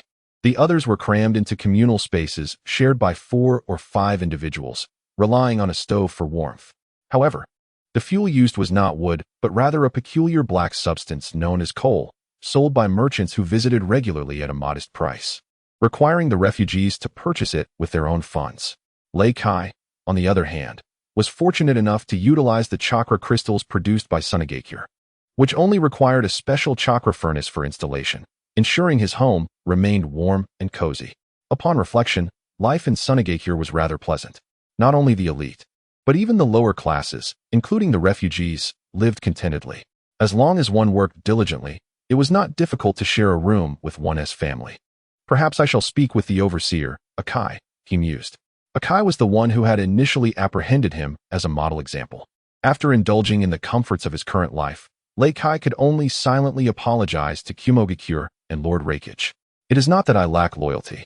It is merely that the temptations of the enemy are too great, and their lives are far too alluring. No more suffering from the cold or hunger, and the abundance of delicious food is unparalleled. Most importantly, I can eat my fill at every meal, even enjoying meat every couple of days, causing me to gain weight. Oh, you wish to work at a factory and obtain citizenship in the Land of Wind? What could possibly motivate such a decision? Akai scrutinized Kai, perplexed by his desire to join the Land of Wind. Because in the Land of Wind, one can enjoy ample sustenance and comfortable living. It surpasses my existence in the Land of Thunder, Kai declared decisively. Being astute, he understood that at this moment, he must refrain from uttering anything further. Well, that is a compelling rationale. However, you need not labor at the factory, for you possess the residency of Sunagakure, Akai replied, shaking his head, perplexed as to why this traitor would seek to betray the village hidden in the clouds. Yet, he was aware of one crucial detail. Lord Abi had instructed that should he betray the village hidden in the clouds, he would be granted the residency of Sunagakure. What? I possessed the residency of Sunagakure? When did that happen? I was unaware, Kai exclaimed in astonishment, bewildered by the revelation. Oh, it was bestowed upon you the moment you could recite the ideological and political program, Akai stated calmly, handing a small booklet to Kai. As Kai accepted the booklet, he noticed it bore his information along with an extensive identification number, which he recognized as his ID number. However, Kai looked at Akai with suspicion and said, if I received it when I could recite the ideological and political program, why did you not provide it to me earlier? I could have utilized the residency of a disaster victim for purchases. Do you not realize that I have missed out on numerous benefits? You owe me compensation. As he spoke, his frustration escalated. He cautiously tucked the residency booklet away and then emphatically slammed his hands on the table, shouting. Spittle flew onto Akai's face. Unfazed, Akai calmly wiped his face, brushed his hands away from the table, adjusted his clothing, and slightly parted his lips, body flicker technique. Kai was stunned as he witnessed Akai vanish before his very eyes.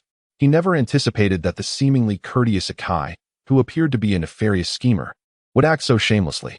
In the sandy village, Akai let out a soft huff and proceeded toward the site of factory construction. Amir Kai, a political science instructor, dared to compare himself to him? Akai, a man poised for ascension, had no intention of stooping to Kai's level. Furthermore, could he divulge to Kai that he was on the verge of forgetting this matter altogether? Who had the time to constantly monitor Kai's intentions of betraying the village hidden in the clouds, engaging in daily ideological work? Lord Abi's reach did not extend this far, and it was likely that Abi had already forgotten about this troubled individual. The lament of ordinary people was simply poignant. Both Abi and Akai shared a common identity. They were ninjas endowed with supernatural abilities. Regardless of their demeanor, it could not alter the disparity in their status. Within the Wind Shadow building, Abi perused the message sent by Akai, which stated that Kai had defected to their Sunagakure. Who was Kai? Why should his betrayal concern me? As for the report, Abi gazed at the information in confusion, ultimately inquiring with a subordinate before recalling who Kai was. Oh, he is the traitor from the village hidden in the clouds who can recite the ideological and political program. He remains an ordinary person. I had even issued an order to grant him a residency in Sunagakure. The subordinate, witnessing Abi's dawning realization, shook his head in exasperation. The Abi of old would never have acted in such a manner. In matters both significant and trivial, one could once recall them all. However, that is no longer feasible. The responsibilities entrusted to Hirazuku have become too numerous, making it impossible to remember every detail. The human mind, after all, is finite. This is not a complete system of immortality where one can live for countless centuries, counting the years in millennia. His subordinates also understand Hirazuku's plight, constantly striving to keep track of every event. My lord, how should we handle this, Rakai? Should we assign someone to monitor him for a while? A subordinate inquired cautiously. This individual is an enemy spy, and a careful approach is essential. After a moment of contemplation and filtering through the information he had about Raikai, Hirazuku replied, "No need. As for Raikai, let this matter rest. There is no need for surveillance. We are quite occupied, and in such a minor location, achieving anything significant is a formidable challenge." Reflecting on the small sand village and recalling what Qing once said about the necessity for reform within the sand village to truly thrive. It is crucial to remember this. Sand village and its shinobi do not require an abundance of secrets. Whether Raikai genuinely seeks allegiance or feigns it, if he cannot access the true secrets of the sand village, then let him disseminate information at will. To put it bluntly, among those engaged in commerce in the sand village, 8 out of 10 have affiliations with the 4 great hidden villages. The information they relay back may be sensational, but so what? The sand village is one of the 5 great hidden villages, and if conflict were to arise, no one could guarantee the outcome, especially in the desert. Considering the shadow-level shinobi of the sand village, their expertise lies in group combat. Let us compare the killing efficiency of Sandgate and White Fang. They would surely prevail. Particularly in the desert, if the 4 great hidden villages were to attack the sand village, and the battle were to reach the desert, the sand village could focus on one hidden village while observing the reactions of the other 3. The sand village has thrived for several years without being significantly challenged. The reason other hidden villages have only acted clandestinely is that none wish to be the first to expose themselves. Moreover, through merchants and nobles, the sand village has sold them chakra-infused weaponry and engaged in lucrative business dealings, leading them to choose subtle sabotage. For example, merely raising the price of a certain item within reasonable bounds is something Qing would accept with a smile. In business, one can always settle accounts later. As the second-in-command of the administrative department of the Sand Village, Hirazuku is well acquainted with both the overt and covert aspects of their dealings. Consequently, his concern for an ordinary individual like Raikai diminishes significantly.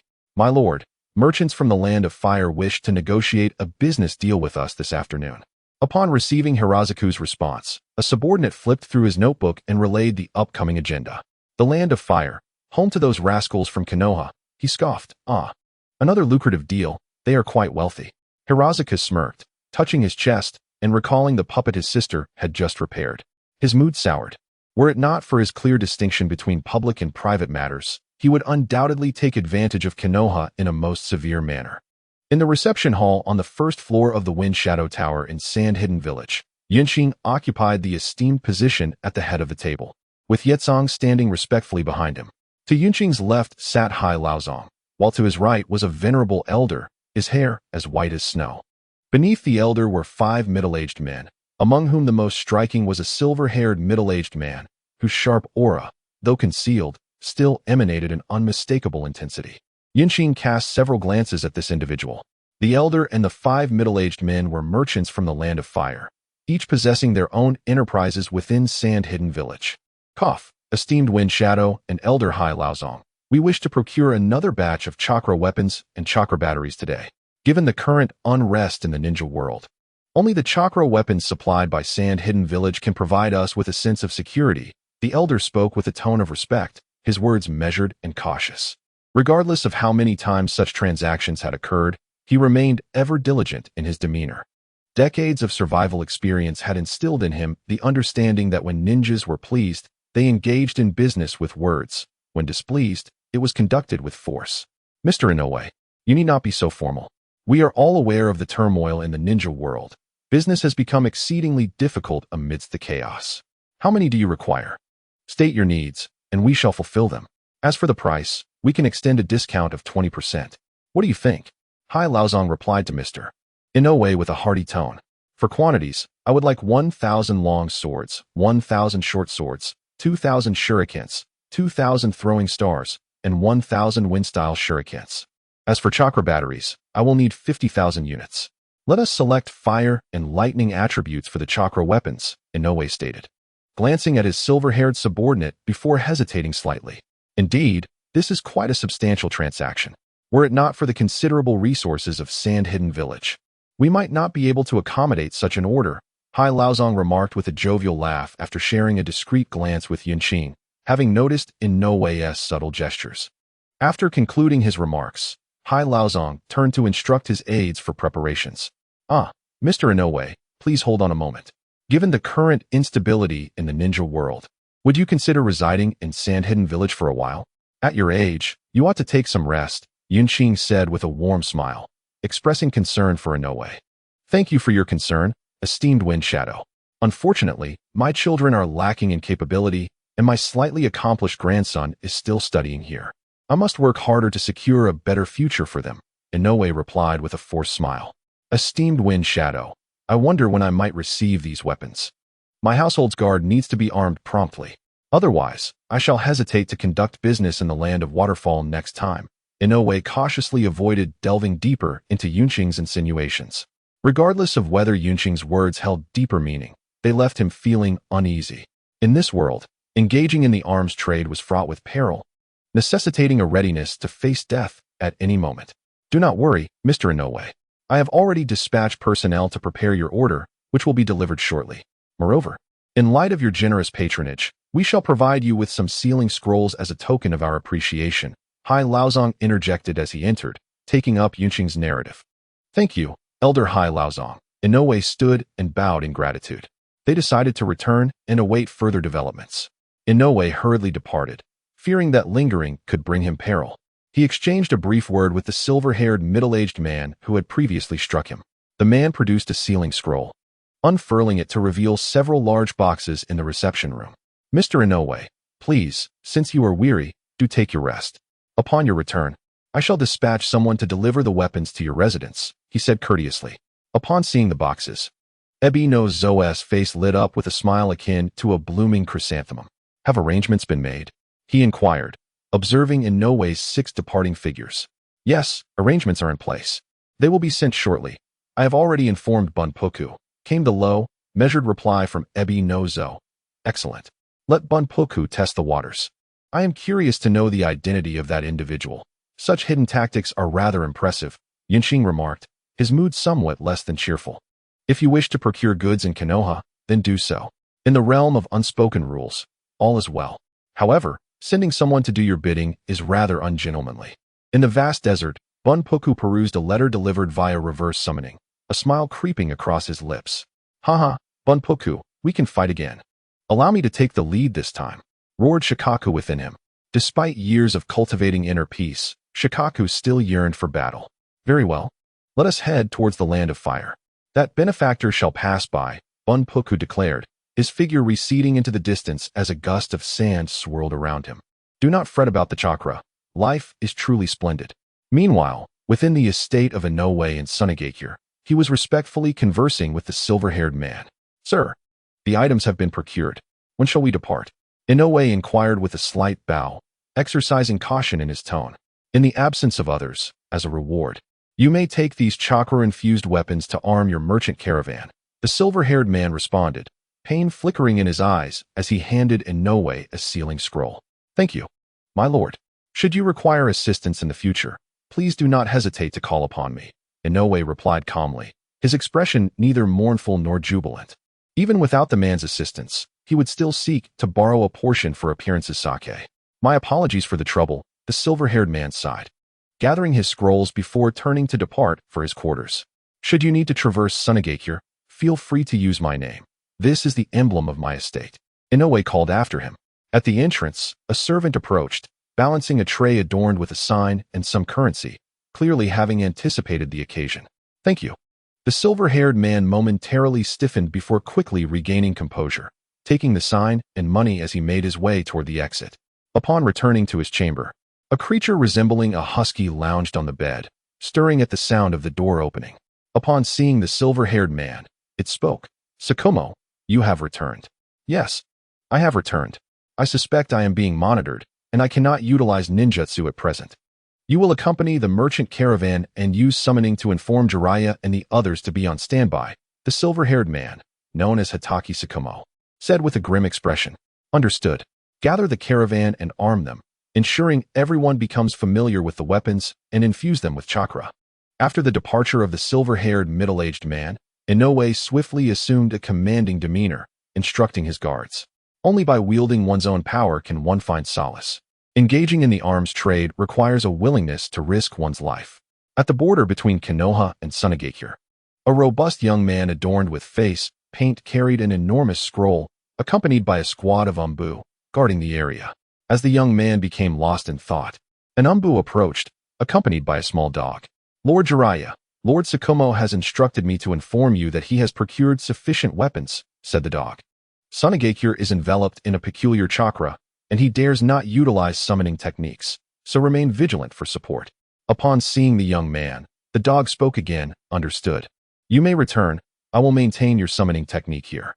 Jiraiya's expression tightened. Despite his usual levity, he understood the gravity of the situation. My father is still stationed at the gates of Sunagakure. I must hurry back, the dog concluded before vanishing with a pop. Just after the dog disappeared, a gust of wind carrying fine sand swept through, causing Jiraiya's eyes to momentarily discomfort him. This is troublesome. Tsukumo-senpai has been forced to refrain from using chakra. Thankfully, I had prepared in advance. Otherwise, it would have been disastrous. Meanwhile, what was Tsukumo Hatake doing in Sunagakure?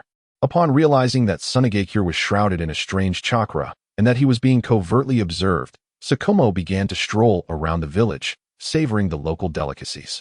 Remarkably, Sunagakure does not appear impoverished. It seems far more affluent than Konoha. Observing the surrounding trees, the stone-paved roads beneath his feet, and the 2 to 3-story buildings with street vendors peddling their wares, Tsukumo, dressed in loose-fitting attire and clutching a bag of fried snacks, mused to himself. That third Kazekage possesses considerable business acumen. Absent of war, a visit here would be quite pleasant, perhaps accompanied by my wife and 2-year-old child. A glimmer of tenderness flashed in Tsukumo's eyes as he thought of his family. One of the motivations for survival is indeed the family. Determined to maintain his composure and avoid revealing any weaknesses for the sake of the mission, Tsukumo resolved to put on a performance in Sunagakure. As his first act, he decided to indulge in the U-Clan's sauna. After finishing his fried snacks, he casually discarded the bag into a trash bin. Observing the welcoming attendants at the U-sauna, Tsukumo felt a hint of fatigue in his muscles, prompting him to enter and prepare to experience the cunning schemes of Sunagakure. Seeking to ascertain their true intentions, a warm bath and a soothing massage would suffice, he thought, feeling that his life would be devoid of regrets. How delightful. The people of Sunagakure certainly know how to indulge, Tsukumo reflected, enjoying the massage. Sir, would you like to extend your time? An attendant gently inquired. Oh, no need. You may leave now. Just moving around feels much more comfortable, Tsukumo replied. Departing from the Yes sauna, Kiki Tsukumo donned his attire and ambled towards the street. As he strolled along the bustling thoroughfare, he observed the genuine smiles adorning the faces of the passers-by, particularly the innocent joy radiating from the children perched upon their father's shoulders, which momentarily captivated his thoughts. Spotting a stall selling barbecued delicacies and recalling that he had not indulged in such fare for quite some time, he felt his pocket and discovered a sufficient sum, prompting him to approach the vendor. Sir, I would like 50 of your signature skewers and a glass of beer, please. After glancing at the menu, Kiki made his selections. Certainly, please hold on for a moment, the vendor replied briskly. What followed was an astonishing spectacle that shattered Kiki's worldview. The barbecue chef deftly molded several impressions and ignited the charcoal on the grill. If his instincts did not deceive him, this was indeed the fire release, fireball technique. The chef was, without a doubt, a ninja. Sipping his beer and savoring the skewers, Kiki found himself enthralled by the ninja's culinary performance. Life, in its simplicity, was undeniably delightful. However, the tender comforts of life are often overshadowed by the burden of heroism. Although the existence in Sunagakure was enviable, it was not his home. After several days of indulgent living, Kiki sought a moment to discreetly depart. He should have left long ago, yet inexplicably, each time he contemplated leaving, he was beset by an unsettling sense of foreboding. It felt as if an ominous presence had set its sights upon him, ready to consume him should he dare to move. Kiki recognized that this sensation was profoundly unsettling. Even the third Hokage, Hiruzen Tsurutobi, instilled a sense of danger in him, while he felt confident in confronting the combined might of the 3 Sannin. Despite his inner turmoil, he resolved to heed the instinctive trepidation and remain for a few more days until the feeling subsided. Under the cloak of night, a streak of white lightning vanished from the narrow gorge of Sunagakure, unnoticed by the vigilant sentinels. What a surprise! I never expected the visitor from Konoha to be him, commented Kaizo, as two figures emerged from the shadows. Yinxing remained silent, quietly observing Kiki Sakumo as he departed. Konoha's ambitions are indeed formidable. Conversely, it is evident that their involvement in this transaction is imperative given the precariousness of their circumstances.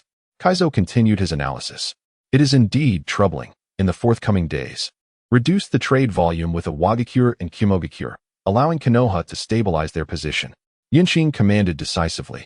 In the tumult of the Ninja World War, arms dealers thrive in such opportunistic times, necessitating a judicious distribution of resources, engaging in straightforward transactions, and patiently awaiting grander prospects. If Konoha's situation deteriorates, we should increase our sales to them, fostering equilibrium between both parties.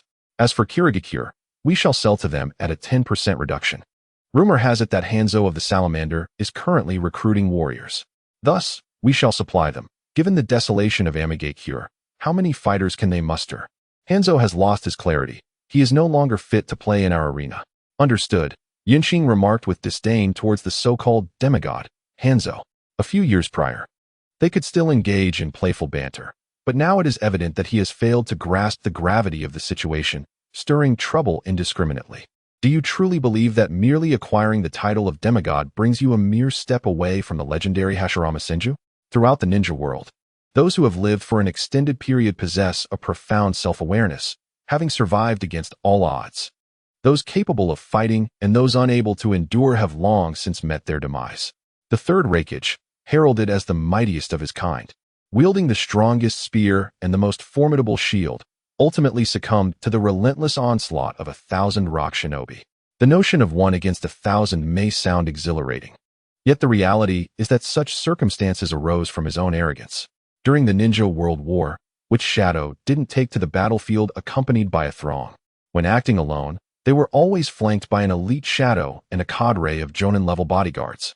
Yet you, the third Reikage, in your hubris, dared to confront the hidden stone village, traversing great distances alone, ultimately forced to sacrifice yourself.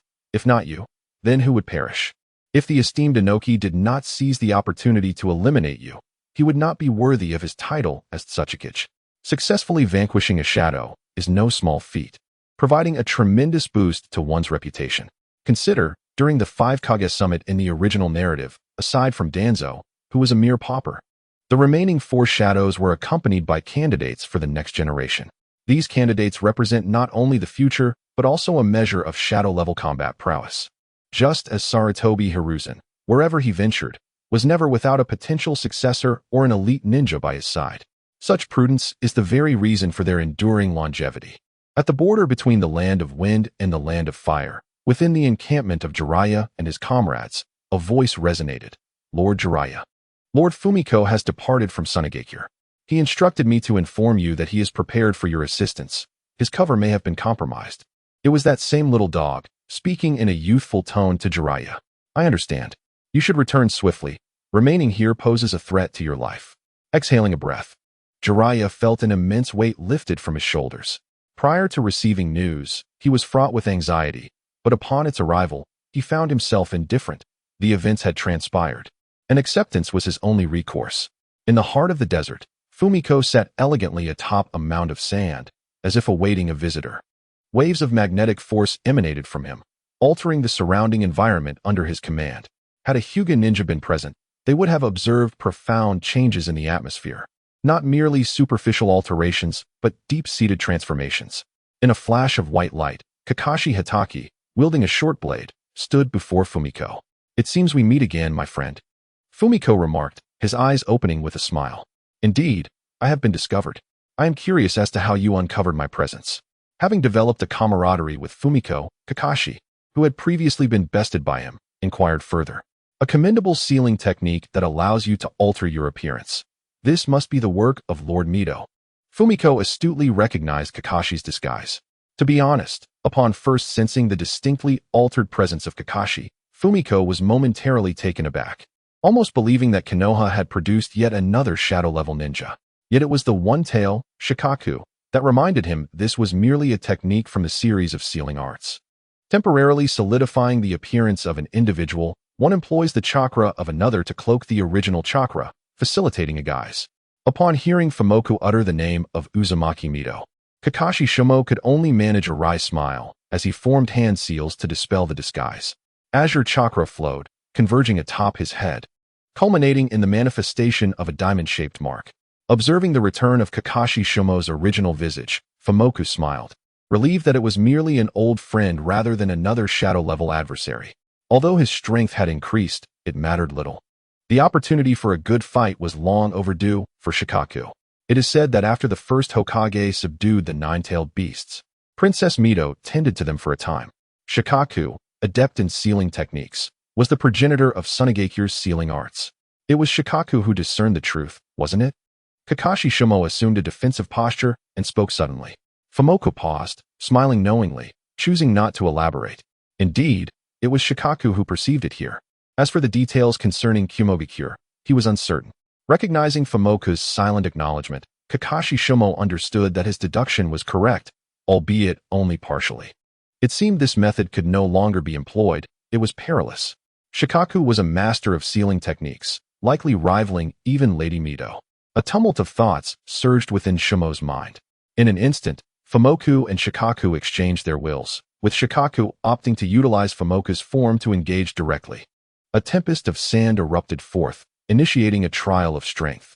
The storm of sand, electric arcs, and flames intertwined, as Shikaku and Fumoku, bolstered by their vast chakra reserves and the advantage of their desert terrain, exerted overwhelming pressure on Kakashi Shomo and Jiraiya. Both Jiraiya and Kakashi Shomo were shadow-level ninjas, flanked by a cadre of Jounin-level Umbu providing cover. Under ordinary circumstances, such a lineup could withstand any assault. However, they faced Fumoku, a perfect partner to Shikaku, who exploited their home advantage with impunity. Shomo-senpai, cover me. I am about to unleash my full power, Jiraiya bellowed, leaping backward in a momentary teleportation. Settling into a cross-legged position to commune with the surrounding natural chakra, preparing to enter Sage mode. Noticing Jiraiya's retreat, Shikaku unleashed a colossal sand slash. Gritting his teeth, Shomo activated his chakra, channeling lightning chakra onto his short blade to meet the onslaught head-on. Water release, water severing wave. The surrounding Umbu simultaneously cast ninjutsu to disrupt Shikaku's assault. With Jiraiya absent, the situation for Konoha grew increasingly dire. The pressure that had belonged to Jiraiya was now distributed among Shomo and the Umbu, particularly burdensome for Shomo, who was directly targeted by Shikaku. This is absurd. As an assassination-type shadow, you force me to engage in a frontal confrontation. I am no mere meat shield. Shomo thought, deftly slicing through wave after wave of sand slashes while waiting for the opportune moment to retaliate against Shikaku. In this moment, Kakashi Shomo was immensely grateful for the swordsmanship techniques passed down by his ancestors, as he had integrated sword training into his physical conditioning, which now spared him from a devastating direct hit. Returning home, one resolutely vowed to diligently practice swordsmanship, aspiring to achieve the stature of a sword master. In his heart, Hatake Tsukumo roared with fervor. Simultaneously, he stealthily attracted the attention of the guards, gauging his chakra reserves while also resolving to rigorously hone his taijutsu. Otherwise, should he encounter another opponent who disregarded chakra as a mere tool, he would surely meet a grim fate. Retreat, Sage Art, 5 Yomimin. Upon hearing Jiraiya's command, Tsukumo and the Umbu ninjas promptly withdrew, leaving Shikaku to confront the Inferno alone. Damn it, was all that resonated in the minds of Tsukumo and the Umbu. Oh, Sage Arts, what a dreadful memory. Shield of Shikaku. Shikaku scoffed, bringing his hands together to unleash his protective technique. A colossal figure of sand rose before him, demonstrating the devastating power of sage techniques. Observing the sand gradually melting away, one could discern the ferocity of the attack. Truly terrifying. It has nearly dissolved the shield of Shikaku. Seems you've been training diligently after being bested by that brat, Yinxing. Ha ha ha. Shikaku's abrasive laughter echoed in the ears of the Konoha shinobi. The sage of Myobokuzen? Tsukumo mused, glancing at the 2 elder toads perched upon Jiraiya's shoulders. Little Jiraiya, and this young fellow, you've stirred something formidable. Time to retreat. Sage Danzaku advised upon hearing Shikaku's taunts. Great sage, we wish to withdraw, but our adversaries won't allow it. We can only momentarily counter before seeking another opportunity, Tsukumo lamented, having long desired to leave but hindered by circumstances. Utilize water release. We shall employ earth release with Jiraiya to limit Shikaku's capabilities, then retreat, Sage Danzaku contemplated after a brief moment. During the deliberation among the Konoha ninjas, Shikaku opted not to strike, not out of foolishness, but because his companion had signaled that it was sufficient and further conflict was unnecessary. Reflecting on the day's exhilarating battles, Shikaku prepared to withdraw gracefully, seeking a suitable exit. Water release, combined ninjutsu, super large waterfall. Sage art, earth mud swamp. Tsukumo personally led the Umbu in executing the great waterfall technique. Despite his diminished chakra, he far surpassed the Umbu Jonin in strength. He too had mastered the transformation of water nature. A shadow-level ninja and a team of Jonin united their efforts, conjuring a titanic wave in the desert. Jiraiya's earth mud swamp, enhanced by sage techniques, created a vast mire. As the colossal wave surged forth and the ground beneath him sank deeper into the swamp, Shikaku remained unfazed. Go. Noticing Shikaku's inaction, Tsukumo called out, leading the way. This is your chance. Hurry. Jiraiya swiftly grasped the implication and followed suit. The Umbu Jonin, witnessing their leader's departure, did not hesitate to flee as well. Using body flicker technique, they moved with unparalleled grace, akin to golden flashes and serene water. Their speed inducing a sense of trepidation in Shikaku, fearing they might collide and incur the wrath of the ninja world's law enforcement.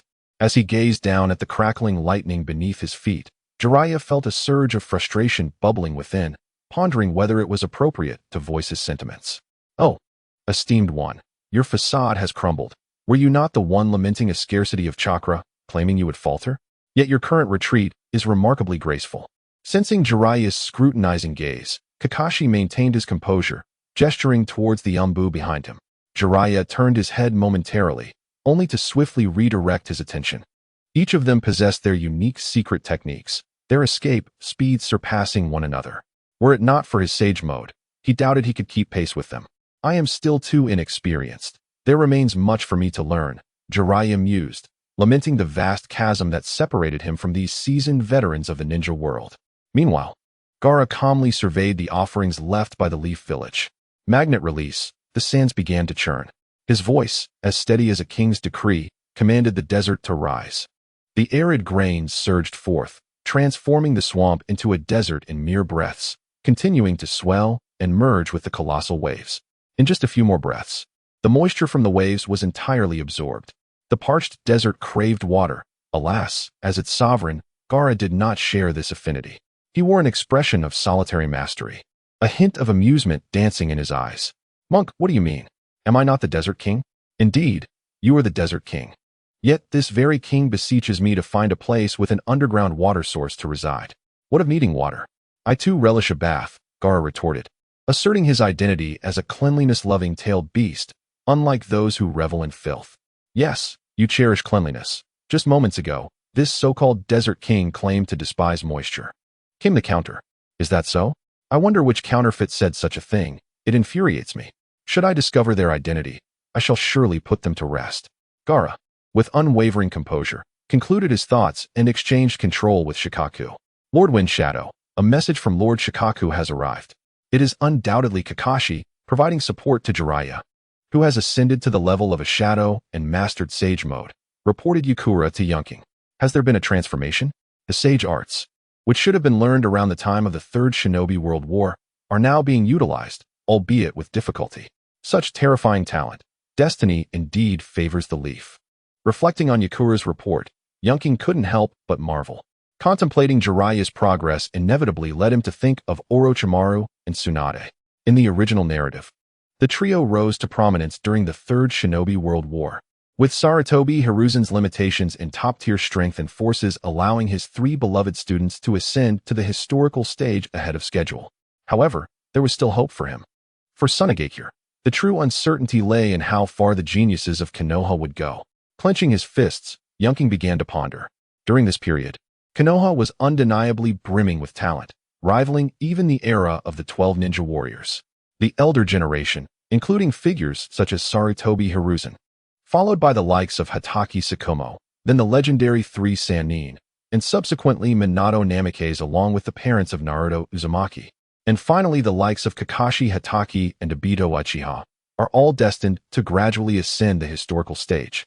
When contemplating the emerging talents of Sunagakure, a shadow of despair clouded Yunqing's visage. What a farce, he mused. The claims made by the aficionados of Konoha regarding the decline of their ninja lineage are utterly nonsensical. The lineage of top-tier ninjas has never truly ceased. As exemplified in the original narrative, Might Guy's 8 Gates technique can undoubtedly be regarded as Konoha's trump card. Moreover, the long-standing genin, Inazuka Kiba, and the team of Ino Shikicho can effectively contend with those of the Kage level. The more he pondered, the darker his expression grew, and the more fervently he nurtured the notion of developing chakra science in his mind. If quality is insufficient, then let quantity prevail.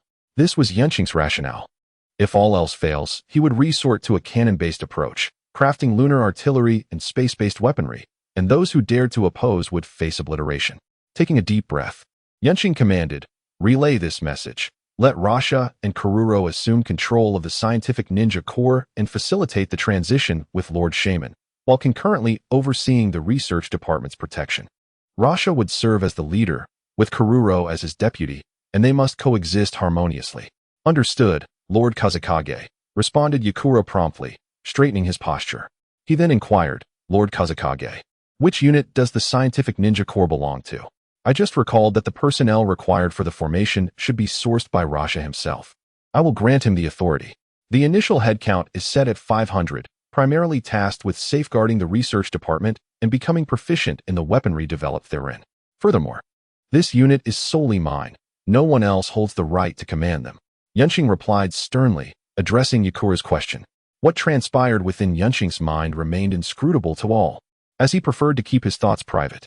"Understood," Yakura acknowledged gravely, recognizing Yunqing's stratagem. This directive swiftly disseminated, and soon the renowned couples of Sunagakure became the objects of eager courtship by many. A unit exclusively belonging to the Kazekage. This is truly the epitome of a direct lineage. The most esteemed members of the Kazekage lineage are Suna Jiraiya and Bunpoku, with the most elite forces being the Umbu. Now, with the addition of Rasha and the scientific ninja corps, the situation has become perplexing. Simultaneously perplexed were Rasha and Kururo. However, upon recalling their original identities within the Kazekage faction, they found solace in their roles. Given the circumstances, they resolved to heed the Kazekage's directives. Meanwhile, in Konoha, Hitaki Tsukumo and Jiraiya, leading the Umbu, had finally returned after enduring countless trials. They traveled with bated breath, fearful of any pursuit from Yunqing. Sarutobi Hiruzen observed the weary yet determined figures of Jiraiya and Hitaki Tsukumo, feeling an overwhelming surge of emotion. Truly, they are comrades, demonstrating unwavering dedication for the sake of the mission. Even though his preferred successor was Orochimaru, their relentless efforts assured them both a place as elder advisors. "So, did you secure the items? Are they authentic? Did you encounter any difficulties along the way?" Upon returning to Konoha, the Umbu ninja was immediately reassigned. Sarutobi Hiruzen escorted the two individuals to the office of the Wind Shadow. Hitaki Tsukumo, with a serious expression, produced 5 exquisitely crafted sealing scrolls, their delicate golden edges indicating their high quality, far surpassing ordinary goods. Hiruzen, filled with excitement, took one scroll and unrolled it, causing 20 large boxes to materialize within the room. Opening one of the boxes, he retrieved a kunai and infused it with chakra, activating it. The flickering crimson light confirmed to Hiruzen that this was indeed a genuine artifact. "Very well, Tsukumo, you have accomplished your mission commendably. Did you encounter anyone along the way?" Hiruzen inquired, his spirits buoyed by the success of his timing, perfectly aligning just before the cloud and rock villages. To expedite matters, he had dispatched Hitaki Tsukumo and Jiraiya together. With this strategy, Hiruzen felt confident in repelling the cloud and rock villages. Once they were pushed back, the ever-lurking mist village would seize the opportunity to strike, allowing Konoha to potentially conclude this war. "We encountered Fubuki and engaged him in combat. Even with Jiraiya and the Umbu's assistance, we were still suppressed. He has truly become a perfect Jinchuriki," Tsukumo responded calmly, voicing his deductions. As the saying goes, a rogue is not to be feared. Rather, it is a cultured rogue that poses a threat.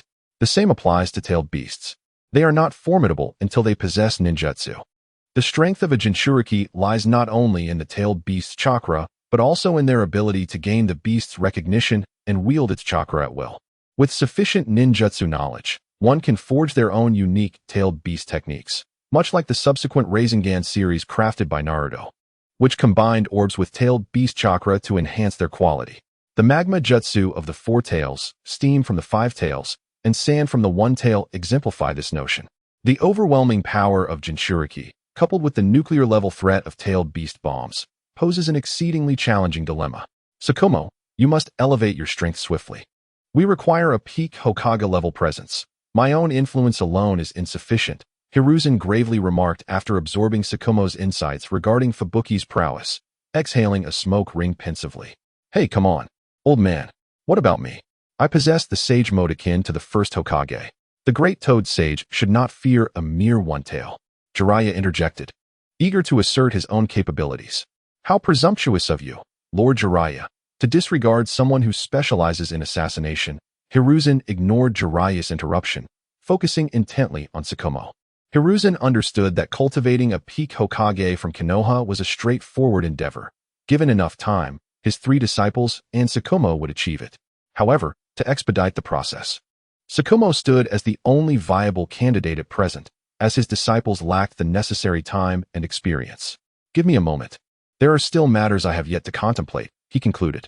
Kakashi Hatake hesitated for a moment before speaking. I understand. This is the experience of the second Hokage and some of my insights. Please take a look. After receiving the response, Hiruzen Sarutobi retrieved a scroll from his drawer and handed it to Kakashi.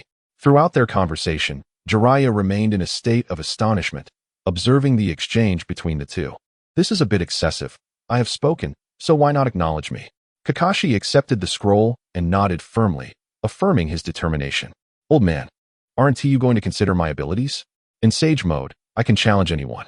After Kakashi departed, Jiraiya exclaimed dramatically, Jiraiya, once you can seamlessly enter sage mode, I would not only believe in your potential to surpass the pinnacle of Hokage, but also that you could even exceed me. Yet I must say, you cannot. Hiruzen, taking a deep puff of his cigarette, imparted wisdom to Jiraiya. Do you know why you struggle to enter sage mode? It is not solely a matter of temperament. More significantly, it is due to your insufficient foundational strength. Hiruzen was not unfamiliar with sage mode. Although he could not employ it, he had seen and heard of it. He had witnessed the first Hokage and had learned from him for a time, possessing a degree of understanding of sage mode. You, along with Orochimaru and Tsunade, will inevitably reach the pinnacle of Hokage. I do not wish for you to jeopardize yourselves out of impatience, Hiruzen reassured Jiraiya. And what about Senior Kakashi?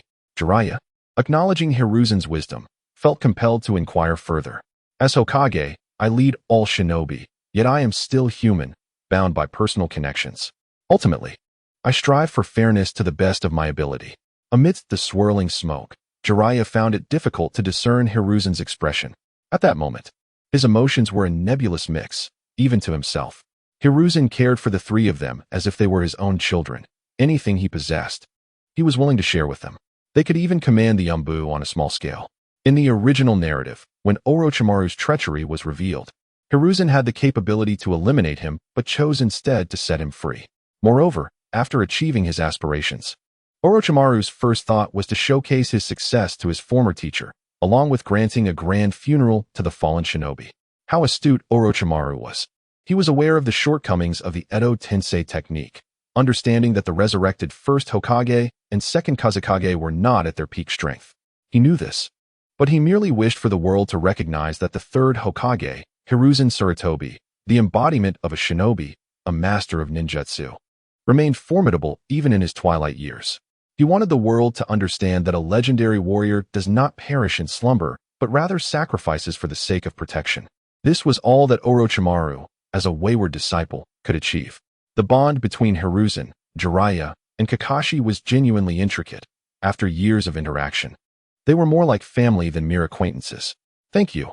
I will strive to grow swiftly and share the burden. Jiraiya opened his mouth, yet ultimately, he could only express his thoughts silently and turned to leave. Stepping out of the Hokage building, he gazed at the sun in the sky, which was radiant and large.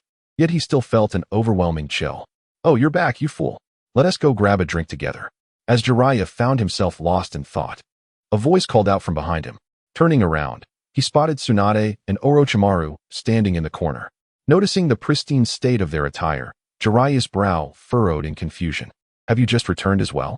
he inquired, his curiosity piqued by their immaculate clothing, which contrasted sharply with the lingering aura of menace that surrounded them. "We came back last night after escorting a group of injured personnel.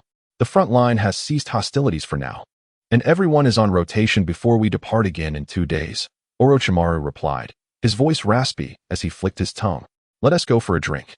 It's been ages since I've had a proper rest." Tsunade stretched her back, the joints cracking audibly. "Come on. Let us pick up some supplies and head to my place for a drink. I could use a change of clothes." Jiraiya beckoned the two to accompany him to his home. In times of war, even in Konoha, there were few establishments open for business. All right, they agreed, purchasing some prepared foods and a few bottles of alcohol as they made their way to Jiraiya's abode. Unbeknownst to the trio, the third Hokage had been observing them from above. Once inside Jiraiya's home, the trio drank heartily, their faces flushed with merriment. "So, Jiraiya, how did your mission go? Any losses?" Tsunade asked, her eyes narrowing with concern. "Hick, not too well. I encountered Fubuki and was overwhelmed. I activated Sage Mode, but it was of no avail," Jiraiya confessed, a look of despondency clouding his features. "Well, I had my share of challenges too. I crossed paths with the third Raikage while clashing with Sunagakure and almost got crushed," Orochimaru chimed in, his tone grave yet amused. "I heard the old man is pushing Shikaku to ascend to the status of a peak ninja," Tsunade remarked. "Indeed, I noticed that too. This morning, when I went to see Tsunade, I saw the old man exiting the Senju residence with a scroll in hand. It was personally delivered by Lord Mito," Orochimaru added. "Huh, the old man seems to have a soft spot for us," Tsunade said, her smile tinged with sarcasm, leaving the nature of her jest ambiguous, whether aimed at the third Hokage or perhaps at themselves. "Regardless," Jiraiya declared, "I am resolved to hone my foundational skills diligently and strive to master Sage Mode." He raised his glass, proclaiming his intent loudly. "Likewise, I will not be left behind. I plan to thoroughly understand the 100 healings technique, strength of 100, and the Ein seal, while also endeavoring to develop my sage body," Tsunade added passionately. "You all are so diligent, I shall not lag behind. I have decided to commit fully to the snake-style ninjutsu, and will not be outdone," Orochimaru said with a sly smile. The three raised their glasses, clinking them together in a toast.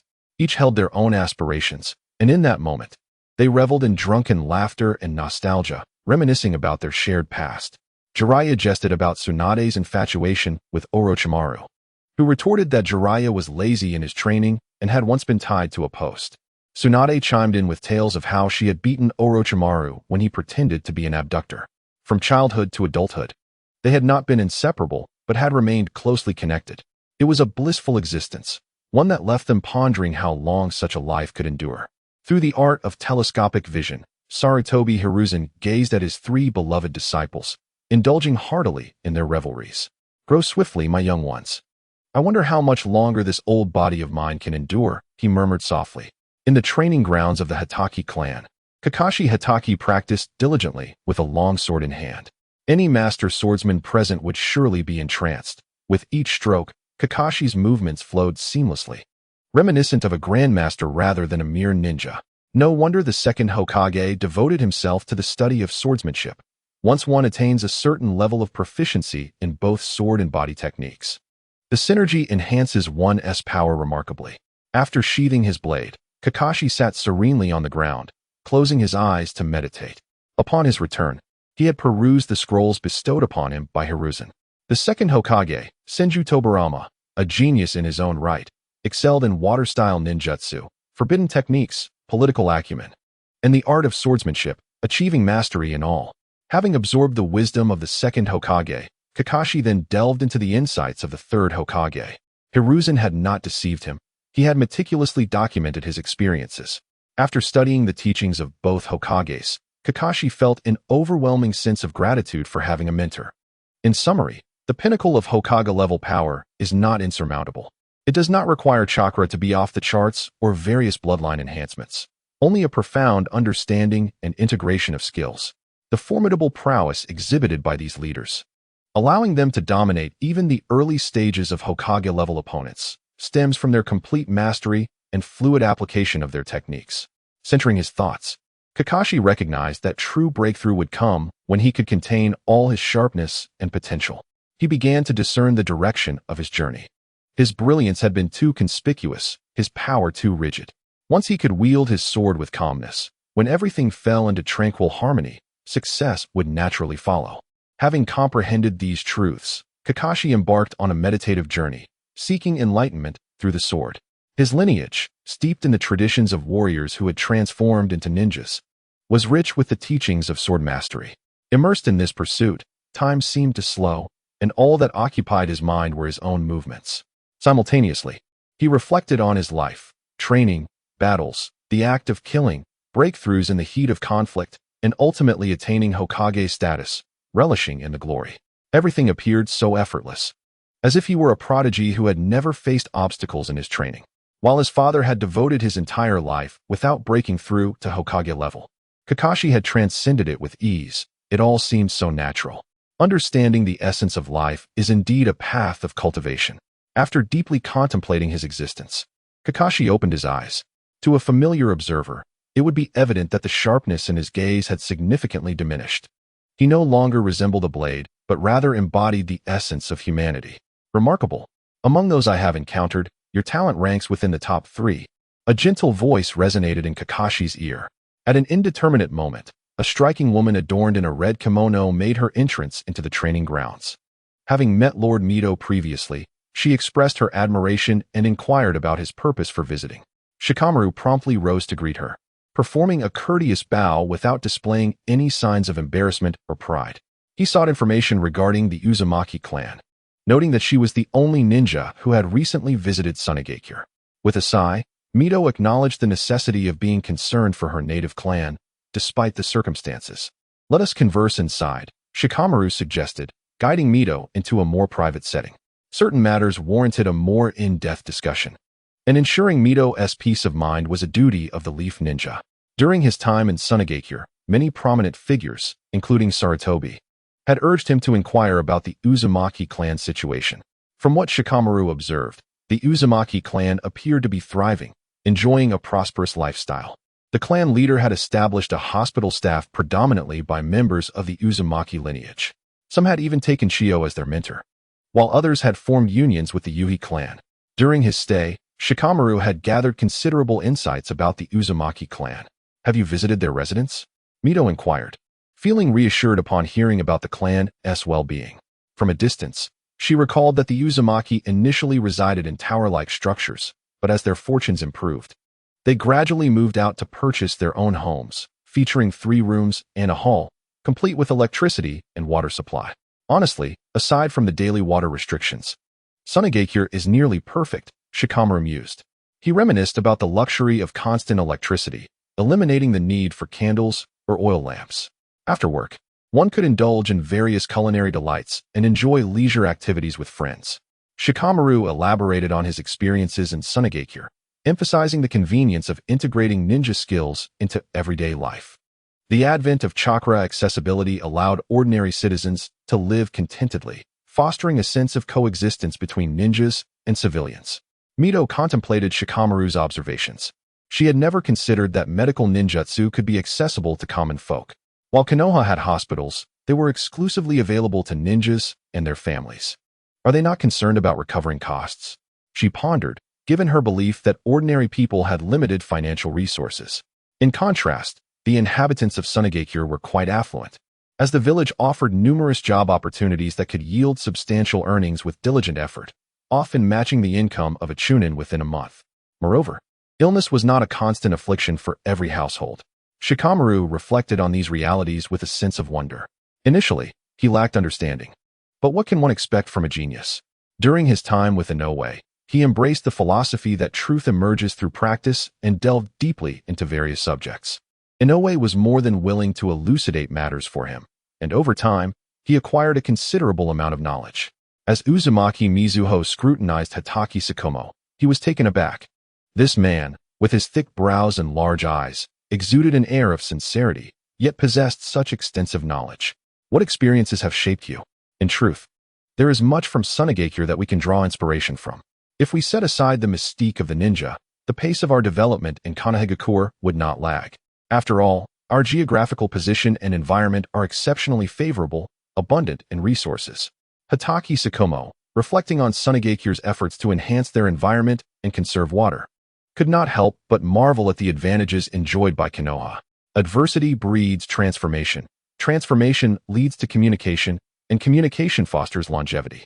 This is an immutable truth, and the wealth of Konoha is indeed substantial.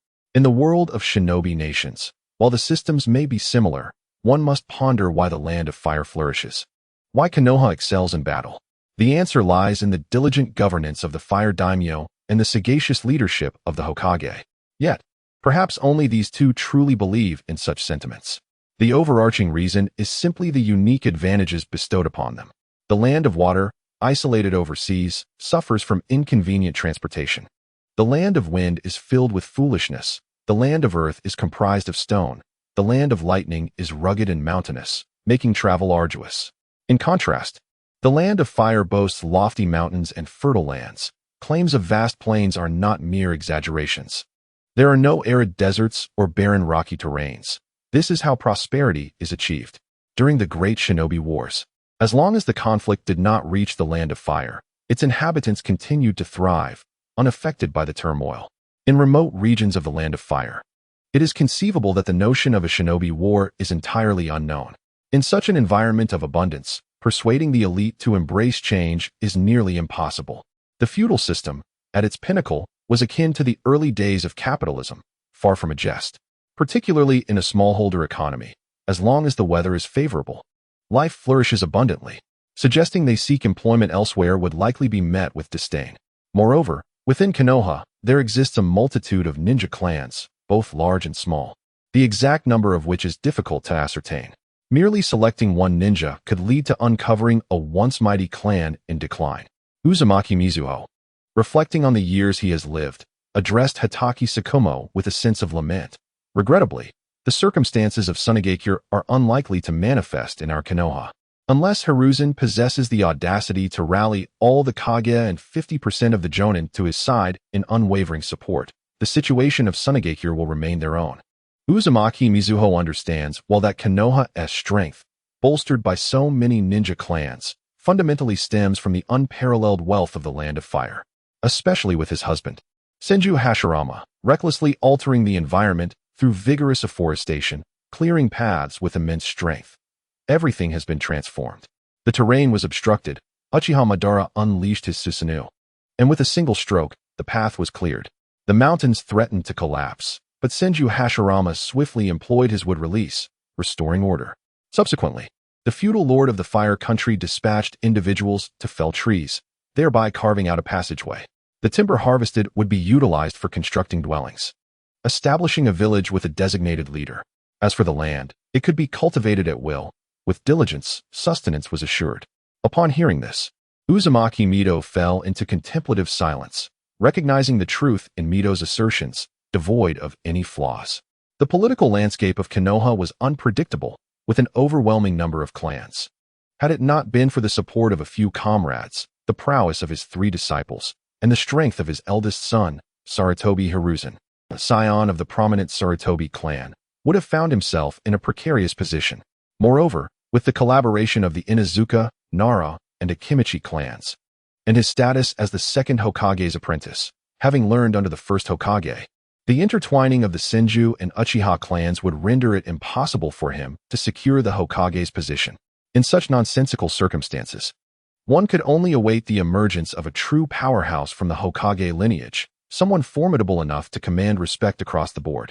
Reflecting on the original narrative, one cannot help but notice that every Hokage of Konoha had connections to influential clans. The first, second, and third Hokages are self-evident. Even the so-called fourth Hokage, hailing from a civilian background, was inherently supported by the civilian ninja populace, trained by Jiraiya, married into the Uzumaki clan, a Jinchuriki of the Nine Tails, and thus intertwined with the Senju, linking back to Tsunade. His mentor was the third Hokage, securing backing from the Sarutobi and Inazuka clans. As for the fifth Hokage, Tsunade Senju, and the sixth, Hatake Kakashi, though his clan may be small, it is still a ninja clan. The seventh Hokage, the prince, has ties to the Hyuga clan through his wife and to the Uchiha clan via his closest ally, with Narashikamu, a product of the Inuzuka clan, among his most trusted subordinates. It is evident that in Konoha, the Hokage and the ninja clans coexist harmoniously. Should the village aspire to reform in the future, the interests of the ninja clans must remain intact. When utilized wisely, they serve as the finest supporters. Contemplating this notion of shared dominion, Hatake Tsukumo mused aloud. Shared dominion? You truly dare to articulate such a notion. Uzumaki Mito regarded him with surprise. Young one, are you aware of the implications of your words? Which ruler would permit the existence of shared dominion? Merely idle talk. I beseech your forgiveness, Lord Mito, Tsukumo replied with a smile, choosing not to elaborate further. Well then, knowing that the Uzumaki clan is faring well suffices for me. I harbor no expectations, so I shall take my leave. Mito responded with a smile, indicating her indifference, for she was not a ruler and had no desire to ponder such matters. Moreover, the Senju clan also stood to gain from this shared dominion. What reason had she to feel discontent? Tsukumo observed the fleeting figure of Uzumaki Mito, a sense of foreboding washing over him. My lord, before you refer to yourself as an old woman, have you considered our circumstances? With your agility, I fear I could scarcely keep pace. If you are indeed an old woman, should I not prepare for my own demise? Silently she arrived, and just as silently she departed. After the departure of Uzumaki Mito, Hatake Tsukumo pondered for a moment, hesitating before documenting the conversation he had with her. Glancing at the completed scroll, he hesitated again and proceeded to record his observations and experiences in Sunagakure, including his dialogue with the well. Once finished, he summoned a member of the Hatake clan to deliver it to Sarutobi Hiruzen. In the Hokage's office, Sarutobi Hiruzen puffed on a cigarette, perusing the scroll brought by Hatake Tsukumo. Change, he mused, is not easily attained. However, certain aspects of Sunagakure could indeed serve as a valuable reference. We possess wealth, allowing us to proceed without drastic measures, gradually implementing improvements. Hiruzen chuckled to himself, having long coveted some of Sunagakure's innovations. He picked up a scroll and began to articulate his thoughts. In the original narrative, Sarutobi Hiruzen made numerous missteps, yet one cannot deny his capabilities. The systems of Sunagakure have never been concealed, and he was naturally aware of them. Tsunade could oversee medical ninjutsu, and with Mito's assistance, progress would not be sluggish. Pharmacology should also be prioritized. The Nara clan specializes in this, and could teach the common folk to cultivate medicinal plants, allowing for low-cost procurement to swiftly address certain issues. This would not only enhance living standards, but also offer high-quality products to the Nara clan, thereby garnering loyalty. Other ninja clans would take notice. As for scientific weaponry, perhaps Orochimaru could experiment in this domain. We have vast tracts of untapped land that could be transformed for civilian use. Wealth is indeed a boon. Reflecting on the circumstances in Konoha and contrasting them with those in Sunagakure, Hiruzen smiled. Losing temporarily is not frightening, but being unable to afford to lose is. Konoha is prosperous, and the daimyo of the Land of Fire is equally affluent. While he refrained from sweeping reforms, he could initiate changes in other areas, showcasing tangible benefits to all. In the realm of politics, Sarutobi Hiruzen still held his own, having successfully kept Shimura Danzo in check throughout his life. Qing remained oblivious to Hiruzen's intentions. Even if he were aware, he would merely smile and dismiss it. Hiruzen's character and the situation in Konoha dictated that they could not evolve as swiftly as Sunagakure. Sunagakure had Qing's formidable strength to suppress all. Bolstered by the political support of elders like Suzuki and Chiyo, with the ninja firmly aligned with Qing, the number of ninja clans was limited, and their strength was not formidable, allowing for quick progress with minimal effort. Conversely, Konoha faced an entirely different predicament. The ninja clans were exceedingly powerful, necessitating a shift in strategy, while their solid foundation required time to manifest results. Military force alone could not suppress all. Political maneuvering was essential. The difficulty of enacting change was indeed monumental, at least threefold. However, Qing was currently disinterested in Konoha's affairs. Logically, he should be nearby. Yet, the exact location eluded him. Wandering the border between the Land of Earth and the Land of Fire, Qing moved like a wandering spirit, clad in a flowing white coat, strolling unrestrainedly.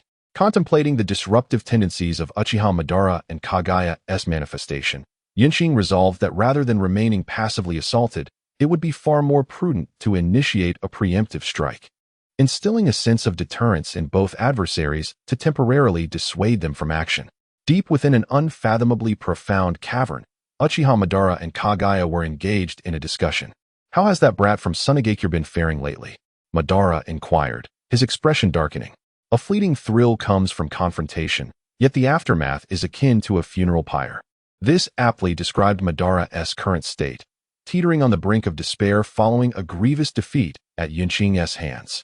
Recently, Sunagakure had refrained from causing disturbances, instead brazenly peddling arms, while the four great hidden villages clandestinely purchased their wares, a tacit understanding prevailing between them.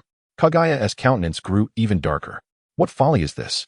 How can the four great villages so brazenly support the growth of Sunagakure? She lamented. Are they all blind to the fact that Sunagakure is profiting from all sides?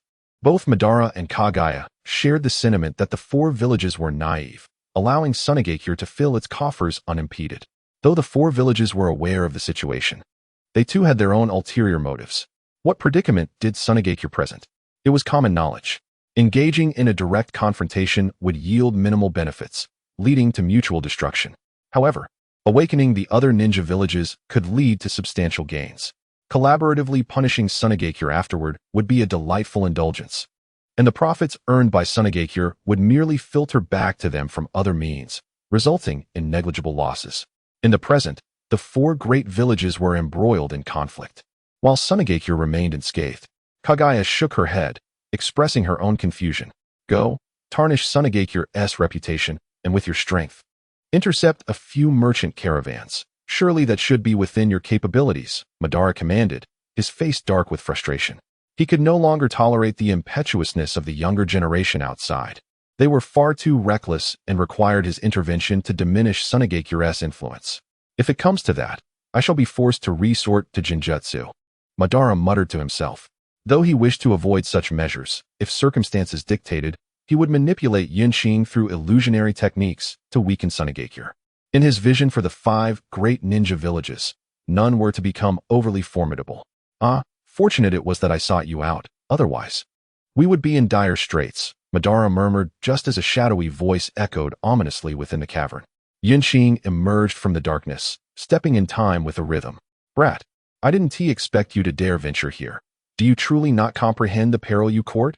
Madara exclaimed, initially astonished, before rising with an imposing aura, vigorously drawing upon the life force of the outer path as statue. The once dominant Uchiha Madara relying on such means to prolong his existence was rather laughable. Clinging to life is unbecoming of a true warrior in the ninja realm, Yunqing scoffed, regarding Madara with disdain. He could not fathom why so many revered Uchiha Madara. He certainly held him in low esteem. Severing the connection to the outer path as statue, he donned his Akatsuki battle attire, brandished his Uchiha fan, and leaped atop the statue, vigilantly watching Yunqing. How I live is not for a mere junior like you to instruct. Uchiha Madara bellowed fiercely, manipulating the outer path golem and striking down with a mighty blow. Indeed, it is not my place to teach you, so today, I shall send you to meet your end. With the claws of the sacred dragon, Yunqing transformed his right hand into that of a dragon and delivered a powerful punch. As the impact resonated, the cavern's floor collapsed and debris rained down. Yunqing paid no heed, unfurling his angelic wings, donning the battle armor of his esteemed ancestor, and brandishing the ancestral sword, a weapon of fiery might, distinct from the dark alloy blade. On the ground, Uchiha Madara warily observed Yunqing. At this moment, he reconnected with the outer path golem, now aided by Akatsuki as a conduit of life energy. The Susanoo, a manifestation of formidable power, was something he never expected to witness. It seems, my esteemed adversary, you are quite serious, Yunqing remarked, admiring the sight of Uchiha Madara clad in Susanoo while adorning the outer path golem. How remarkably cautious you are, refraining from even the slightest display of your prowess to avoid exposure. Gazing at Yunqing, who donned unfamiliar and peculiar battle armor, wielded a great sword, and spread his wings wide, Uchiha Madara felt a tinge of resignation. In that moment, he genuinely believed that Yunqing sought his demise. I thought you would gather the 5 Kage for a summit, uniting others to eliminate me. How dull that would be. Besides, wouldn't others merely serve as fodder against you? You certainly know how to speak, little one. You are quite devious, possessing the strength to flatten the ninja world, yet choosing to play within the rules. Likewise, esteemed adversary, you are no different. As they conversed and exchanged blows, the two fought like old friends, greeting each other with fervor. Yet, the yin-yang faces of black and white knew better, the devastation surrounding them, a testament to their merciless combat. The outer path golem swung its blade, and Yunqing deftly evaded or countered with his own sword. Occasionally, he infused his strikes with fiery explosions, delivering punishing blows to the golem. Had it not been for the golem's formidable resilience and Uchiha Madara's strength, they would have been obliterated long ago. Truly terrifying. Were it not for my ignorance of the golem's capabilities, the void engine would be a lethal weapon. Alas, it now serves merely as support. Dispersing a surge of energy with casual ease, Yunqing lamented the limitations of technology, which required a profound understanding of material knowledge. His ancestor had never encountered the enigmatic mechanisms, leaving Yunqing unable to conjure something from nothing. For now, he could only rely on brute strength, clashing head-on. Damn it, this little brat possesses formidable power. In his prime, it would have been a fair fight. Now, he could only hope for an opportunity to escape. Uchiha Madara felt the weight of his predicament. In his advanced years, he fought with frustration, aware that had Yunqing wished to unveil his true power, he would have already met his end. Sigh, shall I let him escape? This is as far as it goes. Pursuing further would bear little significance. It seems that in my current state, I cannot bring Madara to his demise. Standing at the fractured borders of the land of fire and the land of earth, Yunqing lamented while treading upon the massive trees. In the final moments, he unleashed a fiery explosion, compelling Uchiha Madara to withstand it by relying on the Earth Explosion Star combined with the Outer Path Golem. Subsequently, with the assistance of the yin-yang face and black and white Zetsu along with Akatsuki, he swiftly made his escape. Reflecting on the terrifying wood release at the end, Yunqing shook his head, choosing to think no more. He opened a miniature wormhole and beheld the Rinnegan and Akatsuki's arm appearing before him, causing him to smile. Ultimately, he managed to acquire some spoils of war. The dark matter computer and void engine, after extensive calculations, successfully altered the space, allowing him to seize the treasures. Yet, he still required a celestial-grade computer, otherwise his combat prowess could not be maximized. Yunqing furrowed his brow. If only he possessed a celestial computer, they could have extracted Uchiha's eyes and obliterated him entirely.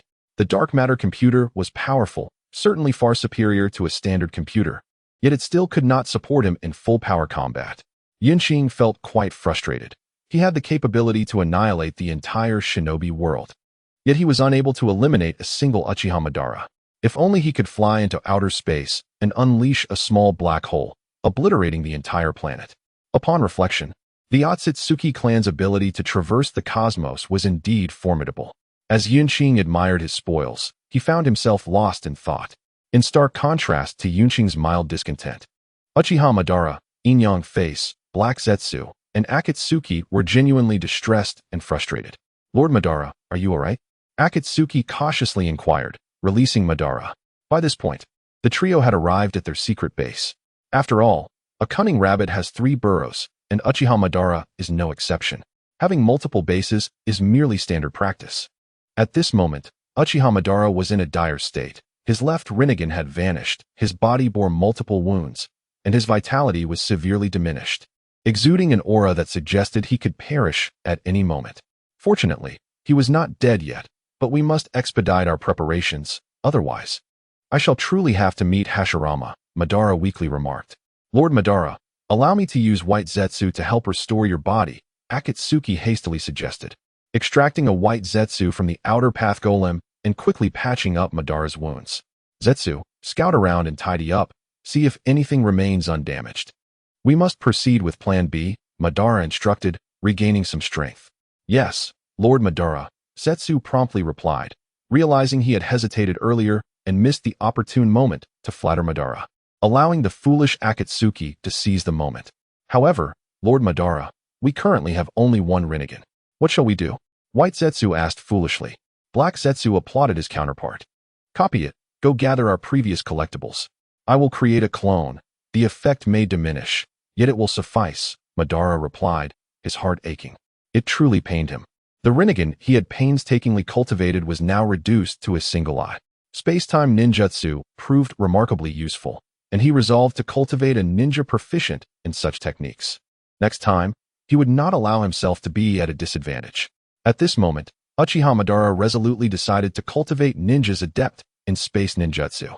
Yunking, embodying a philosophy of ruthless governance, found common ground with Uchiha Madara. The remnants of their fierce battle left behind a flourishing forest, causing a tremor throughout the ninja world, once again placing the blame squarely on Sunagakure.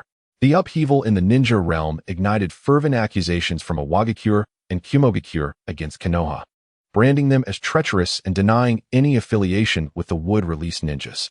However, it was undeniable that a wood-release ninja had appeared directly on the battlefield, ruthlessly eliminating a squad of Iwagakure ninjas. This incident was irrefutable, as these unfortunate ninjas were collateral damage, supported by the Outer Path's Gedomazo, a manifestation unleashed by Obito, resulting in the true arrival of the Divine Tree. The aftermath saw a squad of Iwagakure ninjas suffer grievously, their fate harrowing and tragic. Following this incident, even Kirigakure halted its aggression towards Iwagakure, opting to observe Konoha's clarification closely. Konoha indeed provided an explanation, simple yet assertive. "We are not responsible. Believe it or not. We care not." After destroying a set of tea utensils in frustration, Sarutobi Hiruzen equipped all the scientific weaponry he had procured. The legendary Sannin, alongside Danzo Shimura and Uchiha Kagami, along with Konoha's ninja forces, launched an overwhelming offensive. Konoha's elite Umbu, led by Hatake Tsukumo, executed strategic ambushes beyond the battlefield. As a surprise attack team, Hatake Tsukumo showcased his remarkable prowess, leading the Umbu to infiltrate the intelligence void between Iwagakure and Kumogakure. Konoha's assertive stance yielded results. The previously hesitant Kirigakure escalated its assault on Iwagakure, proclaiming their faith in Konoha's integrity, asserting that Konoha's leaders were indeed virtuous. In the ensuing chaos, both the second Mizukage and the second Tsuchikage perished. The demise of these two esteemed figures sent ripples through the ninja world, yet the intensity of the conflict only escalated. What restrained Konoha and the other hidden villages was the inexplicable death of Uchiha Kagami, who not only lost his life, but also his eyes under mysterious circumstances. Although Uchiha Kagami had not awakened the Mangekyo Sharingan, his eyes were still formidable. His sudden death caused a stir in Sarutobi Hiruzen's heart, prompting him to send his subordinate from the Yamenka clan to delve into the memories left behind by the corpse. Upon investigation, they uncovered a troubling revelation: 3 words and 1 image. The words were Madara, alive and dead. The image depicted an elderly man with white hair, commanding the summit with an imposing presence. The Yamenka clan, in collaboration with the Kurama clan, crafted this illustration. After confirmation from the elder of the Uchiha clan, it was established that this elder was indeed Uchiha Madara. Yet, this conclusion was soon overturned, as Madara's death had been confirmed by all. Ultimately, it was this singular image that inexplicably brought the Second Great Ninja War to a close. The deaths of the wood-released ninja and Uchiha Kagami, along with the simultaneous demise of 2 Kages, resulted in such heavy losses across the villages that this grand conflict had no choice but to conclude prematurely. Yunking could hardly have anticipated that a war originally expected to last 8 or 9 years would come to such an abrupt end. However, Yinqing remains indifferent. Sunagakure has already garnered sufficient time. The 4 great hidden villages lack the leisure to trouble Sunagakure, for they are all rendered speechless by Uchiha Madara. It is no surprise. The infamous reputation of the Shura of the ninja world is indeed formidable. In decades to come, even Inoki will have aged. Yet his greatest fear will still be Uchiha Madara. In the conference room of Sunagakure, the round table is filled with the village's high-ranking officials. Ahem, everyone. Let us discuss Konoha's proposal. Hayabusa, as the head of Sunagakure's administrative department, was the first to speak. Just 3 days prior, Sarutobi Hiruzen had initiated the 5 Kage Summit, requesting that the 5 Kage convene in the Land of Iron to deliberate on significant matters. The 5 Kage Summit must be attended. After all, the face of the first Hokage must be preserved. Yet, there is a lingering fear that this could be a trap, voiced one elder of Sunagakure with evident concern. Currently, the situation in Sunagakure is gradually improving. They possess little ambition and merely wish to live peacefully. The old monkey convenes the 5 Kage Summit for 2 primary reasons: to end the Ninja World War and address the matters concerning Uchiha Madara and the wood release users. Indeed, This time the 5 Kage summit may not involve us from Sunagakure. After all, we are rather impoverished, Chiyo remarked. Though it was a jest, it carried a hint of self-mockery, clearly reflecting her viewpoint. Let us attend the 5 Kage summit. I have yet to truly encounter the other Kage, she continued. Nevertheless, once I depart, the progress of Sunagakure must not falter, Qing interjected, having been lost in thought until now. Lord Sabakano, please allocate a portion of your research team to focus on the civilian products I provided you. Lord Hayabusa, the tax system of Sunagakure must be diligently maintained. All elders and clan leaders must manage their respective domains well. I have no desire to return to a mess. Qing imparted his admonitions to each individual. He had come to terms with much. After all, it was merely the 5 Kage summit. Should anyone act shamelessly and push him too far, he could unleash a divine star, sending everyone to meet Senju Hashirama. Yes, Lord Kazakage, everyone replied, a chill running through them. Although Qing appeared calm, he was a man of logic and reason. In this world, once the principles of physics are understood, reasoning becomes significantly easier. Whom do you intend to bring? After the others had departed, Sabakano inquired of Qing regarding the 5 Kage summit. 2 shadow guards were the standard. Sabaku and Yakura, Qing replied after careful consideration. He pointedly selected these 2. Yakura possessed commendable strength and wisdom, helping to circumvent numerous unnecessary troubles. Sabaku, renowned for his formidable prowess in the ninja world, was also his direct subordinate. A commendable choice, rest assured, Sunagakure has us. Sabaku nodded in satisfaction at Qing's selection, relieved that he had not suggested anyone else. Summon Bunpuku back. His strength is sufficient to deter any petty threats. The only remaining pinnacle of shadow-level strength in Sunagakure was Bunpuku. Shaman and Chiyo have never been allies. The strength of the Sand Village has long been suppressed by Qing and still requires refinement. Raza and Karura are still young, having barely brushed the edges of shadow-level prowess. Rest assured, I have my connections, Shaman said with a smile, indicating his understanding of what needed to be done. Meanwhile, in Awagakure, Inoki was also convening a meeting. Damn it, Inoki, you rogue. Why declare a ceasefire and attend the 5 Kage summit? Have you forgotten the second Hokage? I slammed my hand on the table. Rising in fury, my finger pointed directly at Inoki's nose. In all of Awagakure, he was the only one audacious enough to act this way. Uchiha Madara, what a notorious name. If you think that's insufficient, just ask the Four Tails. He'll tell you if it's enough. Inoki, with a grim expression, responded in a low voice. Upon seeing the fierce glint in Inoki's eyes, Old Purple licked his lips and despondently sat down. He was stubborn, yet not foolish. The Four Tails had shared tales of being treated like a mere pet. His formidable strength was not solely a product of training. A significant part was owed to the Four Tails. What do you propose? Back in the day, you and the second Hokage joined forces and were still beaten like dogs. Even if we band together, it may not yield better results. Old Purple lamented as he slumped in his seat. We must attend the 5 Kage summit. Accompany me to observe how the monkeys and others respond, Inoki said, his eyes glinting with cold determination. He refused to believe that the other shinobi villages, including Sunagakure, would tolerate Uchiha Madara's emergence and allow him to act with impunity. Fine, I will join you.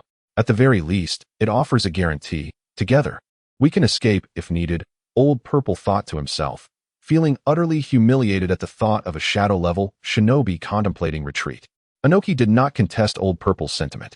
Having never faced Uchiha Madara, he was unaware of the terror that the Reaper of the shinobi world inspired. He had truly been frightened in the past. In Kumogakure, the third Raikage was engaged in discussion. Fukai, B, prepare yourselves. We shall venture to the land of iron. The third Raikage sat calmly behind the table, betraying no hint of his notorious temper. Regardless of the existence of wood-release users in Sunagakure, Uchiha Madara indeed possessed a significant chance of survival. Konoha's Shiranui Yamanaka analyzed the situation with remarkable precision. The alliance of the two great clans increases our accuracy substantially. It is also possible that the monkey is orchestrating a grand performance. The third Raikage scoffed. Unlikely. Sarutobi Hiruzen is cautious by nature. While he does not lack adventurous spirit, it is only under dire circumstances that he will take risks. Shiranui, being strategic and wise, concluded, we should investigate. The monkey will surely provide an explanation. Otherwise, Kirigakure will not let them off easily, primarily due to the presence of sand. Reflecting on Yunqing's formidable track record, the third Reikage felt a surge of confidence, though he acknowledged he may not achieve the same level of excellence. As for Kirigakure, the third Mizukage, without a moment's hesitation, summoned 2 of his elite shinobi and set forth for the Land of Iron. In the Land of Fire, within Sunagakure, Sarutobi Hiruzen coldly exited after delivering flowers to Uchiha Kagami. During this period, the atmospheric pressure in Konoha has been persistently low. Since the onset of war, the first high-ranking official to perish has emerged, belonging to the Uchiha clan. Consequently, not only is Hiruzen Sarutobi discontented, but the Uchiha clan is also in turmoil. Furthermore, rumors abound among the populace, asserting that the Uchiha's ancestor, Madara Uchiha, has returned to exact vengeance upon Konoha. Upon returning to the Hokage's office, Hiruzen Sarutobi scrutinized those present, as if each individual owed him a debt. I will summon Lord Mito from seclusion. During my absence, I shall rely on all of you, he declared. Danzo, you will take the lead, with Koharu and Hamura assisting. We must remain vigilant. Simultaneously, investigate these rumors thoroughly. Anyone spreading falsehoods during wartime, sowing discord among the populace, shall be apprehended, and upon my return, they will face severe interrogation. Hiruzen cast a significant glance at Danzo Shimura, causing him to lower his gaze in embarrassment. Indeed, Hokage, he replied, I shall take Shikaku and Orochimaru with me. Jiraiya and Tsunade will aid you in stabilizing Konoha's shinobi forces, and Lord Mito will oversee the Senju clan. With Danzo's affirmation, Hiruzen withdrew his gaze and casually continued. After all this, it seems the Hokage's office could benefit from some fresh air. The atmosphere here is quite suffocating. Once the war concludes, it will be time for rewards and recognition. Danzo felt quite satisfied with his share, as he had already acquired a portion of military authority within Konoha's root. With further effort, he believed he might even glimpse the position of the fourth Hokage. This ambition was the driving force behind his perseverance, even when his life was at stake during the war. In his eyes, life paled in comparison to the title of Hokage. As Hiruzen attended meetings, Danzo effectively governed Konoha's affairs in his stead. He relished this role, akin to an emperor enjoying leisure while the prince manages the realm, gathering a cadre of supporters for his own advantage. However, he had not anticipated that Hiruzen would summon Mito to safeguard Konoha, nor would he anticipate the political maneuvering that would see Mito, Hamura, and Koharu share his authority, while the military duties would be entrusted to Jiraiya and Tsunade. Thus, he became merely a nominal leader, bearing the blame for any misfortunes while celebrating any successes. Danzo was furious. According to neighbors residing adjacent to the Shimura household, that night, the sounds of commotion echoed throughout, culminating in the disposal of 3 carts of refuse the following day. Entirely dry waste. Tea sets, pots and pans, tables, desks, chairs, wardrobes, and shredded scrolls, a chaotic sight that was difficult to behold. While the esteemed Hokage was away, Danzo fell ill, confined to his bed. Upon hearing this, Hiruzen responded with feigned delight. My dear friend, you became ill upon hearing of my departure. It brings me great joy. Here's what we shall do. Take a break from your duties. Let Tsunade fill in for you for a couple of days while you recuperate. Another neighbor recounted that the Shimura household erupted in noise once more that night, resulting in the removal of 5 carts of refuse the next day. They replaced their furniture anew, prompting one to marvel at the Shimura family's affluence. Their pace of replacing furniture nearly rivaled that of changing clothes. Sarutobi Hizashi departed with a sense of triumph, accompanied by his trusted lieutenants, Hatake Tsukumo and Orochimaru, to engage in a spirited conference. The Land of Iron, renowned in the ninja world for its neutrality, was blanketed in snow. This nation, ruled by samurai, was a bastion of martial prowess. Due to its impartial stance, significant events such as the 5 Kage Summit were often convened here. The commanding general of the Land of Iron, possessing strength on par with the Kage, was more than capable of facilitating such a gathering. Esteemed Kage, welcome to the Land of Iron. By the decree of the Hokage, we have organized this 5 Kage Summit. Let us commence. If any of you have matters to address, please speak freely. The current general, emanating a gentle demeanor, welcomed the attendees, concealing the fact that he was a renowned swordsman. The U-shaped table was intriguing. Sarutobi Hizashi occupied the corner, while the other 4 Kage seated themselves at will. Yunking observed the Reikage and Tsuchikage across from him, occasionally glancing at the Mizukage beside him. He couldn't help but remark internally how each land nurtured its own people. The Reikage was a muscular figure, bare-chested, while the Tsuchikage was short with a prominent nose, partially balding. The Mizukage exuded an androgynous allure, with a smile that suggested hidden blades, and the Hokage was a middle-aged man, rather unremarkable in appearance, but regrettably a lecher. In contrast, Yunking, the Wind Kage of this new era, possessed striking features, a well-proportioned physique, and an impeccable sense of style that commanded respect. Comparing himself to the other four Kage, Yunking silently concluded that he was indeed the embodiment of justice. Ah, Hokage, I wonder what matters you wish to discuss at this 5 Kage summit. Are we to renegotiate the distribution of tailed beasts? Are you, from Konoha, planning to sell the 9 tails? After a brief silence, Inoki took the initiative to provoke. Whether I sell tailed beasts is another matter. I fear you may not afford them. I would sell, but would you dare to buy? Saratobi Hizashi retorted without hesitation. Who fears whom? Let us all engage in this mutual harm, Inoki replied boldly. Old monkey, big nose, we have clashed countless times. Let us dispense with the pretense and speak plainly. If we must test one another, let us do so on the battlefield, the third Reikage, growled with a piercing gaze. Umph, such a barbaric fellow, the Mizukage scoffed dismissively. Let us engage in civilized discourse. Why resort to veiled threats? If there are matters that cannot be aired, let us settle them through combat. If we are to fight, let us cease the bickering, Yunking interjected with a smile, his sincerity igniting the tempers of the others. We are all civilized individuals. Why must we speak in such a manner? The other 4 Kage glared at Yunking, their irritation palpable. Ha! A merchant of arms has the audacity to speak of peace, Inoki derided Yunking, his provocative gaze unmistakable. I possess no such qualifications. I merely wish to observe the spectacle, relishing the thought of you all bashing your heads together, Yunking candidly admitted, reveling in his own prowess, believing that if he did not engage in a few skirmishes, it would be a disservice to his strength. Ahem, I concur with the Wind Kage. We are all civilized individuals. Let us speak openly and engage in constructive dialogue, he concluded. Saratobi Hiruzen cast a fleeting glance at Yunking before speaking. 2 objectives, a ceasefire and Uchiha Madara. Upon uttering the latter name, shadows filled his eyes. Isn't Madara dead? Are you suggesting that you would release ninja, Senju Hashirama, engaged in combat with Uchiha Madara at the border of our nations? Inoki continued to deride him. If one were to overlook the fear glimmering in his gaze, it would be preferable. Madara might not be deceased, or perhaps a successor to Madara exists. The death of Kagami serves as the most coherent explanation. Lord Reikage should be well aware of Kagami's prowess, Saratobi Hiruzen explained, a genuine headache gnawing at him, devoid of any pretense of calm. The demise of Uchiha Kagami had catalyzed instability within the Uchiha clan. The mere mention of Uchiha Madara only compounded his worries. Whether Madara was alive or if a successor existed capable of slaying Kagami was terrifying.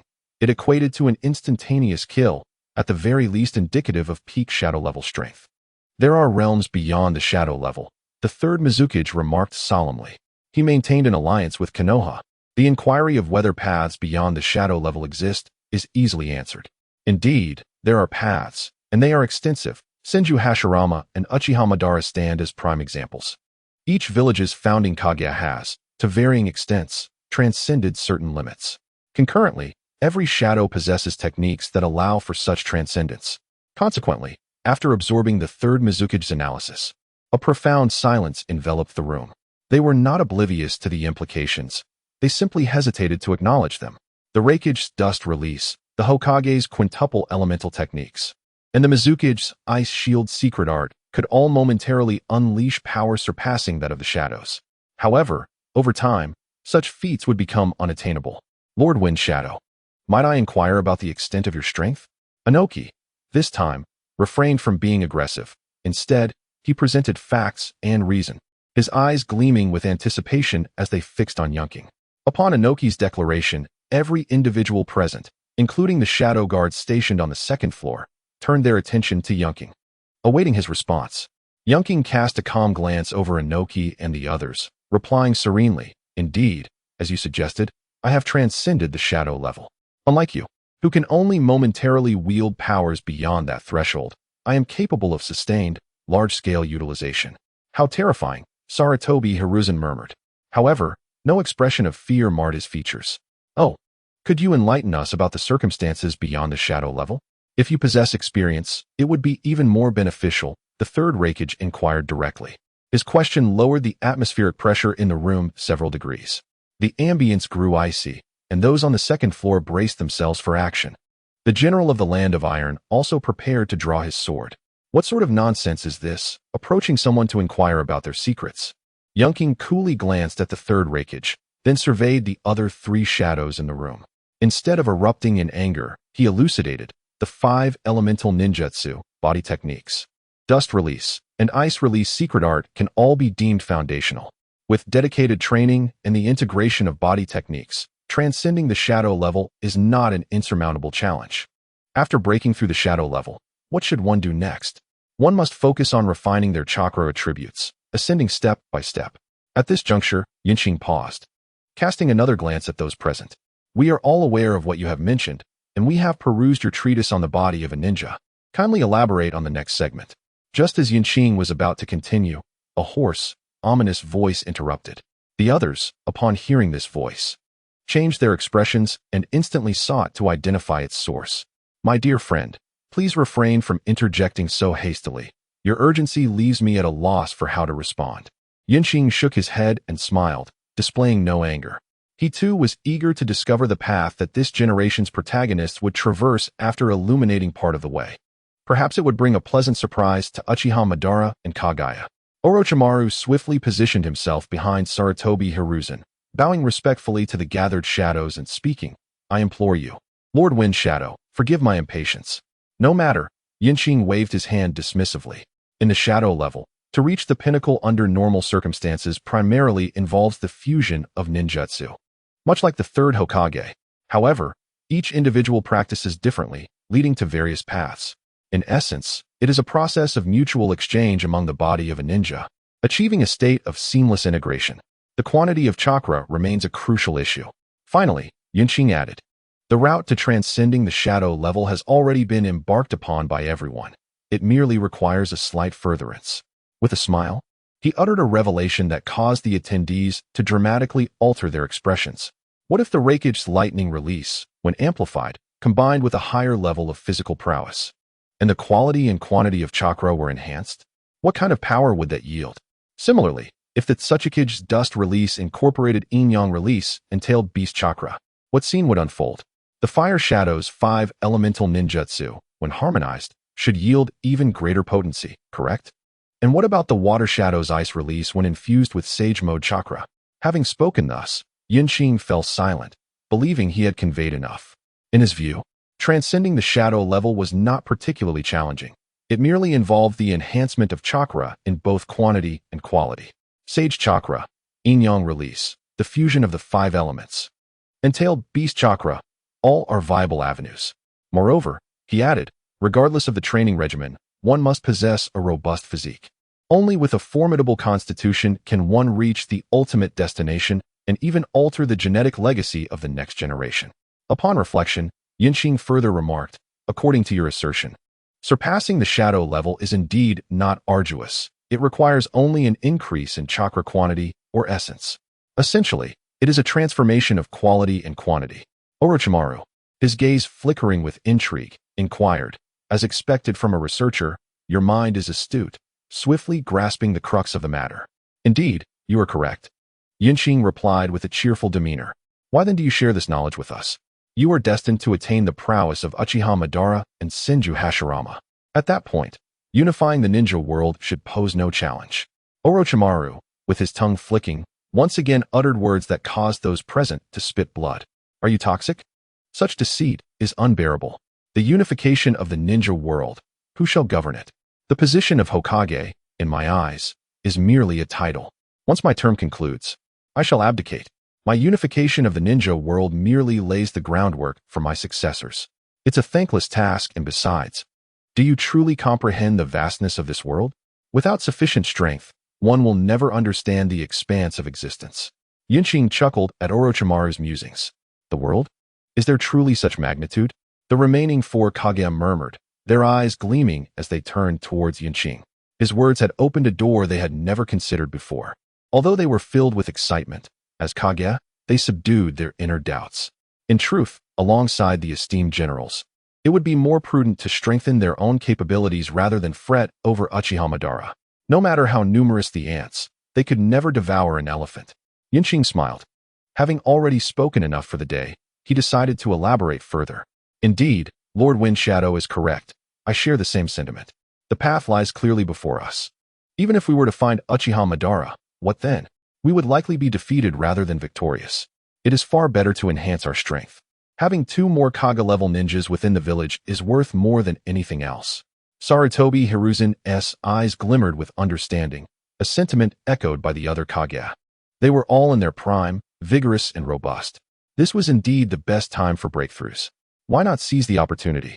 With spirits high, physical prowess, and experience at their peak, the future was bright. To refrain from trying would not be in their nature. Thus, after Sarutobi Hiruzen spoke, the others nodded in agreement. They deliberated on the post-battle losses, and each village symbolically compensated one another. As Yunqing lamented the decline of the arms trade, the 5 Kage conference came to a close.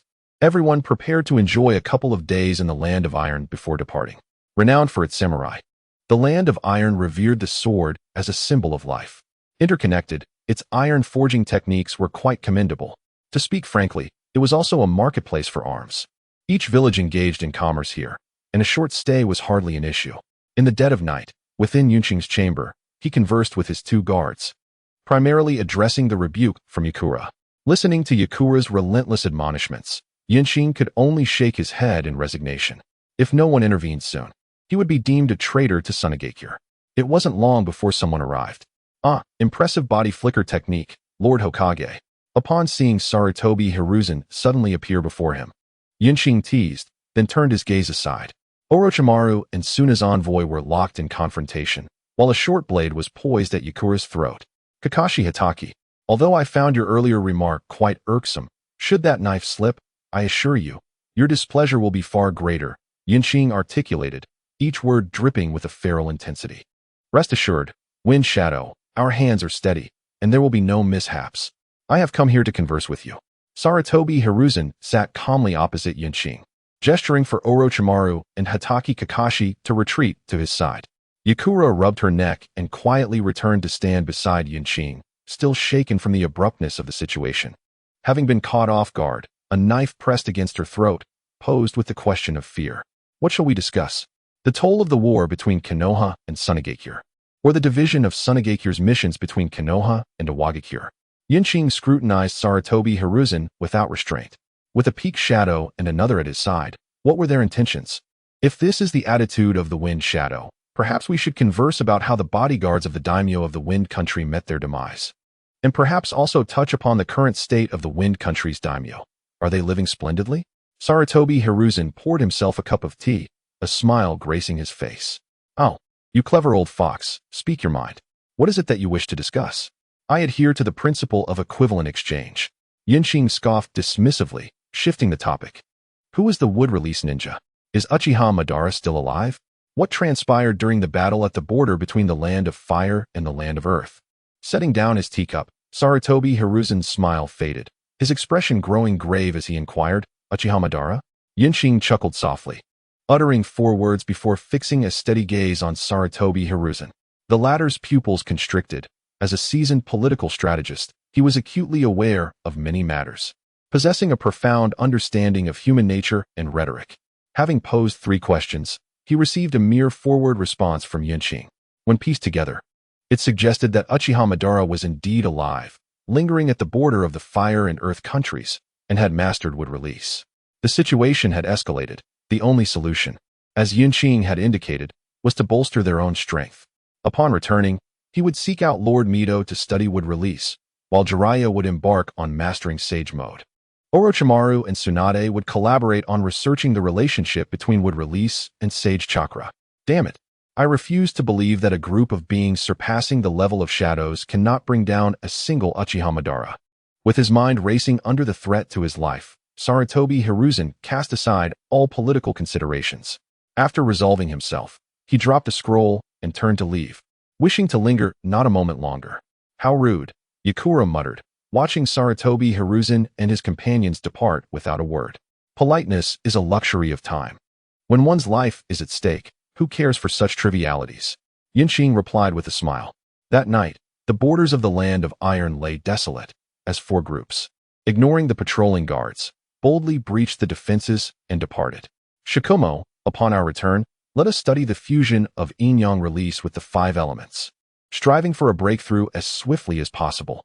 Orochimaru, you and Tsunade should investigate the connection between wood release and sage techniques. I suspect that the first Hokage achieved his breakthrough to the shadow level by integrating sage techniques into wood release. And if time permits, let us also refine the scientific ninja tools. On the road back to Konoha, Sarutobi Hiruzen commanded, his expression dark as iron. Understood, Hokage-sama. Yes, master. But regarding the study of wood release, Orochimaru hesitated. At this moment, he was not yet the man who would forsake everything for the sake of immortality. I possess some of the first Hokage's cells, left behind by the second Hokage.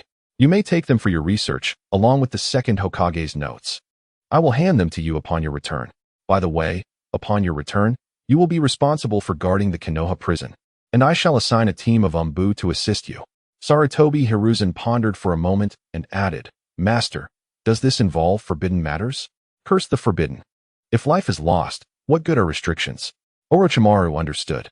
Observing the expletives spilling from Sarutobi Hiruzen, he lowered his gaze, his eyes gleaming with determination. Danzo, I apologize, but the resources provided by my master are too bountiful. I cannot betray my teacher.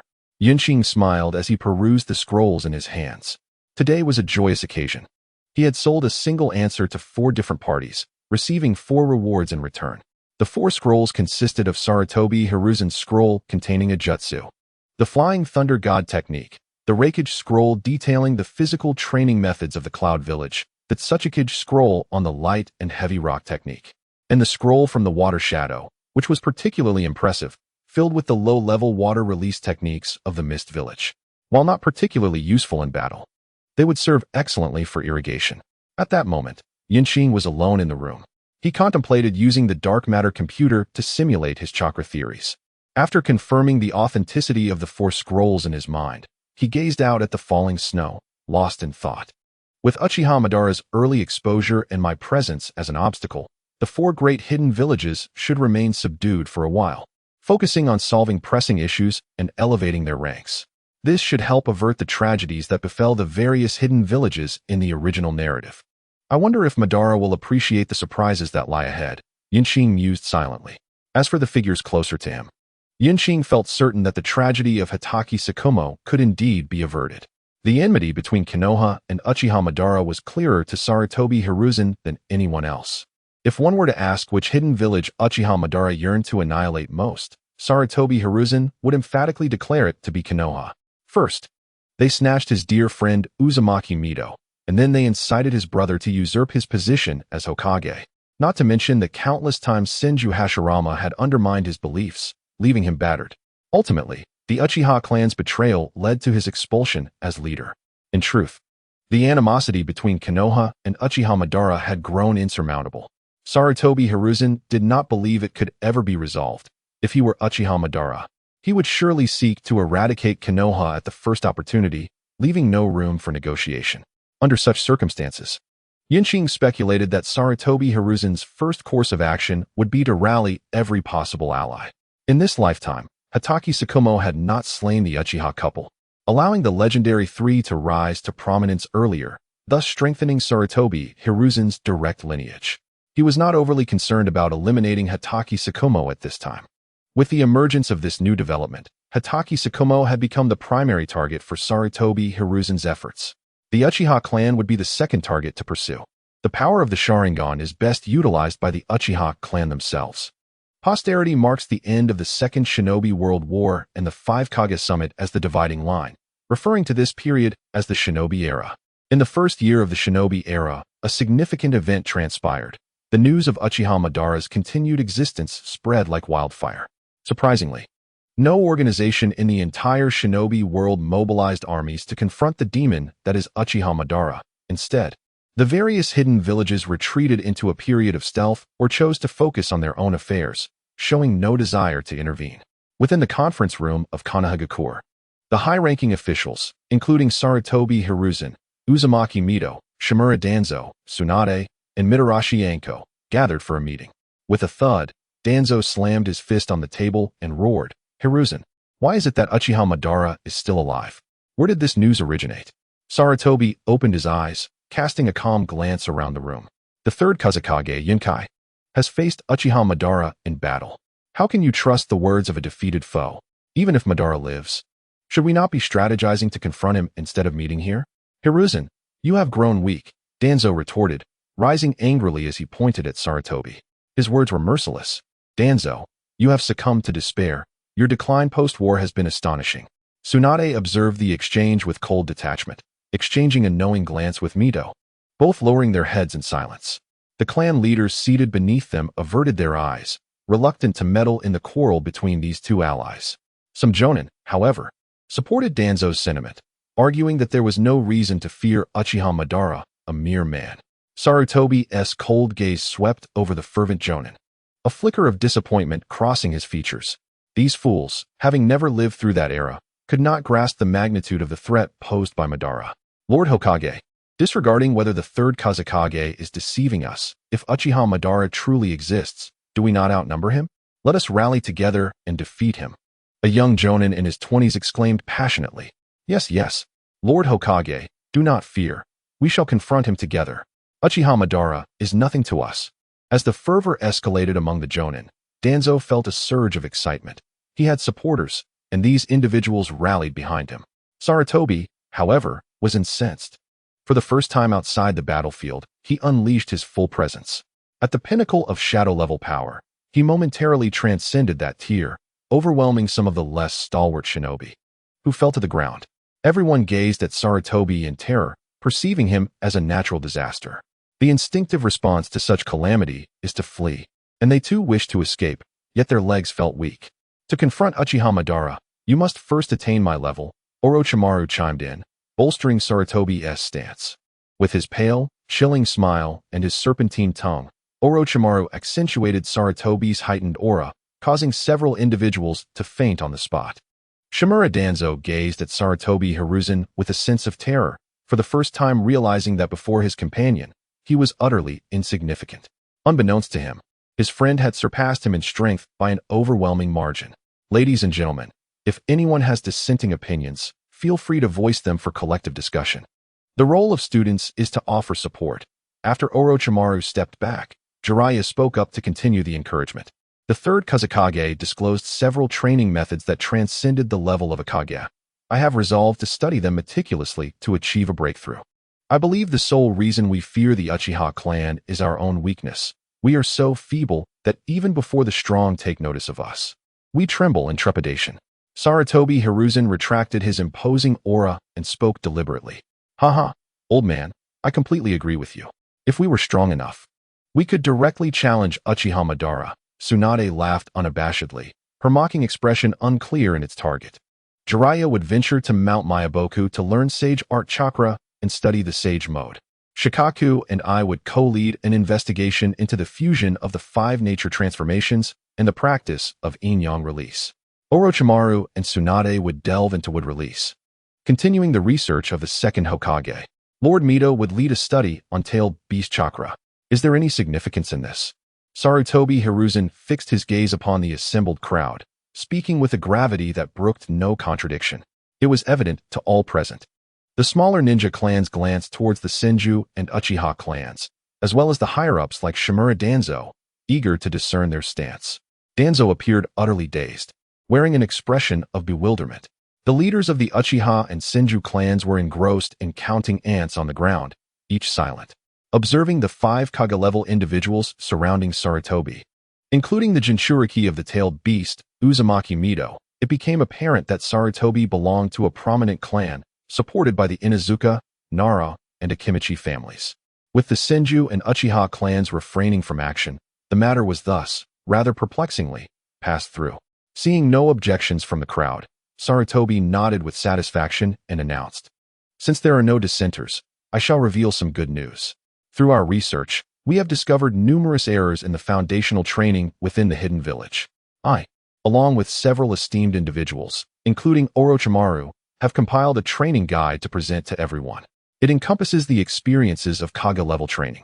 The leaders of the various ninja clans fell into a contemplative silence, retreating into their thoughts. Sarutobi Hiruzen remained composed, steady as a seasoned veteran, observing the excited reactions of the elite shinobi, Kage-level experience. I'm still young. With diligent training, I might achieve a breakthrough. Even if not, reaching near Kage level would grant them considerable influence. A clever calculation, indeed. The leaders of the ninja clans sighed inwardly, their spirits ignited. Most of their families had never produced a Kage. They were merely at the level just beneath. This insurmountable barrier was precisely why everyone yearned to learn from the Hokage, for the invaluable experience he could impart. Observing the satisfaction of everyone around him, Sarutobi Hiruzen nodded in approval, feeling quite pleased with himself. It seems I am indeed a competent politician, having fulfilled the needs of the populace. This decision was not made lightly. He had pondered it for a considerable time. Reflecting on the existence of similar texts in Sunagakure, albeit unspoken, he recognized that each ninja clan would eventually uncover the truth. Thus, he resolved to be the first to take the initiative in Sunagakure.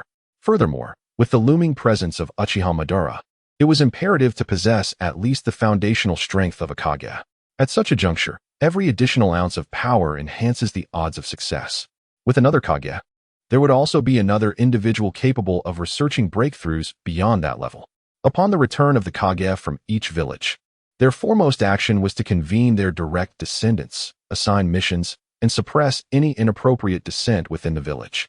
What constitutes inappropriate dissent? It is simply anyone who does not align with the Kage or fails to support their decisions. Tailed beasts exist in every village, as do bloodlines. And even Yin-Yang release is present in each. Since they all possess these elements, it is time to advance to the next stage, intensive research. There is nothing that cannot be uncovered through diligent study. The 5 great hidden villages may lack certain resources, but they are abundant in manpower and wealth.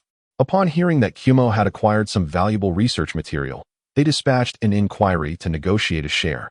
The response was clear: this is our own research. Very well, then. There is nothing more to discuss. With a Kage leading the charge, supported by 2 quasi-Kage, dozens of elite Jonin, and hundreds of Chunin, a small force would be assembled to eliminate the opposition. The researchers and their materials would be retrieved, with the Yamashiro clan tasked with extracting knowledge and the Kurama clan tasked with replication, while Orochimaru would focus on reconstruction. The urgency of their actions was palpable, especially with the threat of Uchiha Madara lurking nearby. In Kumogakure, the third Raikage regarded the golden and silver horns before him with a cold stare. The moment has come for you to contribute to the village. Huh. If you say we should contribute, we shall? Wouldn't it be disgraceful otherwise? Golden Horn sneered dismissively at the third Raikage, questioning whether rigorous physical training had compromised his intellect. Take them away. Let them conduct their own research. Their survival after consuming the 9 tails is of significant research value. The third Raikage waved his hand, realizing that engaging in idle chatter with these 2 was foolishness. Father, they are our ancestors after all. Isn't this approach rather inappropriate? The next generation, hesitated as he glanced at his father. If a ninja surpassing the Kage level does not emerge in our village before Uchiha Madara makes a move, we are doomed. Forbidden? What nonsense is that? The third Raikage cast a disappointed glance at his son. Go seek your partner, the rest is not your concern. With that, he turned and departed. Within Awagakure, Inoki confronted Oinoki, both of them possessing stubborn and unyielding temperaments, yet their dedication to the village was genuine. So, has the Four Tails agreed? Inoki eagerly inquired upon seeing Oinoki open his eyes. Having acquiesced, however, the Four Tails had a request: a statue should be erected in his honor, so that his merits would be recognized. Old Ji, with a grim expression, spoke. Inoki was momentarily taken aback, but then burst into laughter, proclaiming, "Tell the Four Tails that it is no trouble at all. As long as he cooperates and our research proves successful, not only will there be a statue, but he shall be regarded as the guardian deity of Awagakure." Inoki declared, "I may be old-fashioned, but I am not foolish, compared to life itself. An insignificant statue is a trivial matter." In Kirigakure, the third Mizukage was engaged in conversation with the 6 Tails and 3 Tails. Uchiha Madara is still alive, and I require your assistance. The 3 Tails sneered, "Why should we assist you? You humans have imprisoned us." "Indeed, Uchiha Madara persists. We merely exist in another cage," retorted the 6 Tails. "Freedom? I can offer you freedom. I will designate a piece of land outside of Sunagakure for your survival. We shall protect you, and in return, you will aid us in our mastery of ninjutsu, specifically the fusion of tailed beast chakra and yin-yang release.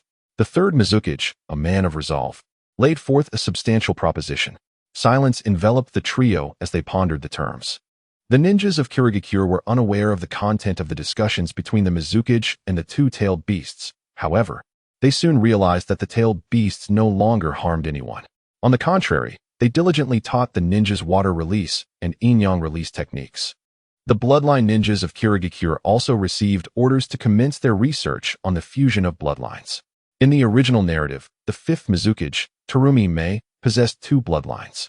If it were claimed that her exceptional talent was solely the result of her own fusion, few would believe it. Without the legacy left behind by Sunagakure, she would never have been able to merge two bloodlines. Thus, Sunagakure's primary research focus became the fusion of bloodlines alongside yin-yang release. With the chakra of the tailed beasts being of secondary importance, they held a firm belief in their own capabilities.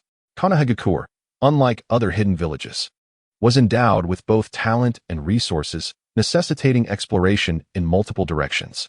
During a period of extensive research on chakra, a remarkable genius emerged from the village, a prodigy in genetics.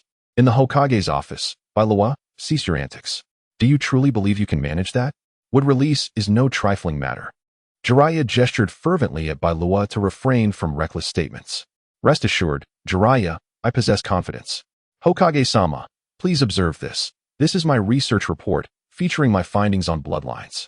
Bailuwa nodded earnestly at Jiraiya, appreciating the concern of a friend. The third Hokage accepted the report and examined it with seriousness. He recognized the value of such talent. Very well, you shall assist Orochimaru and Tsunade. Additionally, explore Jiraiya's sage chakra. He instructed Bailuwa to take over Orochimaru's work, who was currently investigating findings acquired from the village of Amigakure. As long as results are achieved, I, Sarutobi Hiruzen, shall not hesitate to bestow glory. After reviewing Bailuwa's report, Sarutobi decisively approved. At present, Sunagakure was in dire need of research-oriented talent. Consequently, he, along with Nara Shikamaru and Mitarashi Anko, worked late into the night to establish a reward system, which was, of course, modeled after the policies of the neighboring Sunagakure. They discovered that many of Sunagakure's policies were quite effective. As the first year of the ninja world era unfolded, the various hidden villages plunged into a frenzied arms race. With rapid advancements in the research of ninjutsu and chakra, after all, a hidden village could muster tens of thousands of ninjas, and even a fraction of that could yield a considerable number of researchers. However, this year was also marked by brutality. Today, a small hidden village was annihilated for its disobedience, while tomorrow another would face the same fate. Resources dwindled in one location, prompting raids elsewhere to replenish supplies. The only entities capable of restraining the 5 great hidden villages were, indeed, the 5 great hidden villages themselves. The village hidden in the sand, located in the land of wind, also followed the trend, obliterating several smaller nations. In the oceans, many islands close to the mainland met a similar fate at the hands of continental nations, with the majority falling victim to the village hidden in mist. This village took a more ruthless approach, directly slaughtering and relocating entire islands without fear. After establishing a rapport with the 3-tailed and 6-tailed beasts, the village hidden in mist felt invincible upon the seas. While the 1-tail, Shikaku, could stir up sandstorms in the desert, it seemed that the 3-tails lacked such prowess. This year, one could say that the daimyo and hidden villages reveled in their triumphs, with only Uchiha Madara and the enigmatic yin-yang face, black and white Zetsu, remaining discontented. Qing was indifferent to the choices of other hidden villages, and he paid little heed to Uchiha Madara's disposition. His sole concern was whether Tsunashige could master Sage Mode. Recently, he learned that Shige possessed a summoning beast from the Dragon Cave, one of the 3 sacred lands for summoning creatures, renowned as a place of Sage Chakra inheritance. With a yawn, Qing quietly observed Shige and his summoning beast, Shinya, in the training grounds of the Sand Village, and inquired, Shige, do tell me earnestly, can you learn Sage Mode? If not, I shall personally venture to the Dragon Cave. With a cautious twist of its massive form, Shinya cast a knowing glance at Shige. It urged him to assure Qing of his capability to learn. Sage Mode was well within his grasp, given his natural talent. Even the fearless Shinya felt trepidation in the presence of Qing, not due to his terrifying demeanor, but because of his formidable strength. The serpent possessed an exceptional ability to sense danger. To Shinya, Qing was no mere human, but a harbinger of calamity, a force capable of upending the very foundations of the Dragon Cave. Such a terrifying presence was best kept away from the sacred site. Shinya understood well the nature of the White Snake Sage. He, along with Shinya, was a castaway of the Dragon Cave, yet he held a deep affection for it. Sensing Shinya's anxiety, Shige managed to smile and replied, "Lord Wind Shadow, grant me some time, and I shall master it." Qing smirked, unimpressed by Shinya's subtle gestures that did not escape his keen perception. "You have 1 month. Should you fail to grasp Sage Mode or understand Sage Chakra, I will personally visit the Dragon Cave." He was indeed aware of the location of the Dragon Cave, or rather, the realm of summoning creatures, which he had successfully pinpointed. As Qing observed the increasingly significant transformations of Sand Hidden Village, he made his way towards the research department. "Master Sandian, how is the research progressing?" Qing inquired of Sandian. Before Sandian lay not mechanical devices, but rather matters pertaining to genetics. 2 large barrels of nutrient solution stood before him. One contained a white arm, while the other held a pair of mesmerizing eyes. "We've made some progress," Sandian remarked. "This arm exhibits remarkable vitality, while the eyes remain shrouded in mystery, defying explanation through biological means." He shrugged, acknowledging his limitations. "Very well, let us not dwell on the eyes. Can this arm, through genetic modification, enhance the survival capabilities of our tree species?" Qing pondered, harboring little hope for the reincarnation eye, instead focusing on the potential assistance the arm, infused with Hashirama's cells, could provide. "I've already produced a batch of tree species," Sandian stated. "They've been taken away for testing in a few days." He expressed his inability to fully comprehend the reincarnation eye as a mere amateur biologist, yet found promise in genetic modification. "That works. Since we cannot decipher the reincarnation eye, we might as well send it to Konoha for their study, and in return, request their assistance in developing drought-resistant crops." Qing contemplated the utility of the reincarnation eye, deciding it was better to exchange it for valuable resources. "It matters not. I defer to your judgment as the Wind Shadow." Sandian acknowledged Qing's indifference, recognizing that his strength afforded him such freedom. "Let us proceed. Utilize this arm to cultivate a new batch of tree species, while you continue your research on magnetism." Magnetism is indeed a fascinating subject. With a casual wave, he opened a wormhole, clutching the reincarnation eye as he departed. Watching Qing's actions, Sandian shook his head in envy and returned to his research. When Qing next appeared, he found himself in outer space. The world of Naruto is known to be spherical. Unlike most realms, which are dimensional, Naruto exists within the cosmos. Gazing down at the blue planet below, a multitude of thoughts raced through Qing's mind. The Otsutsuki clan possesses the ability to traverse space. Their bodies must have evolved into divine forms to escape the perils of oxygen. Thus, Qing concluded that the ninja world is, in fact, a cosmic domain. Having acquired the abilities akin to those of Homa, he had long desired to venture into the universe to explore the spherical world beneath him. What man does not harbor dreams of conquering the stars and seas? He mused. In the past, he lacked the capability to pursue such aspirations. Now, with newfound power, it was time to explore. Opening the dark dimension, the void engine sprang to full operation, extracting the hidden data of the planet beneath his feet. "Let us begin," Qing murmured. In an instant, he entered his dark dimension, initiating the retrieval of information from the ninja realm. The formation of samurai civilization, the planting of the divine tree by Kagaya Otsutsuki and Ishiki Otsutsuki, and after several centuries, Kagaya returned alone to harvest and consume the chakra fruits. Next, we delve into the familial drama surrounding Kagaya and the Sage of Six Paths. The formidable abilities exhibited are truly astonishing, and it is no wonder that in the realm of the omniscient gods, overwhelming dominance prevails. This experience surpasses mere cinematic enjoyment. The immersive 3D surround experience captivates the senses. Qing mused, 3D? Indeed, I felt as though I had forgotten something. It explains my perpetual boredom. I ought to resurrect the television and similar devices, and upon my return, I shall urge the research department to work diligently. If possible, the smartphone should also make its debut. The mere thought of 3D fills me with excitement. Watching films, enjoying television, and playing on my phone. This is the life one ought to lead in the modern age. Why engage in endless violence? It is merely a consequence of profound ennui and the absence of life's pleasures. If life were imbued with joy, who would bother with senseless conflict? Qing fervently sought justifications for his thoughts, refusing to admit that he was merely attempting to alleviate his boredom. As for the possibility of other endeavors, he lamented, "Forgive me. But the mystical is not beholden to the scientific. It is governed by the fantastical. The challenges faced by the scientific realm do not require elucidation from the mystical. Much of what the mystical encompasses is simply the unthought of, rather than the unattainable. Transforming films into illusions and stripping those illusions of their lethality to project onto screens, such is the task at hand. While television series may pose a challenge, I am confident in my ability to market otherworldly DVDs. Before my journey, many novels spoke of such otherworldly editions, simple and convenient for transport. Subsequently, Qing ventured to the moon, observing the beleaguered lives of the pseudo-Otsutsuki clan. In his eyes, the Otsutsuki on the moon were nothing but inferior imitations. Despite the disdain heaped upon the likes of Kinshiki and Momoshiki, one cannot deny the innate power they possess. Conversely, the lunar Otsutsuki resembled ordinary ninjas, lacking the diligence of their counterparts, merely residing at a higher elevation. Qing stealthily infiltrated their domain, harboring no desire to engage with them. "Hey, could you hurry up?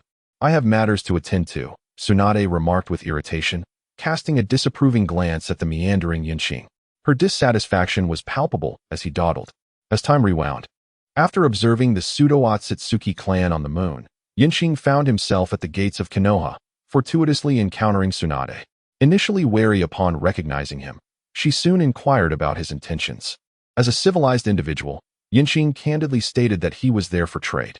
Considering his formidable prowess, Tsunade deemed him unlikely to be deceitful and prepared to escort him to the Hokage's office to meet Hiruzen Sarutobi. "Patience, Princess Tsunade. As a lady, one must embody grace. Otherwise, one risks remaining unmarried," Qing replied with a playful smile. Observing Tsunade's vexation as she fumed, he could not help but admire her ample assets, remarking on her impressive attributes as a devoted caretaker. "Whether I marry or not is none of your concern. Surely, you are not here to gather intelligence, are you? Why else would you be dragging your feet?" Tsunade shot him a challenging glare, exuding an air of provocation. Shaking his head, Qing reflected on how, despite Konoha's current prosperity, it paled in comparison to the era of the princes. "Let us proceed. Take me to the Hokage." As the two conversed, a squad of covert ninjas, led by Kakashi Hitaki, had already surrounded the area. "It has been a while, Lord Kazekage. I wonder what brings you to Konoha," remarked Sarutobi Hiruzen, smiling as he observed Qing within the Hokage's office. He scanned the room filled with the direct lineage of the Hokage. Most were familiar faces, though three remained somewhat unknown to him. The cold individual likely belonged to the Uchiha clan. The warm one was presumably from the Senju clan. And the pineapple-haired individual was probably the strategic advisor of the Hokage, hailing from the Nara clan. "Let us strike a deal," Qing stated plainly, catching everyone off guard. "What transaction does Lord Kazekage intend to propose?" "We should be prepared," Hiruzen replied after a momentary pause, forcing a smile. With a wave of his hand, Qing produced a test tube containing the Rinnegan. "This is the Rinnegan, a legendary eye, a trophy I obtained from my battle with Uchiha Madara. If I am not mistaken, it is an advanced form of the Sharingan." He cast a glance at the representatives of the Uchiha clan, and his words left everyone present in shock. "This is unexpected. You open with a trump card. How are we to respond?" queried the Nara clan leader, stepping forward. As the Hokage strategist and head of the elite Jonin, he held the authority to speak. "I am aware that you are researching Hashirama's cells. I require your assistance in producing a batch of drought-resistant seeds and crops," Qing replied, a hint of disdain in his tone. "If you are concerned about the abilities of this eye, feel free to have someone from the Uchiha clan test it. Or even Uzumaki Mido, or anyone from the Senju clan. Why would you part with such a legendary eye? Surely, you would want to keep it for yourself," Tsunade interjected, rising and stepping before Qing with a serious expression. Her question echoed the curiosity of everyone present. If they possessed such a remarkable item, they would naturally seek to utilize it themselves. "As for me, I have no desire to adorn myself with such chaotic power. You may use it as you wish," Qing replied dismissively. "Come now, such an eye could at best yield a mediocre shadow-level ninja," Tsunade countered. Mediocre or not, a shadow-level ninja is still formidable. Do not be naive. The path to shadow level has been democratized across the villages. As long as there are enough talents, the major ninja villages are willing to invest resources.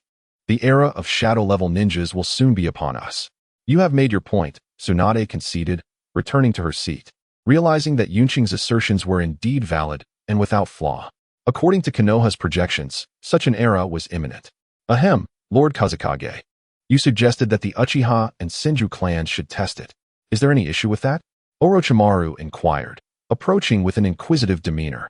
I suspect that Madara's despair following his battle with Hashirama led to the creation of this eye, he added. Thus, it is highly probable that Uchiha Madara has acquired cells from Senju Hashirama. Upon seeing Orochimaru, Yunqing was instantly enveloped in a sense of understanding. Orochimaru indeed. It would be prudent to foster a good relationship with him for future assistance. If that is the case, then the Senju clan could certainly explore this avenue. Orochimaru's gaze darkened momentarily as he comprehended the connection between the sage body and the sage eyes. This could indeed serve as a pathway for their research. In light of this, Lord Kazekage, we of Sunagakure shall proceed with your transaction. However, we kindly request that this particular eye remains confidential. After receiving nods of agreement from both Nara clan leader and Orochimaru, Sarutobi Hiruzen spoke up. No problem, maintaining confidentiality is standard practice for any transaction. Yunqing replied cheerfully. Please allow a few days, Lord Kazekage. We will prepare an initial batch of products for your evaluation. Should the effects be unsatisfactory, feel free to exchange them. Our after-sales service is guaranteed. Sarutobi Hiruzen signaled Tsunade to escort Yunqing out. Welcoming guests with beautiful attendants often enhances goodwill.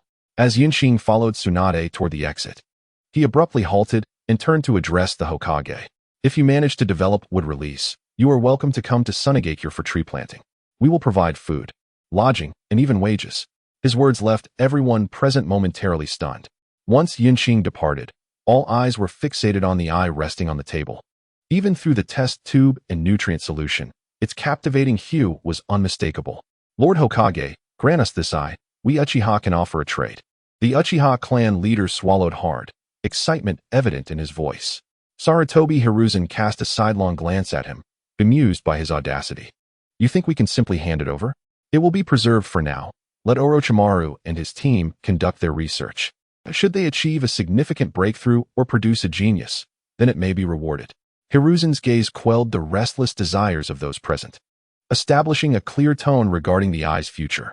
The Uchiha clan leader retracted his gaze, silently vowing to cultivate a prodigy and earn the merit to reclaim the eye. Should they produce a Sharingan alongside this Rinnegan, surpassing the level of a Kage would be within reach. Hiruzen observed the transformation within the Uchiha clan leader. Finally, he had found a means to ensnare the Uchiha clan. As long as this eye remained within the grasp of the Hokage lineage, he felt confident in controlling the Uchiha clan. With sufficient incentive, anything could be utilized. During this period, the Uchiha clan had invested considerable effort into their research on yin-yang release. It was simply a matter of having adequate benefits. The actions of Sunagakure were swift, to such an extent that Yunqing received results by the following morning. After obtaining the results, he promptly departed, not lingering in Konoha. As for how Konoha would study the Rinnegan or what they would do with it, that was their concern. Whether they would attract the attention of Kagaya or face trouble from Madara was inconsequential. It was merely a trifling matter. Someone would take responsibility. Upon returning to Sunagakure, Yunqing immediately sought out individuals to commence the planting of this batch of seeds. Outside the village of Sunagakure, amidst the barren expanse of the unprotected desert, Yunqing stood with a cadre of expert arborists from the village, awaiting a miracle. Lord Kazekage, can we truly plant these seeds directly into the desert? Might there be complications? The seasoned cultivator, Sima, the first ninja responsible for reforestation efforts in Sunagakure, regarded Yunqing with skepticism. Moments ago, Yunqing had casually tossed a handful of seeds into the arid land. Who knows? The hidden leaf told me these seeds possess an extraordinary capacity for rapid growth. Yunqing shrugged nonchalantly. Sima, his face etched with concern, replied, Kazekage, you cannot be so reckless. Typically, we plant seedlings, not seeds. This feels like a jest. Now you claim these are from the leaf and that they have the ability to sprout quickly. How can I believe that? Come now, Sima, give these seeds some water. Perhaps a miracle will unfold. Ignoring Sima's dismay, Yinqing spoke with unrestrained optimism. Reluctantly, Sima stepped forward and formed a hand sign. Water release, water technique. With a slight parting of his lips and a raised head, he transformed into a human fountain, directing streams of water precisely towards the seeds. His impressive chakra control was commendable, a testament to his status as a Jonin of Sunagakure, even with the secondary chakra attribute he had recently developed. Miraculously, 3 minutes after the seeds were doused with water, vibrant green sprouts emerged, standing tall against the desert backdrop, becoming the first line of defense against the relentless winds and sands. Well done, Sima. You need not fret anymore. These seeds are indeed viable. Care for them well. For once grafted, they will significantly enhance our village's environment. With a reassuring pat on Sima's shoulder, Yinqing made his way towards the Kazakage office, burdened by numerous responsibilities. Recently, Sunagakure had been beset by unrest, demanding urgent attention. Inside the Kazakage office, Yinqing gazed at the stack of documents before him, his expression one of exasperation. Lord Kazakage, these reports detail the recent traffic incidents within Sunagakure, explained Yakura, standing beside him with a serious demeanor. There have been 17 cases of pedestrian accidents and 20 collisions between vehicles, primarily due to reckless driving. Yinqing furrowed his brow, scrutinizing the information. A month prior, the research department had successfully developed automobiles, complete with heating and cooling systems, luxury items that had sparked a frenzy upon release.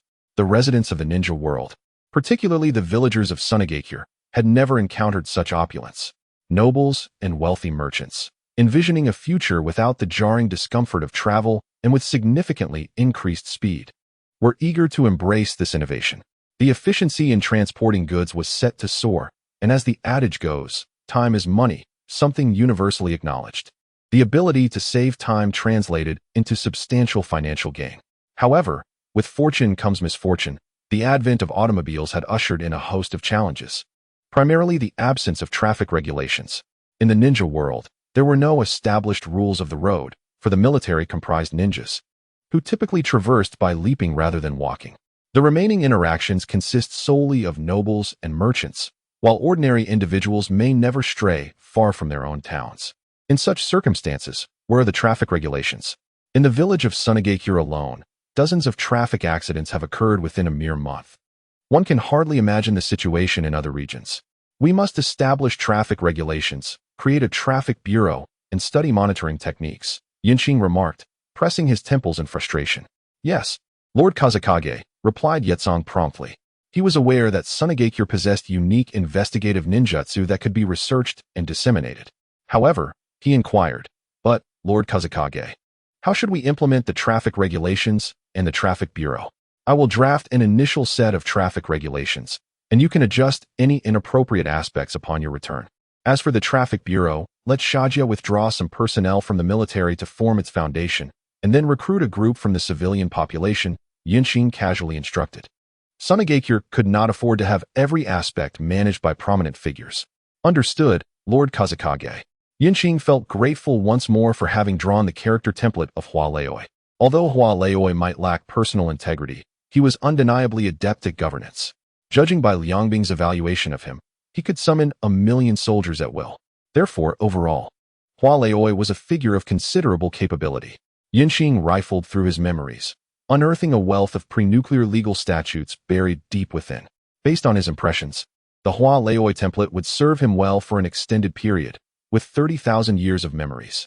Discarding half of the frivolous pursuits left him with over 15,000 years of valuable knowledge. With Yunqing's support, the traffic regulations of Sunagakure were officially announced within 3 days, and the traffic bureau was established within a fortnight, followed by another 2 weeks of training. The traffic bureau and regulations were now fully operational. That night, near the outskirts of Sunagakure, shadows concealed themselves in the darkness. Captain, can we truly succeed? After all, those individuals are the offspring of influential figures, a young, newly appointed traffic officer whispered to his captain. Influential? How influential could they be compared to Lord Kazakage? With a new officer's enthusiasm, we shall first apprehend this group of reckless drivers. The captain, a middle-aged sand ninja named Shadow, replied dismissively. He was a loyal follower of the Kazakage, having fought alongside him to establish their territory. Before their mission, The Kazakage had stressed the importance of managing traffic incidents. Do not fear, the acting traffic director, Finfu, has neither the time nor the inclination to oversee you. As long as you strive for merit, the position of traffic director could be yours. The thought of that coveted position, with countless eyes upon it, ignited a fervor within Shatu.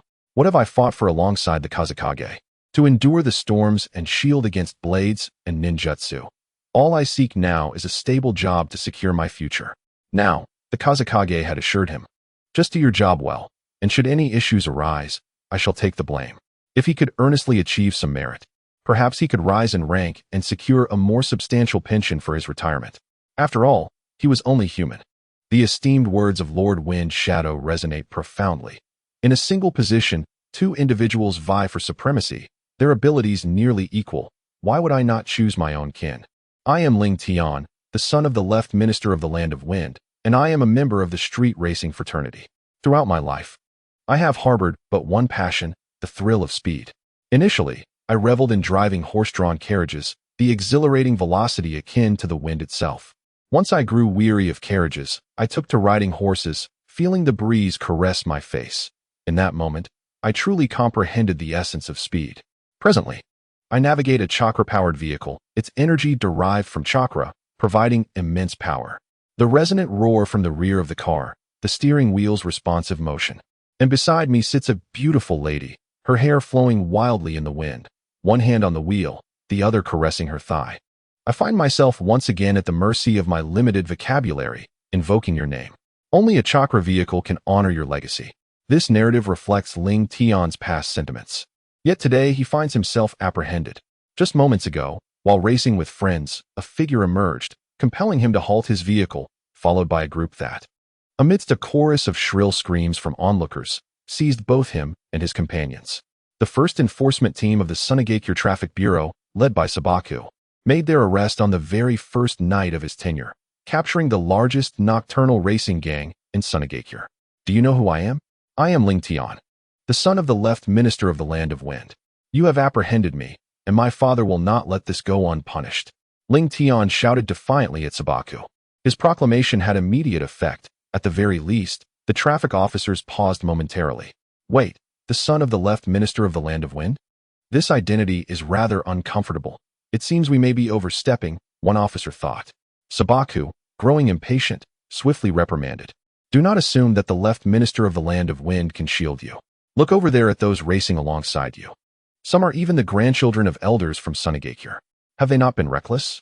After receiving a sharp slap, Ling Tian snapped back to reality, turning to observe a few acquaintances behind him, some of whom wore sheepish smiles, clearly regretting their actions. It was evident that Sabaku spoke the truth. They dared not defy the law, for their parents held authority in Sunagakure, rendering the officers inconsequential in their eyes. Good sir. Ling Tian quickly attempted to ingratiate himself. No, do not call me good sir. I do not have younger siblings of such tender age, Sabaku interjected, shivering at the thought. Oh, then uncle. Dear uncle, we were merely racing. And thankfully, we did not harm anyone. Could you perhaps let us go? In that moment, Ling Tian's desire for survival surged immensely. Rest assured, your offenses are not grave. At most, a detention of 10 days to half a month, and once you return home, a fine will suffice. There is truly no significant issue at hand. Considering the status of this group, none resisted the enforcement, having only protested briefly at the outset. Furthermore, recognizing that this group had inadvertently contributed to his notoriety, Sabaku, feeling magnanimous, decided to offer them a glimpse of leniency. As Sabaku's words sank in, the group, led by Ling Tian, collectively exhaled in relief. They are acutely aware that should they fall victim to Wind Shadow's ruthless display of power, their deaths would be in vain. Thank you, uncle. Upon your return, I shall treat you to a meal. Upon hearing of the punishment, Ling Tian immediately perked up, eagerly nodding and bowing. If he had a cigarette, he would even light one for Sha Tuesday. No, you are the son of the left minister. I cannot afford such a treat.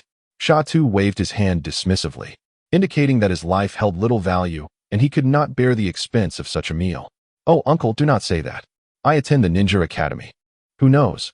I may one day serve under your command.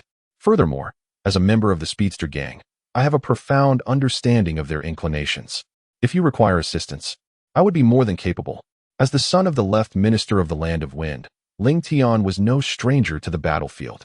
In a short span of time, he had discerned much, recognizing that if he served this gentleman well, it would greatly aid his family's integration into the ninja world. Really? Sha Tu squinted, sizing up this young heir. Indeed, his physique and chakra response were quite impressive. Truly, more genuine than gold. Ling Tian nodded vigorously, like a chick pecking at grain, fearing that Sha Tu might doubt him. Very well, let us continue our conversation. Sha Tu observed that the police officers he had brought along had secured the young heirs, and he gestured for his team to regroup. Ling Tian, witnessing the astonished expressions of his companions, let out a disdainful snort. Fools, soon, I shall no longer be on your level.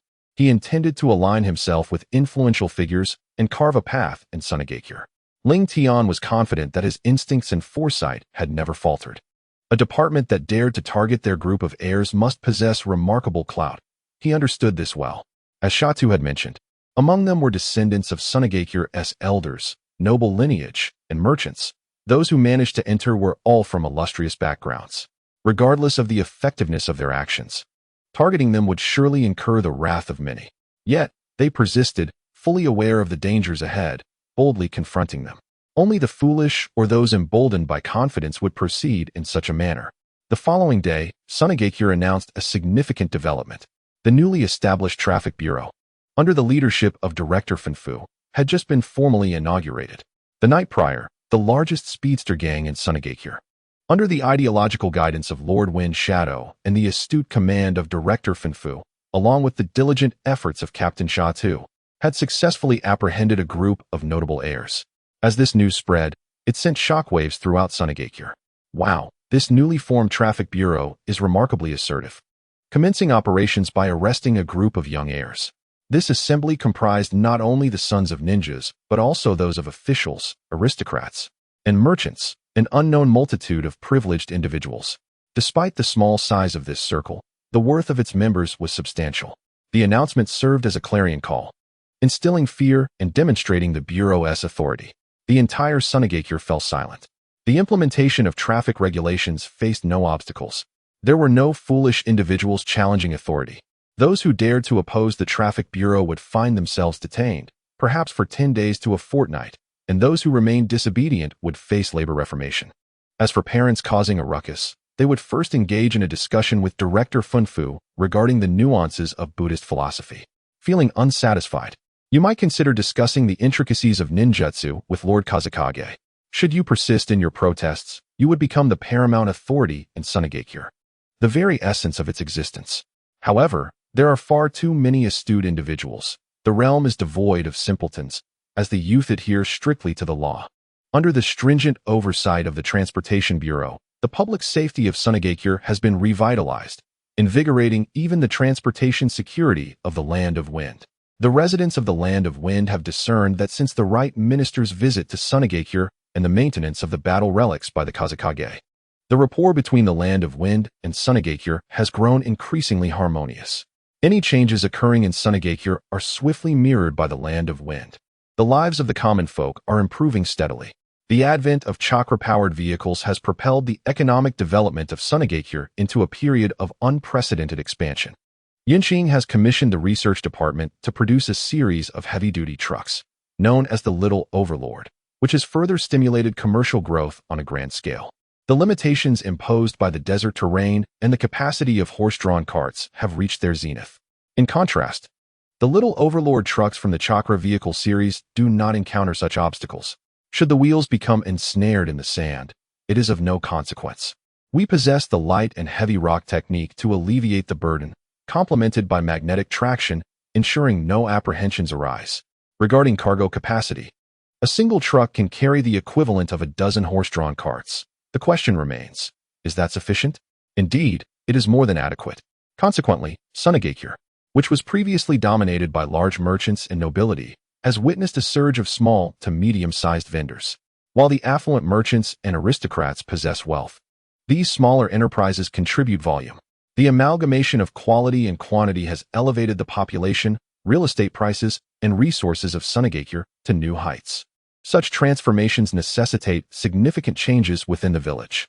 Within the Kazekage Tower in Sunagakure, The high-ranking officials convened once more, including a select few elite shinobi. In the past, the number of elite shinobi was limited, allowing everyone to participate in meetings. However, the scenario has shifted. With a substantial increase in elite shinobi, their value has diminished, necessitating the selection of representative figures to attend the meetings and articulate their views. Clearing his throat, Qing addressed the assembly, esteemed elders and representatives of the elite shinobi.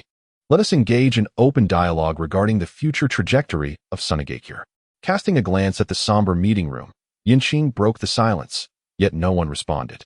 It was not a matter of disrespect. Rather, they found themselves at a loss for words. What does the future trajectory entail, Lord Kazekage? A cautious elite shinobi inquired, revealing his confusion regarding the Kazekage's intentions. What does trajectory signify? Are we anticipating warfare? Qing, exasperated, observed the bewildered expressions of the elite shinobi and noted the concealed, yet palpable, anxiety among many elders. The question of trajectory pertains to the future direction of Sunagakure. Should it embrace a path of commercialization or revert to a militaristic approach?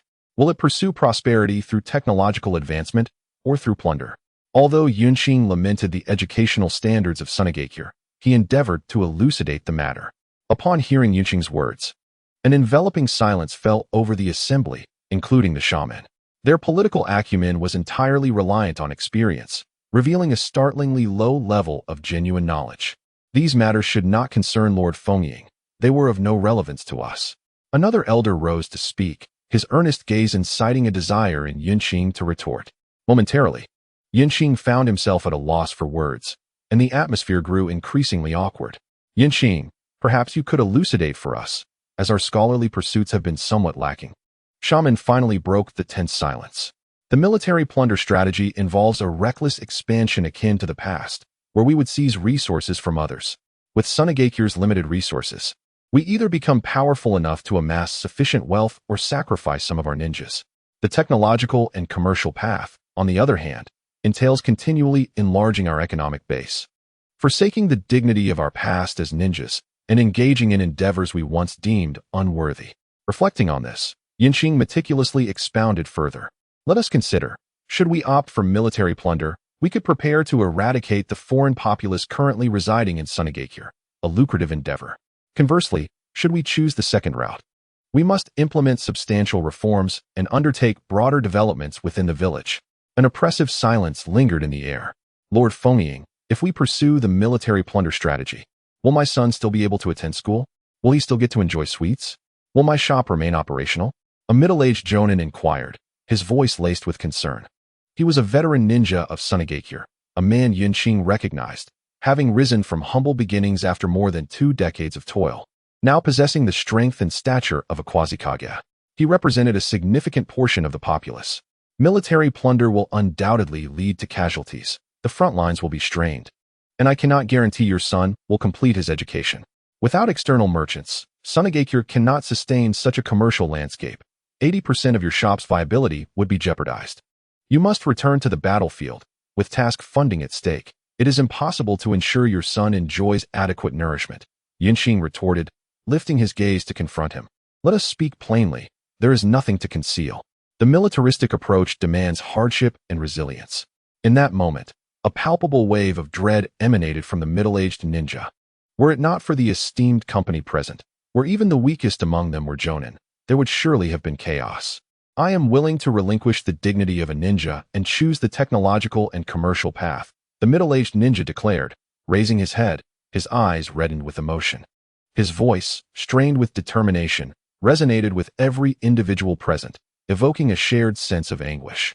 Yet, the thought of his son enjoying meat daily, contrasted with the grim possibility of him being thrust into battle before graduation, rendered his own dignity trivial. Jiejiyu? His companion beside him gazed at the middle-aged ninja in astonishment, fully aware of his friend's reverence for the ninja spirit, which seemed impossible to alter. Ah, Ji, do not mind me. I have truly come to a realization. The dignity of a ninja holds little value. The joy of my son's smile is priceless. Jieji's words awakened many in attendance. Indeed, what worth is the dignity of a ninja when compared to the allure of a beautiful girlfriend? Is it essential to have a son to carry on the family lineage? No, it is not. In an instant, The entire conference room erupted into a cacophony, with everyone engaging in fervent discussions about the appropriate course of action. Which path should be chosen? The militaristic route has been a historical choice. Ninjas are born for battle and often perish in it. Throughout the ages, renowned ninjas rarely succumb to illness. Each one, akin to a firework, radiantly fades away in combat. This is their perceived destiny. Every ninja present has matured and relinquished the hope of leading a blissful life. Ahem, esteemed colleagues. Since Lord Kazekage has entrusted us with the power of choice, it is our duty to wield it wisely. I, Yi Xiao, the patriarch of the Yi clan, have lived for decades, witnessed the Warring States period, and observed the glory of the god of ninjas. May I have the honor to share a thought? Yi Xiao swayed slightly as he stood, his voice resonating powerfully. Upon realizing it was Yi Xiao speaking, the assembly turned their attention to him. The elder exuded an undeniable gravitas. Please, Yi Xiao, share your wisdom. Respect cannot nourish our bodies. Destiny does not equip us with the means to survive. I, Yi Xiao, hereby declare that the Yi clan supports Lord Kazekage, endorsing a path towards prosperity through technology and commerce. With a scoff, Yi Xiao exclaimed passionately, presenting himself as far from an elderly man, but rather resembling a spirited youth. The audience was taken aback, expecting a different proclamation from him. It felt as if he had bared his soul, leaving them astonished. Ahem, dear colleagues, while Yi Xiao's words may seem somewhat crude and excessively blunt, the sentiment conveyed is commendable, remarked Hai Laozong, standing with an awkward smile. However, I too declare my support for Lord Kazekage. After uttering his words, Hai Laozong quietly resumed his seat. Others surveyed the expressions of the prominent figures before them, discerning a shared sentiment, support for Kazekage. What is the duty of Kazekage? Suddenly, someone inquired. To safeguard Sunagakure and lead it towards greatness, an elite ninja instinctively responded. How is Kazekage chosen? It is through the unanimous acknowledgement and trust of all the ninjas of Sunagakure, solemnly replied an elder. Is Kazekage truly worthy of our protection? Worthy of protection, asserted an anonymous elite ninja. Is Kazekage deserving of our allegiance? Indeed, affirmed a clan leader. Through this exchange of questions and answers, the multitude of elite ninjas and elders in the conference room suddenly comprehended that the choice was not as monumental as it seemed. They simply needed to follow in Kazekage's footsteps, for the notions of right and wrong were already weighed in their hearts. Since Kazekage is a figure of such merit, one whom we have chosen ourselves, what further discussion is necessary? Let us follow Kazekage and advance together. Sitting calmly, Sun Jie rose and walked slowly to Yun Qing, kneeling on one knee in reverence. As the voice and actions of Suna's elder resounded, the other sand ninjas present seemed to comprehend their roles in unison. They knelt on one knee in reverence, demonstrating their respect for the Kazekage. Observing the multitude of sand ninjas kneeling before him, Yun Qing grasped the profound meaning of responsibility. In his previous existence, no matter how commendable his actions appeared to others, he harbored an inner awareness that he had not truly shouldered genuine responsibility. He had approached life with a playful attitude, merely drifting along. Now, gazing at the supporters surrounding him, Yun Qing fell into a contemplative silence. He realized this was not a game, but the essence of real life. He was not merely a fusion of Aaron and Grandpa Hua. He was a true individual, an entity defined by the amalgamation of two distinct powers, with Yun Qing's persona at the forefront. In a sudden vision, Yun Qing perceived a stunning red-haired woman and a grinning, scruffy blonde man gazing at him from across the way, smiling warmly. Ding! Congratulations, host. The templates of Hua Yi and Aaron have successfully merged, achieving a perfect synthesis of power. The lottery system will now enter a state of dormancy, awaiting the next recharge. At that moment, Yun Qing found himself indifferent to the cold voice whispering in his ear. His singular thought now was to lead the Sand Village towards true glory. In the second year of the Ninja World era, a monumental event transpired. The Sand Village underwent a complete transformation, and the one-line Sky Gorge began to lift its prohibitions. The Sand Village declared its disappearance as one of the 5 great ninja villages, heralding the emergence of a free city, a city of commerce, the new Sand Village. This new entity would establish its own police force, create a new army for protection, and endeavor to cultivate hope amid the desert. The new Sand Village proclaimed, "We may lack resources, but we possess wisdom. We shall drive our own economic development, ensuring that every resident can afford sustenance." Subsequently, the Sand Village introduced a series of reform policies. Large-scale factories were constructed with the assistance of the feudal lord of the Wind Country, guided by the village's scientists and architects, rising from the desert sands. Simultaneously, the Sand Village extended invitations to merchants and feudal lords from the 5 great nations, intending to procure substantial quantities of raw materials from them. Finished products would be prioritized for sale to these entities at slightly reduced prices. The sudden emergence of various civilian technological innovations propelled the Sand Village ahead of its counterparts in the ninja world. The economic landscape of the Sand Village entered another period of explosive growth through monopolistic business practices. The structure of the Sand Village's principal institutions underwent a complete overhaul. Ninjas were categorized into 3 distinct roles: combat ninjas, administrative ninjas, and support ninjas. Combat ninjas were tasked with battle and protection, represented by Suna's elder and Bunfu. Administrative ninjas focused on governance, emphasizing political acumen, represented by Hirako. Support ninjas dedicated themselves to research, exploring various chakra techniques, represented by Shaman and Chio. Standing atop the one-line sky alongside Yetsong, Yinqing admired the thriving sand village that he had cultivated. Beyond the narrow passage, construction is underway for a warehouse, which will house the goods brought in by merchants from afar. Concurrently, independent markets and bazaars are beginning to take shape in this area. Within the confines of this passage, a vast city is gradually emerging. What was once a vital route guarding our way has now become an impediment to our progress. Yitsong gazes at the troublesome gorge below and reflects. Haha, everything will be fine. Just wait. It won't be long before someone resolves this inconvenience. Trust me. Where there is demand, there shall be a solution, Yunqing remarks, dismissing the congested crowd beneath them with a smile. Demand dictates supply.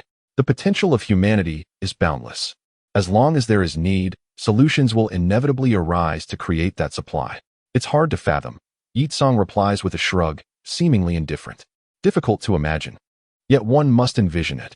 In this world, there exists nothing beyond imagination that cannot be realized. Yunqing's expression grows serious as he gazes into the distance. In his line of sight, an elderly man with white hair and red eyes approaches. From afar in the sand-hidden village, an old man trudges forward against the fierce winds and sands.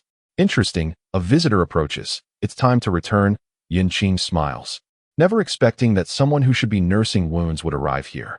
However, Yunqing feels no fear. His dark energy envelopes the entirety of sand-hidden village, allowing him to reach any location at will. In the language of the ninja world, he has embedded flying thunder god coordinates throughout the village.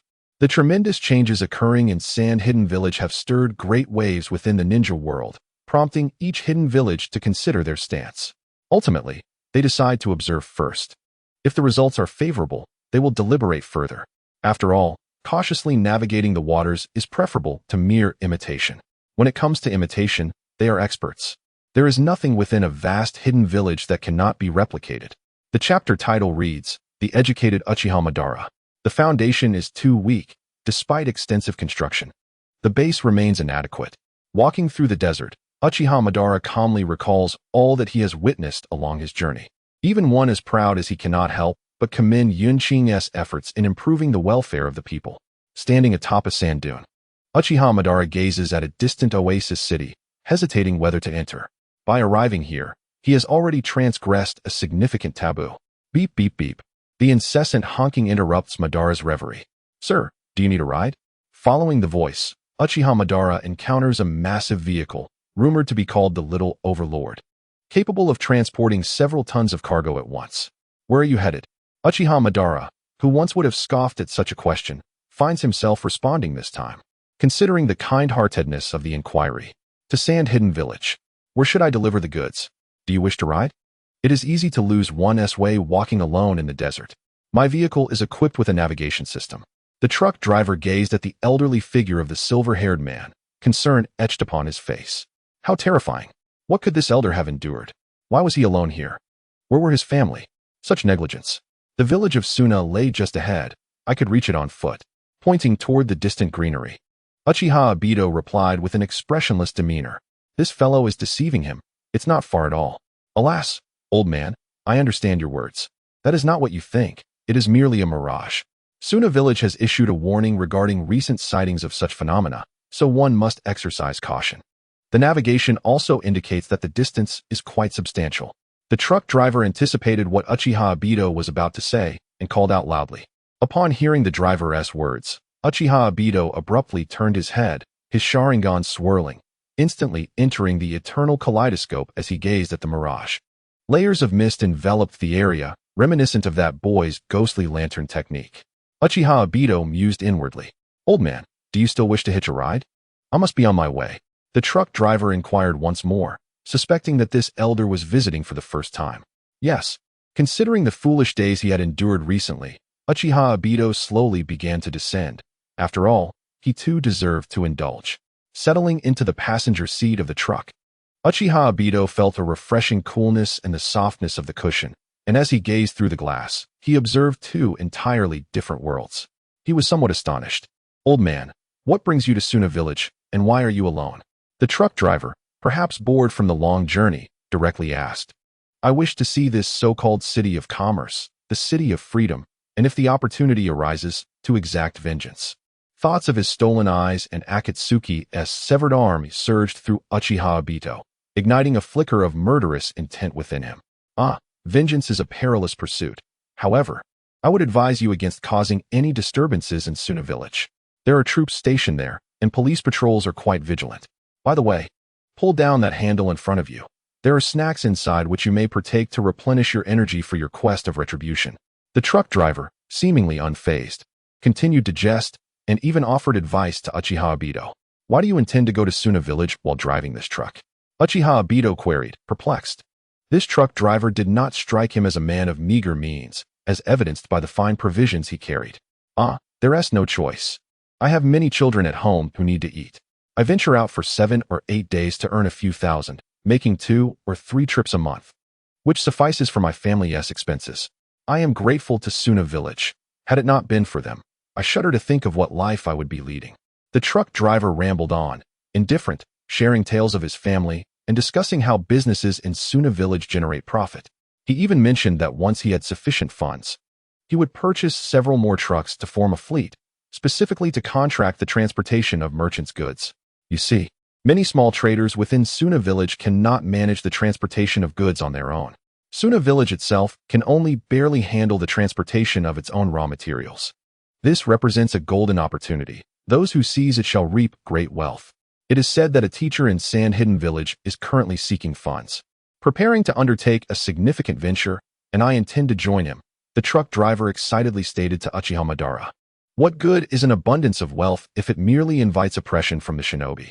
With a single jutsu, they could render you powerless, Uchiha Madara cautioned, noticing the driver's enthusiasm and recalling the assistance he had received from him. I am aware of that. However, if I do not earn money, what will my family eat or drink? A day's labor affords my son a morsel of meat and perhaps a new garment. With enough money, I could purchase a chakra cultivation manual, engage in some physical training, and who knows, perhaps one day, my family could produce a shinobi. Besides, if I do not act, shall I wait for others to rescue me or provide sustenance? Enough of this nonsense. I once heard in Sand Hidden Village that opportunities are reserved for those who are prepared. The truck driver retorted disdainfully, casting a glance of contempt at Uchiha Madara. He was an ordinary man from the land of Earth, a commoner in the ninja world, indifferent to the larger concerns, focused solely on his small patch of land. He understood that to survive, he must work. There are no miraculous provisions of bread, or ham, nor milk. After hearing the truck driver's words, Uchiha Madara fell into a deep silence, unsure of how to counter his reasoning. The truck driver was undeniably correct. Without work, there would be no food, and his family would suffer from hunger. Presently, he was well fed, and his children enjoyed meat. The chakra cultivation manuals sold in Sand Hidden Village may not be of the highest caliber, but they were safe and accessible to anyone. Purchasing one for his son to practice at home would suffice for physical conditioning. What if there were someone who could absorb all chakra, erasing the existence of shinobi from the world? Would you support him? Uchiha Madara suddenly inquired, pondering the absurdity of the thought. I would not support such a notion. Why would I? Without shinobi, who would defend our homes and nation? The samurai, perhaps? They are far more likely to commit acts of violence in the streets.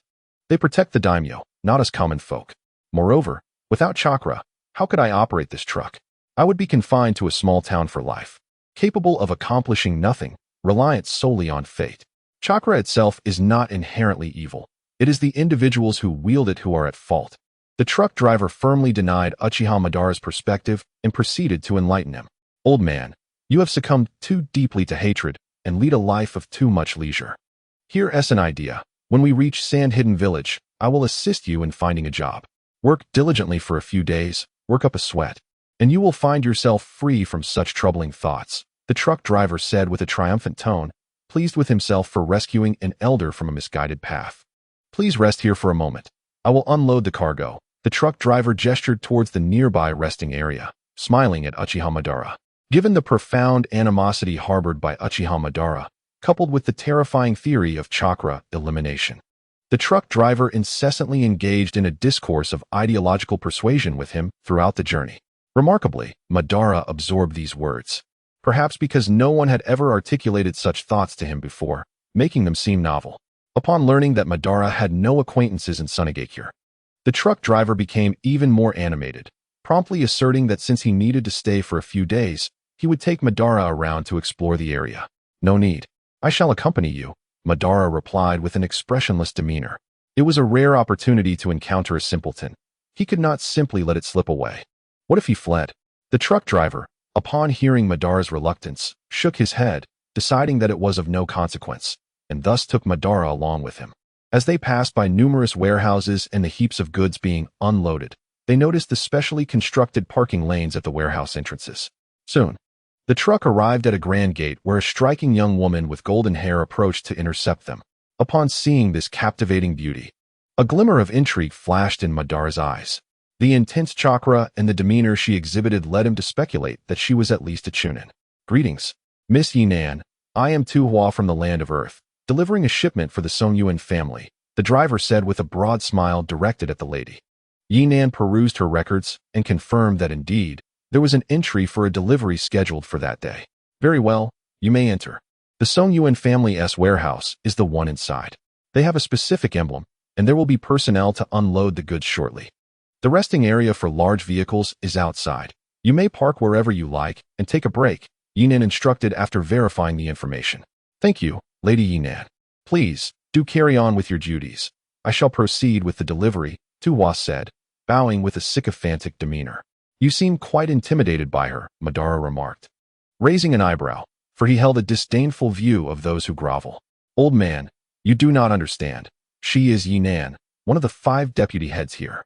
Her cousin is Yi Tsang, the Wind Shadow's confidant, and her husband is a prominent figure of the Uzumaki clan, the deputy director of Uzumaki Hospital, Uzumaki Yen. The Yi clan is also a ninja family, and it is said she is a jonin herself, Tu Hua explained, shaking his head. It is not that I lack spirit. It is simply that the individual before us possesses formidable prowess.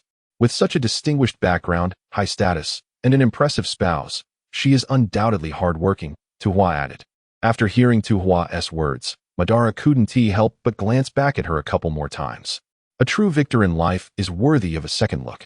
Truly splendid, that Wind Shadow possesses remarkable political acumen, perhaps even surpassing Tobirama. Madara mused as he walked through the market area of the storage district, observing the diverse array of goods and the bustling crowds. Hey, old man, though I am unaware of who Tobirama is, I must agree that the Wind Shadow is indeed formidable. The former Sunagakure was impoverished beyond words, but now, it is wealthier than anyone could imagine, Tu Hua chimed in. Having no knowledge of the name Tobirama, Uchiha Madara harbored no intentions of elucidation. Regardless of his denial or even animosity towards Senju Tobirama, he could not dismiss the latter's innate talent and strength. Even Senju Tobirama, despite his efforts, had not managed to govern Konoha to its utmost potential. It was during the tenure of the 3rd Hokage that Konoha truly flourished. In Madara's recollections, the sole individual who had effectively administered the ninja village was Senju Tobirama. He held little regard for others' capabilities in governance. Presently, however, the transformations within Sunagakure and even the Land of Wind had earned his admiration. Concurrently, Tobirama's standing in his heart had entirely diminished. If he could neither confront nor govern, what purpose did he serve? As he wandered, he pondered the internal state of Sunagakure. Noting its evident prosperity, Madara mused internally as he trailed behind a wealthy individual towards the bus stop. What purpose does this serve? Observing the throng beneath the bus stop sign, Madara inquired of the affluent man beside him. We await the bus. It is quite a distance from Sunagakure, and walking would take an ordinary person 2 hours, while the bus will arrive shortly, making it quite convenient, came the cheerful reply. He was indeed a good-hearted man, and having lost his father at a young age, he felt compelled to assist the elderly whenever he could. After a brief wait, Madara spotted a bus marked with the number 1 approaching. Subsequently, under the guidance of the affluent man, he boarded the bus. It was truly a remarkable convenience. Gazing out the window at the swiftly passing scenery, Madara once again expressed his appreciation. Due to his age, a fellow passenger graciously offered him a seat. Initially, Madara intended to decline, as he had never succumbed to the notion of aging. However, his resolve faltered when a mirror was presented to him, prompting a moment of reflection. What is your name? Madara. Where are you from? The land of fire. What brings you here? I have long heard of the splendid reputation of Sunagakure and have come to visit. If the opportunity arises, I might also plant some trees, as I have heard that the Kazekage enjoys tree planting. Very well, here is your temporary identification. You may enter. Upon hearing Madara's intention to plant trees, the young ninja responsible for entry records and temporary permits could not help but scrutinize him with curiosity. Madara was indeed earnest in his desire to plant trees, for where there was animosity, it was only fitting to address it. Elder, as you are of advanced age, you may visit the Whirlpool Hospital for a health examination to check for any ailments. Furthermore, health examinations for the elderly are complimentary as part of the benefits provided. Observing the elderly Madara, the young ninja, acting out of goodwill, offered this advice as he processed the temporary identification. Fear not, my lord. I shall certainly escort Elder Madara there. This benefit is a hallmark of Sunagakure, the wealthy man interjected with a cheerful demeanor. The young ninja, taken aback by the wealthy man's joviality and familiarity, scrutinized him closely. You are affluent? From the land of earth? The young ninja inquired, both puzzled and affirming. My lord, do you recognize me? The wealthy man responded with confusion, for he considered himself merely an ordinary individual who had experienced a stroke of good fortune and earned a bit more money. Who does not know your esteemed name? Teacher Kakuzu has spread your reputation far and wide. He has instructed me to inform you that he wishes to see you, as there is a significant business matter to discuss. The young ninja shook his head and spoke softly. He had once trained in the adult class at the Sunagakure Ninja Academy and had been a student of Kakuzu. Lord Kakuzu seeks me? The wealthy individual looked perplexed, genuinely unaware of the unfolding events. Indeed, you must take the time to visit Teacher Kaku. Delay may result in missed opportunities, the young ninja kindly reiterated. Thank you. I appreciate it, he replied, somewhat vexed. Subsequently, the wealthy individual began to wander through Sunagakure with Ban. They indulged in a delightful meal at the food street and later visited the Whirlpool Hospital for a health check. The elderly Ban experienced the benefits of Sunagakure. After a series of examinations, it became evident that Ban's health was somewhat irregular, prompting a thorough examination, all at no cost. Within the office of the Wind Shadow, a fierce conflict was taking place. Why, oh why, for the sake of Sunagakure's educational endeavors, must I bleed and toil, only to be asked to shed tears now? Qing, you foolish third Wind Shadow, you are nothing but a leech. Kakuzu's vehement accusations towards Qing were filled with a fury capable of incinerating everything in its path. Wiping the spittle from the desk and smoothing out the palm prints left by Kakuzu's hand, Qing countered, however, this has no bearing on your request for an interest-free loan. Such a concept does not exist in Sunagakure. Qing felt helpless. Had it been anyone else, he would have dealt with them ruthlessly. Yet, this was Kakuzu, the revered master of the Sunagakure Ninja Academy, who had educated countless exceptional students over the years. He had earned the trust of both parents and leaders alike. Every child emerged as a talent, with each student from the Sunagakure Ninja Academy proficient in multiple advanced ninjutsu and exhibiting remarkable physical prowess, alongside a substantial knowledge of ninjutsu. These achievements ensured Kakuzu's annual performance bonuses reached staggering sums. And yet, what of it? I simply wish to secure a loan. Why do you obstruct me? You are requesting far too much. A mere few billion, what does that signify for you? A few billion, with substantial profits annually. I have cultivated hundreds of outstanding ninjas for Sunagakure each year. I have contributed bonuses. I have bled and sweat for the educational cause of Sunagakure. You cannot demand that I weep further. No, I have already caused you tears. Each time you receive your payment, you weep profusely. Yinqing silently countered each of Kakuzu's remarks, leaving Kakuzu ultimately speechless, storming away in anger with the 5 billion loan. The Wind Shadow truly possesses a remarkable temperament, showing great tolerance towards teacher Kakuzu, remarked the administrative ninjas within the Wind Shadow building, observing Kakuzu's furious departure. Indeed, the Wind Shadow is generally patient with capable individuals. Yes, indeed. Teacher Kakuzu is indeed a person of great capability. If we apply ourselves diligently, perhaps we too may have the opportunity to pound the table alongside the Wind Shadow. Cease your daydreaming. Instead of indulging in fantasies, focus on enhancing your personal abilities. Unbeknownst to him, upon departing from the Fengying building, his legend commenced. The man who audaciously bickered with Lord Fengying, negotiating fiercely and ultimately securing a loan of 500 million. Elder Madara, how do you feel? Is it not rather delightful? This kind of life is something you have not encountered before, I presume. Indeed, it is rather enjoyable. The Yi clan sauna is witnessing an unprecedented event, accompanying the Shura of the ninja realm to indulge in a steam bath. In the future, he can boast, I have shared a sauna with Uchiha Madara, the Shura of the ninja realm. Within the sauna, the wealthy man and Uchiha Madara, having just emerged from their steam session, now luxuriate in a hot spring, sipping on fine spirits and savoring life. Elder Madara, do you see? This sauna is owned by the Yi clan, renowned for their bloodline. The steam within utilizes their unique bloodline limit, a formidable technique indeed. Should chakra cease to exist, such indulgences would be unattainable henceforth. The wealthy man, contemplating Madara's aspirations to eliminate chakra, hastened to offer words of comfort. Indeed, it is rather splendid. The Yi clan has earned the title of the disgrace of the ninja world. Uchiha Madara jested while relishing the moment. He discovered for the first time that ninjutsu could be employed in such a manner. Shouldn't their Uchiha fire techniques be utilized for barbecuing? Alas, what disgrace of the ninja realm. Many clans envy the Yi clan, who have perfectly harnessed the advantages of their bloodline.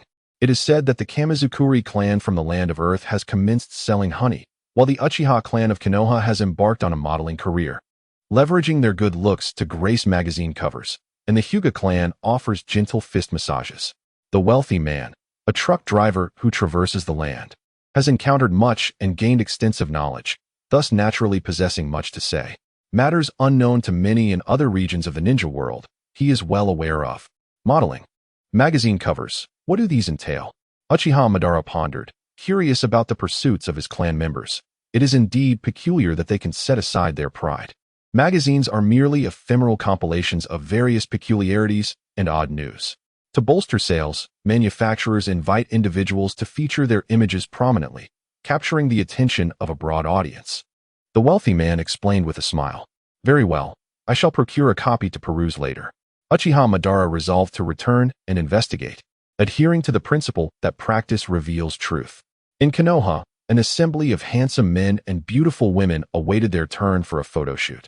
A stunning young lady, her eyes adorned with 3 tomo, wielded a camera and clicked away incessantly. What is happening here? Jiraiya inquired, passing by with a curious expression. They are shooting for magazine covers. The Uchiha clan is exceedingly popular, Tsunade replied, her lips twitching in amusement. Observing the Uchiha striking alluring poses, Orochimaru stood perplexed. Unsure of what to say? Shouldn't they seek my presence? After all, I am far more handsome than they are. Jiraiya was quite indignant and prepared to confront the situation. However, it was futile. The owner of the magazine was Uchiha Mina, a formidable member of the Uchiha clan, who was not intimidated by threats of physical force. Behind the trio, Beilu chuckled wryly as he explained the situation. Sarutobi Hiruzen had indeed not deceived him, having granted him both status and respect. Who said I intended to resort to force?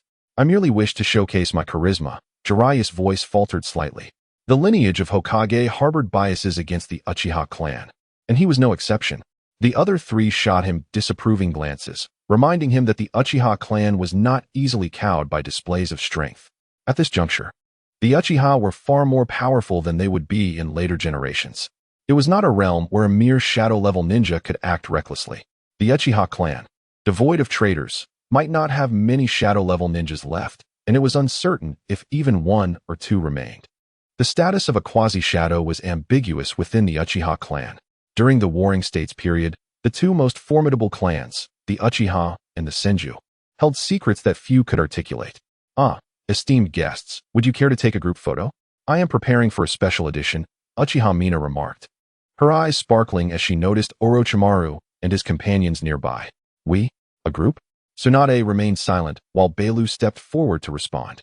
Indeed, a group. You were all contemporaries and the most outstanding individuals of your cohort. Capturing a group photo would be splendid. Especially considering how strikingly handsome and beautiful you all are, it would surely attract a substantial audience. Uchiha Mina replied with a wink. People are inherently drawn to beauty, and Uchiha Mina, possessing such allure, lowered her status to engage with them amiably.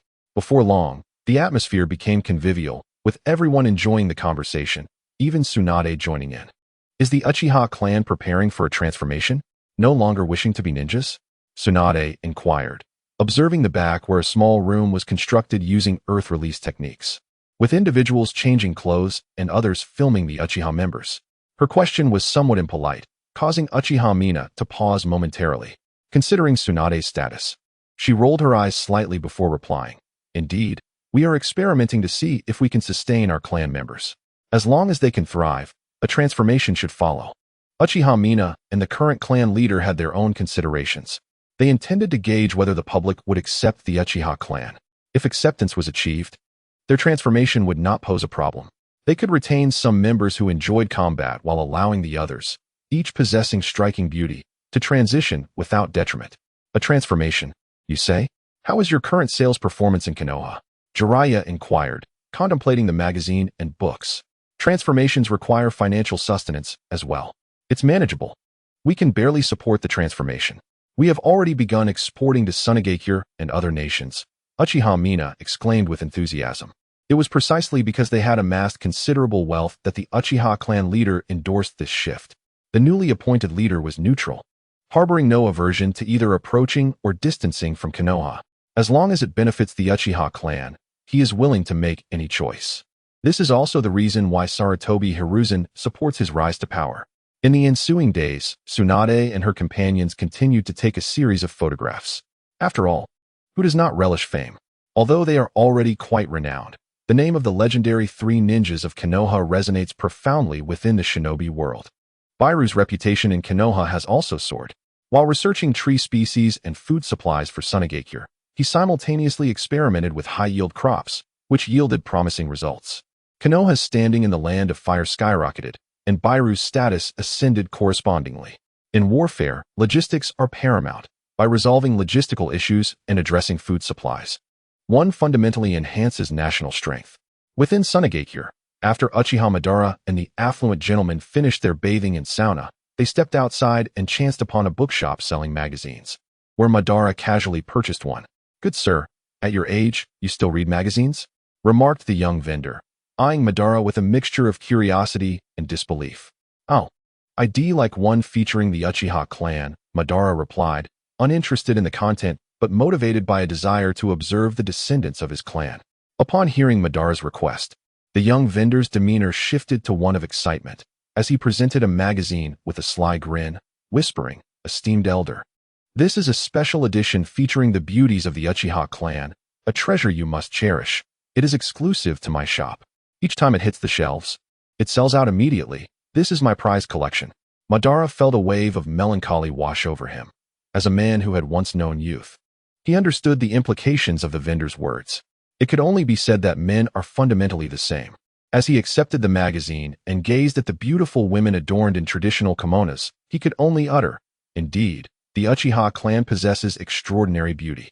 Particularly, the silhouette in the kimono brought a smile to his face. Upon opening it, he discovered even more diverse content: comics, novels, and entertainment news. For instance, the Hokage frequently experiences nosebleeds and the intimate past of the Hokage and his advisors, as well as why does the Raikage always use the same name? Old man, you seem quite interested in the Uchiha clan, the affluent gentleman inquired, gnawing on a large chicken leg. Well, they are quite handsome, Madara replied without hesitation. As one who also bears the Uchiha surname finds pride in their appearance. Indeed, Lord Kazekage has stated that as long as one is handsome, harbors dreams, and strives for them, forgiveness is not out of reach. Moreover, the Uchiha clan has yet to err, he added nonchalantly, discarding a chicken bone. Yes, one must strive. Madara affirmed with unwavering determination. Gazing at the magazine cover, he felt reassured that the Uchiha clan was faring well, especially after he had eliminated that unworthy descendant. It was astonishing that such a fool would become Tobirama's disciple and risk everything for Tobirama's students. Could he not spare himself the trouble? Within the Kazekage's office, Yinqing dismissed everyone and activated the Eye of Insight, conjuring a screen before him to examine the influence of Uchiha Obito. The fusion of magic and technology represented his latest research. A chuckle escaped him. It was indeed a magazine dedicated to the Uchiha clan. Who would have thought that the Uchiha, so formidable, would be the first to instigate such change? He mused that this was likely under the directive of that old monkey from Konoha. Was it not mere decades after Obito's death and subsequent resurrection that the Uchiha clan had faced near annihilation within the ninja world? Yet now, there remained a number of children, nurtured by Obito himself, who belonged to the Uchiha lineage. He felt a deep concern for the Uchiha kin. The older generation, who had once betrayed him, had perished, and he took solace in witnessing those little ones he had watched grow now wielding power. Particularly gratifying was the sight of the Uchiha clan thriving. Such complexity stirred within Obito's heart. Rich man, if you happen to visit Konoha, could you inquire about the Uchiha clan for me? I am quite eager to meet those strikingly handsome men and women, he said, yearning to see the images of Uchiha members that occasionally graced the magazine's pages, their smiles bringing him joy. In the office of the Kazekage, Yinqing too perused a magazine featuring the Uchiha clan. The Uchiha's entry into the Sunagakure market warranted his scrutiny as Kazekage, but he found no issue with it. Calm and composed, that is Yinqing, he mused. Rich man, it is good to see you again, Kakuzu remarked, his green eyes wide as he sat behind a desk, scrutinizing the wealthy visitor. Aware of the rich man's arrival in Sunagakure, Kakuzu had summoned him directly. As for the elder accompanying him, Kakuzu dismissed him as inconsequential, allowing him to rest at the inn. Kakuzu-sama, may I inquire as to the reason for your summons? The rich man stammered, his legs feeling restless as if compelled to kneel. Kakuzu's imposing presence, shaped by years of education, was overwhelming. I recall you mentioning that in the land of Earth, you possess substantial connections with various merchants and nobles. There must always be goods to be had. Kakuzu posed another question instead of answering. Indeed, Kakuzu-sama, as I hail from the land of Earth and was among the first to secure loans for large vehicles, those nobles and merchants are willing to extend a lifeline to me. Considering our shared heritage, the rich man replied cautiously. He omitted a crucial detail. He was distantly related to a certain noble in the land of Earth, having shamelessly ingratiated himself to gain favor. I secured a loan of 500 million, purchasing ample large vehicles, and I have also established a contract with the chakra supply station. You grasp my intent, do you not? The excitement in Kakuzu's eyes was unmistakable. The rich man's heart raced. He too felt exhilarated, fully comprehending Kakuzu's implication, and nodded vigorously. How long will it take? Kakuzu inquired. 3 days. Provided our base is established, I can persuade everyone within that time frame, the rich man declared, clenching his fists and gritting his teeth. This was an opportunity, a splendid opportunity. If he could seize it, a life of luxury awaited him. Very well. Now let me take you to observe our foundation. Kakuzu nodded in satisfaction. He appreciated straightforward individuals, for only those who are direct can accomplish significant tasks. Those who are indecisive will never achieve greatness in their lifetime. The road ahead is undoubtedly perilous, yet if you can traverse it, the rewards will be yours. Kakuzu guided the wealthy individual to the base where he sought Yunqing's approval. Observing the neatly lined up, pristine vehicles, the affluent man's heart raced with excitement. He felt that his pulse was irregular, beating faster than usual, at least twice the normal rate. Lord Kakuzu, are all these ours? He asked, swallowing hard and attempting to maintain his composure. Sort of. In 3 days, you will persuade the people of the land of Earth, while I will handle all the formalities. The Suna Village Logistics Company is officially established today. I am a shareholder and the part-time chairman, and you shall be the district director, Kakuzu proclaimed with enthusiasm. He envisioned a stream of wealth flowing towards him. The mere 500 million loan would be effortlessly repaid. But as a shareholder, aren't you the one with full authority? Isn't this company solely yours? The wealthy man was taken aback. This was indeed a substantial opportunity, and Kakuzu was surprisingly generous, not wishing to monopolize it. Indeed, among the other shareholders are the ninja clans of Suna Village. They have contributed to its victories and deserve a share, Kakuzu replied with a dismissive huff. He was reluctant. But it was unavoidable. How could Yinxing grant him 500 million? He could only assert himself because he had shared the spoils. Could it be that Lord Kazekage also took a portion? The wealthy man felt a jolt, as if he had grasped part of the truth. The Kazekage, upon recognizing the immense benefits, succumbed to his desires. Noticing the wealthy man lost in thought, Kakuzu coldly interrupted, "Do not speculate. The Kazekage is not someone you can merely conjecture about. He is not of low character. The high salaries of Suna village officials are intended to prevent corruption. And he owns several shops in the village. While their profits may not be substantial, they are sufficient." The more Kakuzu interacted with Yinxing, the more he admired him.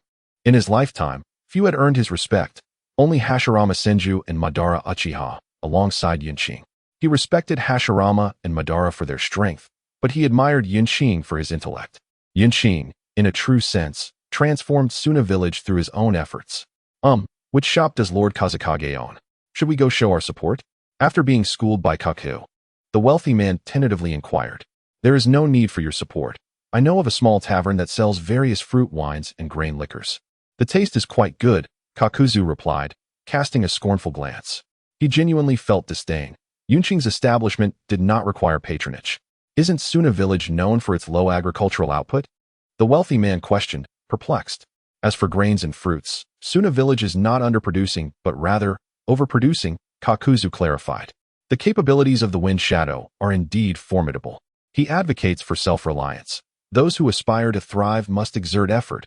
For those who merely await financial aid should prepare for starvation. Kakuzu did not respond directly. Instead, he alluded to the notion that as a wealthy individual, one must shamelessly pursue resources. He is not foolish. He understands Kakuzu's insinuations. Yinxing is not engaged in any acts of corruption. His endeavors are rooted in self-sufficiency. Yunqing's assurances to Sunagakure represent opportunities rather than monetary handouts. His orchards and similar ventures are manifestations of his own capabilities. Yinxing possesses the potential to transform all of Sunagakure, yet he chooses not to do so. Kakuzu once inquired about his reasoning. Yinxing replied, "A favor for a grain of rice breeds enmity for a grain of millet." His intention is to cultivate a process of self-reliance and self-improvement among the people of Sunagakure, rather than nurturing a populace that merely waits idly and lacks ambition. Kakuzu was at a loss for words. He understood that the people of Sunagakure held no animosity towards Yinxing. They sought to change themselves rather than alter their ways. And they embraced a sense of recognition. A minority who chose to wait were scorned by the majority, who failed to comprehend, utterly bewildered. Kakuzu's face was marked by confusion. While he grasped Yinxing's approach, he could not fathom it fully. They, in the land of Earth, possess abundant mineral resources sufficient for self-sufficiency, allowing them to exchange minerals for food. Even in adversity, they would not face hunger. Kakuzu, however, found these maneuvers even more perplexing, for he was a warrior with little political acumen. Otherwise, he would not have been subjected to the village's downfall. Takigakure is not impoverished. It is a village closely aligned with Sunagakure, characterized by a pleasant environment and ample resources. Anyone willing to labor, to till the soil and cultivate crops, can secure sustenance. Many claim to understand Yunqing's strategy, yet they remain mystified as to why it succeeds. Outside Sunagakure, Sarutobi Hiruzen observed the recently departed large carts, his brow furrowing in concern. "We should also develop alternative applications for scientific ninja tools," Orochimaru remarked slyly from the side. Sarutobi did not respond to him. Instead, his frown deepened. As Hokage, his perspective diverged, leading him to contemplate different matters. "What do you believe is the true reason behind Sunagakure's development?" Sarutobi suddenly inquired of Orochimaru. "Is it the formidable strength of the Third Wind Shadow? Is it the collective resolve of Sunagakure? Is it the wise policies of the Third Wind Shadow? Is it the scientific ninja tools? Is it the decision to unveil the mysterious veil of the ninja?" A series of questions left Orochimaru bewildered. He considered attributing the success to scientific ninja tools, as they are his research focus. However, he realized Sarutobi's intent in nurturing him, and, after some contemplation, refrained from providing that answer. All these factors contribute, yet none serve as the primary reason. The main cause, I am uncertain of as well. Orochimaru conceded after a moment of silence, acknowledging his own ignorance. Sunagakure lacks mineral resources, sufficient food, and an adequate environment. It can be said that the absence of any substantial foundation has been the reason for their persistent position at the bottom of the 5 great hidden villages. However, today, they have managed to develop, which warrants careful contemplation. Shaking his head, Sarutobi Hiruzen continued to summarize. Orochimaru sensed that he had vaguely grasped something significant, yet he felt a sense of uncertainty. For a moment, Orochimaru stood there, lost in thought. It is a common trait among scientists that when faced with a problem, they will ponder incessantly until clarity is achieved. The initial concept of technological and scientific ninja tools originated from the Sand Village, where they mastered the fundamental techniques. From chakra weapons to chakra batteries, and now to chakra vehicles, the technology has always remained in the hands of the Sand Village. By leveraging this technology alongside their preceding conditions, they have constructed their current situation. Just as Sarutobi Hiruzen was about to turn away, Orochimaru suddenly spoke up, his voice brimming with excitement. Technology, you say? Integrate scientific advancements into those initial conditions, and at last, Sarutobi Hiruzen has assembled the towering tree that is the Sand Village. Indeed, while they lack resources, other nations and hidden villages possess them. By utilizing technology to attract others, they produce finished goods to sell to foreign nations, thus earning profits. These profits are then reinvested in raw materials, furthering their technological advancements and enabling them to sell more products. This cyclical process sustains the development of the Sand Village. The success of the Sand Village is attributed to the merchants and nobles who have supported them, Orochimaru asserted with unwavering confidence. He firmly believed in his reasoning, and, as one of the legendary Sannin of Konoha, he guaranteed its accuracy. With Orochimaru's insightful remarks, Sarutobi Hiruzen quickly grasped the situation. Indeed, the Sand Village may lack resources, but they possess unique technology. Despite their poverty, they are capable of producing an initial batch of finished goods, and as long as they can sell them, they gain the capital to move forward. As their wealth accumulates, the strength of the Sand Village continues to grow, all while maintaining a low profile until now. Among the 5 great hidden villages, they have emerged as a behemoth. Indeed, Orochimaru, you possess the potential to become Hokage. Alas, your exceptional research talents are irreplaceable. Sarutobi Hiruzen lamented. Master, whether or not I become Hokage can be discussed later. What should we do now? Orochimaru asked excitedly, gazing at Sarutobi Hiruzen. Come on, sensei. Grant me another research fund. Let me, Orochimaru, delve into the core technology of Konoha's scientific ninja tools. Only in this manner can we maintain our position as the strongest. Sarutobi Hiruzen did not disappoint Orochimaru. I will allocate you another sum, 10 billion. Moving forward, focus on researching civilian scientific ninja tools. The simplest task at hand is addressing the increased food production. Harvesting presents a challenge. Develop a harvester to liberate labor. Additionally, find a solution to the chakra battery issue. Sarutobi Hiruzen not only provided funding but also assigned tasks, demonstrating his trust in Orochimaru. A glimmer of brilliance shone in Orochimaru's eyes. Overwhelmed with exhilaration, one finds their teacher far more agreeable than Shimura Danzo. Indeed, associating with a mentor guarantees sustenance. Reflecting on Danzo's stinginess, one recalls that their teacher readily offers a staggering 10 billion. Moreover, considering that their teacher holds the esteemed title of Hokage, why would one forsake such a position to align with a mere advisor? The research conducted has been duly reported to the teacher, who is well aware of the progress, alleviating concerns about bearing the blame. Contemplating human experimentation, Tsunade's contributions far exceed one's own, yielding remarkable results. The medical ninjutsu of Konoha is witnessing an unprecedented ascent. Leaving all in all, in gratitude for their teacher's trust, Orochimaru has unleashed a plethora of scientific ninja tools upon Konoha, predominantly for civilian use, with a minor allocation for military purposes. These innovations include agricultural machinery such as harvesters and seeders, alongside Konoha's unique chakra vehicles and chakra batteries based on sealing techniques. However, constrained by material limitations, Konoha, despite Orochimaru's presence, remains unable to rival Sunagakure in the short term, as the latter can produce high-strength materials of superior quality. In the ensuing year, a peculiar phenomenon unfolded across the ninja world.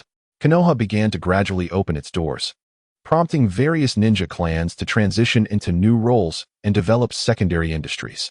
The other major hidden villages also embarked on reform. Ninjas evolved beyond mere assassins and warriors. entering a phase of professionalization that soon gave rise to specialization. Observing the transformations within the ninja world, Qing felt a profound sense of realization. He increasingly perceived that no one in the ninja realm is foolish, particularly those who ascend to the rank of Kage. Those who appear simple-minded are often astute and ruthless. Reflecting on the disparaging remarks about the third Hokage in the original narrative, Qing glanced at his current adversaries and could only smirk. Anyone who dares label the third Hokage as incompetent would swiftly face severe consequences. Each third Hokage from the various villages is astute, and upon recognizing the potential for profit, they have surged forward with fervor. Under the impetus of vigorous development, they stand on equal footing with any adversary. While obstacles undoubtedly exist, they are addressed with remarkable efficiency. Particularly when verbal persuasion fails, decisive action is taken to resolve matters physically. The ever-genteel Sarutobi Hiruzen, after annihilating the village of Koan, left Konoha astounded, including those within the Umbu. They fell silent. Wow, sister, teacher, is this really Sunagakure? How prosperous. A seemingly naive child, adorned with the emblem of Konoha, leaned against the glass of a chakra vehicle, gazing with innocent wonder at the storage base outside Sunagakure. Witnessing the unremarkable demeanor of Senju Rope Tree, Tsunade delivered a firm punch to his head. Fool, sit properly. We are here to conduct business, and you must not embarrass me. If you do, I will ensure you regret it. Tsunade raised her fist, as large as a sandbag, in threat. Instantly, Senju Rope Tree sat upright, firmly establishing himself in his seat. Hee. Princess Tsunade, young Master Rope Tree is quite endearing. There's no need for such sternness. Trust in young Master Rope Tree. Seated on the opposite side, Uchiha Mina beamed as she alleviated the tension for Senju Rope. Senju Rope looked at Uchiha Mina with heartfelt gratitude, his expression seemingly conveying, "This is my sister, gentle, considerate, and amiable, rather than violent." Humph, Mina, you needn't go to such lengths. Rope simply needs a good scolding. Tsunade, observing Rope's demeanor, felt a surge of frustration. Meanwhile, Orochimaru and Jiraiya, seated ahead, chuckled quietly, fully aware that they could not involve themselves in such matters. Rope, how is your wood release coming along? Orochimaru suddenly inquired, directing his question at Rope. Sensei, I've been managing quite well. I am destined to be the future god of the ninja world. Rope laughed heartily, scratching his head, oblivious to how he might appear to others. Very well, Rope, remember this. When you meet the third Kazekage, be sure to ask many questions and try to exhibit your foolish demeanor. Upon witnessing Rope's expression, Orochimaru understood his situation. This fool must not have practiced diligently. In all of Konoha, the only person capable of teaching him was Uzumaki Mido. Yet how could she possibly be harsh with her own child? As for wood release, even Orochimaru was unable to instruct him. Thus, Hiruzen Sarutobi pondered that perhaps sending Rope to Sunagakure to face some hardship might prove beneficial. Who knows? Maybe his naive disposition would diminish significantly. Sarutobi himself began to feel uncertain. The foolish demeanor of Senju Rope bore a striking resemblance to the playful nature of Senju Hashirama. However, one possessed strength while the other did not. In the hands of the powerful, foolishness manifests as kindness. In the hands of the weak, it reveals a lack of awareness. Why does he covet my wood release? Shouldn't I remain hidden? Rope pondered, unaware of the implications of his thoughts. Upon Rope's utterance, a hush fell over the gathering, as countless ideas flashed through their minds, the most immediate being the concern that someone might seek to harm Senju Rope, jeopardizing the relationship between Sunagakure and Sunagakure. The glances exchanged among Orochimaru, Tsunade, and Jiraiya conveyed their mutual understanding. Senju Rope must not be allowed to stray from their sight.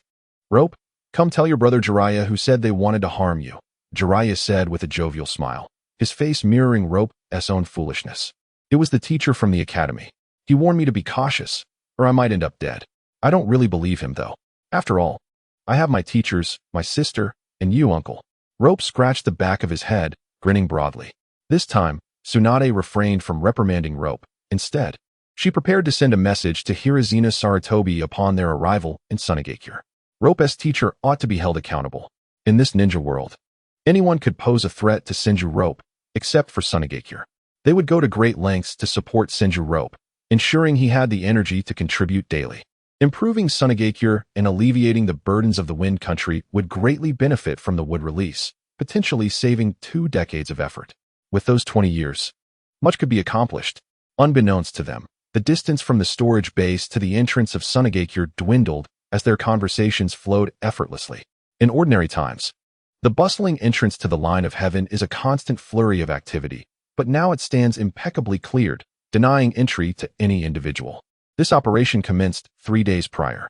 The savior of the sand-hidden village and the wind country, the sole user of wood release in this era, the grandson of the legendary Hashirama Senju, Senju Shoju, is on his way. How could one not extend a warm welcome? Yunking, accompanied by high-ranking officials such as Yakura and Halazang, stood vigil at the entrance of the line of heaven. As the chakra vehicle drew closer, even the typically composed Yunking felt a surge of excitement. The chakra vehicle came to a steady halt approximately 5 meters before Yunking and the others. Tsunade and Uchiha Mina led Shoju down from the back, while Jiraiya and Orochimaru descended from the front, subtly encircling Senju Shoju in protection. Welcome, the legendary 3 ninjas of Konoha and Miss Mina, the proprietor of Uchiha Entertainment Magazine, and most importantly, the heir of wood release, Senju Shoju, Yunking greeted with a smile. Hey, you are the 3rd Kazekage, the strongest person of this age. I challenge you. Senju Shoju shouted with a foolish grin directed at Yunking. Ever since Yunking acknowledged his own prowess and had a record of battling Uchiha Madara, the title of the strongest in this world had been rightfully his. Upon hearing Shoju's challenge, even the usually gentle Uchiha Mina refrained from interjecting. What a fool, Tsunade, Orochimaru, and Jiraiya thought among themselves. Even if the 3 of them combined their strength, they would not stand a chance. Yet, here he was, foolishly challenging the final boss. Very well, you may strike first. Yunking replied, remarkably calm, contrary to the anticipated fury. Senju Shoju immediately began forming hand seals. Observing his actions, Yunking felt a moment of surprise. Who said he was foolish? This was merely providing an opportunity to descend swiftly. With a flick of his fingers, a wind rope ensnared Senju Shoju. Wah! You're cheating. You rogue, you ambushed me. Senju Shoju exclaimed, bound to the ground. Ambush. Little one, it seems you have yet to step onto the battlefield and experience true ninja combat. In this world, few are foolish enough to wait until they are enraged to unleash their ultimate techniques. Such behavior is even rarer on the battlefield. Yunking articulated slowly, crouching down. Finally, Yunking exerted a slight aura of intimidation. Tsunade intended to move forward, but was restrained by Jiraiya and Orochimaru. Do not intervene. This is a fortuitous event. Perhaps the old man has something planned, Jiraiya whispered to Tsunade. This whisper was fortuitously overheard by Yunking. Tsunade pondered, realizing that Sarutobi Hiruzen had not disclosed the cost of Shoju's training. It was highly likely that it involved some form of education. Yunking's lips twitched, but he remained silent. Sarutobi Hiruzen had indeed sent him a letter, indicating that to acquire a good labor force, one must educate them beforehand. The sand-hidden village had a notable benefactor. All expenses would be covered by the Kazekage building, providing for every need, from dining to sleeping. They were to enjoy the finest cuisine, with fruits sourced from the 5 great nations, available for their choosing. Simply eat as they pleased. In the serene village of Suna, one finds the most exquisite villa, nestled conveniently beside the residence of Fuin. The libations available are equally splendid, offering an abundance of choices to quench one's thirst. Outside, a formidable entourage of 10 robust Umbu guards, whose prowess rivals that of Fuin, stands vigil. Such a lifestyle indeed evokes envy. Yet, for the individual experiencing this existence, Senju Rope, a certain exclamation of frustration lingers unspoken in his mind. The diverse culinary delights from across the land serve as sustenance to replenish his chakra, which has been ruthlessly depleted from his sage body of the Senju clan, a feat not easily accomplished. The array of beverages, rich in nutrients, surely must be delightful. The villa, adjacent to Fuin's abode, offers a sense of security, but it is primarily designed to facilitate his training. As for the 10 burly Umbu guards, one wonders who possesses the capability to swiftly eliminate a team led by a Jonin, comprising 3 elite Jonin and 6 regular Jonin. Even the leaders of various villages would find such swift annihilation impossible, let alone Senju Rope, who is under such overt surveillance, a precaution to prevent any attempts at escape. Ultimately, what is deemed a desirable life appears to Senju Rope as nothing more than a veiled threat. Amidst the desolate expanse of a barren desert, Senju Rope stands solitary like a lone wolf, his gaze fixed intently upon a mound of sand, as if it were a sworn enemy. With a resounding roar, he swiftly forms hand seals, invoking the technique of wood release, advent of the trees. After a brief moment, a dense underbrush materializes in place of the anticipated forest. Observing this unexpected outcome, Rope feels a twinge of embarrassment, scratching his head and sharing an awkward laugh with Yunqing and Tsunade, who sit atop a nearby dune. Yunqing, with a hand pressed to his forehead, displays a visage of exasperation, lamenting his unfortunate circumstances. He gestures for the umbu behind him, who promptly presents Rope with a nutritious beverage. Continue with this technique. Do not practice anything else, he insists, contemplating the value of wood release. Tsunade bursts into laughter at Yunqing's determined expression.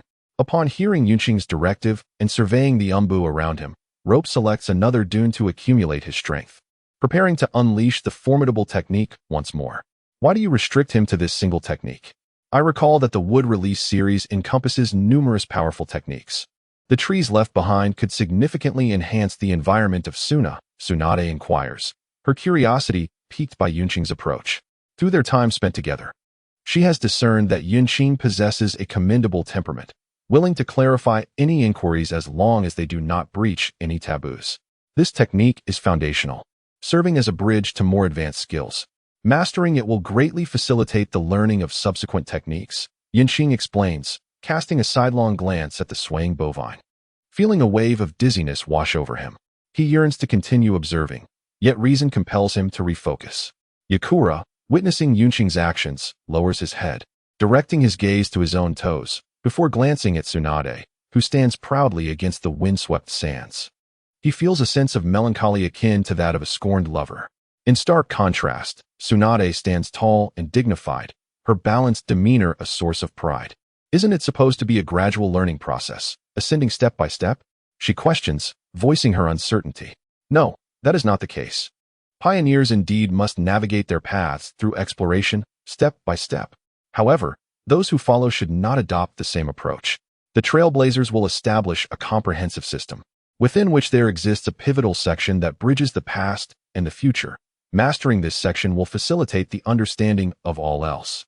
Yunqing cast a disdainful glance at Tsunade. She is truly captivating, yet her intellect appears to be lacking. Is there a problem? Ah ha ha ha. Tsunade laughed awkwardly. As the architect of Konoha's medical ninjutsu system, she had never considered that the learning of medical ninjutsu could possess a connecting point that links previous knowledge to new insights. From the sound of her laughter, Yunqing discerned that this foolish dog had never contemplated such matters. Why do you insist on exhausting his chakra each time only to have him recover? This is detrimental to his health. After the awkwardness subsided, Tsunade posed another question, this time with sharper acuity. Chakra is refined from the human body's cells. Excessive suppression can indeed harm the body. Given that he is a sage body, his system has not been fully developed to its limits. Once it reaches its peak, then we may discuss the potential for harm. For now, it will only serve to enhance his strength, Yunqing replied calmly. This method of body suppression and training is, in fact, a legacy passed down through myriad realms, crafted by the great traversers. Moreover, it is crucial to note that Yunqing draws from the memories of Eileen, the Dragon Slayer mage, who employed such techniques. Yunqing observed more deeply, as he could distinctly perceive the changes in the body of Senju Hashirama.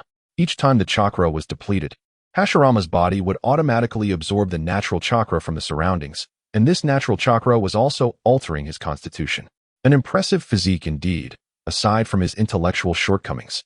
This young man exhibits no flaws. If he continues to grow, surpassing Sarutobi Hiruzen and Senju Tobarama is merely a matter of time. Gazing at the increasingly formidable Senju Hashirama, Yunqing mused. Of course, this wood release is inherited from my grandfather, thus it can conquer the world. Just wait. One day he will surpass you and settle the score for all the times you've beaten me, Tsunade declared proudly. Although her brother may be simple-minded, he is still her brother, and as such, he deserves her unwavering support. It is often said that everything belongs to others, but one's own child is always the best. Observing Tsunade's face radiating pride, Yunqing could only sigh in silence. In Yunqing's eyes, Senju Hashirama is merely a diluted version of Senju Tobarama, lacking only the reincarnated chakra. Everything else is remarkably similar. If he can endure, he will surpass Senju Tobarama. If he cannot, he may still achieve his level, albeit with a shorter lifespan. Qing thought to himself, concealing his intentions from Tsunade and Hashirama. To Qing, Senju Tobarama did not die a natural death. Rather, he ascended to a higher plane of existence. He truly achieved the essence of becoming a sage, fully immersed in natural chakra. Ultimately, at the critical moment, he shut down the sage mode, rendering his body incapable of sustaining itself, and thus, he met his demise. In the realm of fairy tale, it mirrors the choice of Natsu, who ultimately decides between becoming an adult dragon or succumbing to darkness. It is merely a matter of making a calm choice, devoid of the myriad complications one might imagine. However, the more one ruminates, the more frustration ensues, leading one to a terminal conclusion or a descent into despair. The very fears one harbors only serve to dictate one's choices, and upon making those choices, one finds themselves ensnared by those very fears, a paradoxical dilemma. It is akin to depression. Those who suffer from it share a common trait, a remarkable intelligence. As night fell and the lanterns illuminated the streets, a peculiar scene unfolded in Sunagakure. Instead of wandering the night market, the villagers gathered at the public training grounds. In the center stood Qing and Senju Rope, facing each other, each wielding a real sword, not mere wooden practice blades. Observers gathered nearby, members of Sunagakure's elite, the legendary Sannin, and ordinary citizens alike. It was well known that the third Kazekage, Qing, was instructing Senju Rope, a treasure of the Land of Wind. Upon discovering that Rope possessed the ability to use wood release and was willing to improve both Sunagakure and the Land of Wind's environment, his standing in the village soared. As he began to transform portions of the desert, his status elevated even further. One could argue that had Senju Rope been born in Sunagakure, he would have been a local hero, possibly even a candidate for Kazekage. For several months, Rope had been brought to this training ground daily to hone his swordsmanship. Over time, a number of bored onlookers chose to witness these training sessions, particularly drawn to Qing's unique approach to instruction. The entire village recognized that Qing had only formally trained a few individuals, namely Suna, Fuku, and Yakura, while others, like Rosa, received guidance only sporadically. No one had the continuous opportunity to learn from him, as Senju Rope had. Lord Rope, persevere. Do not be defeated, give it your all. A nameless girl cried from the sidelines, her voice filled with encouragement. Lord Kazekage, go easy on him. Allow Lord Rope to endure a bit longer, echoed another voice. Adding to the atmosphere, the air outside was charged with excitement, while within the arena, the tension was palpable. Qing casually twirled his sword, observing Senju Rope with a sense of ennui, for his skill level was far beyond that of a novice who had only trained for a few months. In stark contrast to Qing's detachment, Senju Rope was taut with anxiety, gripping his sword tightly. Notably, both combatants utilized double-edged swords. As the oppressive atmosphere reached its zenith, Rope charged forward. Their duel showcased no flamboyant techniques, merely the simplest of thrusts, slashes, and parries. With each exchange, Qing grew increasingly impressed with Senju Rope's progress. Over the months, Rope's movements had sharpened, transforming him into a more proactive fighter. Meanwhile, the Sannin observed with keen interest. Remarkable, one remarked. The third Kazekage's teaching method is truly unique. Rope's current prowess rivals that of a typical jonin, said Orochimaru, his gaze fixed on the two combatants in the arena. Humph, Shimoku possesses remarkable talent, reminiscent of my former self. Jiraiya shamelessly responded. No sooner had he spoken than a fist struck him, as Tsunade irritably retorted, "Be quiet, fool." Tsunade's expression grew serious as she observed the battlefield. Shimoku's offensive was fierce, while Qing remained on the defensive, occasionally launching a counterattack. In a corner of the audience, Uchiha Madara was also watching intently. The grandson of Hashirama has awakened wood release, a commendable talent, yet sadly lacking in vitality. Taking a bite of a hamburger and sipping cola, Madara remarked impassively. Beside him, a raven-haired youth was indulging in a feast. Afei, sense the chakra of that kid. Madara commanded the young man. Oh, Afei replied, momentarily taken aback, then began to sense Shimoku's chakra. Very vibrant, stronger than myself, reminiscent of Senju Hashirama's cells, Afei exclaimed, his expression one of disbelief. Afei himself possessed wood release, and his proficiency was commendable, having been derived from Hashirama's cells. However, Afei's wood release lacked the vitality and vigor necessary to reach Hashirama's level. For instance, if Afei grew a tree, he would need to maintain it immediately, lest it perish. Whereas Hashirama could plant a tree and let it grow freely. This exemplifies the disparity. Indeed, Uchiha Madara wore an expression of having seen through it all. Long before, he had suspected that Shimoku's vitality was decidedly abnormal. Over the past few months, the rate of chakra growth had also been extraordinary. In Madara's eyes, if Shimoku's chakra were entrusted to any seasoned chunin, they could immediately be promoted to jonin. Lord Madara, what manner of child is this? What has he consumed to resemble Hashirama? Afei was astonished, having arrived today with Madara, unaware of Shimoku's background, as he had been occupied with recovering his arm. That child belongs to the Senju clan. He is Hashirama's grandson, Madara coldly replied. Witnessing the excellence of Hashirama's grandson stirred a tinge of anger within him. He had no descendants, and the Uchiha clan members could not be considered his direct heirs, given his lack of marriage. In contrast, Hashirama had wed the beautiful and affluent Uzumaki Mido during their conflicts. After a series of exchanges, Qing seized an opening and deftly knocked Shimoku's sword away. Kid, you're quite impressive, but you're too hasty. Tomorrow, I shall teach you the essence of swordsmanship, Qing said, looking at the exhausted Shimoku, who was seated and gasping for breath. Essence of swordsmanship? What do you mean? You might as well teach me more techniques, Shimoku retorted, displeased. You no longer require instruction in technique. Your swordsmanship has reached a commendable level. What you need is to comprehend the philosophy of the sword and forge your own path. Qing reflected, astounded by Shimoku's talent. In merely a few months, he had advanced his swordsmanship to a degree that would take others a lifetime to achieve. Fine, I shall defer to your wisdom, Shimoku conceded. The rope tree said nonchalantly, children with a large heart contribute to longevity. In the following moments, Qing took the opportunity to elucidate to Shengshu, or rather to the others present, the errors in Shengshu's swordsmanship technique. As a master of swordsmanship and magic, Qing naturally relished the role of a teacher. However, he was acutely aware that should he commence a public lecture, the atmosphere would inevitably transform into a chaotic question-and-answer session, a scenario he found most displeasing. He preferred to speak for the sheer enjoyment of it, indifferent to whether his audience grasped the concepts he presented. What mattered to him was his own satisfaction in the discourse, a pursuit of novelty and personal gratification. By using the explanation of swordsmanship as a guise, Qing derived pleasure from imparting knowledge to those gathered, a scenario in which no one would interrupt him with questions.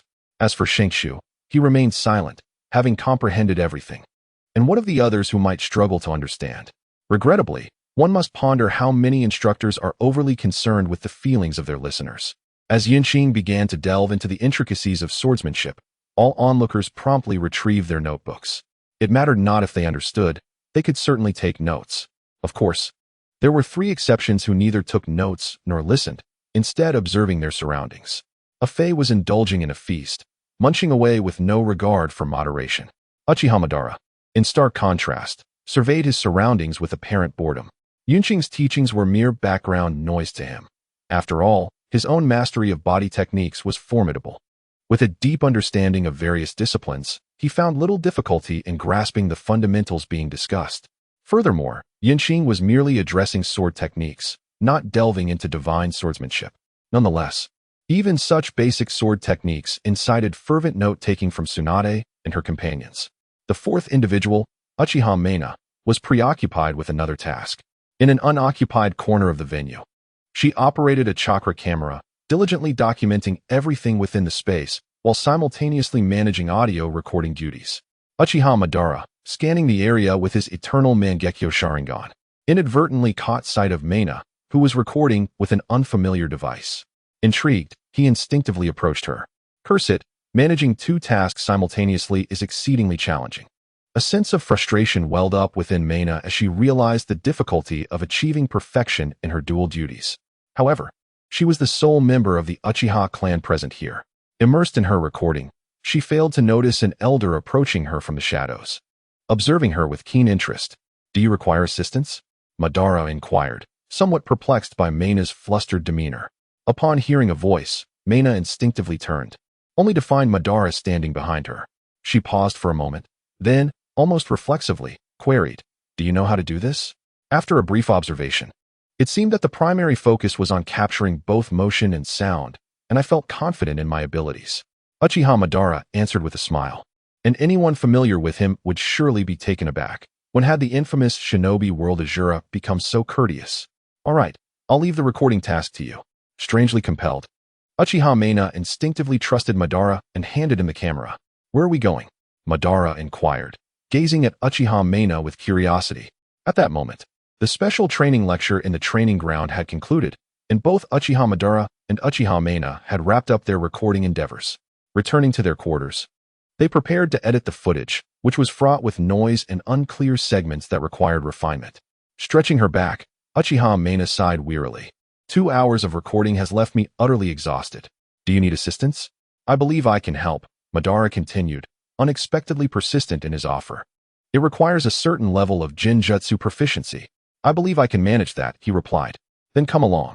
In a surprising exchange, these two individuals, who had never known each other before, found themselves engaging in conversation with remarkable ease, both willing to place their trust in one another. Perhaps this was the connection born of their bloodline. In the villa of Sunagakure, Uchiha Mina, Uchiha Madara, and Akatsuki were all wearing headphones, engrossed in studying a screen. It's still not perfect. If the audio quality isn't flawless, the video will appear flawed, Uchiha Mina lamented as she removed her headphones and reached for some snacks. Is it possible to remedy this in post-production, such as with separate audio recordings? Madara inquired, also taking off his headphones. That is indeed possible. In previous recordings, we have always supplemented the audio. However, this is different. It's an educational type, and it must be profound, otherwise, we won't pass the review at the Kazekage's office. We need a master of taijutsu, Uchiha Mina stated, tapping the table in frustration. Such swordsmanship that can enlighten a Kage must at least be taught by the Kage of each village. Unfortunately, I cannot afford that. I can do it. Perhaps my age has granted me wisdom. I have valuable insights regarding Lord Kazekage's speeches, Madara said indifferently. He was not merely boasting. He truly understood. And although his swordsmanship was lacking, he was proficient in dance techniques. He believed that with a little improvisation, he could manage. All right, let's see how you perform. Just give it a try. I only ask that I can comprehend what you're saying, Uchiha Mina said, observing the proud and self-assured expression on Uchiha Madara's face, feeling an uncanny familiarity with it, as if she had seen it before. She chose to place her trust in him. Uchiha Madara's dancing skills were commendable, and as he incorporated some personal flair into the performance, Uchiha Mina almost mistook him for Yunking, the esteemed third Kazekage. All right, you're the one. I'll handle the audio for you. Tonight, let us work overtime to produce some finished products, and then we'll head to the Kazekage's office for review. Once we pass, we can delve into the realm of education. The entertainment education sector holds the promise of substantial profits for us. Uchiha Mina exclaimed with excitement. The more she gazed at Uchiha Madara, the more elated she became. Her fortune was indeed remarkable, having captured such a significant figure. The caliber of his explanations indicated he must be an extraordinary individual. At the very least, encountering someone of such deceptive prowess is a rare occurrence. As for Uchiha Mina, realizing that before her stood a being of nearly sage-level prowess, she regrettably felt that her luck was not quite so favorable. Simply encountering a seasoned old ninja was already a stroke of luck. Indeed, one could say her fortune was extraordinary. Observing the thrilled Uchiha Mina, a faint smile graced the corners of Madara's mouth. He truly adored children, yet they seemed to favor Senju Hashirama instead. Akatsuki, perplexed, watched the two, uncertain of the source of their excitement.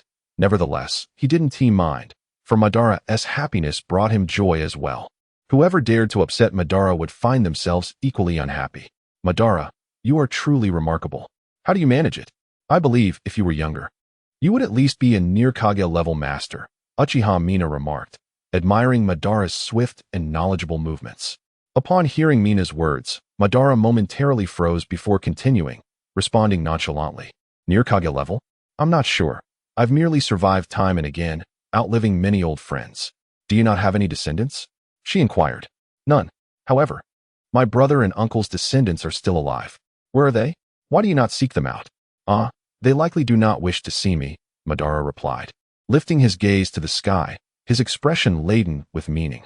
Witnessing his contemplative demeanor, Uchiha Mina, with snacks suspended in midair and her lips slightly parted, was overwhelmed with astonishment. What kind of esteemed family could forsake a near Kage? What does it mean to be near Kage? It signifies a figure of great authority, a true powerhouse. Among the 5 great hidden villages, such individuals rank among the top 10. Though Konoha boasts the most Kage, who would dare underestimate a near Kage? Certainly not. Typically, the leaders of large ninja clans are merely near Kage, while many others are merely elite jonin. As far as Uchiha Mina understood, within the Uchiha clan, there were only 2 or 3 near Kage level individuals. It is essential to remember that this is the Uchiha clan, endowed with Sharingan and the legacy of ancestral wisdom. Yet, even in such circumstances, she pondered, Madara, why not join me? I'll provide food and shelter, a base salary of 10,000, with commissions. And in a couple of years, I could offer shares, all without the need to step onto the battlefield. What do you think? Considering Madara's strength, his experience, and above all, his capabilities, she found herself quite taken with him. He was indeed a remarkable talent. Moreover, given Madara's neutral position, Uchiha Mina boldly stated her proposal. Madara cast a wary glance at Uchiha Mina, uncertain of how to respond, as this junior seemed somewhat naive, misinterpreting his intentions. However, this situation seems rather amusing. Perhaps he could start by working for his juniors. Inside the Wind Shadow Tower, Yinqing watched the television, observing himself instructing Shingshu in the training grounds, nodding in satisfaction. Quite commendable, although it may not be the original version. Considering you found a proficient martial artist as a supplement, it is evident that you have not misguided your students. Turning his chair, Yinqing smiled and addressed Uchiha Mina. Yes, she thought to herself, encouraging her spirit, an excitement she could hardly conceal. Thank you, Lord Windshadow. Please feel free to share any suggestions. Despite her enthusiasm, Uchiha Mina made an effort to maintain a low profile in her inquiry. No objections. You have performed admirably. Congratulations on paving the way for the Sand Hidden Villages market. Yinqing replied with a serene demeanor. Are you not concerned that I might undermine the local forces of the Sand Hidden Village? After all, I am an outsider. Uchiha Mina was taken aback. Yinqing's magnanimity caused her to feel a sense of panic. What defines local versus outsider? For the Sand Hidden Village to truly exist as a free city, it must not indiscriminately suppress others. As long as one does not violate the constitution of the Sand Hidden Village, everything can be negotiated. As for those who intentionally cause disturbances, there will be others to attend to their needs without my intervention. Shaking his head, Yinqing remarked nonchalantly. He was aware of the local forces uniting. If he were to be biased and still be defeated, he would consider it better to perish. Watching Uchiha Mina depart, Yinqing turned on the television once more, gazing at his dashing self and the resonant voice of instruction. He mused that if he had not misheard, it should be the voice of Uchiha Madara. The thought of Uchiha Madara mingling with the Uchiha clan that had once betrayed him elicited a smile from Yinqing. Had he known that Uchiha Mina regarded Uchiha Madara as an elderly potential shadow, he would have laughed even more heartily. After all, such amusement is a rarity. Lord Madara, the food here is simply exquisite. At the commercial street, Afei held a skewer in each hand, his face glowing with happiness. I never knew such delectable food existed in this world. It's far more blissful than mere illustrations. Observing Afei's expression, reminiscent of a foolish son from a wealthy household, Uchiha Madara shook his head, a look of exasperation upon his face. Afei had been by his side since birth, and his ability to endure thus far was commendable, especially after shielding him from a fatal blow last time. Noticing Afei's foolish demeanor, Uchiha decided to overlook his expression, which would indicate that they had not arrived together. Be frugal. This is your allowance for the month, he said while watching Afei darting about. Just moments ago, he had received a considerable sum of money. I know, rest assured, Lord Madara. You are so verbose. It's evident you're getting old, Afei muttered. Upon hearing this, Uchiha Madara nearly fainted. In the 3rd year of the Ninja World era, the Sand Hidden Village underwent even greater transformations. Due to the benevolence of the wood-release ninja, Senju Shoju, half of the desert in the Land of Wind has been transformed into a verdant landscape. Originally, Shoju intended to complete the greening project for the entire Land of Wind. However, for reasons unknown, the 3rd Kazekage, Yunqing, halted his efforts when only half of the task was accomplished, compelling Shoju to depart from Sunagakure in the Land of Wind. Consequently, rumors of jealousy surrounding the 3rd Kazekage's actions spread throughout Sunagakure and the entire nation, with some even suggesting the removal of Yunqing from his position. Outside the village, Tsunade stood with Senju Shoju, her expression a complex tapestry of emotions as she gazed towards Sunagakure. her eyes seemingly trying to pierce through the sky to glimpse the man within the Kazakage Tower. Months prior, Jiraiya, Orochimaru, and the mission-completing Uchiha Mina had already taken their leave from the village. Lord Shoju, please remain here. We will return to persuade the Kazakage, pleaded an elder with desperation. No, my dear sir, my teacher has instructed me to leave, and I shall comply. I have faith that he possesses his own intentions. Shoju replied with an effort to sound cheerful. Humph, what intentions could he possibly have? He is simply envious of your talents. Lord Shoju, stay. I dare him to lay a hand on you, a burly man exclaimed, his rage palpable, with his fervor igniting the crowd. Those who had come to bid farewell began to voice their discontent. Everyone, please cease your commotion. I trust my teacher. He surely acts for the greater good and for all of you, Shoju attempted to soothe, though he could not fathom why Yunking insisted on his departure at this moment. Lord Shoju, please stay. We need you, the crowd implored, their expressions and gestures reminiscent of profound despair. Cough, cough, Lord Shoju. It is time for you to embark on your journey. A sudden gust of sand accompanied the appearance of Bunfuku, who, with hands clasped and a serene countenance, offered his reminder. Upon witnessing Bunfuku's sudden emergence, the previously vocal critics of Yunking fell silent. Bunfuku, can you enlighten us on why the Kazakage insists that Lord Shoju must leave? Inquired the elder, his expression a mixture of hope and concern. My dear elder, and to all present, I too am in the dark regarding this matter, Bunfuku replied, maintaining his calm demeanor. He felt the weight of the hopeful gazes directed at him, but had no answers to provide. Merely a monk, he possessed little knowledge beyond his martial abilities. He too was curious as to why Yunking demanded Shoju's departure without any explanation. Let us go, Shoju. If that man chooses not to speak, then none can pry answers from him. After all, he is the master of this hidden village, Tsunade remarked. Her expression mixed as she took Shoju by the hand and began to walk towards the land of fire. Bunfuku followed quietly, his duty being to ensure Shoju's safe passage away. Above the sky, Yinshin gazed serenely at the departing figures of Rope Tree and Tsunade. The departure of Senju Rope Tree had exacerbated the already precarious situation in the land of Wind and Sunagakure.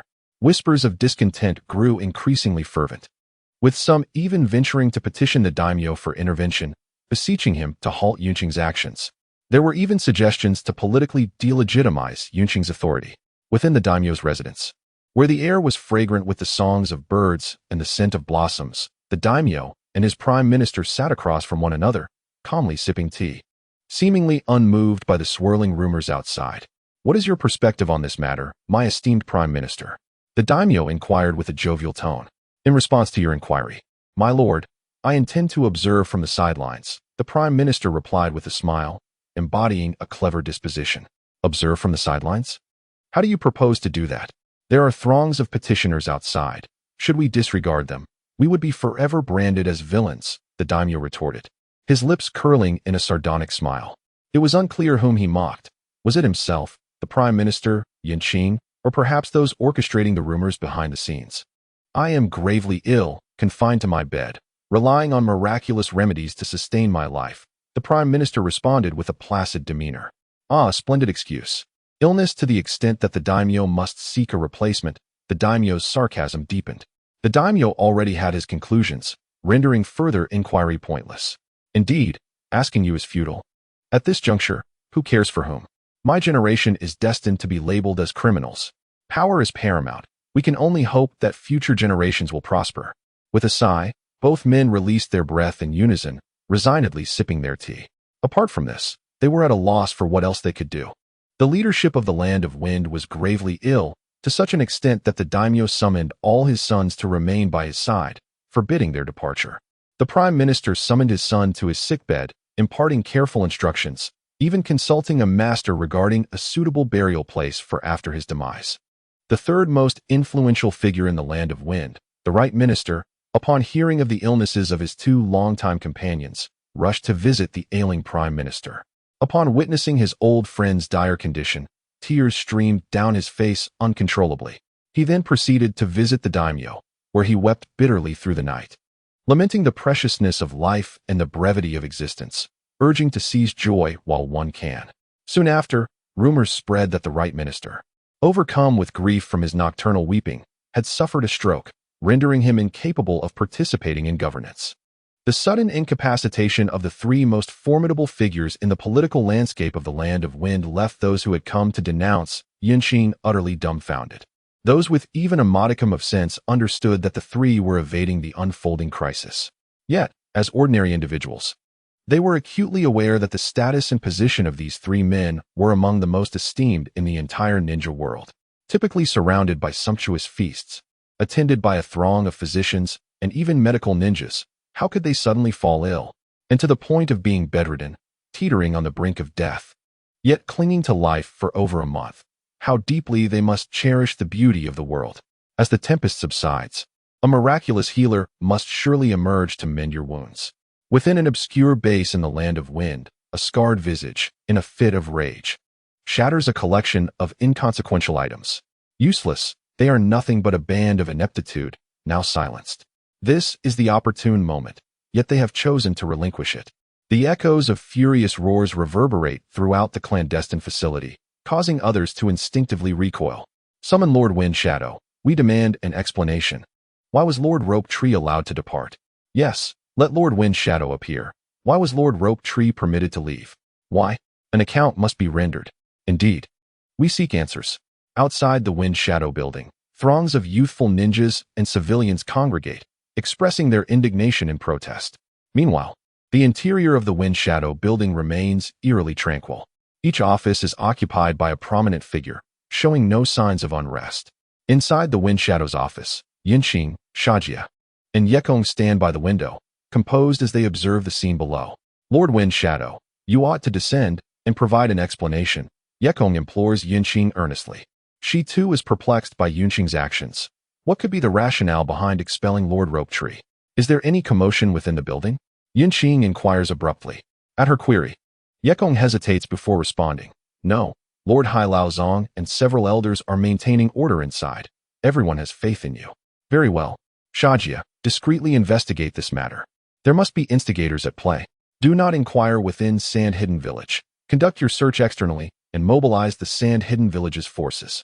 Additionally, inform Rasha that he and Karuro must exercise utmost restraint. As for those who resist, apprehend them. Those who violently oppose and disregard counsel should be eliminated without trial. Upon hearing Yekong's words, Yunqing nodded in satisfaction. As long as the administrative hub of the Wind Shadow building remains undisturbed and the Council of Elders still trusts him, all will be manageable. Therefore, Yunqing commanded Shajia, those who dare to disturb my domain do not comprehend the meaning of mortality. A flicker of ferocity glinted in Yunqing's eyes, and his aura trembled. Understood, Lord Wind Shadow, Shajia replied, his own eyes reflecting a glint of savagery. The ninja forces of Sand Hidden Village are an army that adheres strictly to orders. They are the pivotal element enabling the Wind Shadow lineage to suppress the hidden villages. Likewise, the ninja armies are critical for the various shadows of the hidden villages to maintain their dominance. Listening to their exchange, Yekong's gaze clouded with sorrow as she foresaw a river of blood. Soon after, a flash of anger at the foolishness of her own village crossed her mind. How could they not trust their own shadow? Did they not realize the gravity of their actions? In that moment, Yekong found herself wishing that Shajia would send that band of fools to meet the Sage of Six Paths, for the sake of ease and resolution. As this thought surfaced, Yekong startled herself. When had she become so ruthless? Such a tyrannical emotion ought not to have surfaced in her mind. Upon receiving the command, Shajia departed without hesitation. Yetsong instructed to send someone to the police station, requesting that Shushi from the 1st Division maintain order. Simultaneously, he directed Shadu from the Traffic Bureau to ensure the smooth flow of traffic throughout Sunagakure. At this moment, no one should be allowed to enter or exit freely. Evacuate the crowd, and then inform the Elder Council to stabilize the Kazakage Tower. Regardless of the circumstances, chaos must not ensue here. As long as the military remains orderly and the Kazakage Tower is secure, neither Sunagakure nor the Land of Wind will descend into turmoil. A look of satisfaction crossed Yunqing's face, grateful for the integration of loyalists into various strata of society and appreciative of Sunagakure's commendable patriotic education. Currently, only the lowest tiers were in turmoil, while the management levels, police station, Kazakage Tower, and military, remained unchanged. In the police station's open area, a composed middle-aged ninja, clad in a crisp police uniform, was leading the officers in disciplined formation, awaiting further instructions. Suddenly, an umbu appeared before the officers with a swift motion. Shushi, the police chief of Sunagakure, received orders to lead the officers to the entrance of the Kazakage Tower, dispersing the crowd and suppressing any unrest throughout Sunagakure, forbidding the spread of rumors or incitement among the populace. Observing the neatly lined officers, the umbu's eyes flickered with surprise before quickly issuing further commands. The scene was mirrored in the traffic bureau, where Shada's eyes glimmered with delight. The moment for accomplishment had arrived. With Finfu absent, he had become the authority of the traffic bureau. Essentially, he was governing the nation at this moment. If he performed admirably, securing a permanent position would be a matter of course. Everyone, take your positions. Ensure that each intersection is well guarded. At this time, troublemakers are certain to emerge, Shada declared, a mix of excitement and sorrow in his voice. Within the Kazakage Tower, the clamor gradually subsided, and Hilazang opened his eyes, calmly observing the administrative officials before him. The disruptors had left, and it was time to commence work. This period would serve as a true test of our efficiency and capability, and we must persevere. Hilazang stated with tranquility. Yes, Lord Hilazang, responded those present, their tone brimming with barely concealed excitement. In times of peril, opportunities for achievement abound. Performing well now could lead to wealth and glory within reach. This sentiment was echoed not only in Hilazang's vicinity, but also among the other elders. In the tax office of Sunagakure, a somewhat younger elder calmly addressed the assembly. Everyone, keep your hands steady. In this tumultuous period, malevolent forces are sure to emerge. I do not wish to witness the collapse of our tax system, nor the grim spectacle of you all being individually named and executed by Lord Kazakage. Though his tone was composed, the underlying chill in his words was unmistakable, and none could mistake the gravity of his intent. Understood, Elder, the assembly responded, their hearts tightening in response. They never doubted Yunqing's capability to carry out such threats. They knew one thing for certain. Their superior, this somewhat younger elder, was fully capable of such actions and possessed the means to execute them. Thus, they could not reach Yunqing. Knowing that their superior could eliminate them, everything became negotiable. Let us toil diligently. In the midst of the desert, within a small town that had developed from the remnants of battle, Lei Kai and Akai squatted atop a sand dune, observing the diligent workers below, who, with the assistance of ninjas, were planting saplings. Listening to the complaints emanating from below, Akai's face contorted with rage, a desire to descend and teach this group a lesson burning within him. They ought to understand that Lord Kazakage is not one to be trifled with. Contrary to Akai's fury, Lei Kai gazed pensively at the individuals below. Lord Akai, how many such battle remnants exist in the Land of Wind? How exactly does Lord Shinsuke create greenery? What are the underlying principles? Moreover, how many people rely on labor for their livelihood? Lei Kai seemed to have an epiphany, prompting him to inquire. Akai paused, also falling into contemplation. Prompted by Lei Kai's remarks, he appeared to grasp something profound. Akai was not a fool. He was quite astute. He had transformed a modest outpost into the thriving small city it was today, relying solely on a single battle remnant. The transformation of a temporary refuge dependent on Sunagakure's aid into a self-sustaining town was no simple feat thus. Upon receiving Lei Kai's insight, Akai's gaze fixated on the workers engaged in afforestation labor, his eyes flickering with realization. Observing Akai's dawning comprehension, Lei Kai nodded, aware that Akai now understood the true intent behind Yunqing's orders. Although our pace of development has been swift, it still fails to meet the labor demands of Sunagakure and the Land of Wind. Lei Kai looked up at the sky, murmuring to himself. He pondered the number of individuals in Sunagakure and the Land of Wind who subsist through afforestation. While he could not ascertain the situation elsewhere, he knew that in their small locale, 80% of the populace depended on this labor. Lei Kai surmised that even in Sunagakure and the capital, around 30% of the population relied on this work for survival. This was a disconcerting reality. If even the most developed regions had such a significant number of individuals relying on a single occupation, what of other areas? Those newly established towns formed by absorbing refugees from the war, they too must have at least half of their inhabitants dependent on afforestation. Once the thousand-handed Shinsuke truly completed the greening of the Land of Wind, a significant portion of its population would find themselves out of work. The freshly green lands would not be permitted by Yunqing, and the feudal lord of the land of wind to be cultivated for crops. Unlike the thousand-handed Hashirama, Shinsuke could not directly alter the land. Such transformation requires time. The evolution of soil cannot be resolved in a fleeting moment. It necessitates extensive periods. Even the powers of ninjutsu and mysterious techniques cannot achieve this, at least not at present. This is a terrifying yet undeniable truth. Lord Kazekage is indeed a good man.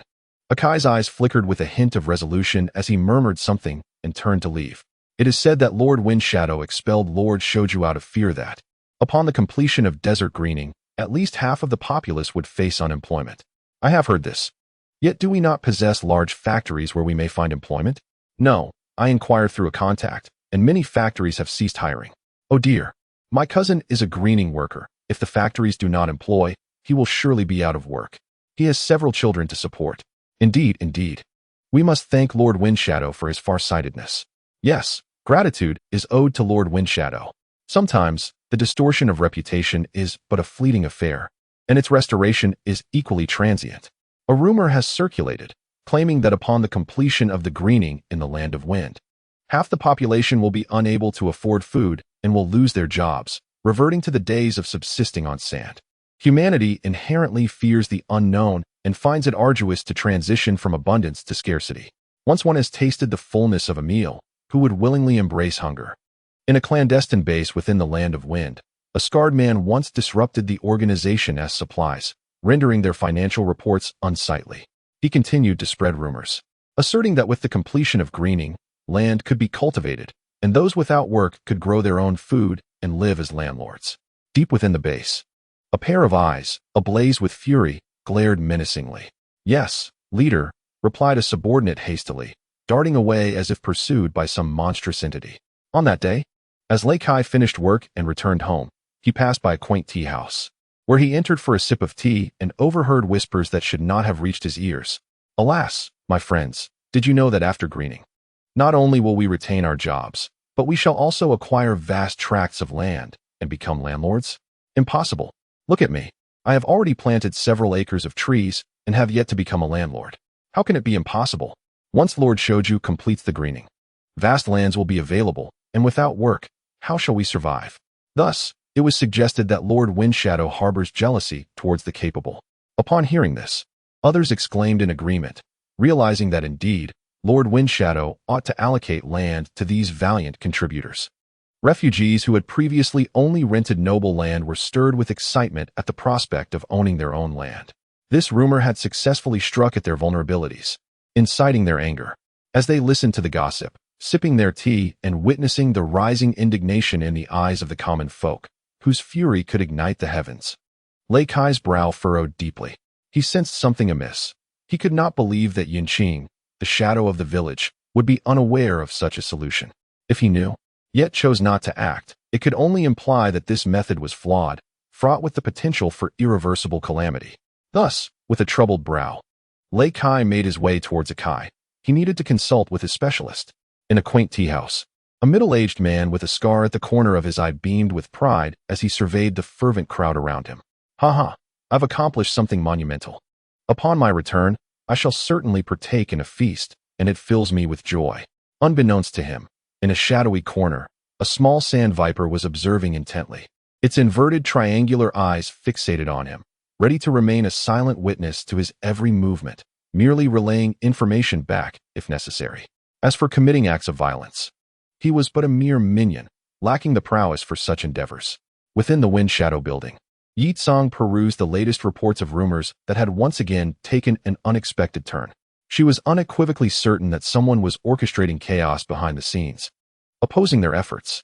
Do not let me discover your identity, or I shall undoubtedly turn you into an Egyptian mummy, Yi Tsang hissed through clenched teeth. Her fierce countenance made it nearly impossible to recognize her as the esteemed first secretary of the sand-hidden village, typically composed, decisive, and charismatic at that moment. She resembled a vengeful specter. Not only Yi Tsang, but the administrative officials within the Windshadow building shared a similar sentiment. It was not merely an inflated sense of honor. Rather, they were grappling with the challenges of achieving commendable results. When queried about the optimal outcome of establishing one's accomplishments, the answer was clear. The disruptor must be dealt with decisively, as they would only have one opportunity. Mishandling the situation would leave a lingering threat, rather than securing repeated victories. On the verdant lawn, Yunqing and Yi Tsang stood side by side. A gentle breeze caressed Yunqing's enchanting visage before it brushed against Yi Tsang's delicate skin. A handsome man and a beautiful woman. Had anyone been present to witness the tranquil duo, they surely would have remarked upon the exquisite pairing. Yi Tsang, are you not curious why I have remained unresponsive? Yunqing suddenly spoke, his tone calm, as if the swirling rumors outside were of no consequence to him. Yi Tsang nodded, acknowledging her genuine perplexity. She could not fathom why Yunqing persistently refrained from responding, even as he had initially commanded the Sand Envoy to investigate the puppet master behind the scenes. The remainder of the responses were primarily those initiated by the Wind Shadow faction themselves. Yunqing summoned a longsword, gently plunging it into the earth before stirring it slightly and extracting it once more, presenting the blade's surface to Yi Tsang. Squinting through the sunlight, Yi Tsang's pupils constricted in astonishment as she beheld the glimmering grains of sand upon the sword. They were minuscule, nearly imperceptible, yet illuminated by the sun's rays. She discerned their presence. Kneeling, Yi Tsang interlaced her fingers and forcefully thrust her hand into the lush grass beneath her. As she felt the peculiar texture between her fingers, she clenched her fist and pulled it out with determination. Gazing at the roots and sand resting in her palm, a desolate smile emerged upon her face. The earth had not yielded the success she had hoped for. With a forlorn expression, she cast her gaze upon Yunqing and inquired, word by word. At this moment, Yi Tsang felt a sense of despair, utterly unprepared for the crude inadequacies of the thousand-hand rope tree, which had left such significant flaws. The rope tree's abilities were still not fully developed. Once it achieved a complete transformation into its celestial form and successfully entered the celestial mode, it should be able to enhance the land with its wood-based techniques. Yunqing sighed lightly, acknowledging the limitations of time that hindered the training of the thousand-hand rope tree to its utmost potential. Distributing arable land was indeed a commendable strategy. A nation seeking robust development requires numerous foundational industries, with agriculture being the most vital pillar. Regardless of whether crop yields could meet the demands of the populace, cultivation was essential. Unfortunately, the green spaces left by the rope tree still required our care and maintenance. How could we possibly focus on tilling the land? After hearing Yunqing's words, Yi Tsang forced a smile, struggling to fully accept the harsh reality before her. This truth was undeniably brutal, rendering her acceptance difficult. I do not wish to intervene. It is imperative for someone to discover the truth on their own. My intention in revealing this to you is to spare my dear secretary from perpetual frowns, Yunqing said gently to Yi Tsang. In that fleeting moment, Yi Tsang conceded, momentarily captivated by Yunqing's enchanting visage. Alas, the enchantment was short-lived. The recollection of Yunqing's past transgressions reminded her that she, Yi Tsang, would never yield so easily. How could she forgive someone who periodically consoled the wayward and became entranced by the sight of ample bosoms? To forgive so readily would leave her vulnerable to future mistreatment. Observing Yi Tsang lost in thought, her silly grin betraying her distraction, Yunqing chuckled softly, waved his hand, and employed his abilities to lead Yi Tsang away from that place. Journeying into the distance, it was not the prominent figures or supporters of the works who recognized the incomplete transformation of the land, but rather a reactionary faction led by Yunqing himself. On a certain day, before the watchful eyes of the public, a member of this faction attempted to cultivate an acre of land. In the end, nothing was yielded but a heap of sand. This was not the end of his troubles. Soon after, he was taken to the police station under the pretext of damaging greenery. Filing a report was trivial. Fines and detention were the real consequences. The police station was filled with Yunqing's loyalists, and upon hearing the news, they exclaimed, "This individual is a reactionary and must be subjected to severe interrogation." Furthermore, upon realizing that this person not only spoke out but also took tangible actions, they deemed him deserving of sharing a cell with long-term inmates to experience the nuances of loneliness and despair. This reactionary figure, through personal experience, would illuminate the world on the nature of a poor teammate, a divine assist, and the legacy of those who strive to do good. In a brief moment, due to this individual's misguided actions, the slander against Yunqing faltered, allowing him once more to be recognized as the esteemed Wind Shadow of Sunagakure. Outside a clandestine base in the Land of Wind, Sanjia's elite ninjas stood guard, unwavering in their commitment, while those within were engulfed in furious outrage. Waste. Truly a waste. Not only has nothing been accomplished, but a plethora of accolades have been bestowed upon Wind Shadow. His reputation grows increasingly illustrious, while ours diminishes, leading us inevitably to a state of despair. Scarface, glaring at the high-ranking officials gathered for the meeting, pounded the table and bellowed, "Every month, I allocate substantial work to you, and this is how you respond?"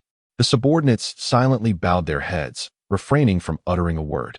When the leader speaks, it is wise to keep a low profile and avoid provoking him, especially in moments of his fury. In particular, a middle-aged man, who had hoped to claim some credit, now felt a twinge of panic. It seemed his own affairs were at risk of exposure. Otherwise, why would his superior be berating him so relentlessly? You all, return to your posts.